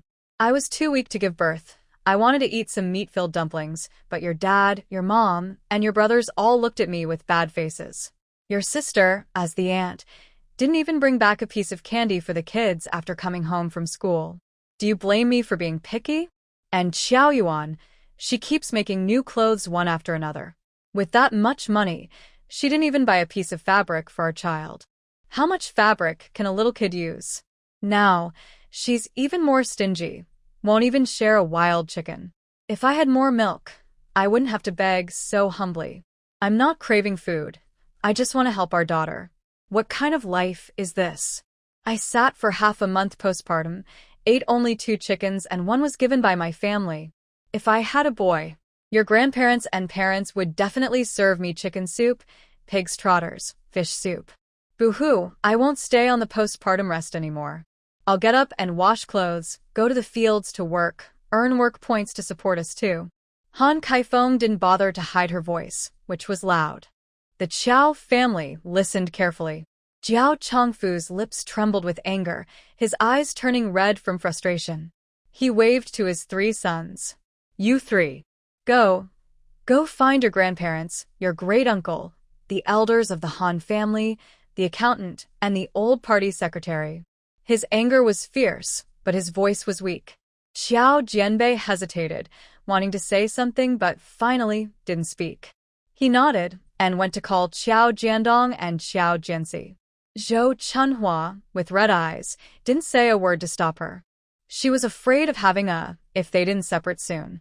Hearing her daughter-in-law still causing trouble nonstop, the couple seemed to start arguing too. The children were so scared they cried loudly, but no one comforted them. The mother-in-law, furious, covered her pounding chest with one hand and grabbed a fire poker from the ground with the other. She hammered loudly on the door of the west room. "Stop crying.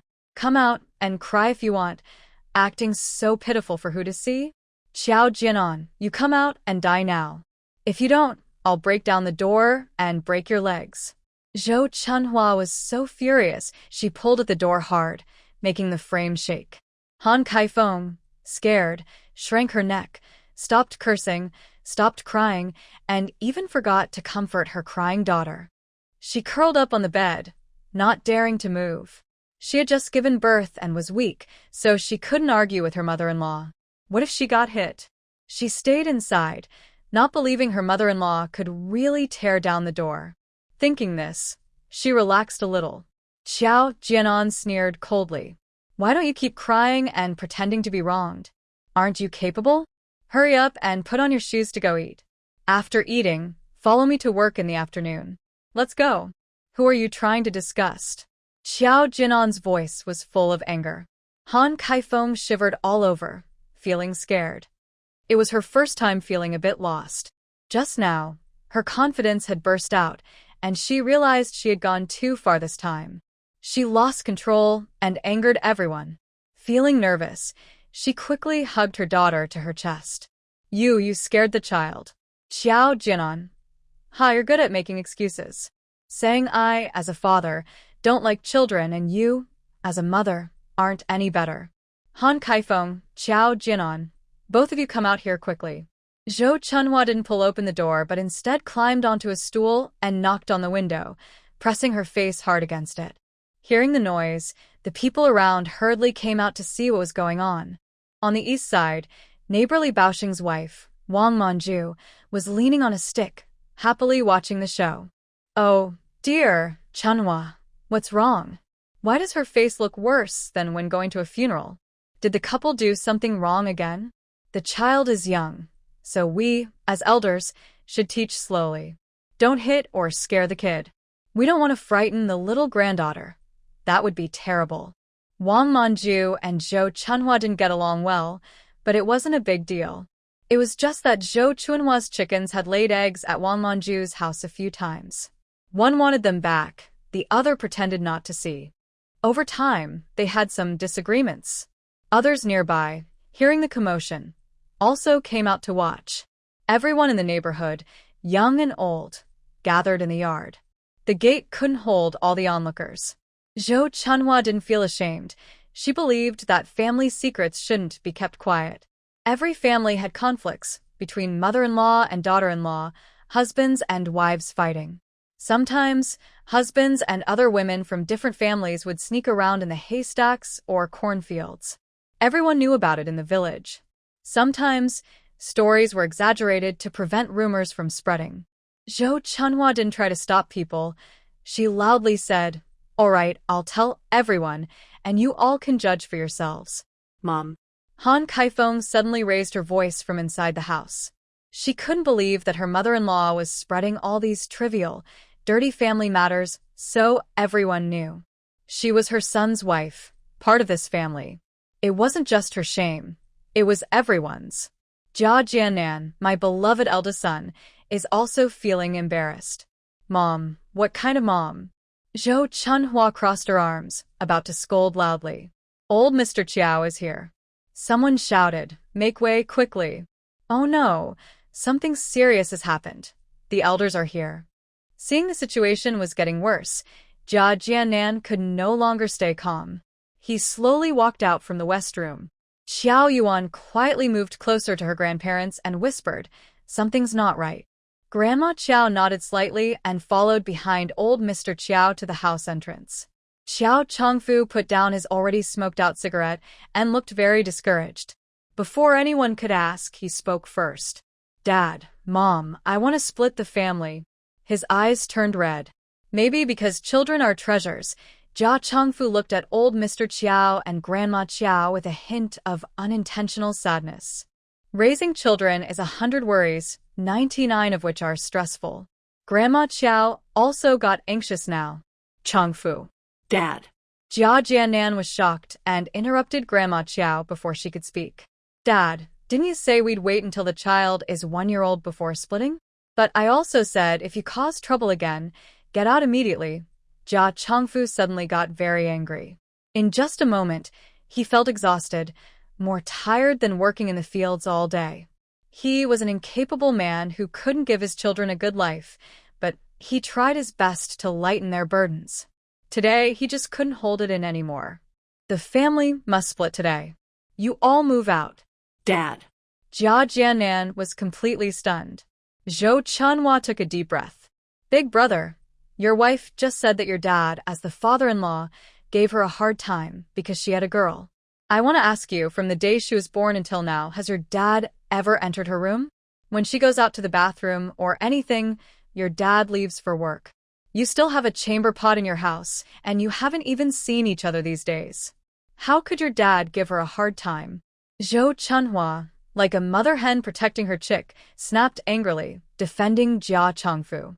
She wouldn't even say a harsh word about her own man, but her daughter-in-law, who is not very heavy, was making trouble.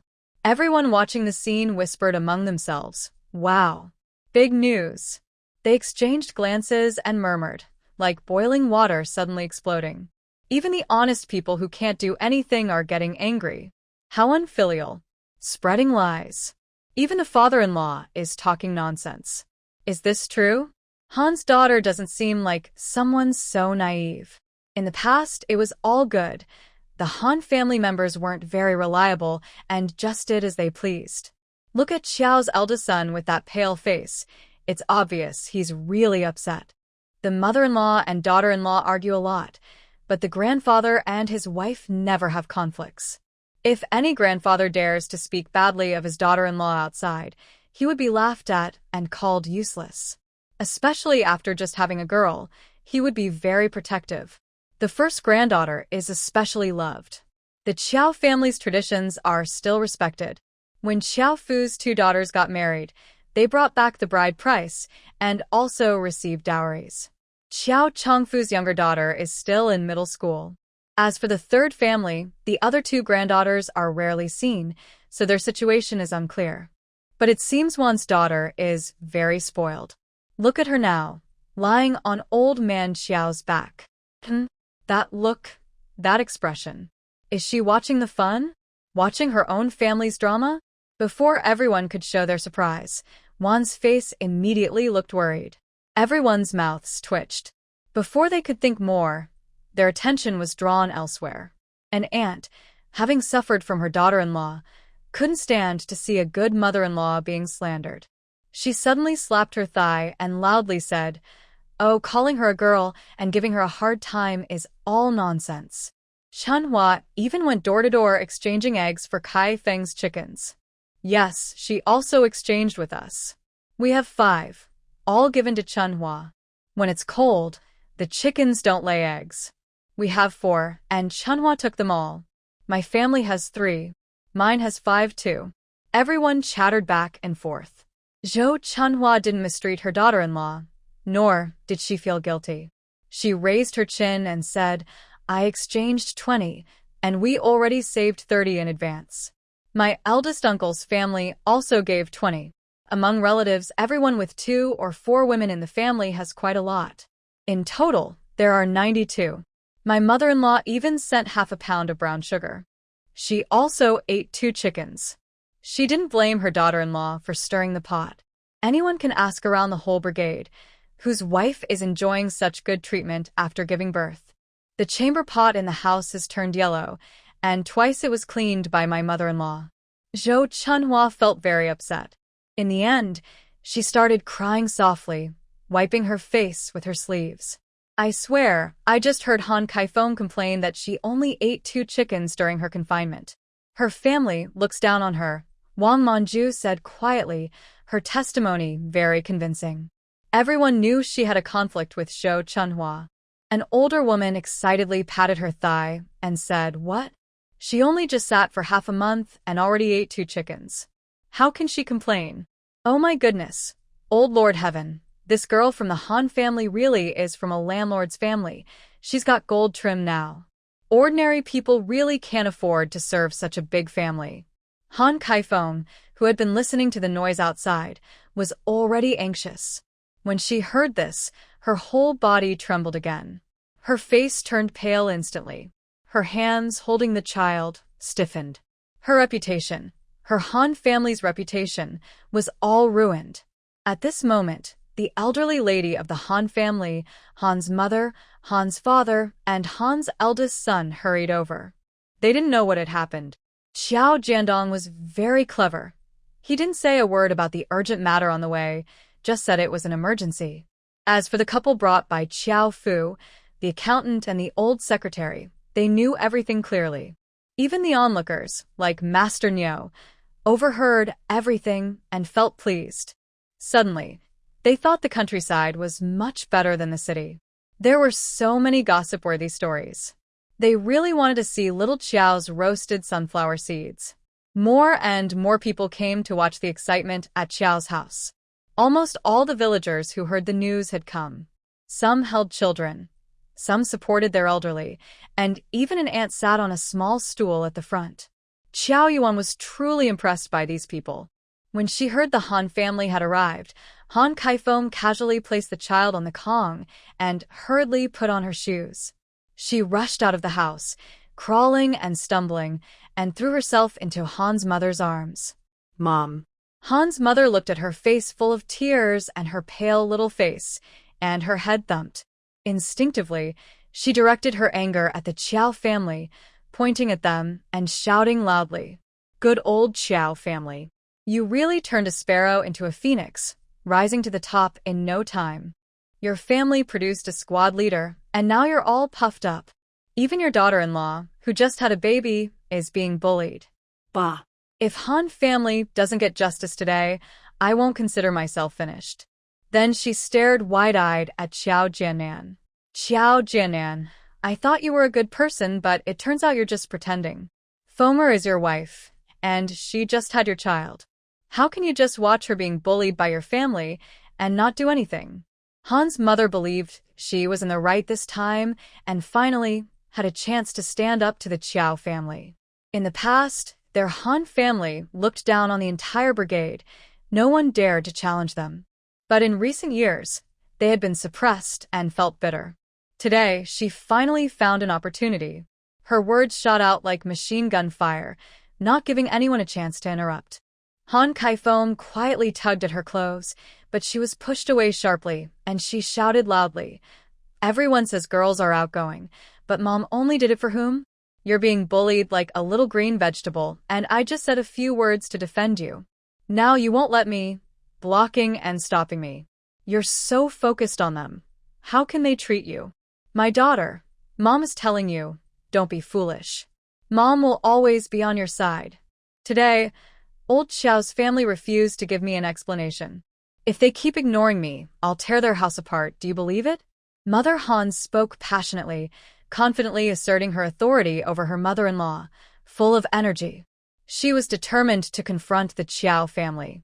But Han Wanli was clever. Unlike Mother Han, who seemed impulsive and reckless, he was more cautious. He had a plan, often choosing to wait and observe before acting. Some might say he was a bit sneaky.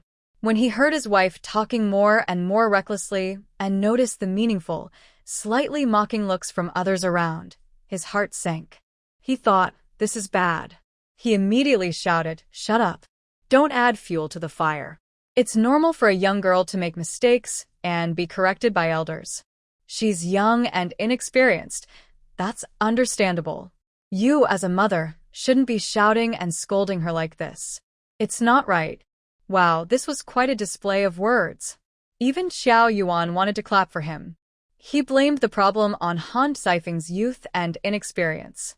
"My daughter made mistakes, and if you scold her, that's fine. But making her cry so much and not stopping, that's the fault of the elders in the Qiao family. If the elders don't step in, isn't that wrong?" Of course it is.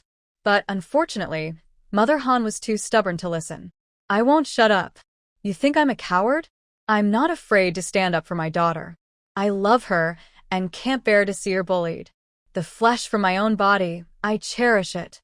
Mother Han shouted back, refusing to listen to any reasoning. Han Kaifeng cried even louder, as if she had suffered a great injustice. All her previous regrets seemed to vanish. Mother Han got even more agitated. The mother and daughter almost cried together, holding each other. The people around whispered and muttered, their faces darkening. The Qiao family members looked furious. "Lin Fongfong, this old woman, is really brave today. She dares to scold Han Wanli. It's because the Han family has had a tough few years, and Han Wanli is getting old," Wang Manju said with crossed arms and a pout. "Too bad she's so clueless. She can't see what's right. Just watch. She won't get any benefit from this." Xiao Yuan had no idea when she moved closer. She took a handful of sunflower seeds from her pocket and handed some to her. She also shared some with other women, knowing that if she didn't support her, they might turn against her later. "Uncles and aunts, try some. My brother Manhwa cooked these. They're really tasty," she said, secretly praising Manhwa. Xiao Yuan kept talking, her face full of curiosity.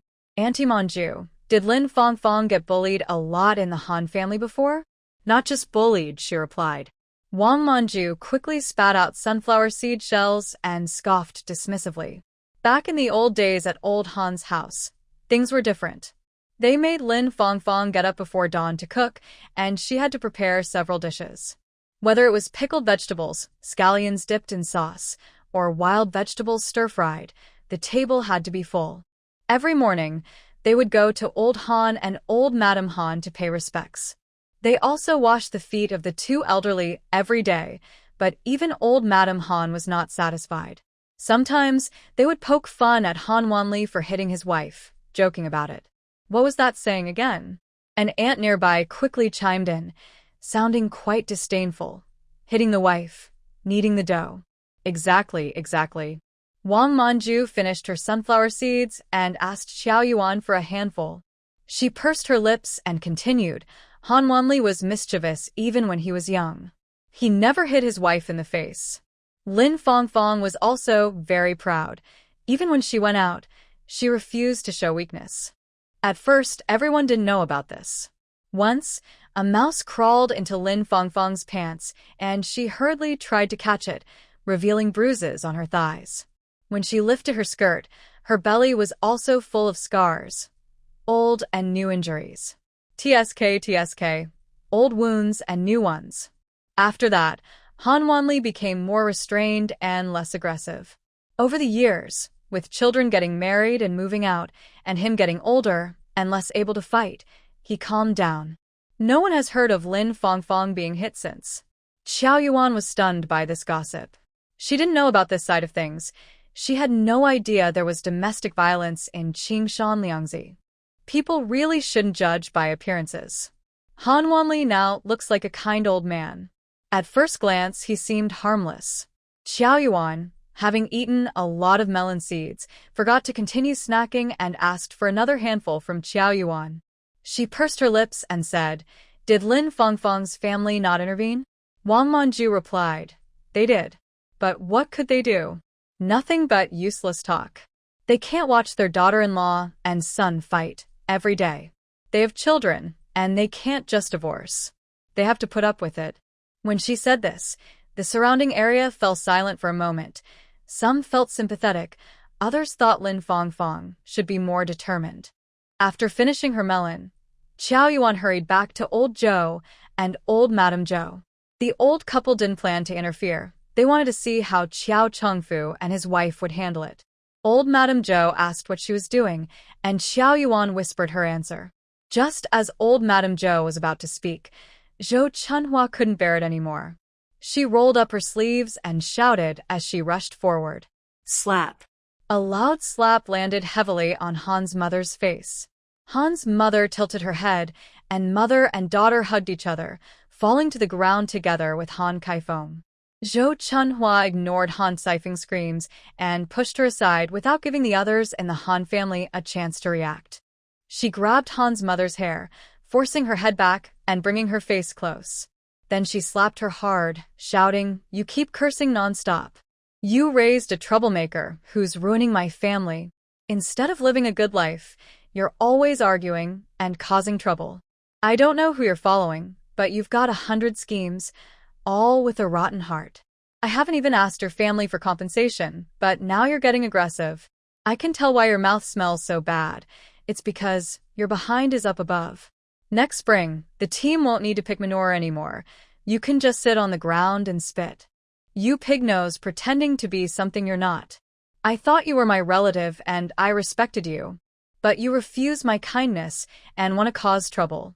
If you want to destroy my home, today I'll break your arms and legs first." Zhou Chunhua's eyes flashed with fire, her anger boiling over, and she struck mercilessly. Smack. "Hey, don't hit her, relative, you." Han Wanli hurriedly stamped his foot, wanting to step in but hesitated. Han's mother was stunned from the beating and couldn't fight back. Bang. Zhou Chunhua ignored her and hit her again on the chin.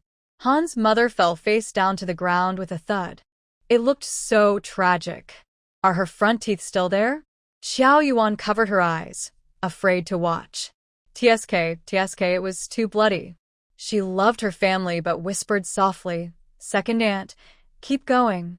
Hearing this, old man Qiao and old lady Qiao. "Let go of my mom." Nearby, Han Kaifeng and Han Mingwei saw their mother's face swollen from the beating and tried to push through to help. The three brothers of Qiao Jianbei weren't soft either and immediately stopped Han Mingwei. Qiao Jiandong said, "This is an adult fight. We shouldn't interfere."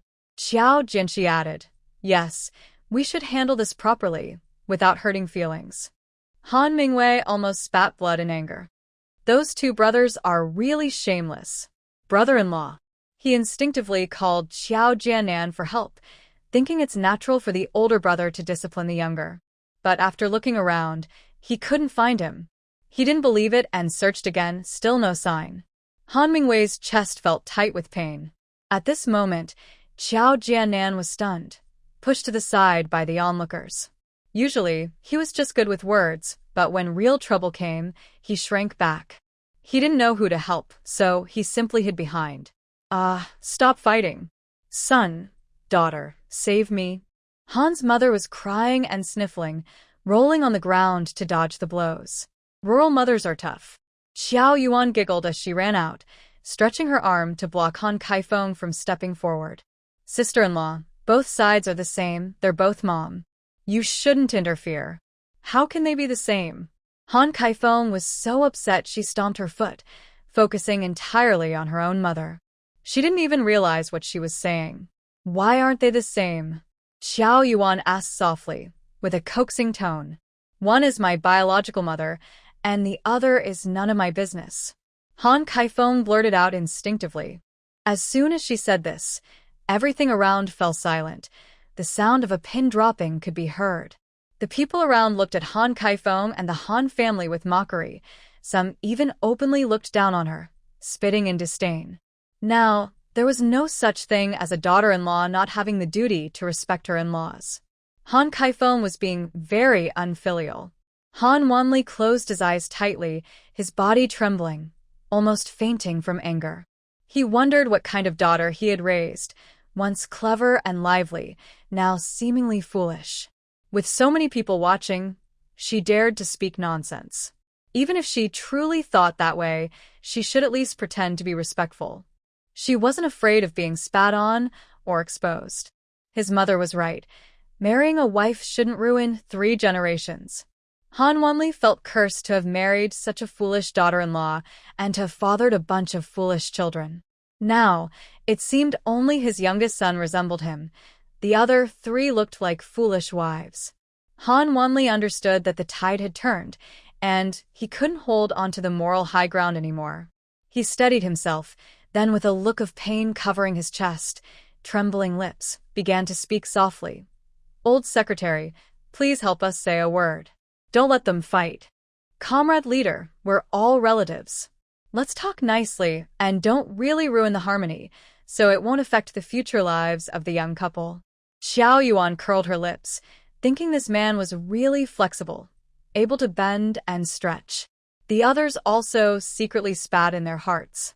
Zhou Chunhua, with her messy hair, crossed her arms and angrily retorted to Han Wanli. Bah! Who says you're really related to us? Such bad luck. My daughter said she has nothing to do with your family. We don't want such ungrateful daughter-in-law. You bring her home if you want, and if you want to take your foolish eldest son, do as you please. I won't serve you anymore. Zhou Chunhua was furious, even refusing to share the house, telling him to leave with nothing. What's the use of a biological son? Sons are raised for others, not as caring as a little niece. She preferred to ignore it and maybe live a few more years peacefully. Zhou Chunhua kept ranting, listing everything Han Kaifeng had done recently, trying to stir up trouble among the brothers, acting weird during childbirth, wanting to eat meat-filled dumplings, and today's incident, including ignoring the crying child from start to finish. She told the story without exaggeration or embellishment. At the end, she added, Han Kaifeng wants to ride on our family's necks and defecate. She's just dreaming. And Xiao Jianan, you little brat, where did you go? Come out here now. Hearing this, the Han family was stunned, and Han Saifeng's face turned pale. Han Kaifeng had always relied on being the eldest granddaughter-in-law of the Qiao family, and that Xiao Jianan was favored. Plus, she had given birth to the first child of the 4th generation of the Qiao family. Before, she caused some trouble, but the Qiao family mostly ignored it. Her little schemes grew bolder, and she started testing boundaries. Gradually, she became more greedy and reckless, thinking she could do whatever she wanted in the Qiao household. The incident with the mushroom and the tractor made the Han family lose face, and Han's mother kept nagging her about various things. Han Kaifeng held a grudge and was furious, looking for trouble. Old Lady Han had been calm and silent since she arrived, but now she had to lower herself. She smiled flatteringly at Old Lady Qiao, trying to plead. Old Lady Qiao snorted coldly and turned her head away, refusing to respond. When Han Kaifeng first married in, she was capable, diligent, filial, and sweet-tongued. Her mother-in-law thought she was a rare flower in a pile of manure, and her own grandson was not worthy. But after she got pregnant, her true nature gradually showed. She would complain about working 2 days and then take 2 days off, and she stopped helping around the house. Luckily, she didn't dare go too far. She could still earn 4 or 6 work points a day. She and her husband believed that children and grandchildren would have their own luck. No one is perfect. That was enough, since their own grandson wasn't very impressive. They only scolded him occasionally, but unexpectedly, her confidence grew. Old Lady Qiao was annoyed and said coldly, "My husband and I won't interfere. Changfu and Chunhua are not young anymore." Old Lady Han's smile froze. At this moment, Zhou Chunhua had already entered the house to help pack the Qiao couple's luggage. The Han family saw trouble and begged the old village secretary and accountant to mediate. They cried and pleaded, saying many soft words, and even Han's mother got up, her face swollen and bruised, to apologize carefully. The old village secretary, seeing the chaos, coughed heavily. "Enough. Since things have gotten so bad, why not split the family? It's better to go separate ways." The Han family nodded eagerly and said, "Yes, we'll follow the old secretary's advice. Whatever way you suggest, we agree." They didn't dare make any demands. In the past, the house had to be newly built, and more money meant more shares. The other 3 brothers had to give up their inheritance entirely. Xiao Frio waved his hand, telling others to go back to work. The women with spoons and shovels looked confused for a moment, then suddenly dispersed, shouting and crying about the food in the pot. Jiao Chengfu took several deep puffs from his pipe before calming down. There's not much good stuff at home, so dividing it isn't a big deal. First, the house, there are only 3 rooms. Before Jian Nan got married, the 4 brothers lived in the west room, and Xiao Pan and we 2 lived in the east room. Later, Jian Nan married, and his family moved to the north side of the east room, where the 3 brothers now live. Now that Xiao Pan is grown up, she's a girl and should have her own room, so the house will be divided. Jian Nan and his wife can find their own place. There are empty rooms in the village committee's building. You can borrow one or build your own. We, the old couple, don't mind. In the future, Jianbei's 3 brothers will be the same. This old house belongs to us, and if we need to live with one of our sons when we're old, it will go to him. Everyone agrees, right? Jiao Jianbei, Jiao Jiandong, and Jiao Jianxi all said in unison, yes. Listen to Dad. They understood the situation given their conditions. Good men don't care about dividing the family property. They aren't greedy. Life is looking better as long as they work hard. They won't be poor. Jiao Jiannan and Han Kaifeng looked miserable, like they'd had bad luck. The village committee had 2 empty houses, one in a remote corner by the edge of the village, and the other in a good spot but falling apart quickly. Usually, in rural families, the main share of inheritance goes to the eldest son, but the Jiao family was different. They had a daughter who wanted her own room, but after a few years, she'd leave home. She was like water that had been spilled. The parents-in-law weren't very smart. Han Kaifeng just wanted to speak up and argue a bit, but her father-in-law shot her a stern look, so she lowered her head reluctantly, feeling angry inside. Jiao Yuan secretly stuck out her tongue and nudged her grandmother's back. She nodded toward her father and daughter, signaling Grandma Jiao to look. Grandma Jiao looked expressionless and glanced at her granddaughter, then reached out and gently pushed her away, saying she was feeling itchy. Jiao Yuan buried her face in Grandma Jiao's back, secretly laughing.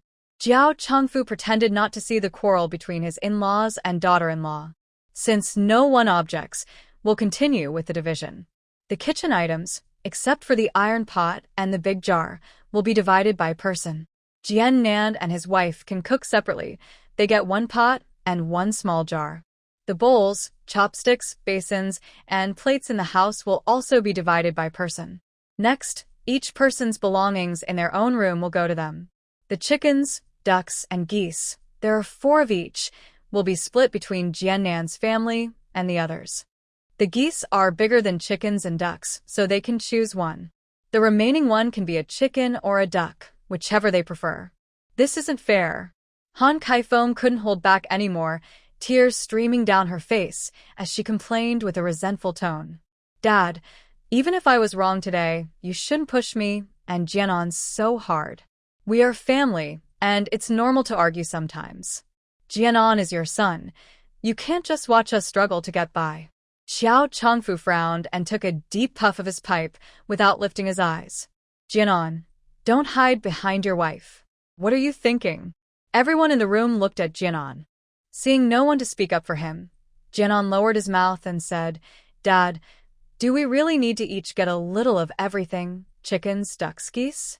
Liang laughed coldly, not caring about being laughed at, and started arguing with them. Just be happy with 2 chickens. How many times have you 2 fed them?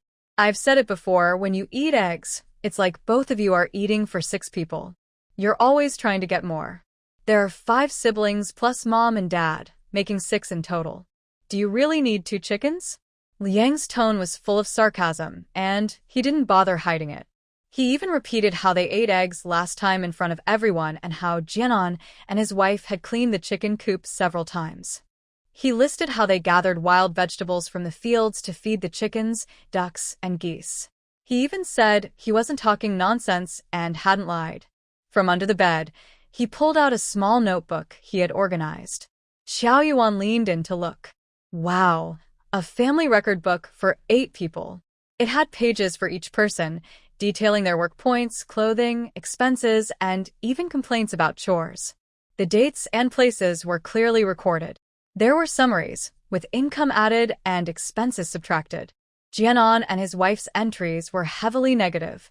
Xiao Yuan bit her lip, afraid she'd laugh out loud. What a talent! Was this a household ledger for the second uncle's family? Liang didn't bother hiding his lack of shame. He showed the notebook to the old party secretary, the accountant, and the Han family members. The Han family looked so embarrassed they wanted to hide. Their faces turned red, as if they could bleed.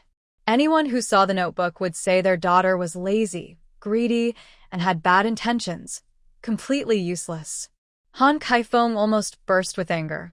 She was dizzy from Liang's harsh words. Who keeps track of daily life so meticulously? He's too calculating. She resented Liang in her heart, but couldn't say anything.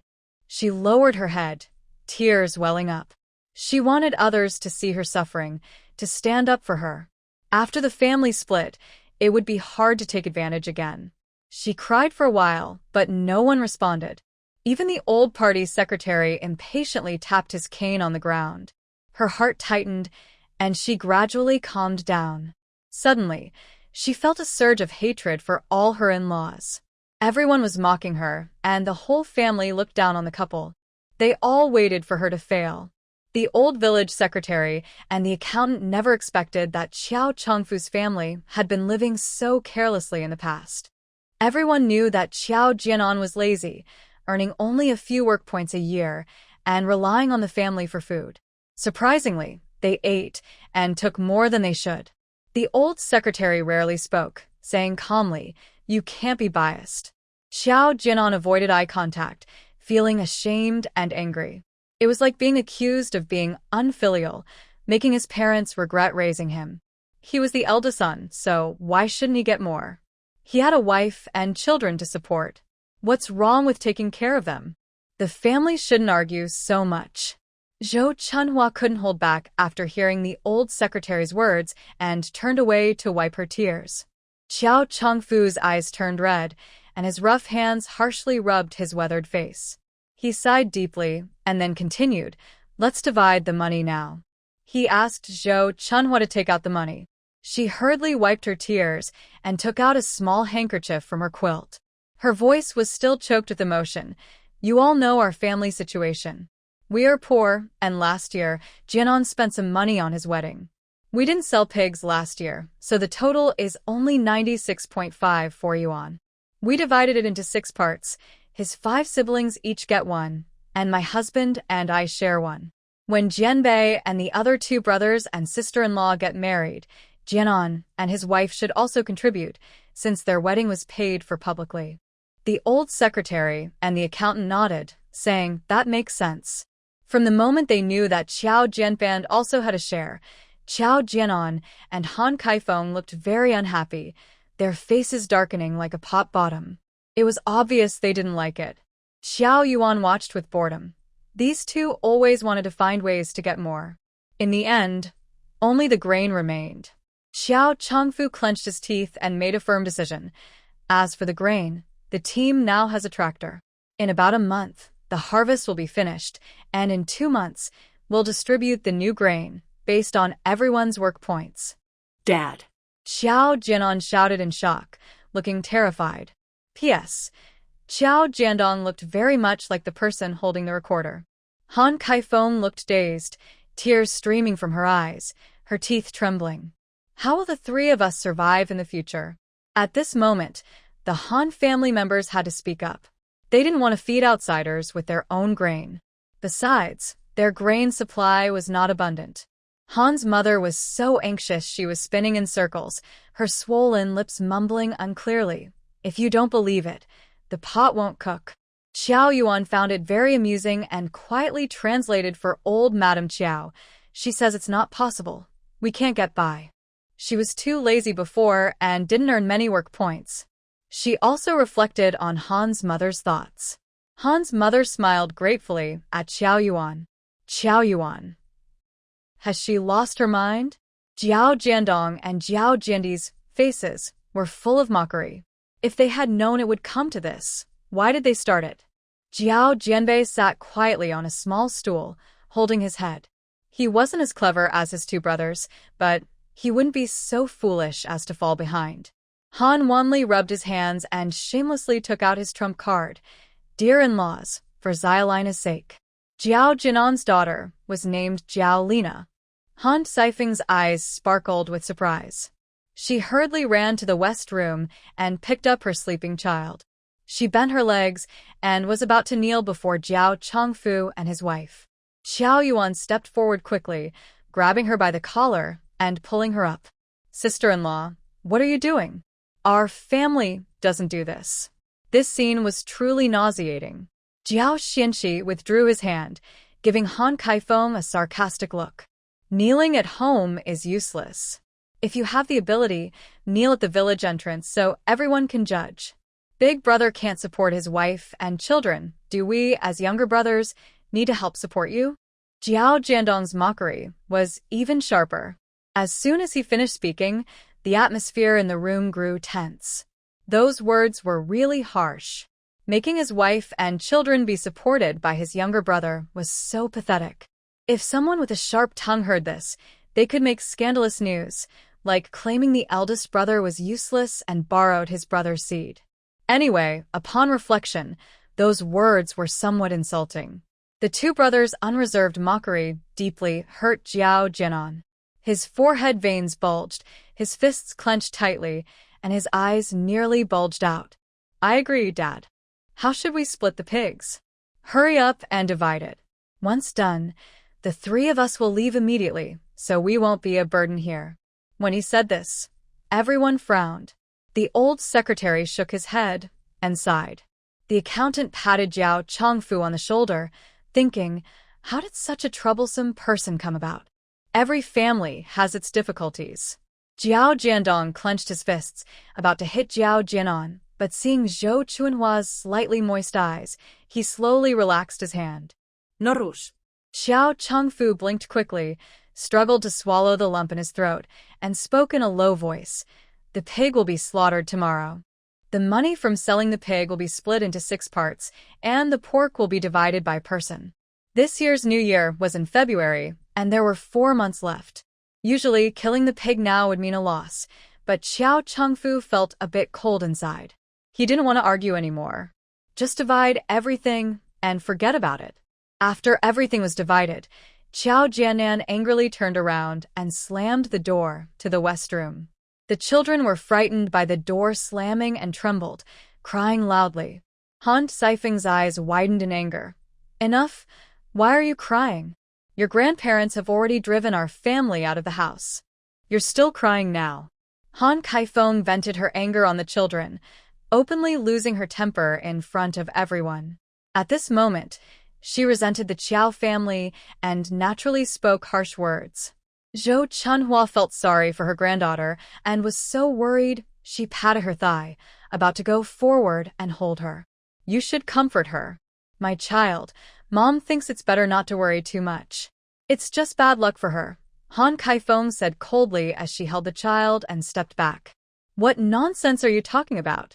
Old Lady Qiao suddenly became excited. She was so angry, her breathing grew heavy.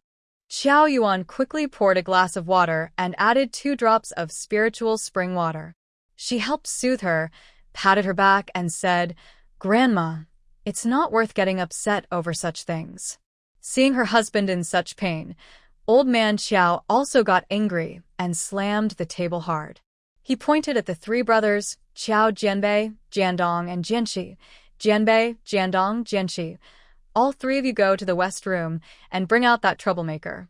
He was ready to hit him hard. Before he finished speaking, Jiandong had already rushed out first. Jianxi followed closely behind, rubbing his fists in readiness. Jiandong, Jianxi, you 2 are disrespectful to your elders. If you dare to kick me, I am the eldest brother. What are you 3 trying to do? Let go. Don't pull on my collar. In just a few seconds, Qiao Jianan appeared in the east room looking embarrassed. Old Man Qiao immediately swung a willow branch and started hitting him. I'll beat you to death, unfilial son. How did our Qiao family raise such a thing? The willow branch struck loudly. Qiao Jianan cried out loudly from the beating. The room was small, and no matter where he tried to hide, there was always a blockage. Qiao Yuan saw the accountant sneakily tripping Qiao Jianan with a foot. Qiao Jianan was beaten more than 10 times, and Old Man Qiao, furious and strengthened by the spiritual spring water, was relentless. Qiao Jianan's clothes were torn and covered in blood.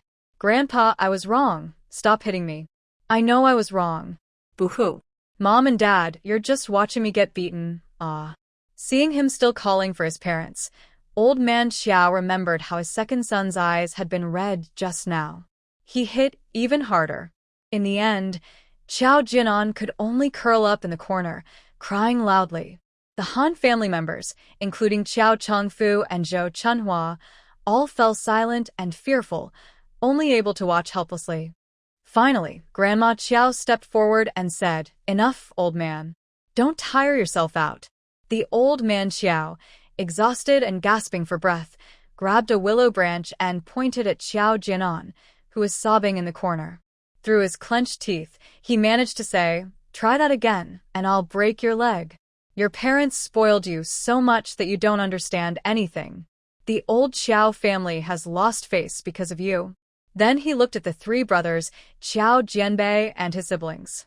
You 3, immediately pack up the belongings of the family in the west room. If you have some ability, leave now.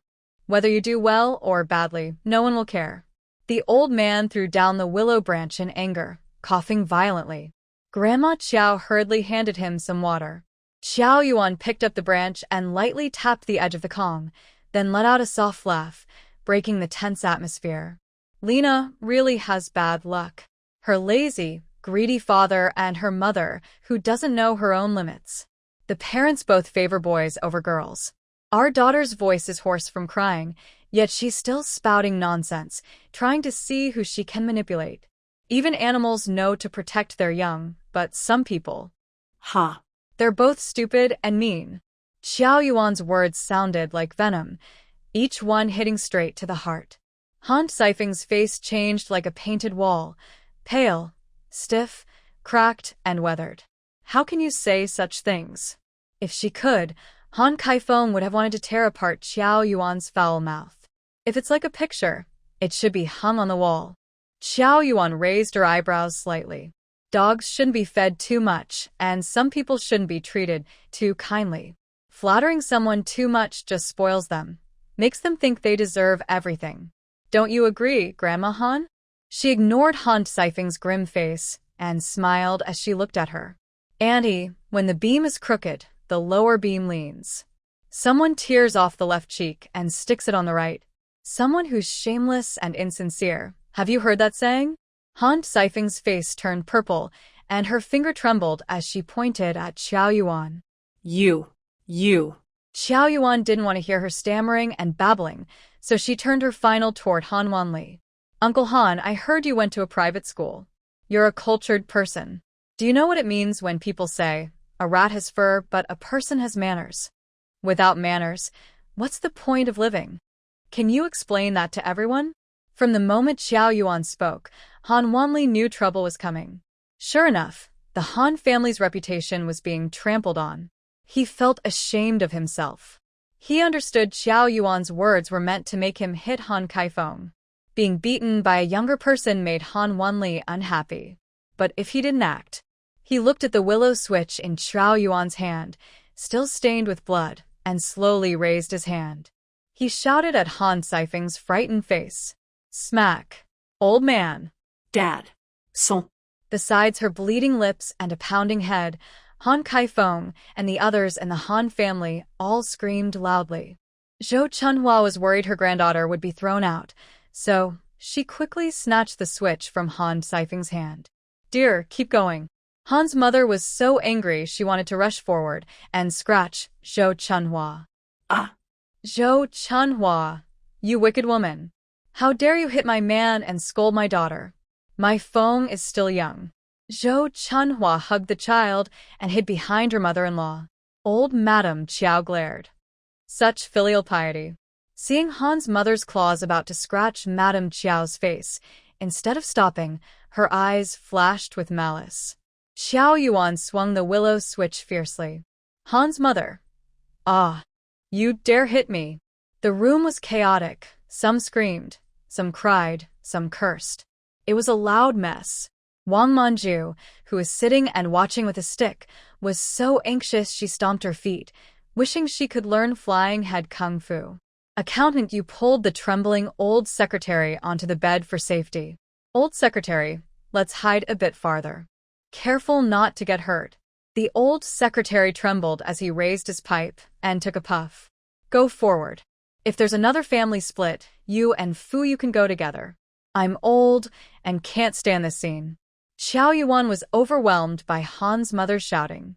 She looked around and saw that Xiao Jianqi, with quick eyes, handed her a bundle. Here, sister, use this. Xiao Yuan took it without looking and quickly stuffed it into Han's mother's crying mouth. It worked instantly. Ugh. Han's mother's eyes rolled back, and she bent over, vomiting and gagging on the ground, tears in her eyes. Xiao Jianqi was surprised. Was it really that powerful? Han Mingwei hurried forward to help his mother pull the object out of her mouth. When he saw what it was, he got angry. Xiao Jianqi, are you crazy? You put a stinky sock in my mom's mouth. The sock hadn't been washed for days and smelled terrible, like a dead mouse. Xiao Jianqi looked innocent and pointed at Xiao Yuan. You're blind. She put it there. Xiao Yuan frantically waved her hands. I didn't know it was a stinky sock. I didn't do it on purpose. I was worried Annie would cry so hard. Annie is so kind and generous. She probably wouldn't argue with me, a younger person, right? After all, I am still a baby. Xiao Jianqi shouted loudly. You're still a baby? A giant baby? Xiao Yuan pouted. My sister-in-law is still young, still a kid. How can I not be a baby? Just an 181-month-old baby. Xiao Jianqi stroked his chin thoughtfully, nodded, and said, You're right. Accountant Yu discreetly glanced at Xiao Fuyo. Your niece and nephew are not ordinary people. Xiao Fuyo lifted his chin and smiled slightly. Of course. Accountant Yu's mouth twitched. Fine. He's also shameless.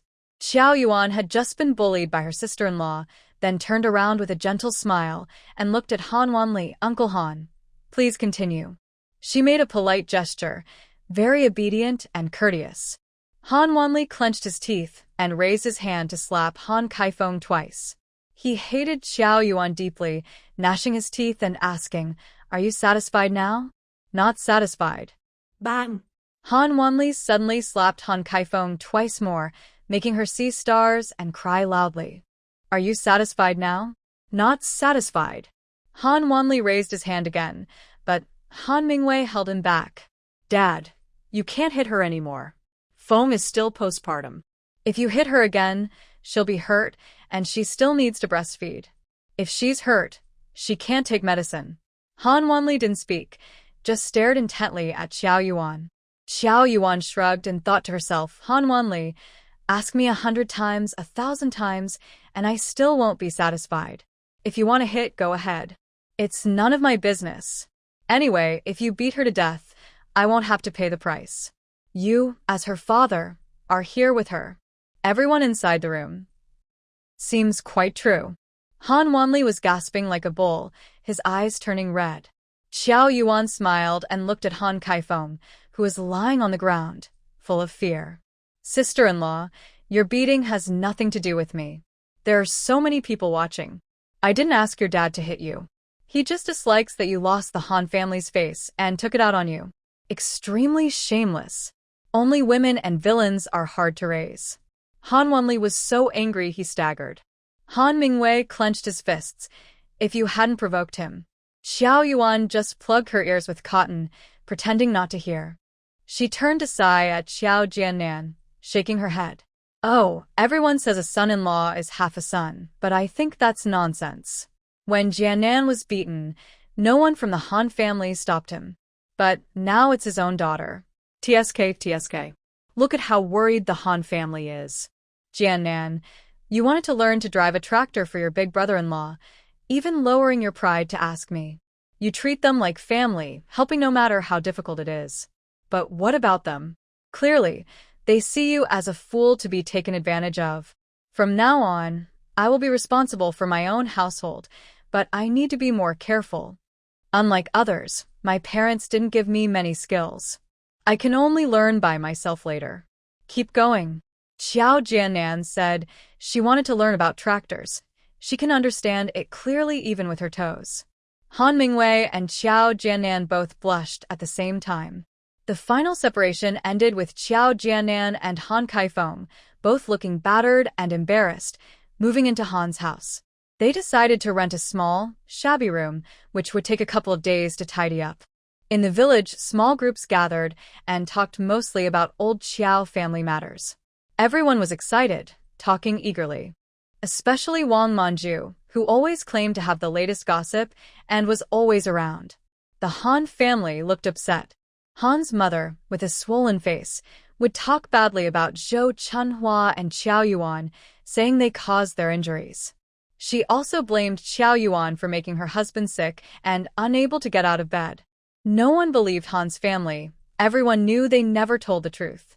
They argued back immediately, making Han's mother furious and stomping her feet. Han's mother said, "What I said is all true. Xiao Chengfu and his family were okay. Only Zhou Chunhua occasionally missed her granddaughter." Master Niu had just finished eating pig slaughter dishes at Xiao Chengfu's house. He loosened his belt, smelling of alcohol. "Captain Xiao, after the harvest, I'll stay a couple of days late to help you deliver the grain and then leave." Xiao Fu was still drinking with his brothers. With the tractor added, the harvest was much faster. By mid to late November, all the grain was stored and the public grain was delivered. When Master Niu left, he was carrying bags of dried mushrooms, dried vegetables, hazelnuts, pine nuts. Xiao Fu also went to the breeding farm and caught 2 male rabbits. Master Niu's mouth was stretched into a big grin. Xiao Yuan also went up the mountain and caught 4 wild chickens, packing 2 pounds of dried hazelnuts and 2 pounds of dried wood ear mushrooms to send to Zhang Jiyuan. She had previously taken wild chickens from her space. Their feathers looked very different from domestic chickens. They were fatter and tastier when eaten in the space. Now, winter was coming and there wasn't much food on the mountain, so the wild chickens couldn't get any fatter. The whole village was filled with joy. In previous years, they worked until just before the new year, but this year, thanks to Xiao Yuan, they could enjoy a warm winter. Xiao Yuan immediately said that they couldn't just stay in winter. Didn't she want to make money? She was ready to work hard. When they heard that Xiao Yuan had developed new methods for growing pleurotus mushrooms and yellow mushrooms, everyone in the village was excited.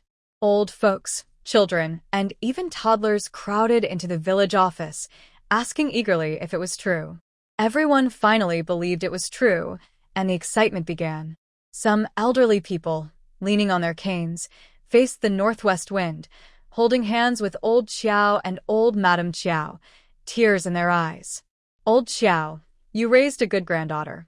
Old Qiao, thank you so much, brother. Cuihua, your little one looks just like you when you were young. Her cleverness is a blessing for our team. Everyone was grateful to the ancestors of the Qiao family. Old Qiao, where is your family's burial site? These days, old Qiao seemed to be walking on clouds, floating with happiness he had never felt before. Every word he spoke included our Wan. Old Madame Qiao was even more affectionate, and Jianyue, feeling a bit jealous, teased her grandma for being unable to leave her little granddaughter. She was playfully hit twice with a fire poker. Most villagers are simple and kind-hearted, and they showed their gratitude in different ways. Some sent a block of tofu, a head of cabbage, or a plate of cornmeal buns. Others brought a small basin of preserved vegetables, and some even sent a little basin of river fish, all rare treats in this season. Some families, having nothing valuable, sent their children up the mountain to gather dry branches. Thinking of the branches, Wan saved effort by chopping them herself. Some families directly brought a small cart of dried firewood. The three brothers, Jianyue, Jianhua, and Jianyong, helped stack everything neatly in the yard, enough to last a whole year. Wang Meili and Lin Xinqing looked enviously, their faces twisted with jealousy, and they spat out some bitter words. Lin Xinqing, lying on his side with his arm under his head, gazed at the dark roof of the shed, listening to mice scurrying around, and muttered to himself, I came from Beijing. My experience is 100 times better than Wan's in this small town. I used to be lazy, but now I need to think, and what does one have to do with it? Li Wendong, lying beside him, was speechless at his arrogance and turned over. The other educated youths nearby tried not to laugh, but their minds were sparked. They believed they weren't less clever, all having graduated from high school. That day, Wan carried a big, fat gray and white cat home through the heavy snow. The cat was quite large, weighing over 15 jin. Its face was round, with a long, fluffy tail. Its amber eyes looked around cautiously, and it moved gracefully, exploring its new territory. Wan reached out to pet the cat's head and pinched its ear. General, how do you like it? I'll share half the bed with you, nice and warm. The cat, trying to hide but meowing loudly, seemed to say, satisfied? Is it the space that's bad? Or, am I not fed enough? I, the mighty leader of the space, have to suffer this. The king of cats once ruled Siberia, able to fight 10 enemies at once. He was careless and was caught off guard by a two-legged creature. He was taken to a place without winter or snow, full of singing birds and blooming flowers. It was very annoying. He stayed there for many years. Now, the face of the two-legged creature is very different from before, and its temper has become worse. It is used to warmth and was thrown out into the cold, enduring the northwest wind. It was also made to catch mice. The cat couldn't stand it, unless given the same water it drank last time. Zhou Yuan saw its eyes dart around, and as it walked gracefully like a cat, it gave her a sidelong glance, which made her happy. She petted its head again and said, Are you becoming a spirit? Other animals in the space don't mind, so why are you always causing trouble? Zhou Yuan couldn't understand cat language, but having lived with a cat for 2 generations and with the space as a mediator, she could usually guess what it meant. The general started meowing proudly. Don't compare me to those fools. Zhou Yuan looked at its proud face and chuckled. All right, you're the cat king. If you want to be a general, then all our guards depend on you. When you have time, I'll take you to meet your family and remember their scent. Don't attack them, okay? Now go lie on the bed. That small floral quilt is for you. If you're cold, cover yourself. I guess the cat king doesn't need me to cover him, right? As she spoke, she took 2 big strawberries from the space for him to eat. She also brought out his special water bowl, filled it with water from the space lake, and added 2 drops of spiritual spring water. The cat's eyes widened with surprise, and its face showed happiness.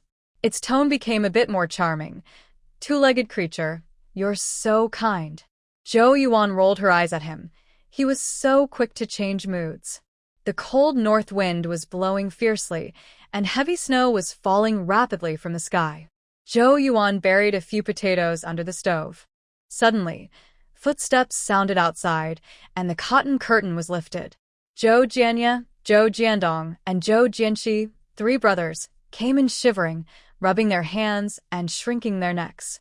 They had been staying in Zhou Yuan's small house for several days. As soon as they entered, Zhou Jianye and Zhou Jiandong squatted by the stove to warm themselves. Zhou Jiandong noticed the potatoes weren't covered well with charcoal fire, so he picked up a fire poker and adjusted them. Then he went to the kitchen and selected a few smaller potatoes to bury in the fire. Larger potatoes tend to stay raw in the middle. Zhou Yuan's house was heated almost all day, so it was warm inside. After a while, Zhou Jinxi's forehead was covered with a fine layer of sweat. He took off his thick cotton jacket and casually threw it on the bed. Suddenly thinking of something, I carefully glanced at Xiao Yuan. Seeing she wasn't paying attention to me, I quickly straightened my bedding and placed it neatly at the head of the Kong. I slipped my feet into my slippers and under the small quilt at the head of the bed, pressing my hands under my hips to keep warm. Suddenly, I frowned, feeling like I had kicked something soft and warm. I grabbed the quilt on my legs and lifted it up. Ah! I shouted in surprise. What is that? Little Yuan, where did you get such a big cat? Cat? Xiao Jianye and Xiao Jiandong looked up at the same time. P.S.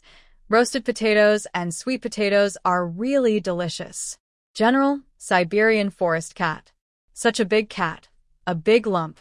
It's all meat when you pet it. What did it eat to grow so big? It looks different from the cats in our village. Its face is rounder, and its tail is thick and long.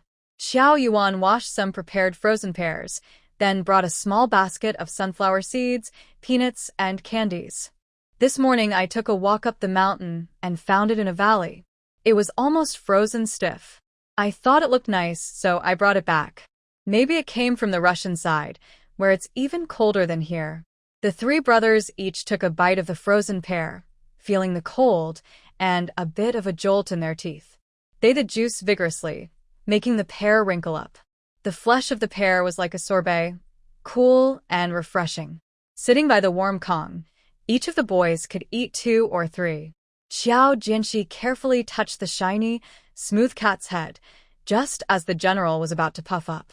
Hearing Xiao Jinxi praise, wild cats can be raised so well. It must be a strong one. The general showed a hint of approval. Meow. You, 2-legged beast, you have good taste. I'll let you pet it. The cat purred comfortably and stretched out, hooking its paw around Xiao Jinxi's sleeve, pulling his hand to its chin. Xiao Jinxi blinked, wondering if this cat was assigned to him as a task. Xiao Jianye and Xiao Jiandong also looked at the cat with amazement. This cat has become a spirit. Have you named it? Yes. Xiao Yuan took out a deck of cards and started dealing. It's called General. The name suits it well. Xiao Jianye threw down a pair of 3s. Those ants are back again. Jiandong, Jianxi, and I haven't had much trouble.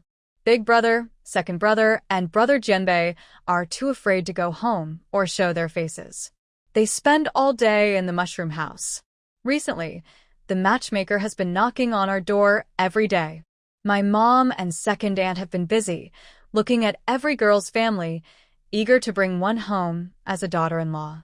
Xiao Yuan sat cross-legged, with a basket of trash between her legs, quickly spitting out sunflower seed shells.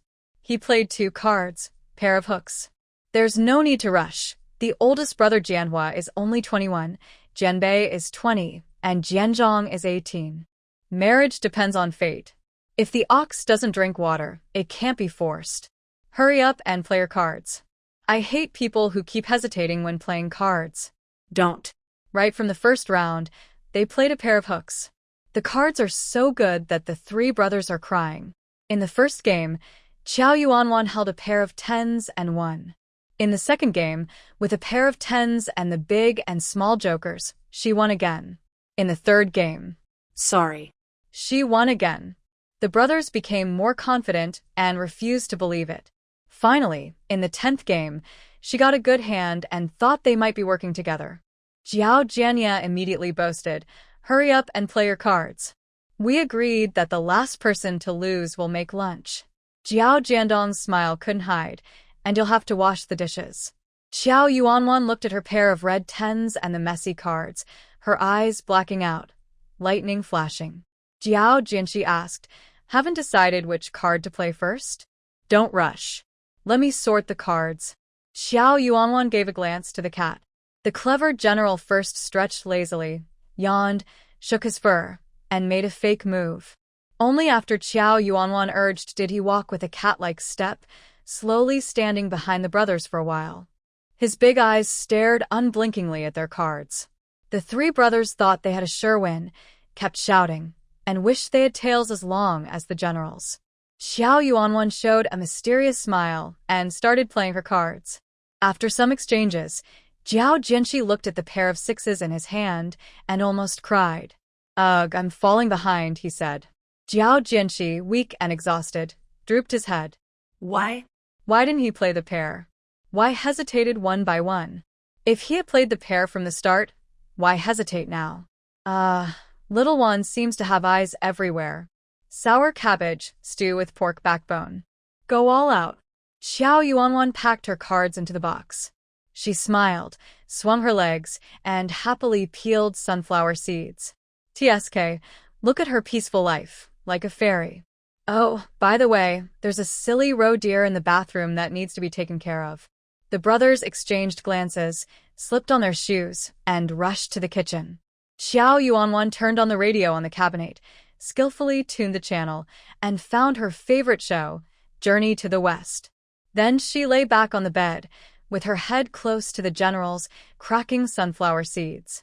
From time to time, she gestured to the brothers, Jianxi, cut the shredded pickled cabbage finer, and blanch the bones in water first. Don't forget to add spices when stewing.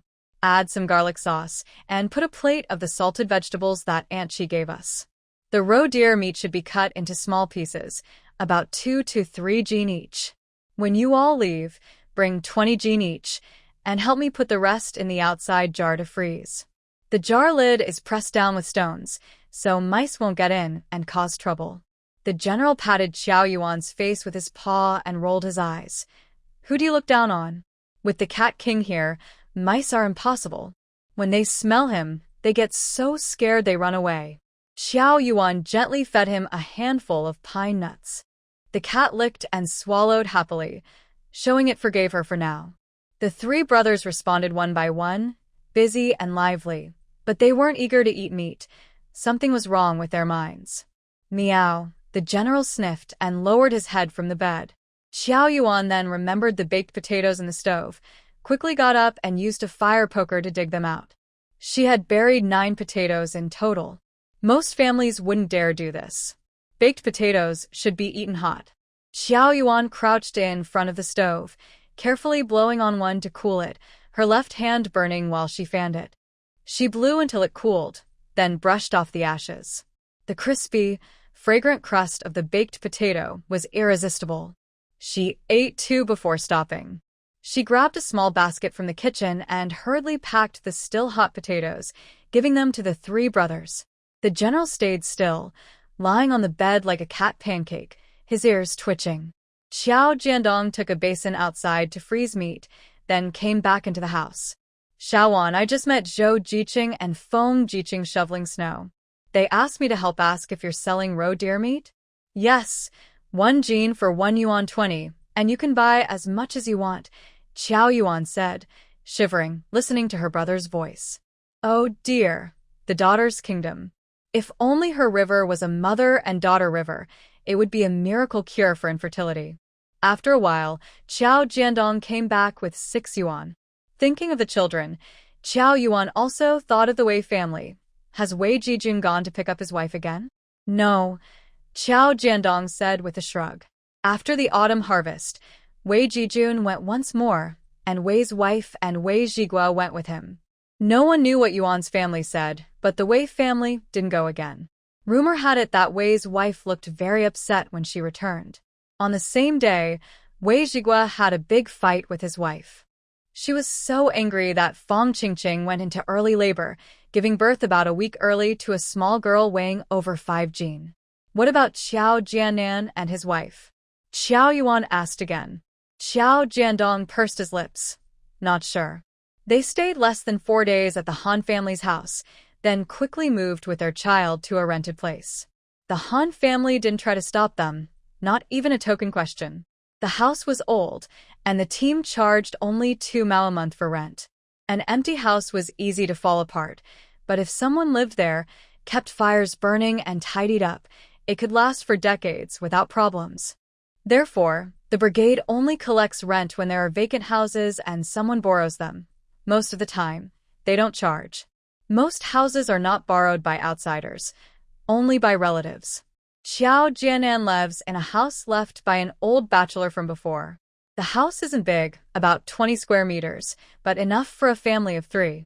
Coincidentally, it's right next to the Wei family on the west side.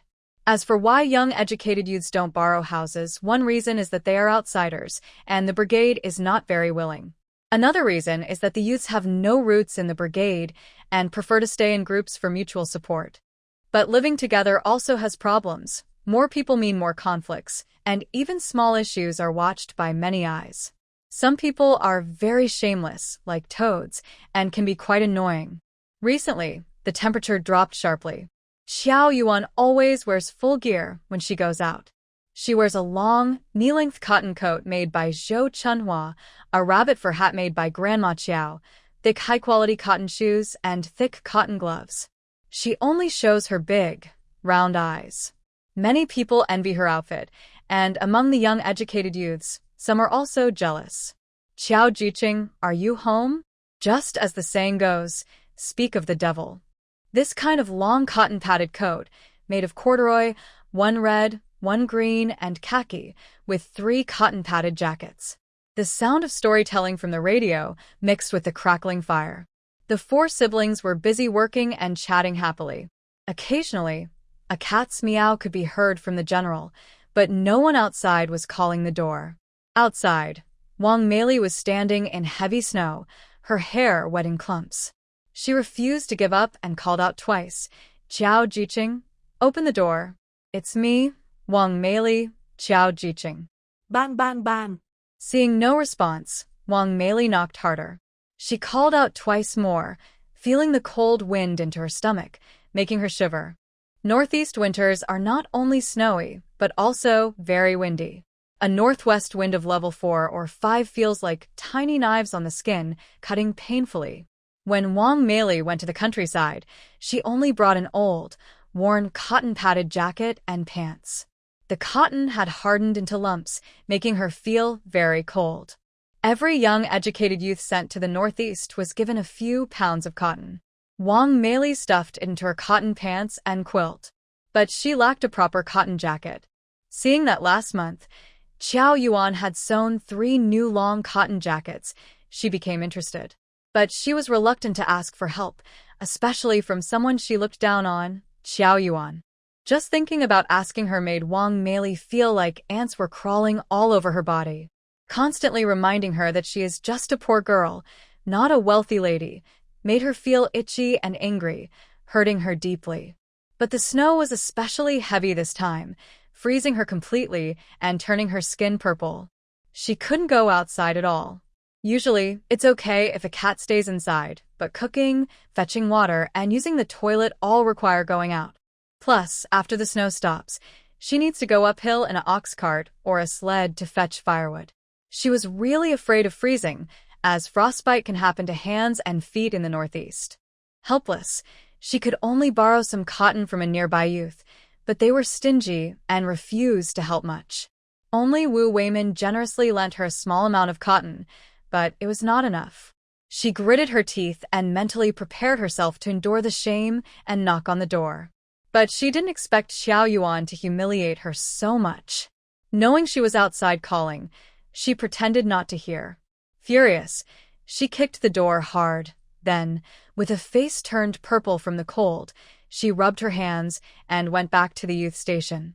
Qiao Jianxi was bending over, sticking corn cakes near the pot, when he vaguely heard a loud bang outside. He straightened up and went to listen carefully at the kitchen door.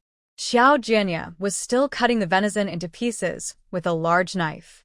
Seeing his hands covered in cornmeal and dirt, and his neck stretched out as if he was looking at something. He called out, Jianxi, what are you looking at? The pot is boiling. Oh, okay. Jianxi quickly responded, then peeked outside. Except for the heavy snow, he couldn't see anything. He went back to sticking the cakes and said, I think I heard a loud bang at the door just now. Maybe I misheard. I'll go check, Yuan said, having eaten a lot of sunflower seeds and pine nuts, her mouth dry. She drank a big cup of water and felt the urge to. She quickly took her keys, put on her shoes, and went out. When she opened the door, she saw a big footprint on it. Looking down, she saw another footprint on the ground, heading toward the youth station in the front yard. She lifted her foot, comparing it to the footprint on the door. Her foot was smaller. She wore size 30 shoes, so the other person's foot was probably size 38, and it seemed to be a woman. The pattern on the sole looked like the ordinary rubber shoes sold at the supply and marketing cooperative. But something seemed different. Yuan examined it carefully, her eyes brightening. She hummed happily, then hurried to. After a moment, she ran back inside, grabbed her stomach, and stormed out again. Jiandong quickly asked, What are you doing? Going to the front yard youth station to find someone to fight, she replied. She had been bored out of her mind these days. The three brothers all said at once, We're going too. In the front yard, Wang Meili looked like a frozen cat after coming back from outside. Wang Yonghong paused while cutting pickled vegetables and casually asked, Where have you been? You took so long to come back. You must be frozen. Your face looks blue from the cold. Come sit by the fire and warm up. Wang Meili slightly pulled at the corner of her mouth and sat on a small stool in front of the stove, saying, I went to the bathroom. Seeing her look uncomfortable, Wang Yonghong thought for a moment and showed understanding. Everyone goes through that. When I first went to the countryside, I was the same. No oil in the food, no vegetables either. Going to the bathroom was hard, especially in winter. My feet went numb from squatting, and my backside was freezing and painful. My stomach was bloated, so I had to drink hot water. There was a girl from our team who went to the countryside before you, but you don't know her. She returned to the city last year. She didn't go to the fields for 5 days straight, and was so uncomfortable she cried. In the end, she had to ask our team's barefoot doctor for some laxatives. If you really feel bad, you don't have to come out. You can take some medicine too. Better not to push yourself too hard. No, I mean don't strain yourself so much that you bleed. That would be really painful. Wang Yonghong's voice was soft at the end. Her cheeks were red, either from the heat inside the house or from embarrassment over the smell. She looked very shy. Then she remembered Wang Meili had no money and quickly added, It's not expensive. I only spent a penny. I don't know what kind of leaves they are, but they work once you drink them. Seeing Wang Meili looking constipated, Wang Yonghong remembered how she once thought she was bleeding after going to the bathroom and was so scared she couldn't stand steadily. She kindly explained everything in detail. After hearing this, a hint of discomfort flashed in Wang Meili's eyes. She hadn't been able to go to the bathroom smoothly these days. Since mid-October, the vegetable supply at the youth station had been almost gone. The only fresh vegetables were carrots and Chinese cabbage, but they weren't enough. Every few days, she could make carrot soup or stew cabbage with potatoes. Most of the time, she ate pickled cabbage and potato soup, stir-fried pickled vegetables, shredded pickled cabbage, braised potatoes, fried potato slices, or shredded potatoes, alternating these dishes. Wang Meili wasn't picky. She was used to this kind of diet at home. But it was still better than the oily food she craved. Her stomach had been very uncomfortable lately. She planned to buy some cheap medicine, but the thought of her not having a warm padded coat and the difficulty of going outside made her eyes flash with a quick flicker of resentment. Xiao Yuan always opposed her and looked down on her, resenting her for being poor and loving wealth. As she thought this, her words unconsciously shifted to criticize Xiao Yuan. She sighed hypocritically. Oh, I'm freezing to death. You all are much better off than me. At least you don't have to endure the cold, but even your cotton pants have big patches on the knees, and, honestly, don't be upset if you hear this. It's no different from what the team members wear. Wang Yonghong paused while cutting pickled vegetables, feeling unhappy to hear this. They are all from big cities, so how can they be the same as country folks? Even if their pants are patched, it can't hide their overall demeanor. The person in front of her, Wang Yonghong, subtly glanced at Wang Meili and slightly pursed her lips. She was even less impressive than a regular worker. Wang Yonghong's expression softened a lot, and she smiled as she spoke. Hey, we're all just working together. Our household registration is the same, so there's not much difference. The pot was steaming dry food, and the kitchen was filled with steam. Wang Meili didn't notice Wang Yonghong's expression. Wang Meili reached out to warm herself by the fire and kept acting. The most enviable person in the whole team is Qiao Yuan. Since the first day she went to the countryside, she hasn't worked a single day in the fields. Her relatives are always around to take care of her. The key is her living conditions are really good. Every now and then, you can smell the aroma of meat, and she often drinks a cup of malted milk or milk powder. Her face is rosy and white, like a peeled boiled egg. Her skin is tender all over, almost like water. Look at us. Everyone's skin is dull, with large pores, oily, and looks 3 or 4 years older. Hongjia, look at me. After a summer of sun, I've got spots on my cheeks, just a small patch. Wang Meili initially said this to provoke Wang Yonghong, hoping to stir her feelings of jealousy and dissatisfaction with Qiao Yuan. But the more she spoke, the more her own anger grew, and she felt a pang of jealousy. Because she realized these were all true. A little figure appeared in her mind, and Wang Meili suddenly spat fiercely, cursed the other person a couple of times, then grabbed a whip and slapped her face hard, until the other person knelt down, crying and begging for mercy, covering her face and shouting that Wang Meili was the prettiest. Wang Meili's lips curved slightly, and the fire in the stove reflected on her face, making her look quite eerie. Wang Yonghong clenched her kitchen knife, pretending not to care. Qiao Jiqing is young, with good skin. That's normal.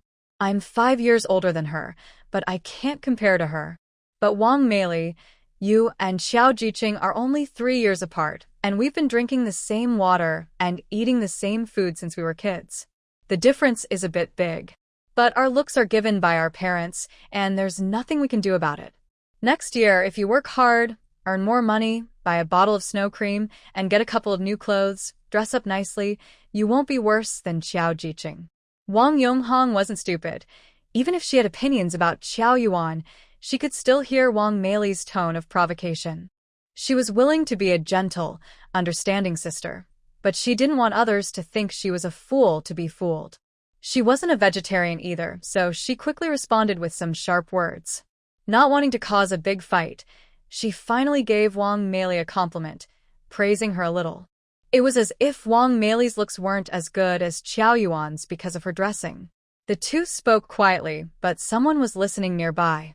Feng Xianglan, who had been listening at the head of the bed for a long time, turned her head and sneered at Qi Jiamei and Zhao Dongxue, then rolled her eyes. She whispered softly to the two, Wang Yonghong really knows how to bluff. How could she be so shameless to say that? Lies just come out of her mouth. I didn't realize she was so hypocritical before. The two stayed a little away from the door, feeling shy to eavesdrop like Feng Xianglan, so they only knew that the two were chatting in the kitchen. They didn't hear a word of what was said. Zhao Dongxue gently nudged Feng Xianglan. What did they say? Qi Jiamei, who had been in the brigade for a long time, also liked gossip. She leaned her head closer to Feng Xianglan's mouth. Feng Xianglan felt proud and lowered her voice to repeat, You guys should hear how much she can talk. Wang Jiqing's eyes are not even half as good as Qiao Jiqing's. Qiao Jiqing doesn't wear lipstick, and her little mouth is always red. But Wang Jiqing looks dirty and dusty. She's gained some weight recently, so she looks better now. When she first went to the countryside, she was just skin and bones. Small arms and legs. I think she's only a bit thicker than a corn stalk. She still dares to compare herself. Qi Jiamei and Zhao Dongxue covered their mouths to stifle their laughter.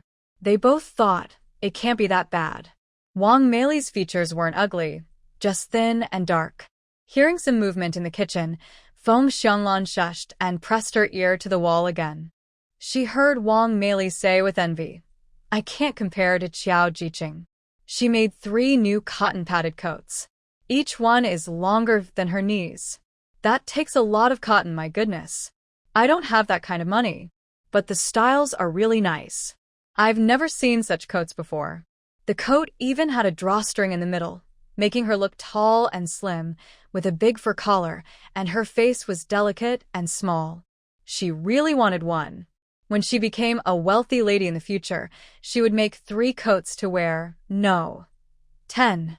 And she wanted them longer than Qiao Yuan's, reaching her ankles. Wang Yonghong washed the pickled vegetables in a basin twice, then squeezed out the water quickly and poured a little oil into the pot before speaking. You still need cotton, right? Why don't you ask her? I see she smiles all the time. She seems easy to get along with. Haha, with whom? Wang Meili felt embarrassed to admit she had just gone there. She also made fun of Qiao Yuan. She smiles happily in front of Zhou Yang and Feng Huaran, but we all understand what that means. Facing me is like autumn wind sweeping fallen leaves. I don't even dare pass by her house entrance, afraid she might look at me unfavorably and come out to slap me. After listening for a long time, Zhou Yuan's hair turned white, but she smiled very sweetly. She put the chubby cat into the hand of Zhou Jiandong, who was closest to her. She pushed open the door, saying, I won't come out to slap you. I will go inside to slap you. Before she finished speaking, along with the cold wind and falling snowflakes, Zhou Yuan rushed to the stove area and grabbed Wang Meili by the collar. Smack! She slapped her, causing Wang Meili to stumble toward the stove.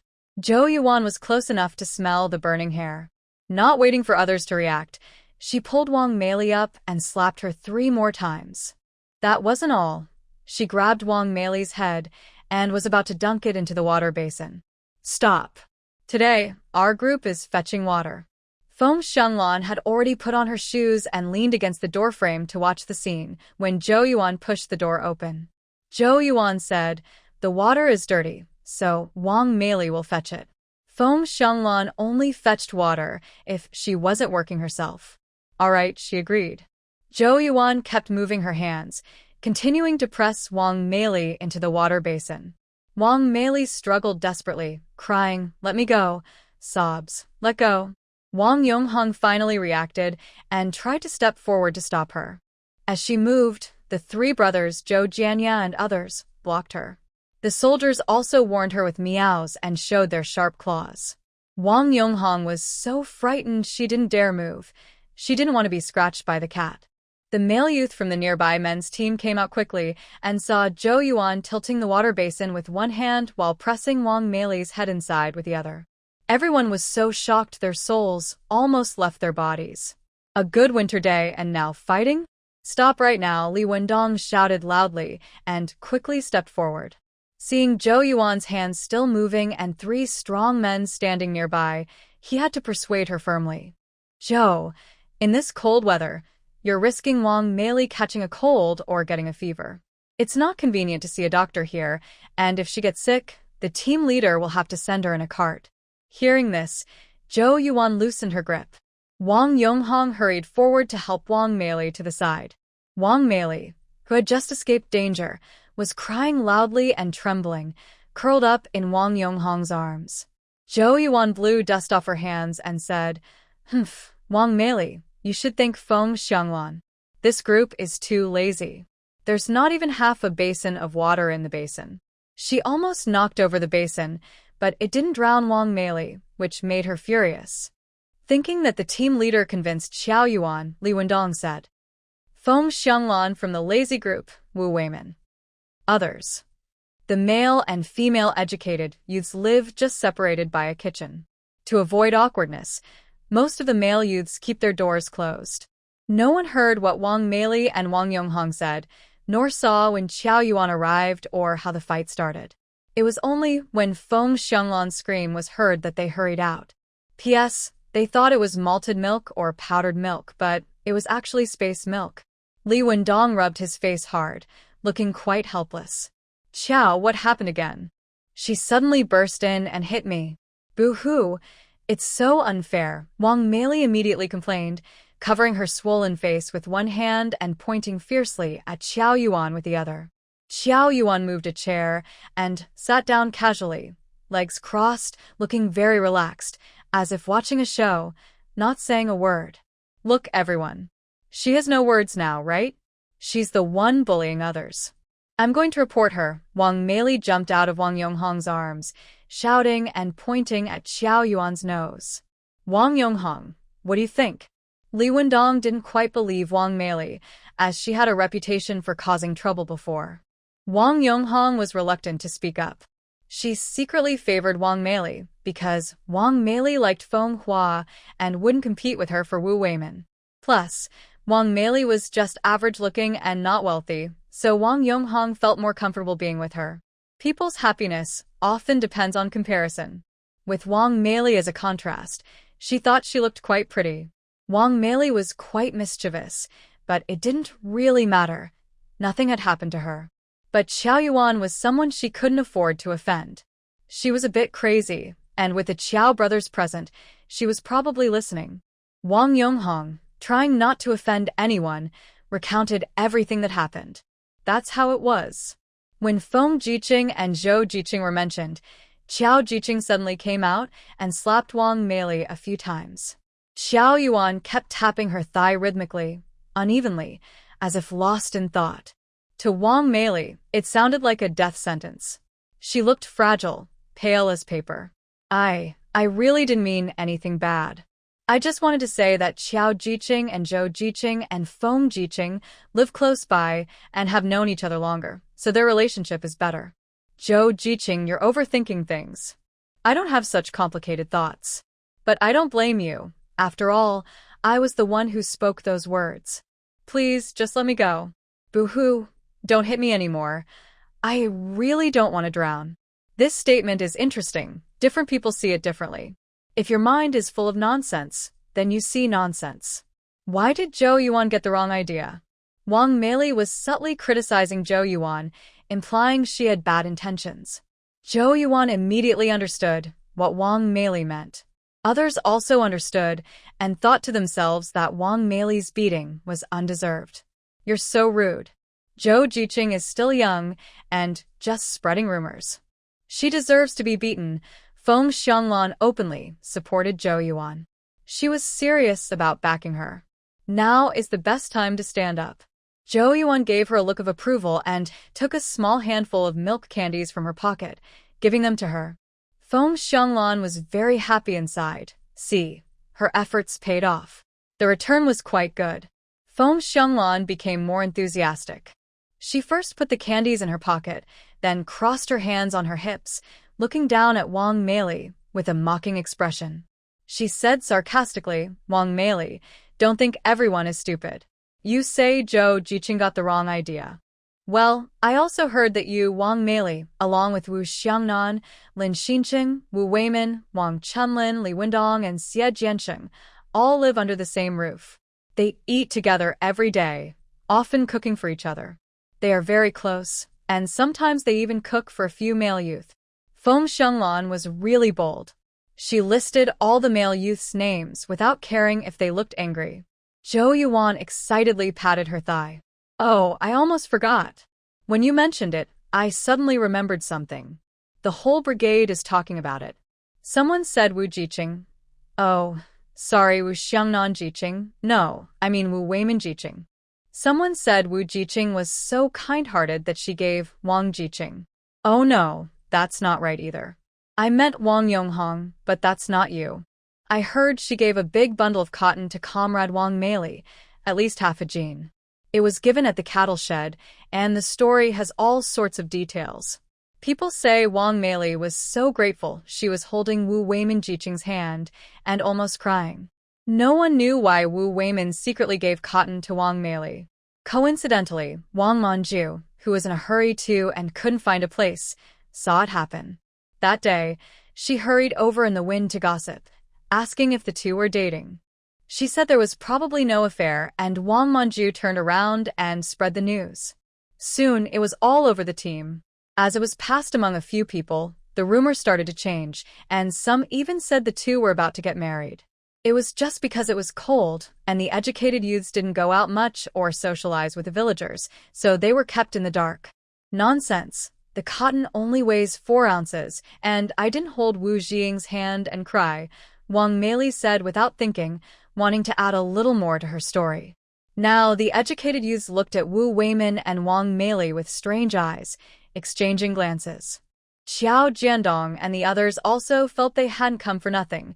They were almost full from eating popcorn. Even the general's eyes widened in surprise, his mouth slightly open, showing shock. Xiao Yuan secretly glanced at Wang Yonghong, and she could tell that a person's eyes can't hide their true feelings. Haha, the fun was getting more and more. Aha, Feng Xianglan cheered, bouncing on her toes. Just give it openly. Why go to the cow shed? That old stubborn, hiding things from others, is just like not wanting people to see. You too. Feng Xianglan said with a flirtatious look, wiggling her fingers together and then rubbing them back and forth, looking quite lewd. But she really annoyed Wang Yonghong. Don't talk nonsense. Everyone knows Wang Meili likes Feng Hua, she said, her mind clearly a bit off. Women are all unpredictable. If Feng Hua can't catch her, changing to someone else isn't a problem. After all, they're all men with 2 legs, Qiao Yuan said quietly from the side. Everyone but wow. She was good at stirring trouble. We really have nothing going on. I swear. Wang Meili said nervously. It was me who lent the cotton to comrade Wang Meili, Wu Weimin said calmly, more composed than Wang Meili's panic. He first gave Wang Yonghong a gentle look before speaking. I was just thinking we're all educated youths. It's not easy for any of us, so I wanted to help. The reason I did it secretly was because I was worried Wang Meili might feel embarrassed to ask. Wang Meili let out a breath, her face quickly showing a hint of unnaturalness. She thought. She even felt a little guilty because she only liked Feng Hua and wouldn't respond to other men. She wouldn't behave like some shameless women, flaunting herself and flirting with men just because she looked good. She was very loyal. Wang Meili's mind kept wandering, her thoughts a jumble. Little did she know Wang Yonghong, who had just been comforted by Wu Weimin's gaze, caught the quick flicker of unease on her face. His anger flared instantly. The shameless woman. With only 2 legs, she still wanted to ride 2 boats at once. She wasn't afraid of splitting herself apart or tearing her hips. Wang Yonghong clenched his fists tightly, took several deep breaths, and finally managed to calm down. She now understood what it means to judge a person by more than just appearances. Someone may look ugly and honest, but actually be quite tricky. Xiao Yuan watched everyone's expressions carefully and secretly clapped her hands in her heart with joy. Xiao Jianya tugged at her clothes and whispered in her ear, "Stop watching the show. The bones are already cooked." Xiao Yuan adjusted her sitting position to a more comfortable one. I came to the front yard by chance. Someone there just ran over and kicked my big door. I want to find that person and break her leg. Don't worry, I won't do it for nothing. I'll pay for the medical expenses. It's winter, so I can rest well and still earn work points next year. I won't hold back the team. Everyone was stunned. So fierce. When Xiao Yuan said someone kicked her door and she wanted to find the person and break her leg, someone immediately denied it. I just got up this morning, went to the bathroom, and didn't go out the rest of the morning. It wasn't me. Yeah, it seems none of us went out, others agreed. It was a girl, Xiao Yuan said happily. If you don't believe me, come and see. The footprints are still on the door. The young men quickly vouched for themselves. I didn't go out. I was just lying in the house with the other 2. I can testify. Wang Yonghong also spoke up. I was busy cooking and didn't go out. Everyone looked at the remaining 2 women, Li Xiaomei and Wang Meili. I just went out, Li Xiaomei said cautiously, her eyes red from worry. But I didn't go to the backyard, So where did you go? I think it was you. Don't pretend. Before anyone else could speak, Wang Meili hurriedly blurted out, eager to blame Li Xiaomei. But the more she did, the more suspicious she seemed. Some sharp-eyed people looked at Wang Meili with meaningful expressions. I went out too, Li Xiaomei stammered, trembling with anxiety. I can't say where, but I swear I didn't kick the door. I have no conflict with Qiao Zhijing. Who knows if you're hiding something inside? A barking dog doesn't bite, Wang Mei thought happily. Lucky to have a scapegoat. I also went out. I went out through the front gate of the yard and wandered around casually. When I returned, I went to the bathroom again. Wang Yonghong can testify for me, right, Hongjia? The two people had just been discussing constipation, which conveniently became evidence. Wang Mei felt proud inside. She thought, no wonder she's lucky. The toilets for the educated youths were next to the pigsty at the front gate, while Qiao Yuan's was in the backyard, so they were in two different directions. Wang Mei believed she had a witness, but she overlooked that Wang Yonghong was no longer her close friend from before. Her mood changed quickly, like a tornado. Wang Yonghong appeared calm and smiled at Wang Mei. Sorry, Mei. I can't lie for you. I didn't see it myself. I was cooking the whole time. You. Wang Mei's face twisted for a moment. Qiao Jianya nudged Qiao Yuan gently, and she also felt hungry and didn't want to joke anymore. Enough. Stop arguing. I have a way to find out who it is, Qiao Yuan said with a light laugh.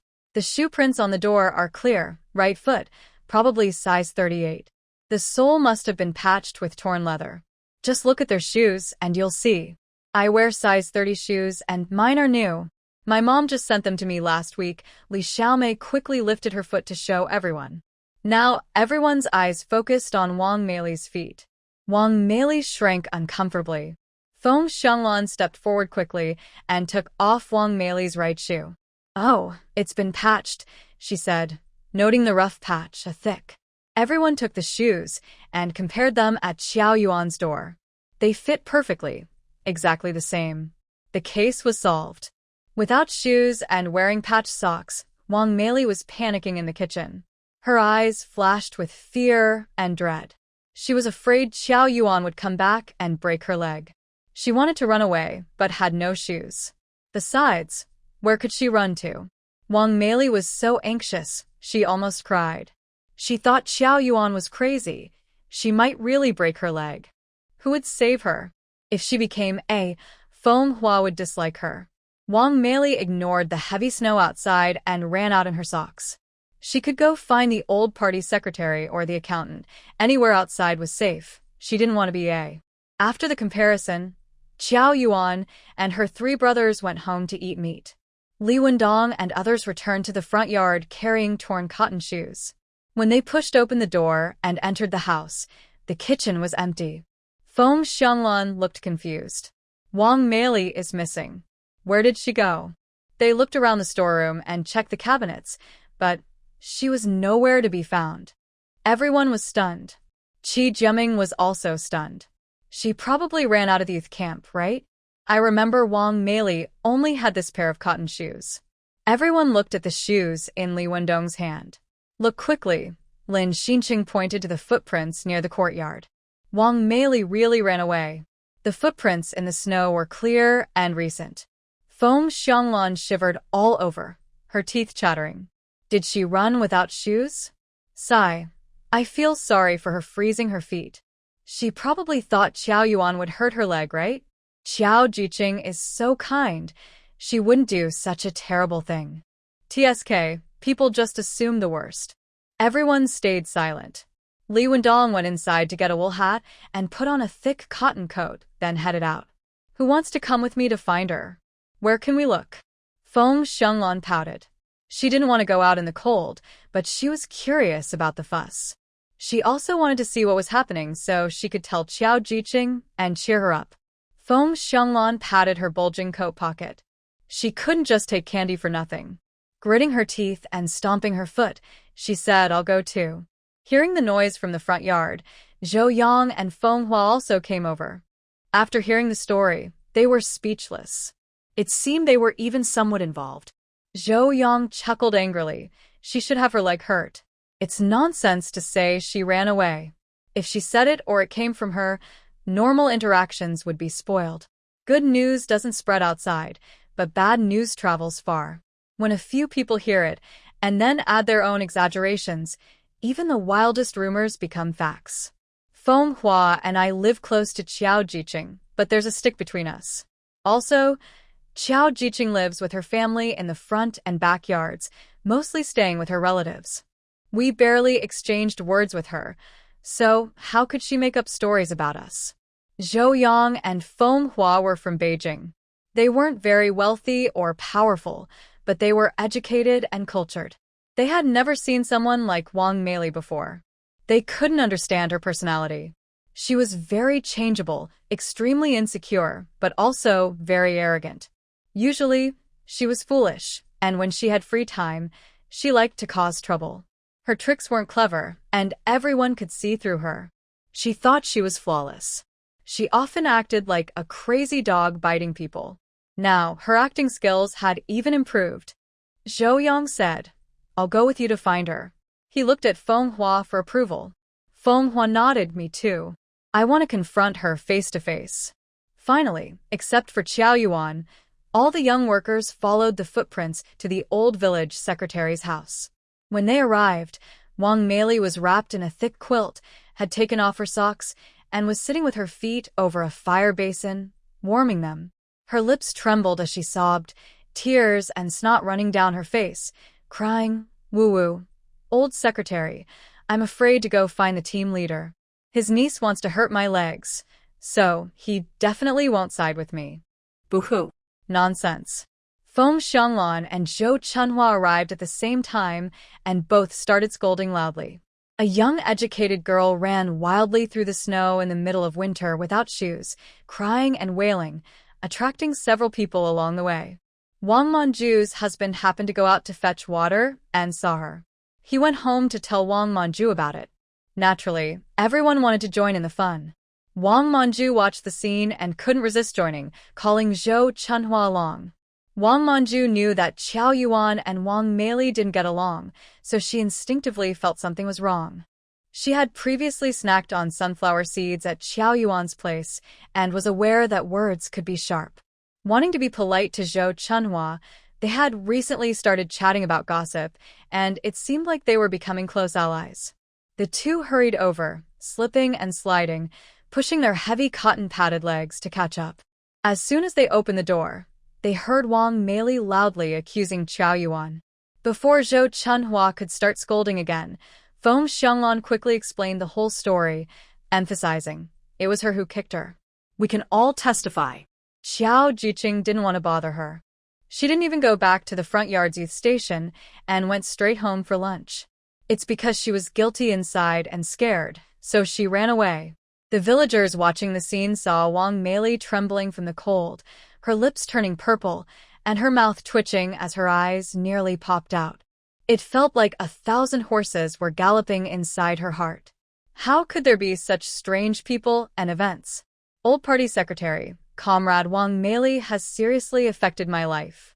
If she keeps bothering me, I will report to the police and accuse her of misconduct.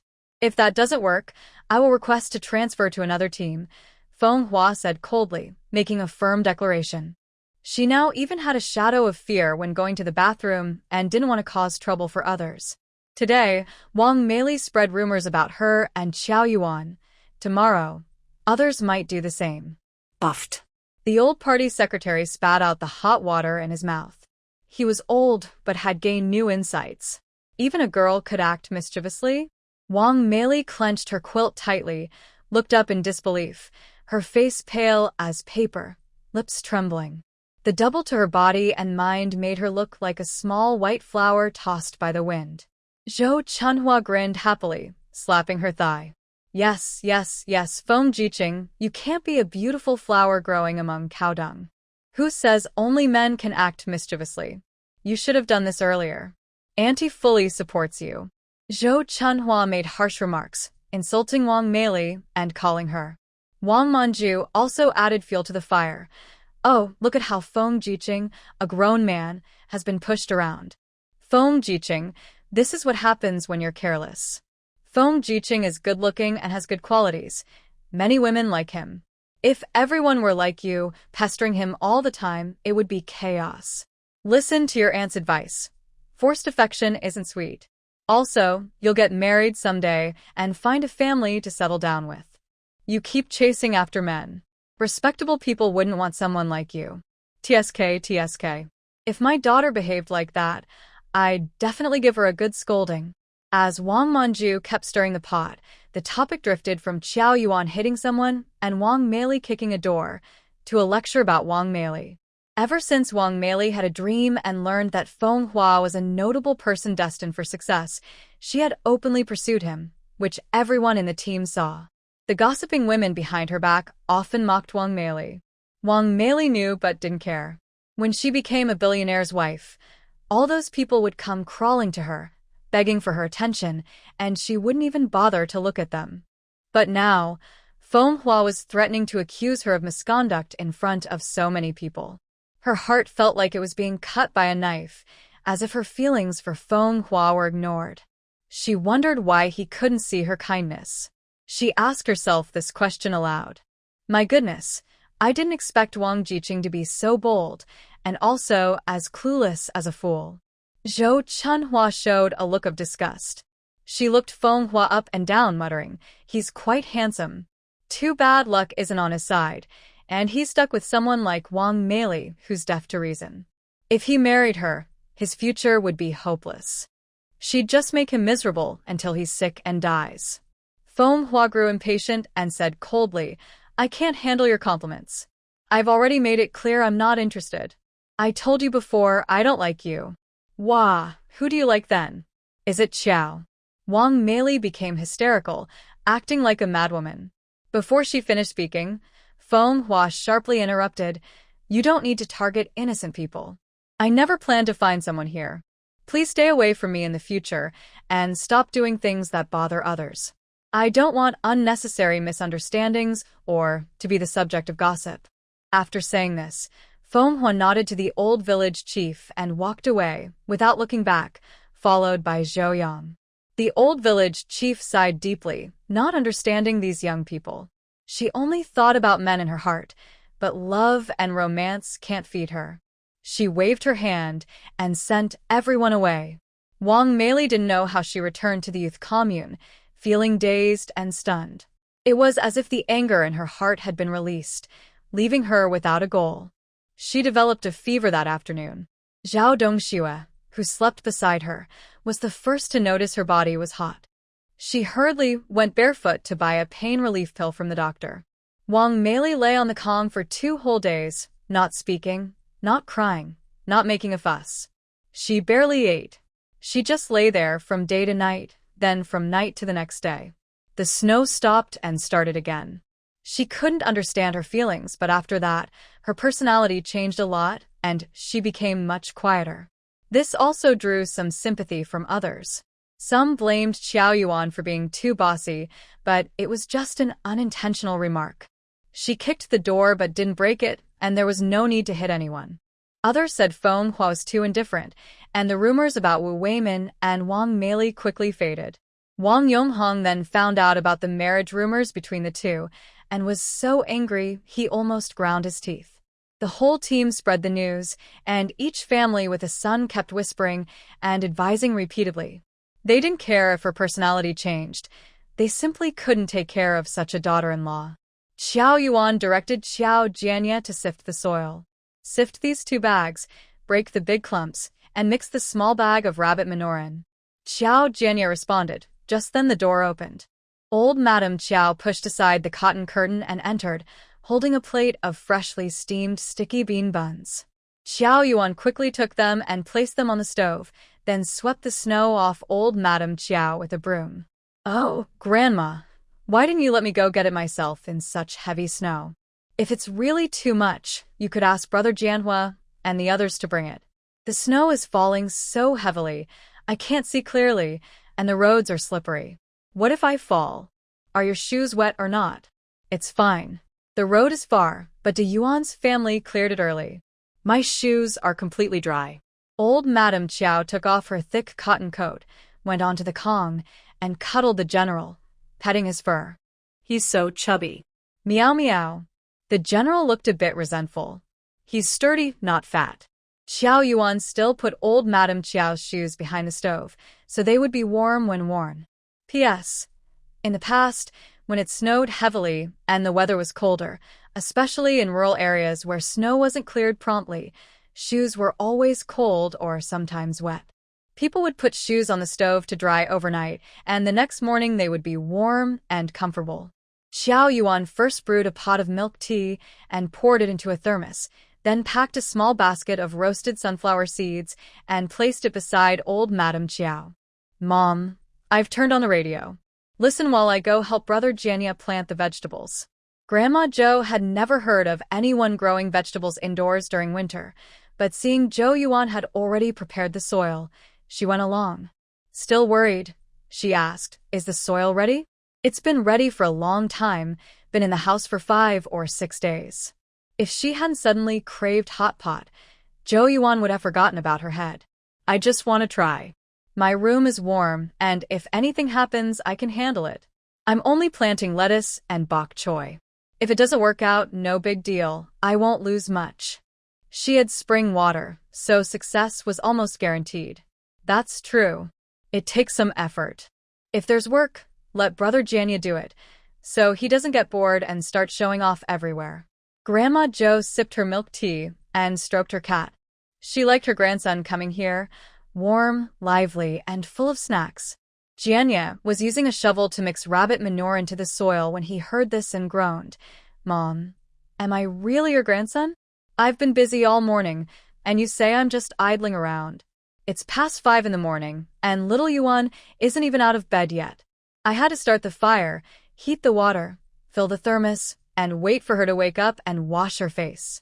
She didn't get up, so I didn't dare knock on her door.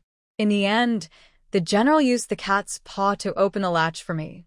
After I finished the fire, I hurried to clear snow from her yard and roof.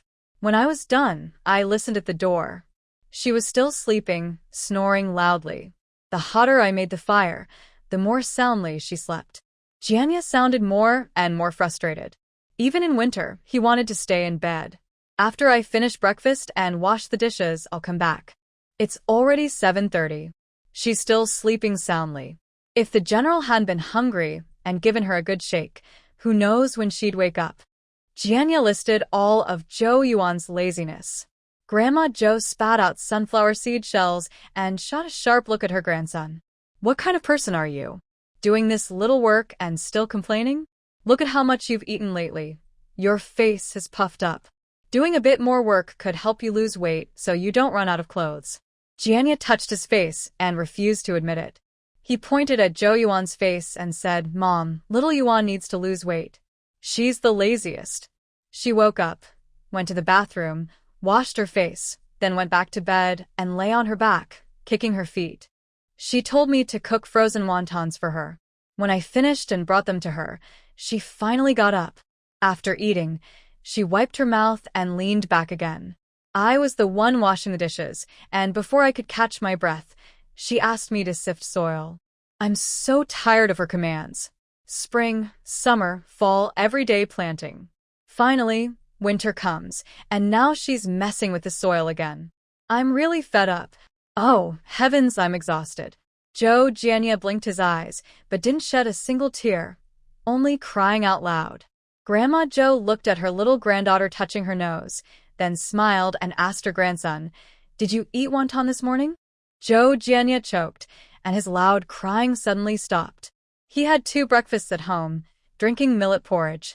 Here, he ate 2 more bowls of pickled cabbage and pork dumplings. He was too full. Grandma Zhou patted her chubby cat, looked at her grandson's guilty face, and guessed right. She said slowly, When the vegetables are ready, won't you eat?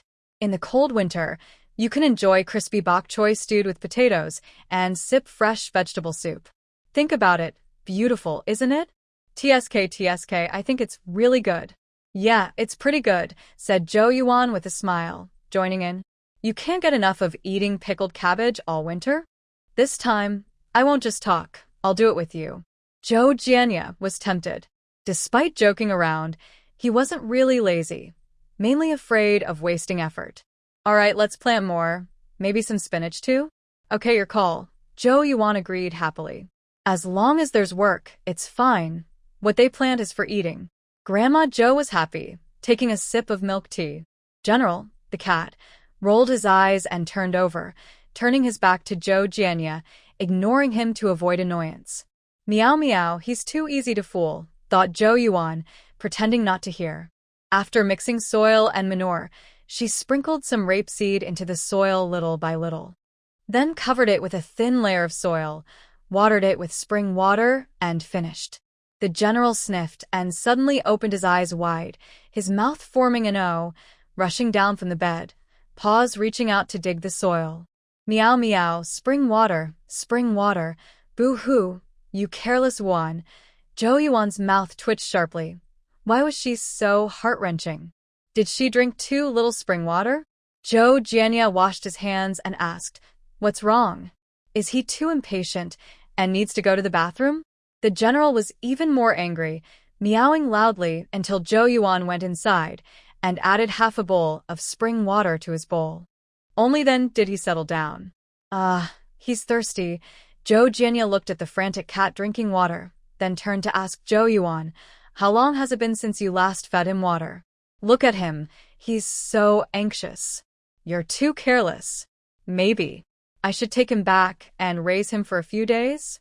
Hearing this, the general immediately became unhappy, rolled his eyes at him, wagged his tail, lazily jumped into Zhou Yuan's arms, and rubbed his head against her cheek, making her face all wet. "Meow meow, I and little Yuan are the best in the world." Zhou Jianya blinked his eyes. Does this cat look like it's disgusted with him? Grandma Qiao was laughing loudly, and the lively atmosphere that day was more interesting than listening to the radio. After working all morning, Qiao Jianya felt a bit hungry and wanted to roast some potatoes. "Mom, little one, do you want to eat roasted potatoes?" Qiao Yuan quickly volunteered. "Yes, I can eat too. Mom will also eat too." In previous years, Grandma would worry about the family's food, but this year she was more generous. This winter, the family wasn't short of vegetables.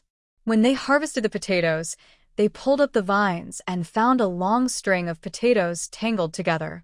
The potatoes grew densely in the soil, and some vines could fill a basket. They were all quite big, but for roasting, they picked smaller ones. Now, the family was secretly eating potatoes outside, which was not something they could openly do. Originally, Qiao Fu wanted to exchange some of their potatoes with the collective to use as seeds, but he changed his mind and told Qiao Zhongfu's family that their potatoes were sweet and good this year, and next year they would plant only their own. Qiao Zhongfu agreed, without much thought. Not only the potatoes, but other vegetables in the garden also grew very well: green beans, eggplants, peppers, and tomatoes, all hanging in bunches. They couldn't finish the tomatoes, so Grandma Qiao made tomato sauce with red peppers. They also dried eggplant strips, green bean slices, and chili strips in several bags.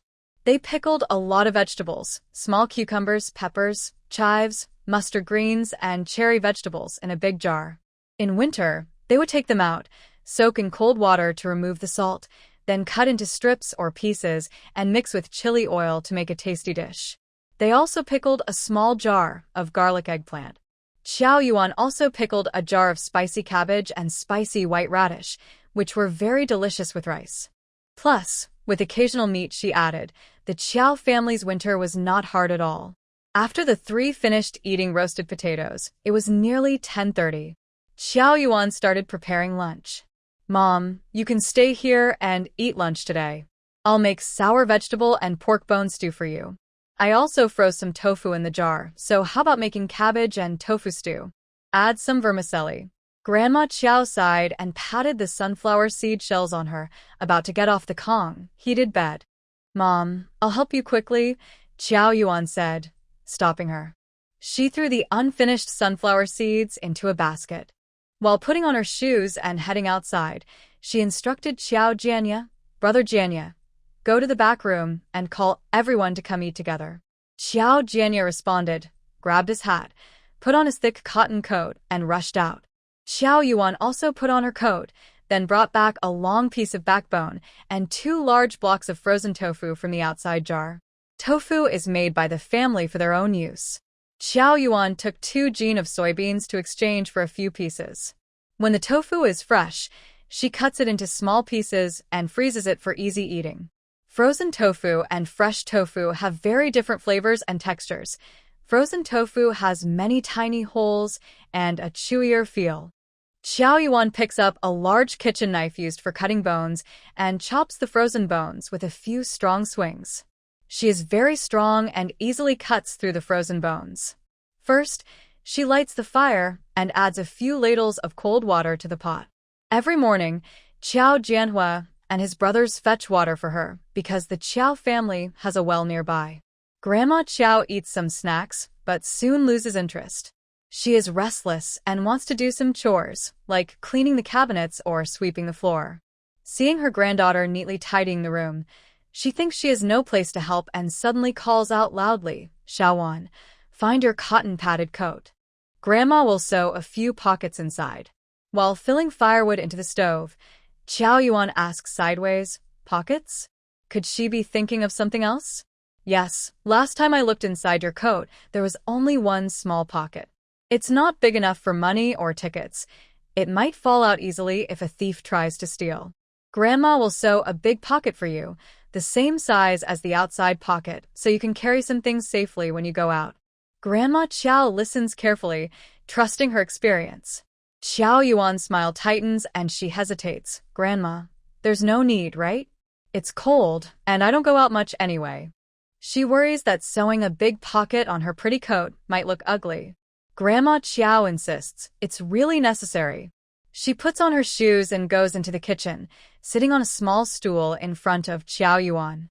"When the snow stops, why don't you go to the commune to buy some good food?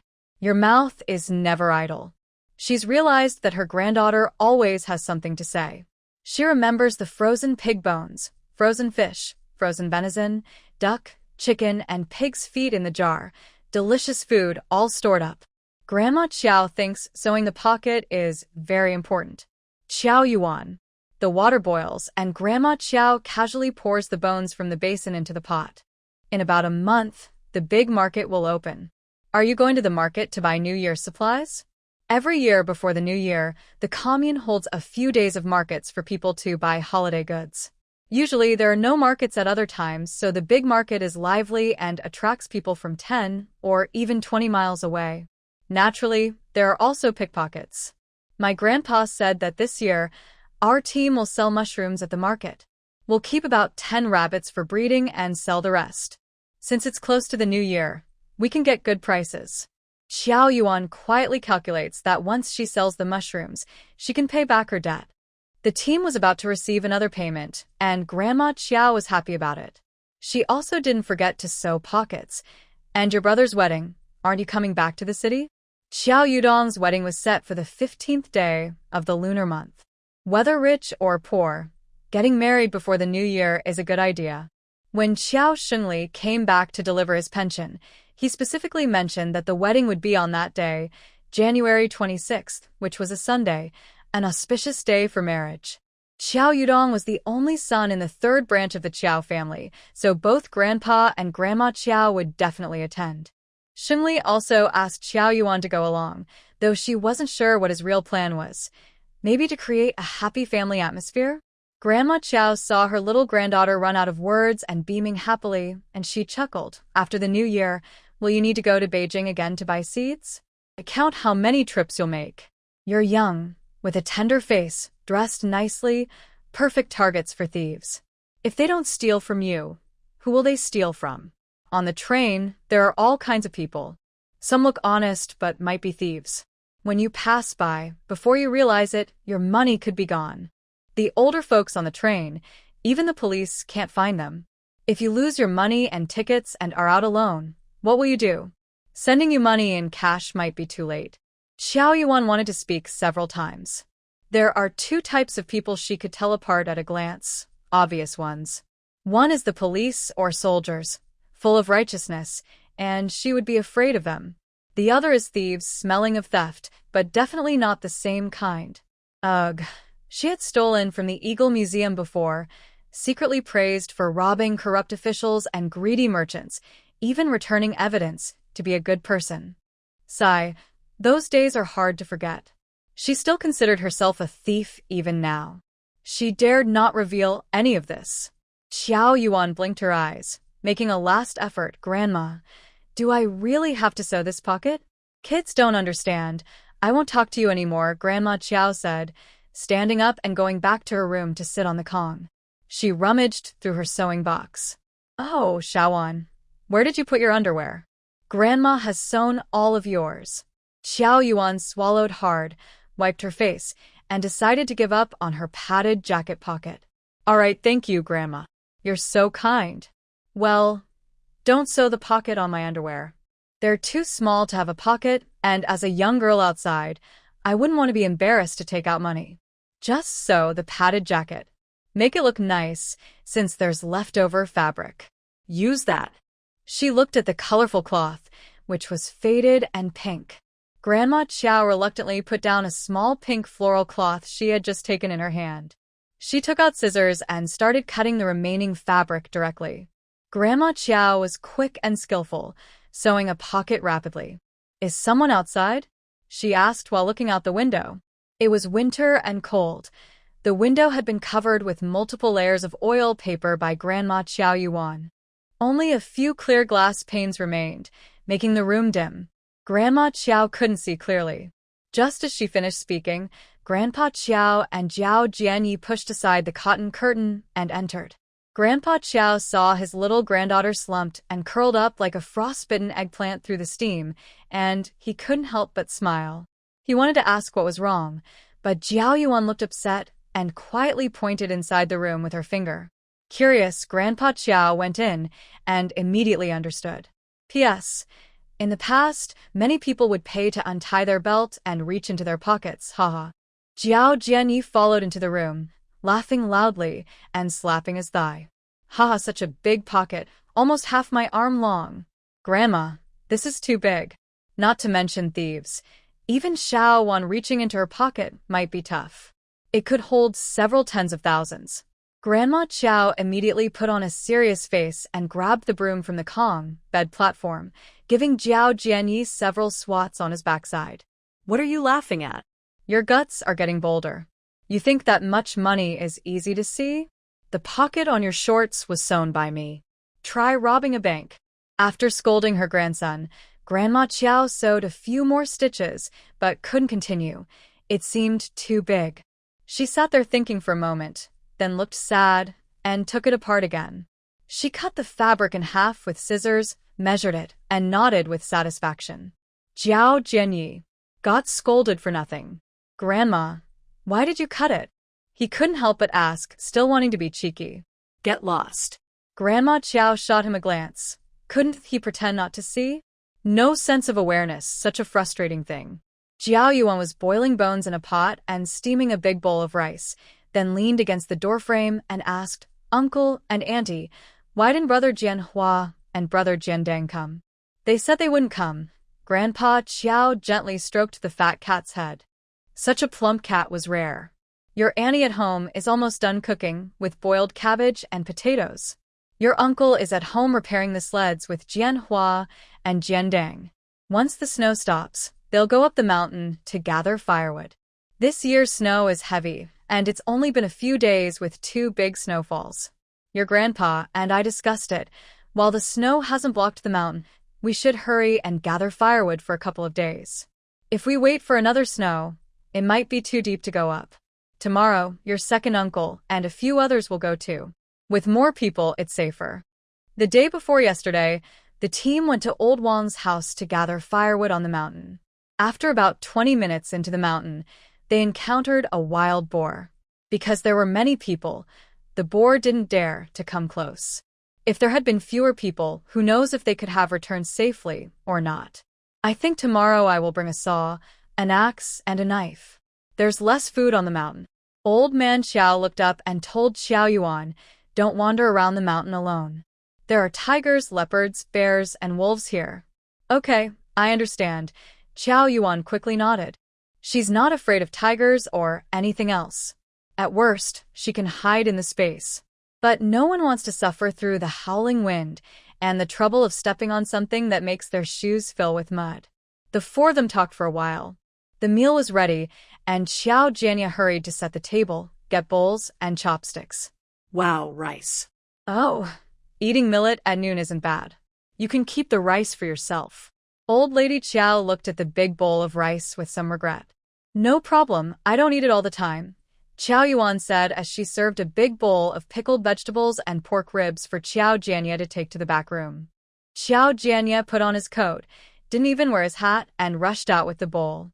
Since there were no outsiders and in the countryside, people don't fuss over fancy things, they used a big bowl. With fewer people, there was plenty of food. Despite their old age, the couple still had a big appetite. They could each eat 2 large bowls of rice. When Qiao Jianye came back, Qiao Yuan had already set the table. She also brought out some white liquor she bought from the supply store, along with 2 big bowls of homemade grape wine from the fall. She had wanted to make rice wine, but old lady Qiao refused. They couldn't even fill their stomachs. This smells great. This rice tastes better than what we grow in the team's fields. It's soft and sticky. It must be new rice, Qiao Jianye said eagerly, almost stuffing his head into the rice bowl. Old lady Qiao picked up a piece of pickled vegetable and said, I wanted to say last time that Xiao Wan's pickled vegetables taste better than ours. Same method, but I don't know if her cabbage is better or what. Her pickles are more sour, crunchier, and a bit sweet. She then told Qiao Jianye sitting by the Kong, go get a small spoon for Grandma to drink the soup. 1 sip of this pickled vegetable soup will be good. Qiao Jianye, with his mouth full, quickly ran to the kitchen, grabbed a small spoon, and came back with 4, 1 for each person. Qiao Yuan also took a sip of the pickled vegetable soup. Not bad, it really helps with the greasy feeling. Old man Qiao simply soaked rice in the soup, swallowed the meat, and sighed. Life is good now. When they were young, my family didn't have enough pickled vegetables. We didn't have many jars of pickles at home, and in winter, we could only store 2 large jars and had to eat them sparingly. Later, your great-uncle learned a method from someone. He made a large wooden barrel and used it to pickle sauerkraut. Qiao Jianye swallowed his food quickly and asked, how do you pickle sauerkraut in a wooden barrel? Won't it leak? It might leak, but there's always a way, replied the old man. Old Mr. Qiao took another piece of bone to eat, saying while eating, we dry out elm leaves, grind them into powder with a stone mill, then mix it like dough, and carefully coat the entire barrel with it. It won't leak then, and can last through the winter. Next year, we recoat it when needed. Back then, we were poor, and every household lacked proper containers. Now some families in our team still do this. Thinking of the hard days in the past, old Mrs. Qiao sighed. We never even dreamed of such good days now. Qiao Jianye threw away the big bone he had finished gnawing on and wiped his oily fingers. Our family's life isn't better now. It's because Xiao Wan went to the countryside that our days improved, he said confidently. Other families are still poor, eating only pickled vegetables. Qiao Jianye knew this well. Old Mrs. Qiao scolded with a smile. You're still so slow to work, always hesitating. Well, I've done my part too. Qiao Jianye chuckled foolishly and kept eating. There was a big bowl of sauerkraut with pork backbone, another with tofu and cabbage, plus a large bowl of rice. The 4 of them finished everything without leftovers. Qiao Jianye ate until his mouth was greasy, kept burping, and his belly was swollen. Old Mrs. Qiao sat cross-legged on the Kong, heated bed, giving him a look. What do you look like? If you find something tasty, you just keep eating until you're full. Here, wash your bowl and help digestion. Qiao Jianye burped happily and obediently went to wash the dishes. Old Mr. Qiao didn't stay any longer. He put on his big cotton coat and was about to leave. Qiao Yuan hurried to give him his shoes. There's nothing urgent. Stay here and rest. Your room isn't as warm as ours. The Qiao family burns fire 3 times a day, so they all wear cotton coats indoors. Qiao Yuan almost kept the fire burning all day. Even wearing a thin sweater made her sweat, and old Mr. Qiao felt uncomfortable and restless. He shook his head and put on his shoes, saying, no, I'll go back, sharpen the knives, find the thick cotton quilt, and wear it tomorrow. I also need to find ula grass and binding cloth. At this moment, the general was lying on the Kong, licking his fur and asking eagerly, what is ula grass? And what's binding cloth for? Qiao Yuan rolled her eyes at him, feeling speechless. She wasn't just talking to him. Others were there too, so how could she explain? He's quite good at eating, old Mrs. Chow said, watching the general play with a ball of yarn with his paws. She couldn't help but tell Yuan, you spoil him too much. No other cat is like him. The sauerkraut soup with rice and 4 big pieces of meat, along with bones and small backbone pieces, was more than enough for them. Many people don't get to eat meat even once a year. What old lady Chow didn't know was that Chow Yuan had specially steamed a fish in the pot. She didn't add any seasoning, ensuring the fish's strong smell. She mixed the fish with rice, and General could eat a big bowl. In just a few days, her already chubby figure became even rounder, like a mother cat just finished giving birth. Nothing to worry about, let him eat. General is amazing. He can earn his own food. The last deer was killed by him. What? General killed the deer? Xiao Jianya didn't even wash his bowl and hurried inside to ask. There's nothing strange about it. He's a wild cat. After eating, it's easy to feel sleepy, especially lying on the warm Kong bed. At first, she could respond intermittently, but soon her eyelids started to droop. Seeing her fall asleep, old lady Chow gently covered her with a small quilt and tiptoed back to the back room with Xiao Jianya. Winter days get dark early. It was already dark by around 3 o'clock. Chow Yuan slept until 3:30. When she opened her eyes, she saw General's big green eyes wandering around the room. It was a bit creepy, which startled her awake completely. General looked unhappy, scratching his paw.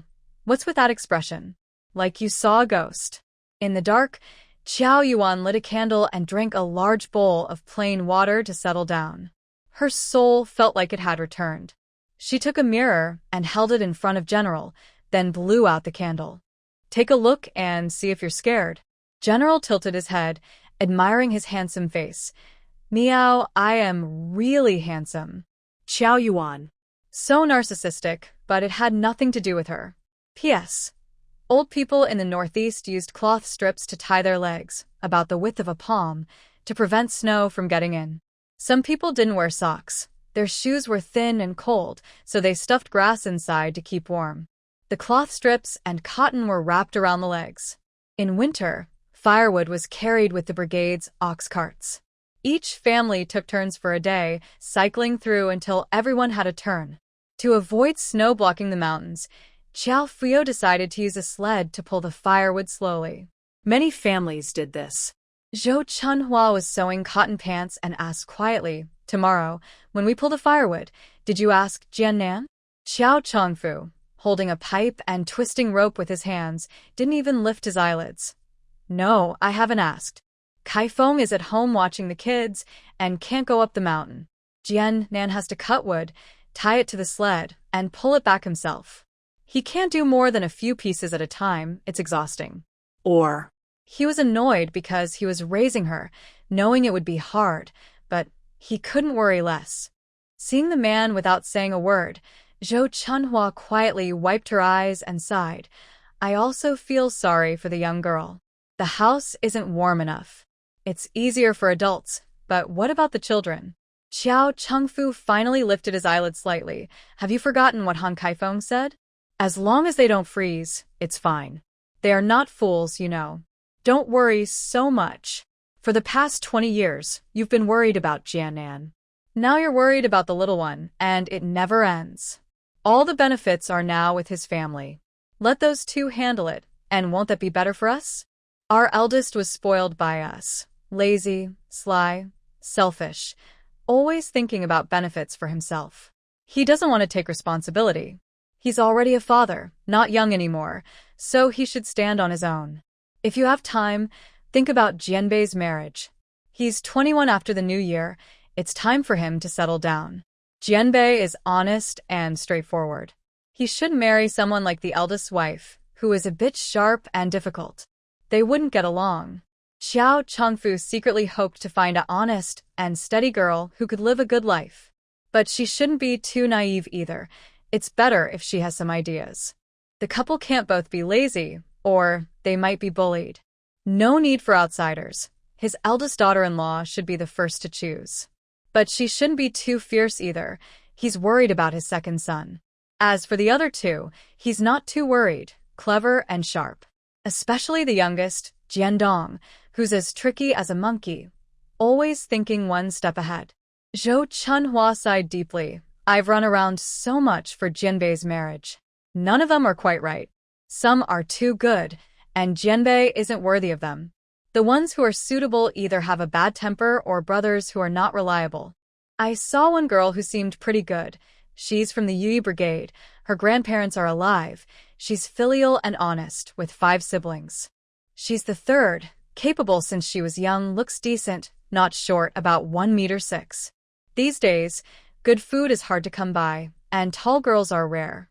I told Jianbei we'd finish the mushroom and fungus packaging, then relax and find a matchmaker. But Jianbei doesn't seem to agree with anything I say. When I ask what he's dissatisfied with, he can't give a clear reason. Zhou Chunhua was also puzzled. Is he in a hurry, or does he have someone in mind? She suddenly became anxious. If he likes someone, just say it. She's a good girl. We can't refuse.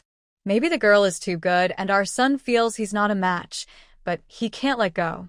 Or maybe the girl has some flaws. Oh my, could she be a widow with a child or something?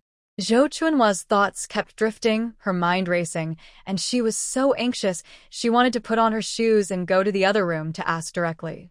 All right. Zhao Chengfu quickly stopped him. Don't jump to conclusions. Just because you say something doesn't mean it's true. Where does our team have a young widow? Besides, Jianbei works all day. Look at who he's spending time with, some young girl from another family. You always jump to ideas. Maybe you just don't see the full picture. Let's talk about it later. For now, go to bed early. We have to get up early tomorrow.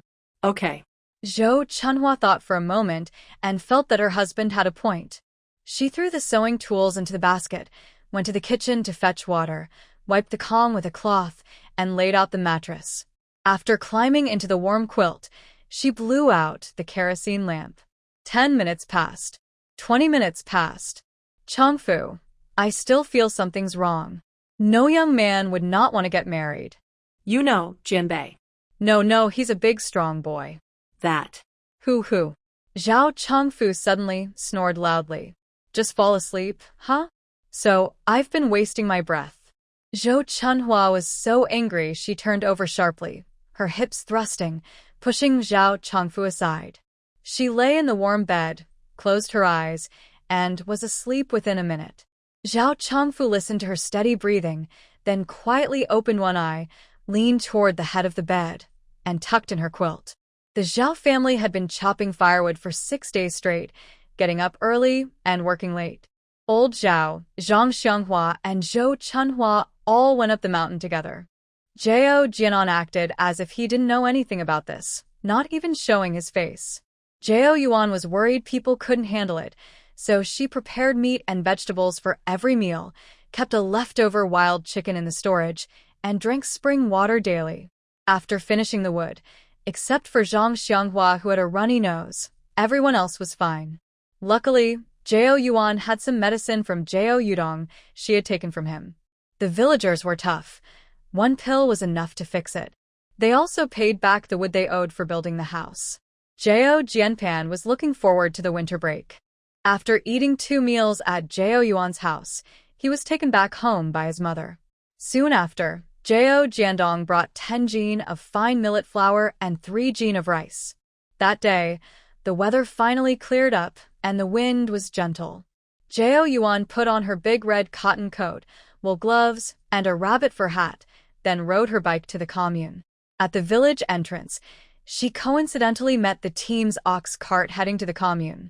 Jiao Zixing, you're going to the commune too?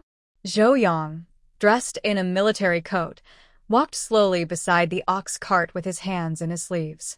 Yes, the weather's good, so I'm just out for a walk. Jiao Yuan glanced at the cart. Wow, it was quite full. Everyone was there, except Wu Xiangnan. Wu Xiangnan was from the city. After dividing the grain, he went home. Jiao Fu was not stubborn. Since there wasn't much work at the team, he could go home anytime. Just wait until after the new year and spring to start fertilizing the fields. Jiao Yuan thought Zhou Yang and Feng Hua would also go home, but surprisingly, neither of them mentioned it. Xiao Jiqing, why don't you also take the ox cart? The snow on the road hasn't melted yet, and riding a bicycle is slippery. It's okay if there's no seat. There are so many people. We can take turns sitting. Chi Jiamai curled herself into a ball, her face turning purple from the cold, stomping her feet constantly. She was feeling the cold of the northeast for the first time. Even her thickest cotton coat was soaked through, and her feet felt numb. She thought moving around might warm her up, so she didn't get on the cart. She planned to go to the commune to see if she could buy some cotton, hoping to add another layer to her cotton pants at the knees and hips. Sit with me. I fought hard to get this spot. Foam Xianglan immediately jumped down from the cart, looking a bit flattering. She also gave Chi Jiamai a subtle glare, secretly insulting her as a flatterer who arrived first. But so what if she arrived first? Were they even comparable? She had the best spot on the ox cart. Zhao Dongxue still liked Xiao Yuan a lot. Although she wasn't very social and a bit aggressive, she wasn't unreasonable. Because of Xiao Yuan, the team's dividend this year was guaranteed to be seen. All those flaws about this, and that didn't matter in front of money. Thinking this way, Zhao Dongxue warmly invited Xiao Yuan to sit on the ox cart. No, I have a lot of things to buy, and it takes up space. You all take turns sitting, I'll go first. Xiao Yuan quickly waved her hand. The ox cart was much slower than a bicycle, and she didn't want to squeeze with others. All right then. The others waved goodbye to Xiao Yuan. Wang Mei squeezed onto the ox cart, expressionless, her head bowed and silent, but inside she rolled her eyes. She hated it so much. She finally understood that every young person at the youth station was against her, looking down on her. They shamelessly went to flatter the scoundrel by Yanzi. But she didn't care. Just wait and see. She, who could dream of a better future, was the darling of heaven. As long as she endured the hardships given by heaven, she could live a superior life. These country bumpkins' greatest achievement was knowing her. Wang Mei secretly smiled with a sneer. Xiao Yuan first needed to visit the scrap collection station to find textbooks, then go to the second department store. If she had time, she also wanted to watch a movie. Now that she was free, Qiao Jianhua and the others should start studying. Luckily, she found 4 high school textbooks, 1 plain geometry, and 2 algebra books. I remembered Qiao Jianhua and Qiao Jiandan had only attended middle school for a semester. Qiao Jianya, Qiao Jiandong, and Qiao Jianxi went for a year, but didn't graduate. Qiao Jianbei only finished elementary school and had average grades. I found a few more middle school textbooks and bought 3 comic books. After paying, I quickly left the scrap collection station. The second-hand goods market was still quiet. Xiao Yuan and the shop assistant there had become familiar. She went straight to the counter she wanted. Oh, little comrade is here. Long time no see. What would you like to buy this time? Xiao Yuan is pretty, sweet-talking, and generous, so the shop assistant remembered her well. Sister Hong, do you have any cotton?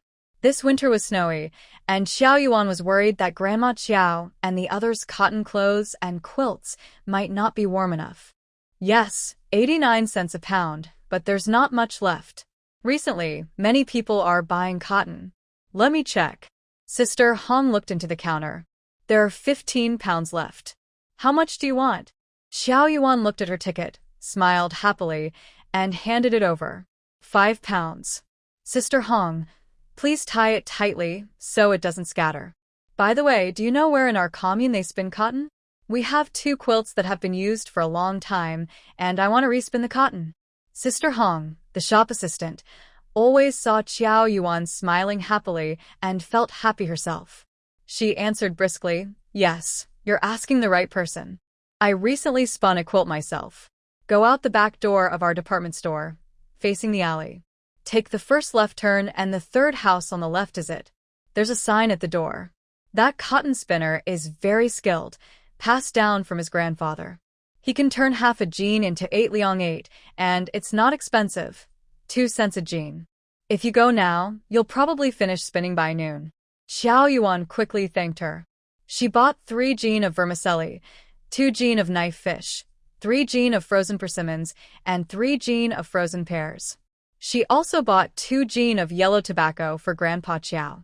She found a spot to carry everything, then stored it in her space. She took out 20 jean of soft, white, plump cotton balls from her space. These small crafts, spinning cotton, sharpening scissors, shoe and bicycle repairs, making furniture, were not forbidden. Spinning cotton often involved walking through streets, and there was a sign hanging outside her home, so it was easy to find. Xiao Yuan paid a 50-cent deposit and agreed to pick up her cotton at 1 p.m. Since she had plenty of time and nowhere else to go, she headed straight to the cinema. As soon as she entered, she regretted it. The cinema was cold and gloomy. Luckily, the movie was good, Little 8 Baga, and she enjoyed it very much. After the movie, it was just 11 o'clock, and her stomach was growling. She decided to go to the state-run restaurant for a meal. It was a lucky coincidence. Many factories hadn't finished work yet, so there weren't many people, and she didn't have to wait in line. "What would you like to eat?" The counter staff glanced at Xiao Yuan, and her expression softened a little. "Oh dear, this girl is so pretty. She really catches people's attention." Xiao Yuan was good at reading the room, so she quickly went along and smiled brightly. 1 small chicken stew with mushrooms, 1 stir-fried pork slices, and a large portion of rice. "Wow, can you finish eating alone?" The staff joked while still working professionally. Stir-fried pork slices, 53 cents. Chicken stew with mushrooms, 65 cents. A portion of rice, 4 ounces. Xiao Yuan paid and took her ticket, then found a seat near the stove. As she waited for her food, more people started to come into the restaurant. The state-run restaurant wasn't big, with only about 10 tables. The square tables could seat up to 6 people. It was impossible for her to have a table alone, so she would have to share with others later. Xiao Yuan was a bit particular and didn't like eating with strangers. Especially now, most people had poor hygiene, and in winter in the Northeast, it was very cold, making bathing difficult. Going to the bathhouse once a week was enough to stay clean. Sometimes it was half a month or even a month. Washing once before the new year was common. Bath tickets cost money, and outside was freezing cold, so people didn't want to move much. No one would dislike their family members. Plus, with heavy snow and less air pollution these days, just washing your neck and keeping a clean appearance was enough. It wasn't uncomfortable to be around. Most people dining out these days were working men. They loved to boast and talk loudly, either about their status at home, how well their wives took care of them, or how much their leaders valued them. Some talked about work, acting as if they were the only full-time workers in the whole factory, and without them, the machines wouldn't run.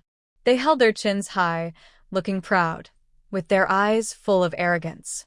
But they had yellow teeth from smoking, showing their mouths in a wide grin, so glaring it was hard to look at. As a young girl of about 10, Xiao Yuan didn't like listening to that or inhaling secondhand smoke. She was afraid she might lose her temper and splash some vegetable soup on those boastful men. Of course, there were some well-mannered ones, but Xiao Yuan didn't want to take her chances. "Hey, Manhwa, is that person in red Xiao Jiqing?" Zhou Yongying pushed the door open and immediately saw Xiao Yuan sitting by the stove. The bright red padded jacket she wore was too eye-catching among everyone else dressed in dull, blue-gray clothes. With her fair face and bold red coat, she stood out among the rough men. "That's her," Manhwa said, approaching and greeting. "Xiao Jiqing? Feng Jiqing?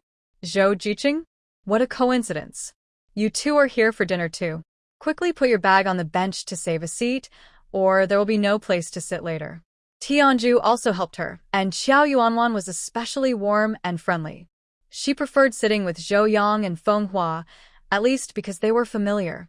As soon as she finished speaking, she saw other young workers come in through the door, about 10 people. The state-run restaurant suddenly felt quite crowded.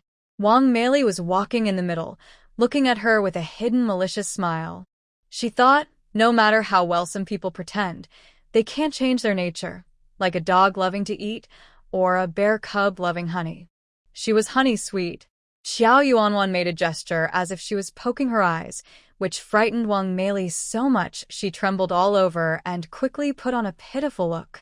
Oh, she's back to her innocent girl act? Her acting skills changed so fast like a mental patient. Xiao Yuanwan was too lazy to pay attention and just got up to bring her food when it was ready. Zhou Yang went to order dishes, and Feng Hua had already sat down. Feng Xianglan and Qi Jimei hurriedly sat at the same table. The two sat on either side of Qiao Yuanwan very close. What surprised Qiao Yuanwan most was that the timid Li Xiaomei also quickly sat at the remaining seat and shyly smiled at her. Qiao Yuanwan responded with a smile, lowered her head to eat. The stir-fried pork with shredded meat was authentic, and the chicken stewed with mushrooms was fragrant too. The seasonings were simple, just pepper powder, salt, MSG, soy sauce, but the taste was surprisingly good. Qiao Yuanwan thought it was because she was hungry. The others also looked hungry and ate very happily, so they all quickly got up to order more dishes. Zhou Yang and Feng Hua ordered a small chicken with mushrooms and a pork stir-fry with pickled vegetables and vermicelli, along with 2 bowls of rice. The rice was a mix of regular rice and small broken rice. The others each ordered a simple vegetarian noodle dish, 2 liang of noodles with scallions, plain but warm and comforting. After a hot bowl of noodle soup, she felt completely relaxed. There were no empty tables alone. Li Wendong, Wang Yonghong, Wu Weimin, Lin Xinqing, and others couldn't sit together, so they split up and shared tables with others. Zhao Dongxue pouted, looking resentful at Feng Xianglan. Seeing Feng Xianglan only stretching her neck, gesturing, and joking with Qiao Yuanwan, without even glancing at her, she was angry. She stomped her foot quietly, cursed under her breath, and found an empty seat to sit down. Coincidentally, the person opposite was Wang Meili, looking mournful. Next to her, Wang Yonghong was speaking loudly, and Wu Weimin was smiling behind his glasses. She couldn't help but think, how unlucky. She clenched her teeth, ordered a bowl of shredded pork noodles to compensate for her ears and eyes being polluted. Others also ordered noodles. Only Wang Meili hesitated for a while, asking for 2 cornmeal buns. One cost a penny, and she lowered her head, nibbling on it quietly. Zhao Dongxue felt a bit embarrassed, quickly lowered her head, and focused on slurping her noodles. Some people noticed the scene, others didn't. Anyway, Qiao Yuan was only focused on eating. Before long, she finished a plate of shredded pork and a small chicken with mushrooms. The chicken soup soaked into the rice, and she ate everything, leaving no leftovers. Every grain was hard-earned and not wasted. Zhou Yang grinned and said, "Qiao Jiqing, with your appetite, you're almost like a big man. No wonder you're so strong. You eat a lot but don't gain weight, still small and slim. I'm young, and my nutrition is all used for growing taller. My mom also said, eating well is a blessing, so I eat a lot," Qiao Yuan replied confidently. She wasn't someone who felt shy about being able to eat. Only good food and money shouldn't be wasted. Some people wish they had her good appetite. Yes, I really envy your height, Qiao Jiqing. You look good in everything, unlike me. In winter, I have to wear thick clothes, and I look like a muddy puddle, Feng Xianglan said, admiring Qiao Yuan's straight long legs and joking about herself. Qiao Yuan chuckled. Feng Xianglan had a bold personality. That's not true. You're not short, and you're quite proportionate, she said. At just over 1.60 meters, people here don't get much nutrition, and heights are generally low. Her height was quite good, especially with Feng Xianglan's good proportions. Her lower body was longer than her upper body, she wasn't fat, and her clothes looked nice on her. Her features were also pretty. After a winter of covering up, she'd be even more beautiful. Really? Feng Xianglan was pleasantly surprised, covering her cheeks with her hands, feeling a bit shy. Qiao Jiqing wasn't the type to talk nonsense. She always told the truth. She subtly pinched her fingers, flicked her hair back, and pretended to be a lady. Zhao Dongxue saw this scene and pretended to gag, thinking, what a clown, making a fool of himself. Qiao Yuan showed her most sincere expression. Really don't believe me? Ask Qi Jimei and Li Xiaomei. When called, the two nodded in agreement. They weren't the type to flatter. They were honest people. Feng Xianglan was so happy, she almost smiled to her ears. Meanwhile, at the next table, Wang Yonghong suddenly stood up, walked to the small window, and loudly asked, "Comrade, could I trouble you for another bowl and a pair of chopsticks?" The server, looking unhappy, replied, What's the matter? Do you want to use another set so we don't have to wash? If we're in a hurry, what about others who haven't finished? Wang Yonghong's face showed embarrassment. She felt awkward under the gaze of those around her and wanted to leave quickly, but she remembered her purpose. She forced a smile and spoke kindly, "Comrade, sorry to trouble you. Please help." The waiter rolled his eyes impatiently, muttering as he turned back to the kitchen with a set of bowls and chopsticks. He also kept an eye on Wang Yonghong, wondering what she was planning. Wang Yonghong reached into her own bowl and scooped up a bite of noodles, then poured half a bowl of soup. After a moment, she smiled and handed a bowl to Wang Meili next to her, saying, "Meili, don't just nibble on dry bread. Have some noodles and a warm soup to feel better." At this moment, Wang Yonghong looked like a gentle, radiant saint. She was kind, generous, and caring. To some people, she seemed so wonderful. Wu Weimin's eyes lit up. Wang Yonghong's smile became even softer, while Wang Meili's face turned red with embarrassment. Her hands clenched tightly under the table, nails digging into her palms. The pain kept her from standing up and shouting. Who did Wang Yonghong think she was? A compassionate goddess saving the world? She really wanted to help. She should have just ordered an extra bowl of noodles quietly, paid the bill without anyone noticing, instead of now, openly giving her charity in front of dozens of restaurant diners, making her look bad and humiliated. Wang Meili knew Wang Yonghong was trying to boost her reputation by stepping on her. The educated youth at the site weren't fools. They saw through it. No need, it's fine. The common people just eat dry bread. Thank you, Sister Yonghong, Wang Meili said, biting her lip and not reaching out to take the bowl. She couldn't afford to lose face with Wang Yonghong or be isolated at the youth site. Don't be shy. Have a warm sip of soup. You've been outside all morning in thin clothes and you're cold. Don't get sick like last time, Wang Yonghong said kindly, pushing the bowl into Wang Meili's hands. The others in the state-run restaurant didn't point fingers at Wang Meili or Wang Yonghong. Instead, their eyes flicked back and forth between the two women, some showing sympathy, others looking down on them.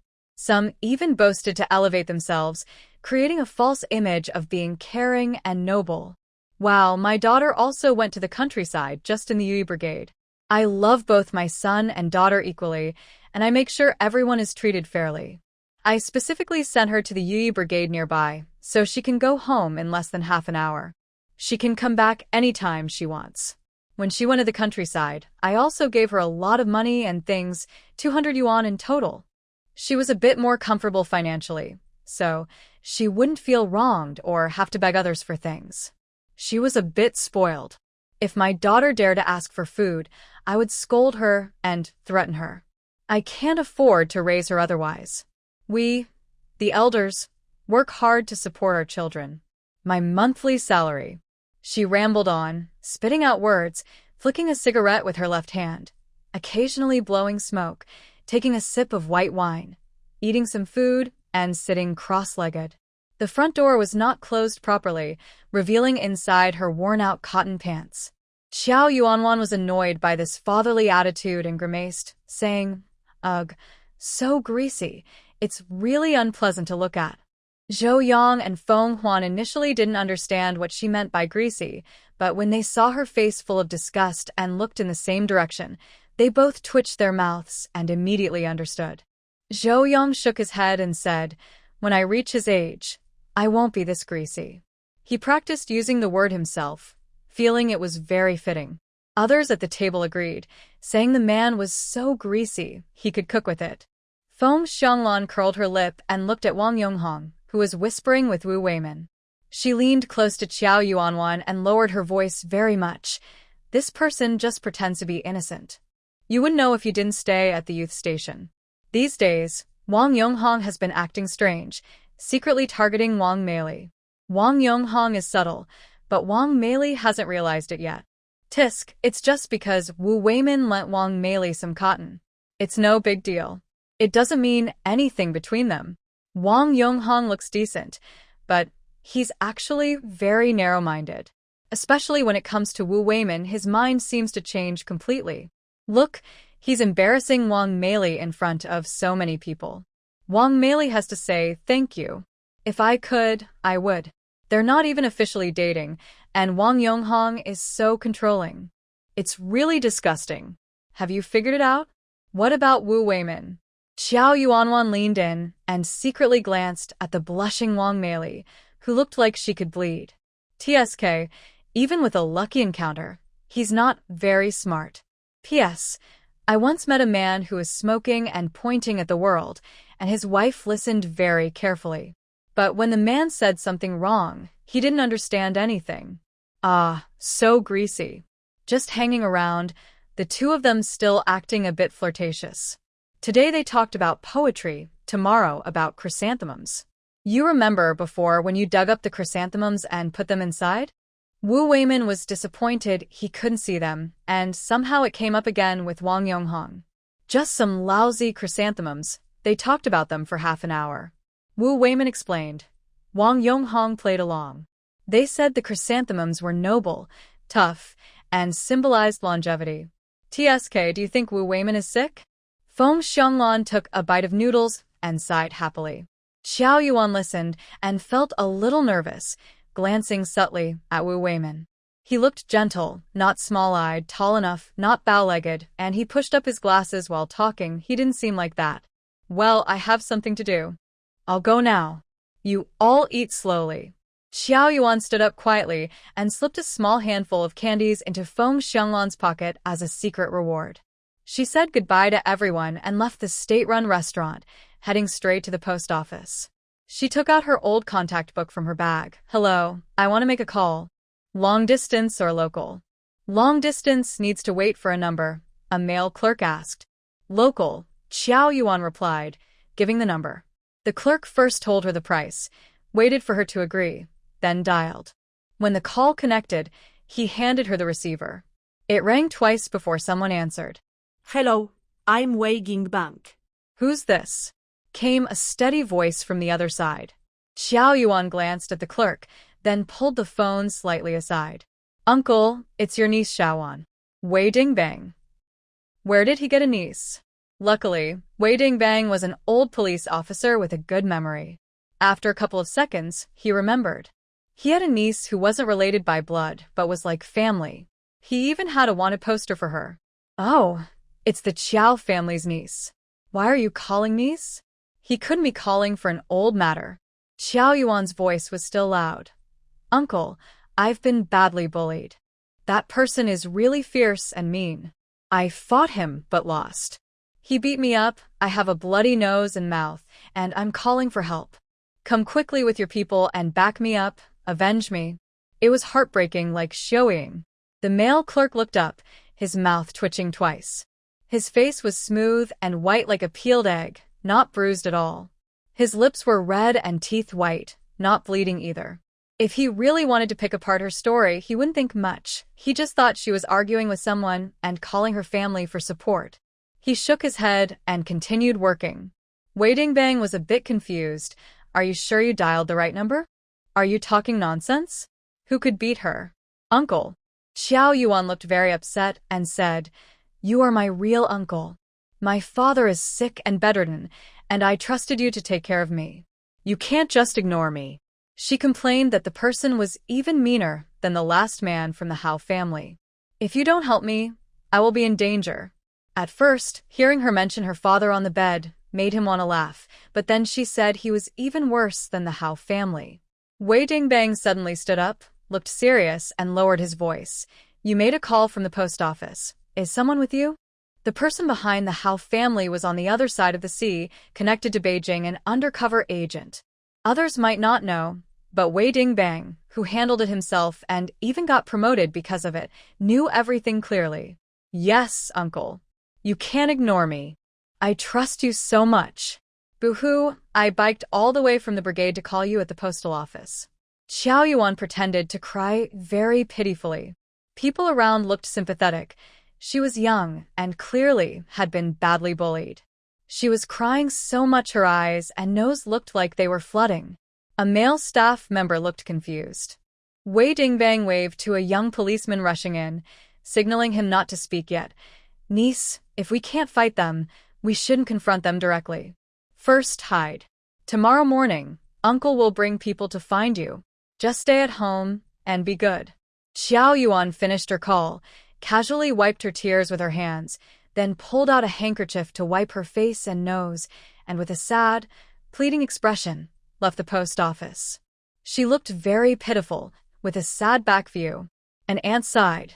This girl has been wronged. When she stepped outside, Xiao Yuan quickly stopped crying, rode her bike, and sped away far.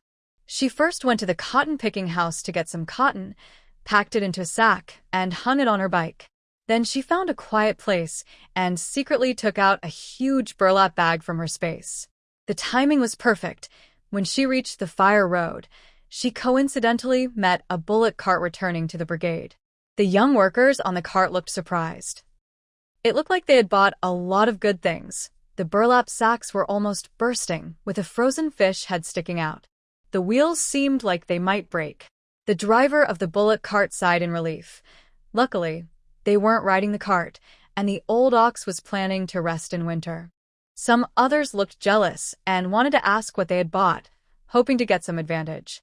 Just as they opened their mouths, Qiao Yuan quickly pedaled her bike past the cart, kicking up snow and splashing it onto their faces. Wang Meili, jealous and angry, seethed with envy, cursing Qiao Yuan silently. Show off all you want, not afraid of risking your life to buy it, but not enjoying it. Ugh, that kidnapping criminal doesn't know where he's dead or alive. Why doesn't he just die quickly and take away that worthless person? Wang Meili looked very gloomy. Back home, Qiao Yuan first carried the burlap bag into the house, then pushed the bicycle into the back storage room. Seeing her return, no need to call her. Grandma Qiao put on a thick cotton coat and followed her to the youth commune. Wow, what did you buy that's so big? It's not easy to go to the commune, so I bought a little more. Qiao Yuan unpacked the bag. Mom, I bought 2 cans of malt extract for you and my grandpa, for cans of peach slices, a pound of shrimp crackers, 2 pounds of peach pastry. Also, these tobacco leaves, they say they're strong, told my grandpa to smoke less. I also bought 20 pounds of pork and 10 pounds of big bones. No receipt for this pig's head. It looks big, and I think the head meat is tasty, so I bought it too. I didn't spend much money. Some places the pig's hair isn't cleaned properly, but Brother Jianya will handle it later. Tonight, we'll stew it and invite my second uncle's family to eat together. Little Pan just came back, too. Before, when Xiao Chengfu's family slaughtered a pig, they gave Qiao Yuan 10 pounds. Knowing she didn't like fatty meat, they only gave her the front and back shoulders, plus 2 pig's trotters. Xiao Jianan and Han Saifeng's eyes turned red with anger, accusing Qiao Yuan of exploiting relatives, but Qiao Yuan had set a trap for them. Grandma Qiao hurried to the kitchen with 2 large basins to hold the meat. All right, let your mother stew it. Her stew makes the pig's head flavorful and tender. I also bought several beef bones. They already chopped them with an axe. In a few days, when it snows again, we'll make bone soup. It's good for calcium, and drinking it regularly helps with leg pain. I'll give 2 bones to my second uncle's family, too. Qiao Yuan showed Grandma Qiao the big bones. Grandma Qiao looked at them and said, these are beef bones, not horse bones. They have plenty of marrow. Without splitting the bones, Grandma Qiao couldn't tell the difference between beef and horse bones. Indeed, the old saying is true. A horse doesn't fatten without night grazing, and a person doesn't become wealthy without outside money. Honestly working and earning money. Even if exhausted, people are reluctant to eat such expensive fish. How do you make this? I've never seen milk before, and where is Chagan Lake? It's in our province. Just cook the fish normally. I also bought some rice noodles, and I'll add a bit of them. Fried fish pieces are tasty, but Qiao Yuan didn't say much, and even if she did, it wouldn't matter. She kept digging out more items. This yellow croaker is wild, only 54 cents a pound. And this knife fish, it's more expensive than before, now 3.8 cents a pound. It's only been a few days, and the price has already gone up by 8 cents. I think it will rise more before the new year, so I bought extra. I also bought a lot of mackerel, and later, I'll give you each some to take home. Don't just eat pickled vegetables and potatoes every day. And she pulled out a big bag from the sack. What's this? Wrinkled, like your grandfather's foot cloth. Grandmother Joe examined it carefully, brushing off some salt on top. Is this seaweed? Grandma Joe had never eaten seaweed, only seen it once at the supply and marketing cooperative. It was too expensive, so she never bought it. Later, it didn't sell well at the brigade, so the cooperative stopped selling it. Qiao Yuan nodded. Yes, it's seaweed. I thought there wouldn't be many vegetables to eat in winter.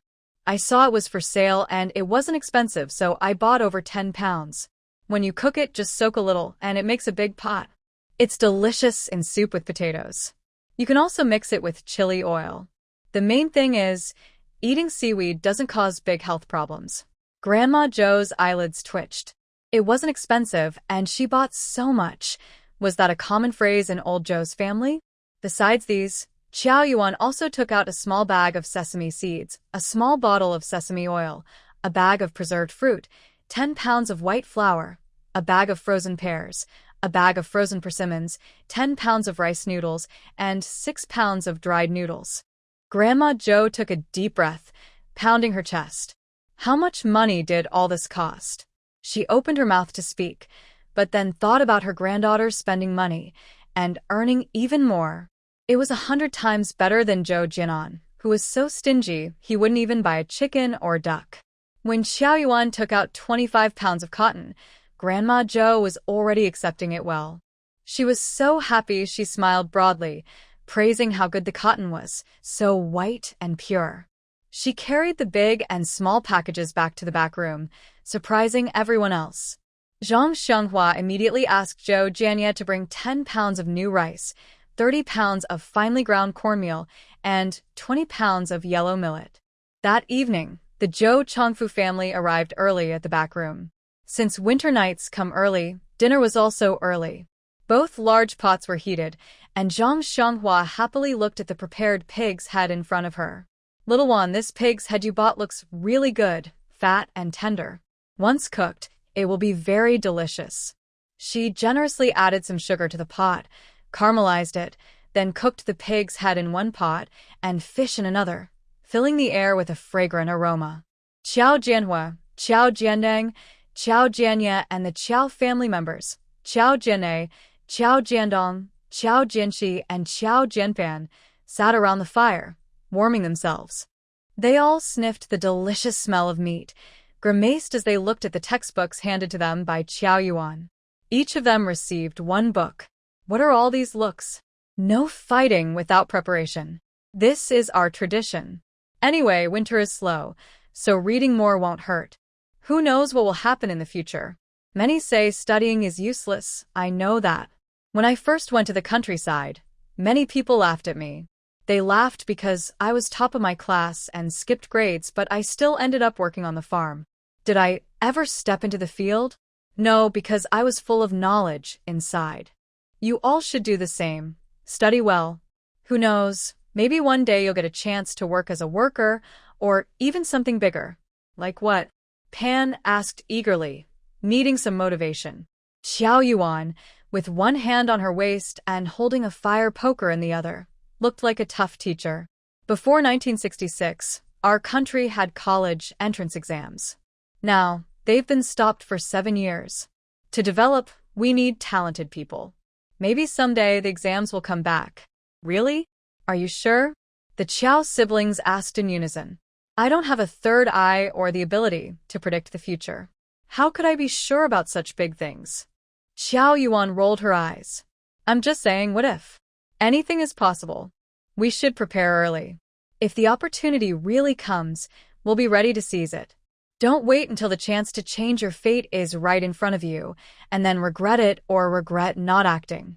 When you talk about it later, you'll only say, I almost did this or that when I was young. But there's no medicine for regret in this world. All right, enough hesitation. Just one question. Are you going to study or not? Study. Jiandang firmly patted his thigh and responded first. I'll start tomorrow. I think little Juan is right. What if? Anything can happen. Even after all these years not studying, I've already learned a lot from books. Let's put aside high school books for now. Tomorrow, Pan, you borrow me your elementary and first-year middle school textbooks. I'll review elementary first. Let's start with math since I was best at it in school. It'll be easier to pick up again. Elementary school, first and second grade, isn't needed, right? Pan asked. Jianhua's eyes sparkled with a mysterious light. I'll study too. As the saying goes, you only regret the books you didn't use when you need them. Now, I understand that when making mushroom spawn bags. I'll learn more this time. Ultimately, the team still didn't trust the educated youth. They didn't let the youth participate in mushroom growing techniques at all. Qiao Fuyo, along with 4 squad leaders, Qiao Jianhua, Qiao Jianbang, and Qiao Jianbei, were involved, as well as 2 other middle school students from the team who worked together on research. Occasionally, Qiao Yuan would go to give guidance, which wasn't difficult since she wrote detailed instructions for every step. Still, it took some effort. For example, in the mushroom bags, about 60 to 70% of the material was wood chips, and lime was used to adjust the pH level. Understanding what pHs took a while. At first, it seemed like reading a foreign language. Qiao Jianhua stared intently at the fire pit, and under the glow of the charcoal, Qiao Jianbei saw his determined gaze. With a clenched jaw and a stomp, he said, I'll learn too, since there's nothing else to do during the winter. It couldn't be that all the brothers learned except him. He wasn't clever, but following smart people wouldn't be wrong. His grandfather had told him that. Qiao Jiandong, Qiao Jianxi, and Qiao Jianya. It was hopeless. Their struggle was pointless. The 3 of them drooped their heads, unwilling, and nodded reluctantly, agreeing to come to the back room every day to study. The old Qiao father and son puffed on their tobacco pipes, smiling with deep wrinkles. These days held hope. P.S. How much does malt extract cost? Is it a few yuan or up to 40? Let's learn from our team and not be so rigid and inflexible, just waiting for orders from above. When the meeting ended, the leader even shook hands with me and said, Comrade Fu, good job. Keep it up, I believe in you. Oh, you haven't seen it, but several team leaders looked at us with envy in their eyes. Especially Shen Tuzu from Erdeo Bay, his mouth crooked with anger, constantly grumbling and saying sour words. He kept asking about our mushroom planting techniques in a roundabout way like a green bean fly, always staring at others' good stuff. Such greed, but no fear of losing face. It's really annoying. I knew Shen Tuzu liked to show off, was sharp-tongued, small-minded, always wanting to be first. Now I see he's full of bad intentions, rotten to the core. Our team is lucky to have soldiers stationed here, but they keep producing troublemakers. I wonder if he's the kind of person who was reborn from a bad seed. When Brother Qiao heard this, he knew something was wrong. He quickly asked what happened. Did he do something behind our back? Yeah, Qiao Fu said angrily, slapping the bed. I was in the dark about it until Chongqing told me. Their team is closer to the commune and arrived earlier.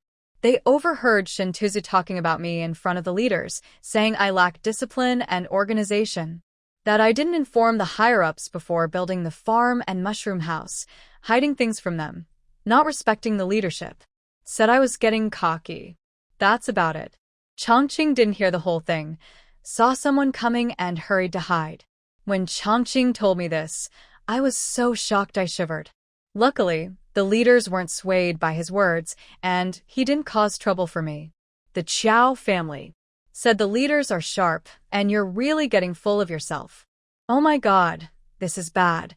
Zhou Chunhua suddenly got anxious, slapped her thigh loudly. That little punk. I just remembered something. What is it? Old Lady Qiao asked, noticing her urgency. Zhou Chunhua sat cross-legged, hesitated for a moment, then leaned in closer. Well, I didn't think much of it before, so I didn't tell you. The day before the first heavy snow, Wang Manju went to my house in the dark and said her sister-in-law came back that morning. Who? Wang Manju's sister-in-law, Li Baoqin? Zhang Xianghua gasped, quickly putting down her bowl. She hasn't been back to our team for 7 or 8 years, right?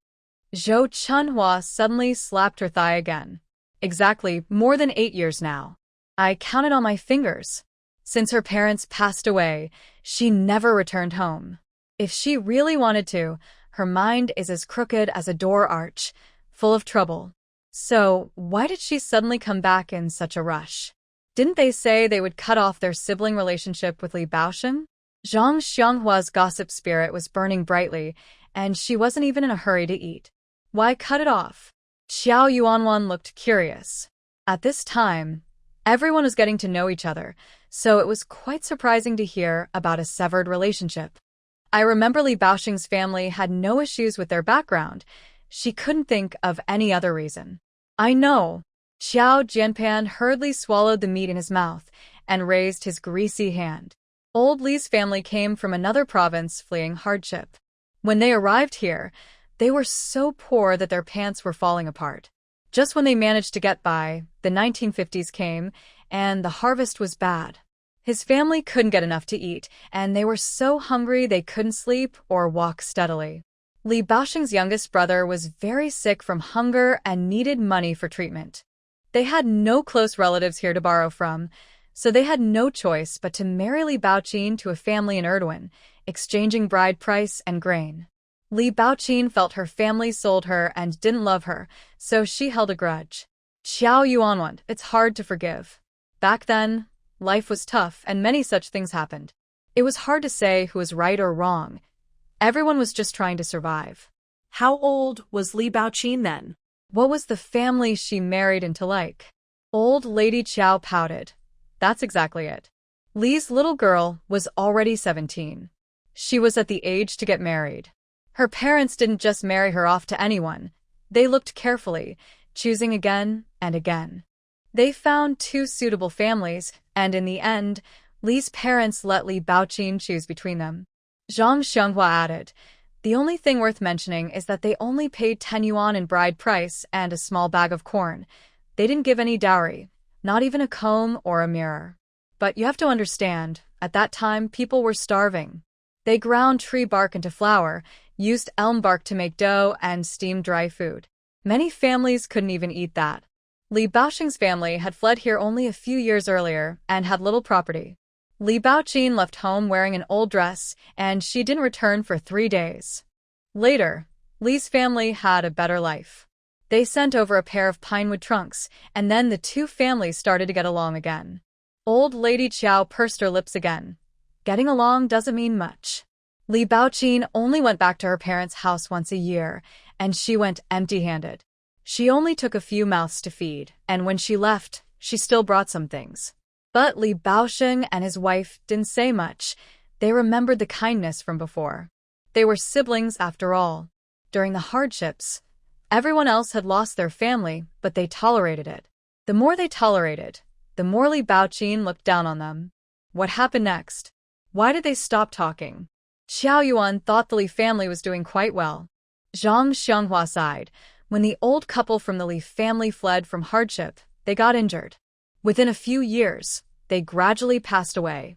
On the 3rd day after Li Baoqin's mother died, she cried desperately before the funeral, wailing loudly, like she was having a fit, rolling on the ground and crying. At first, everyone thought she couldn't bear to lose her mother, so they tried to comfort her. Some with shallow eye sockets even shed tears along with her. Zhang Xianghua's face involuntarily twitched. She remembered how she also shed 2 tears when she saw Li Baoqin crying so sadly, but now she realizes how foolish she was when she was young.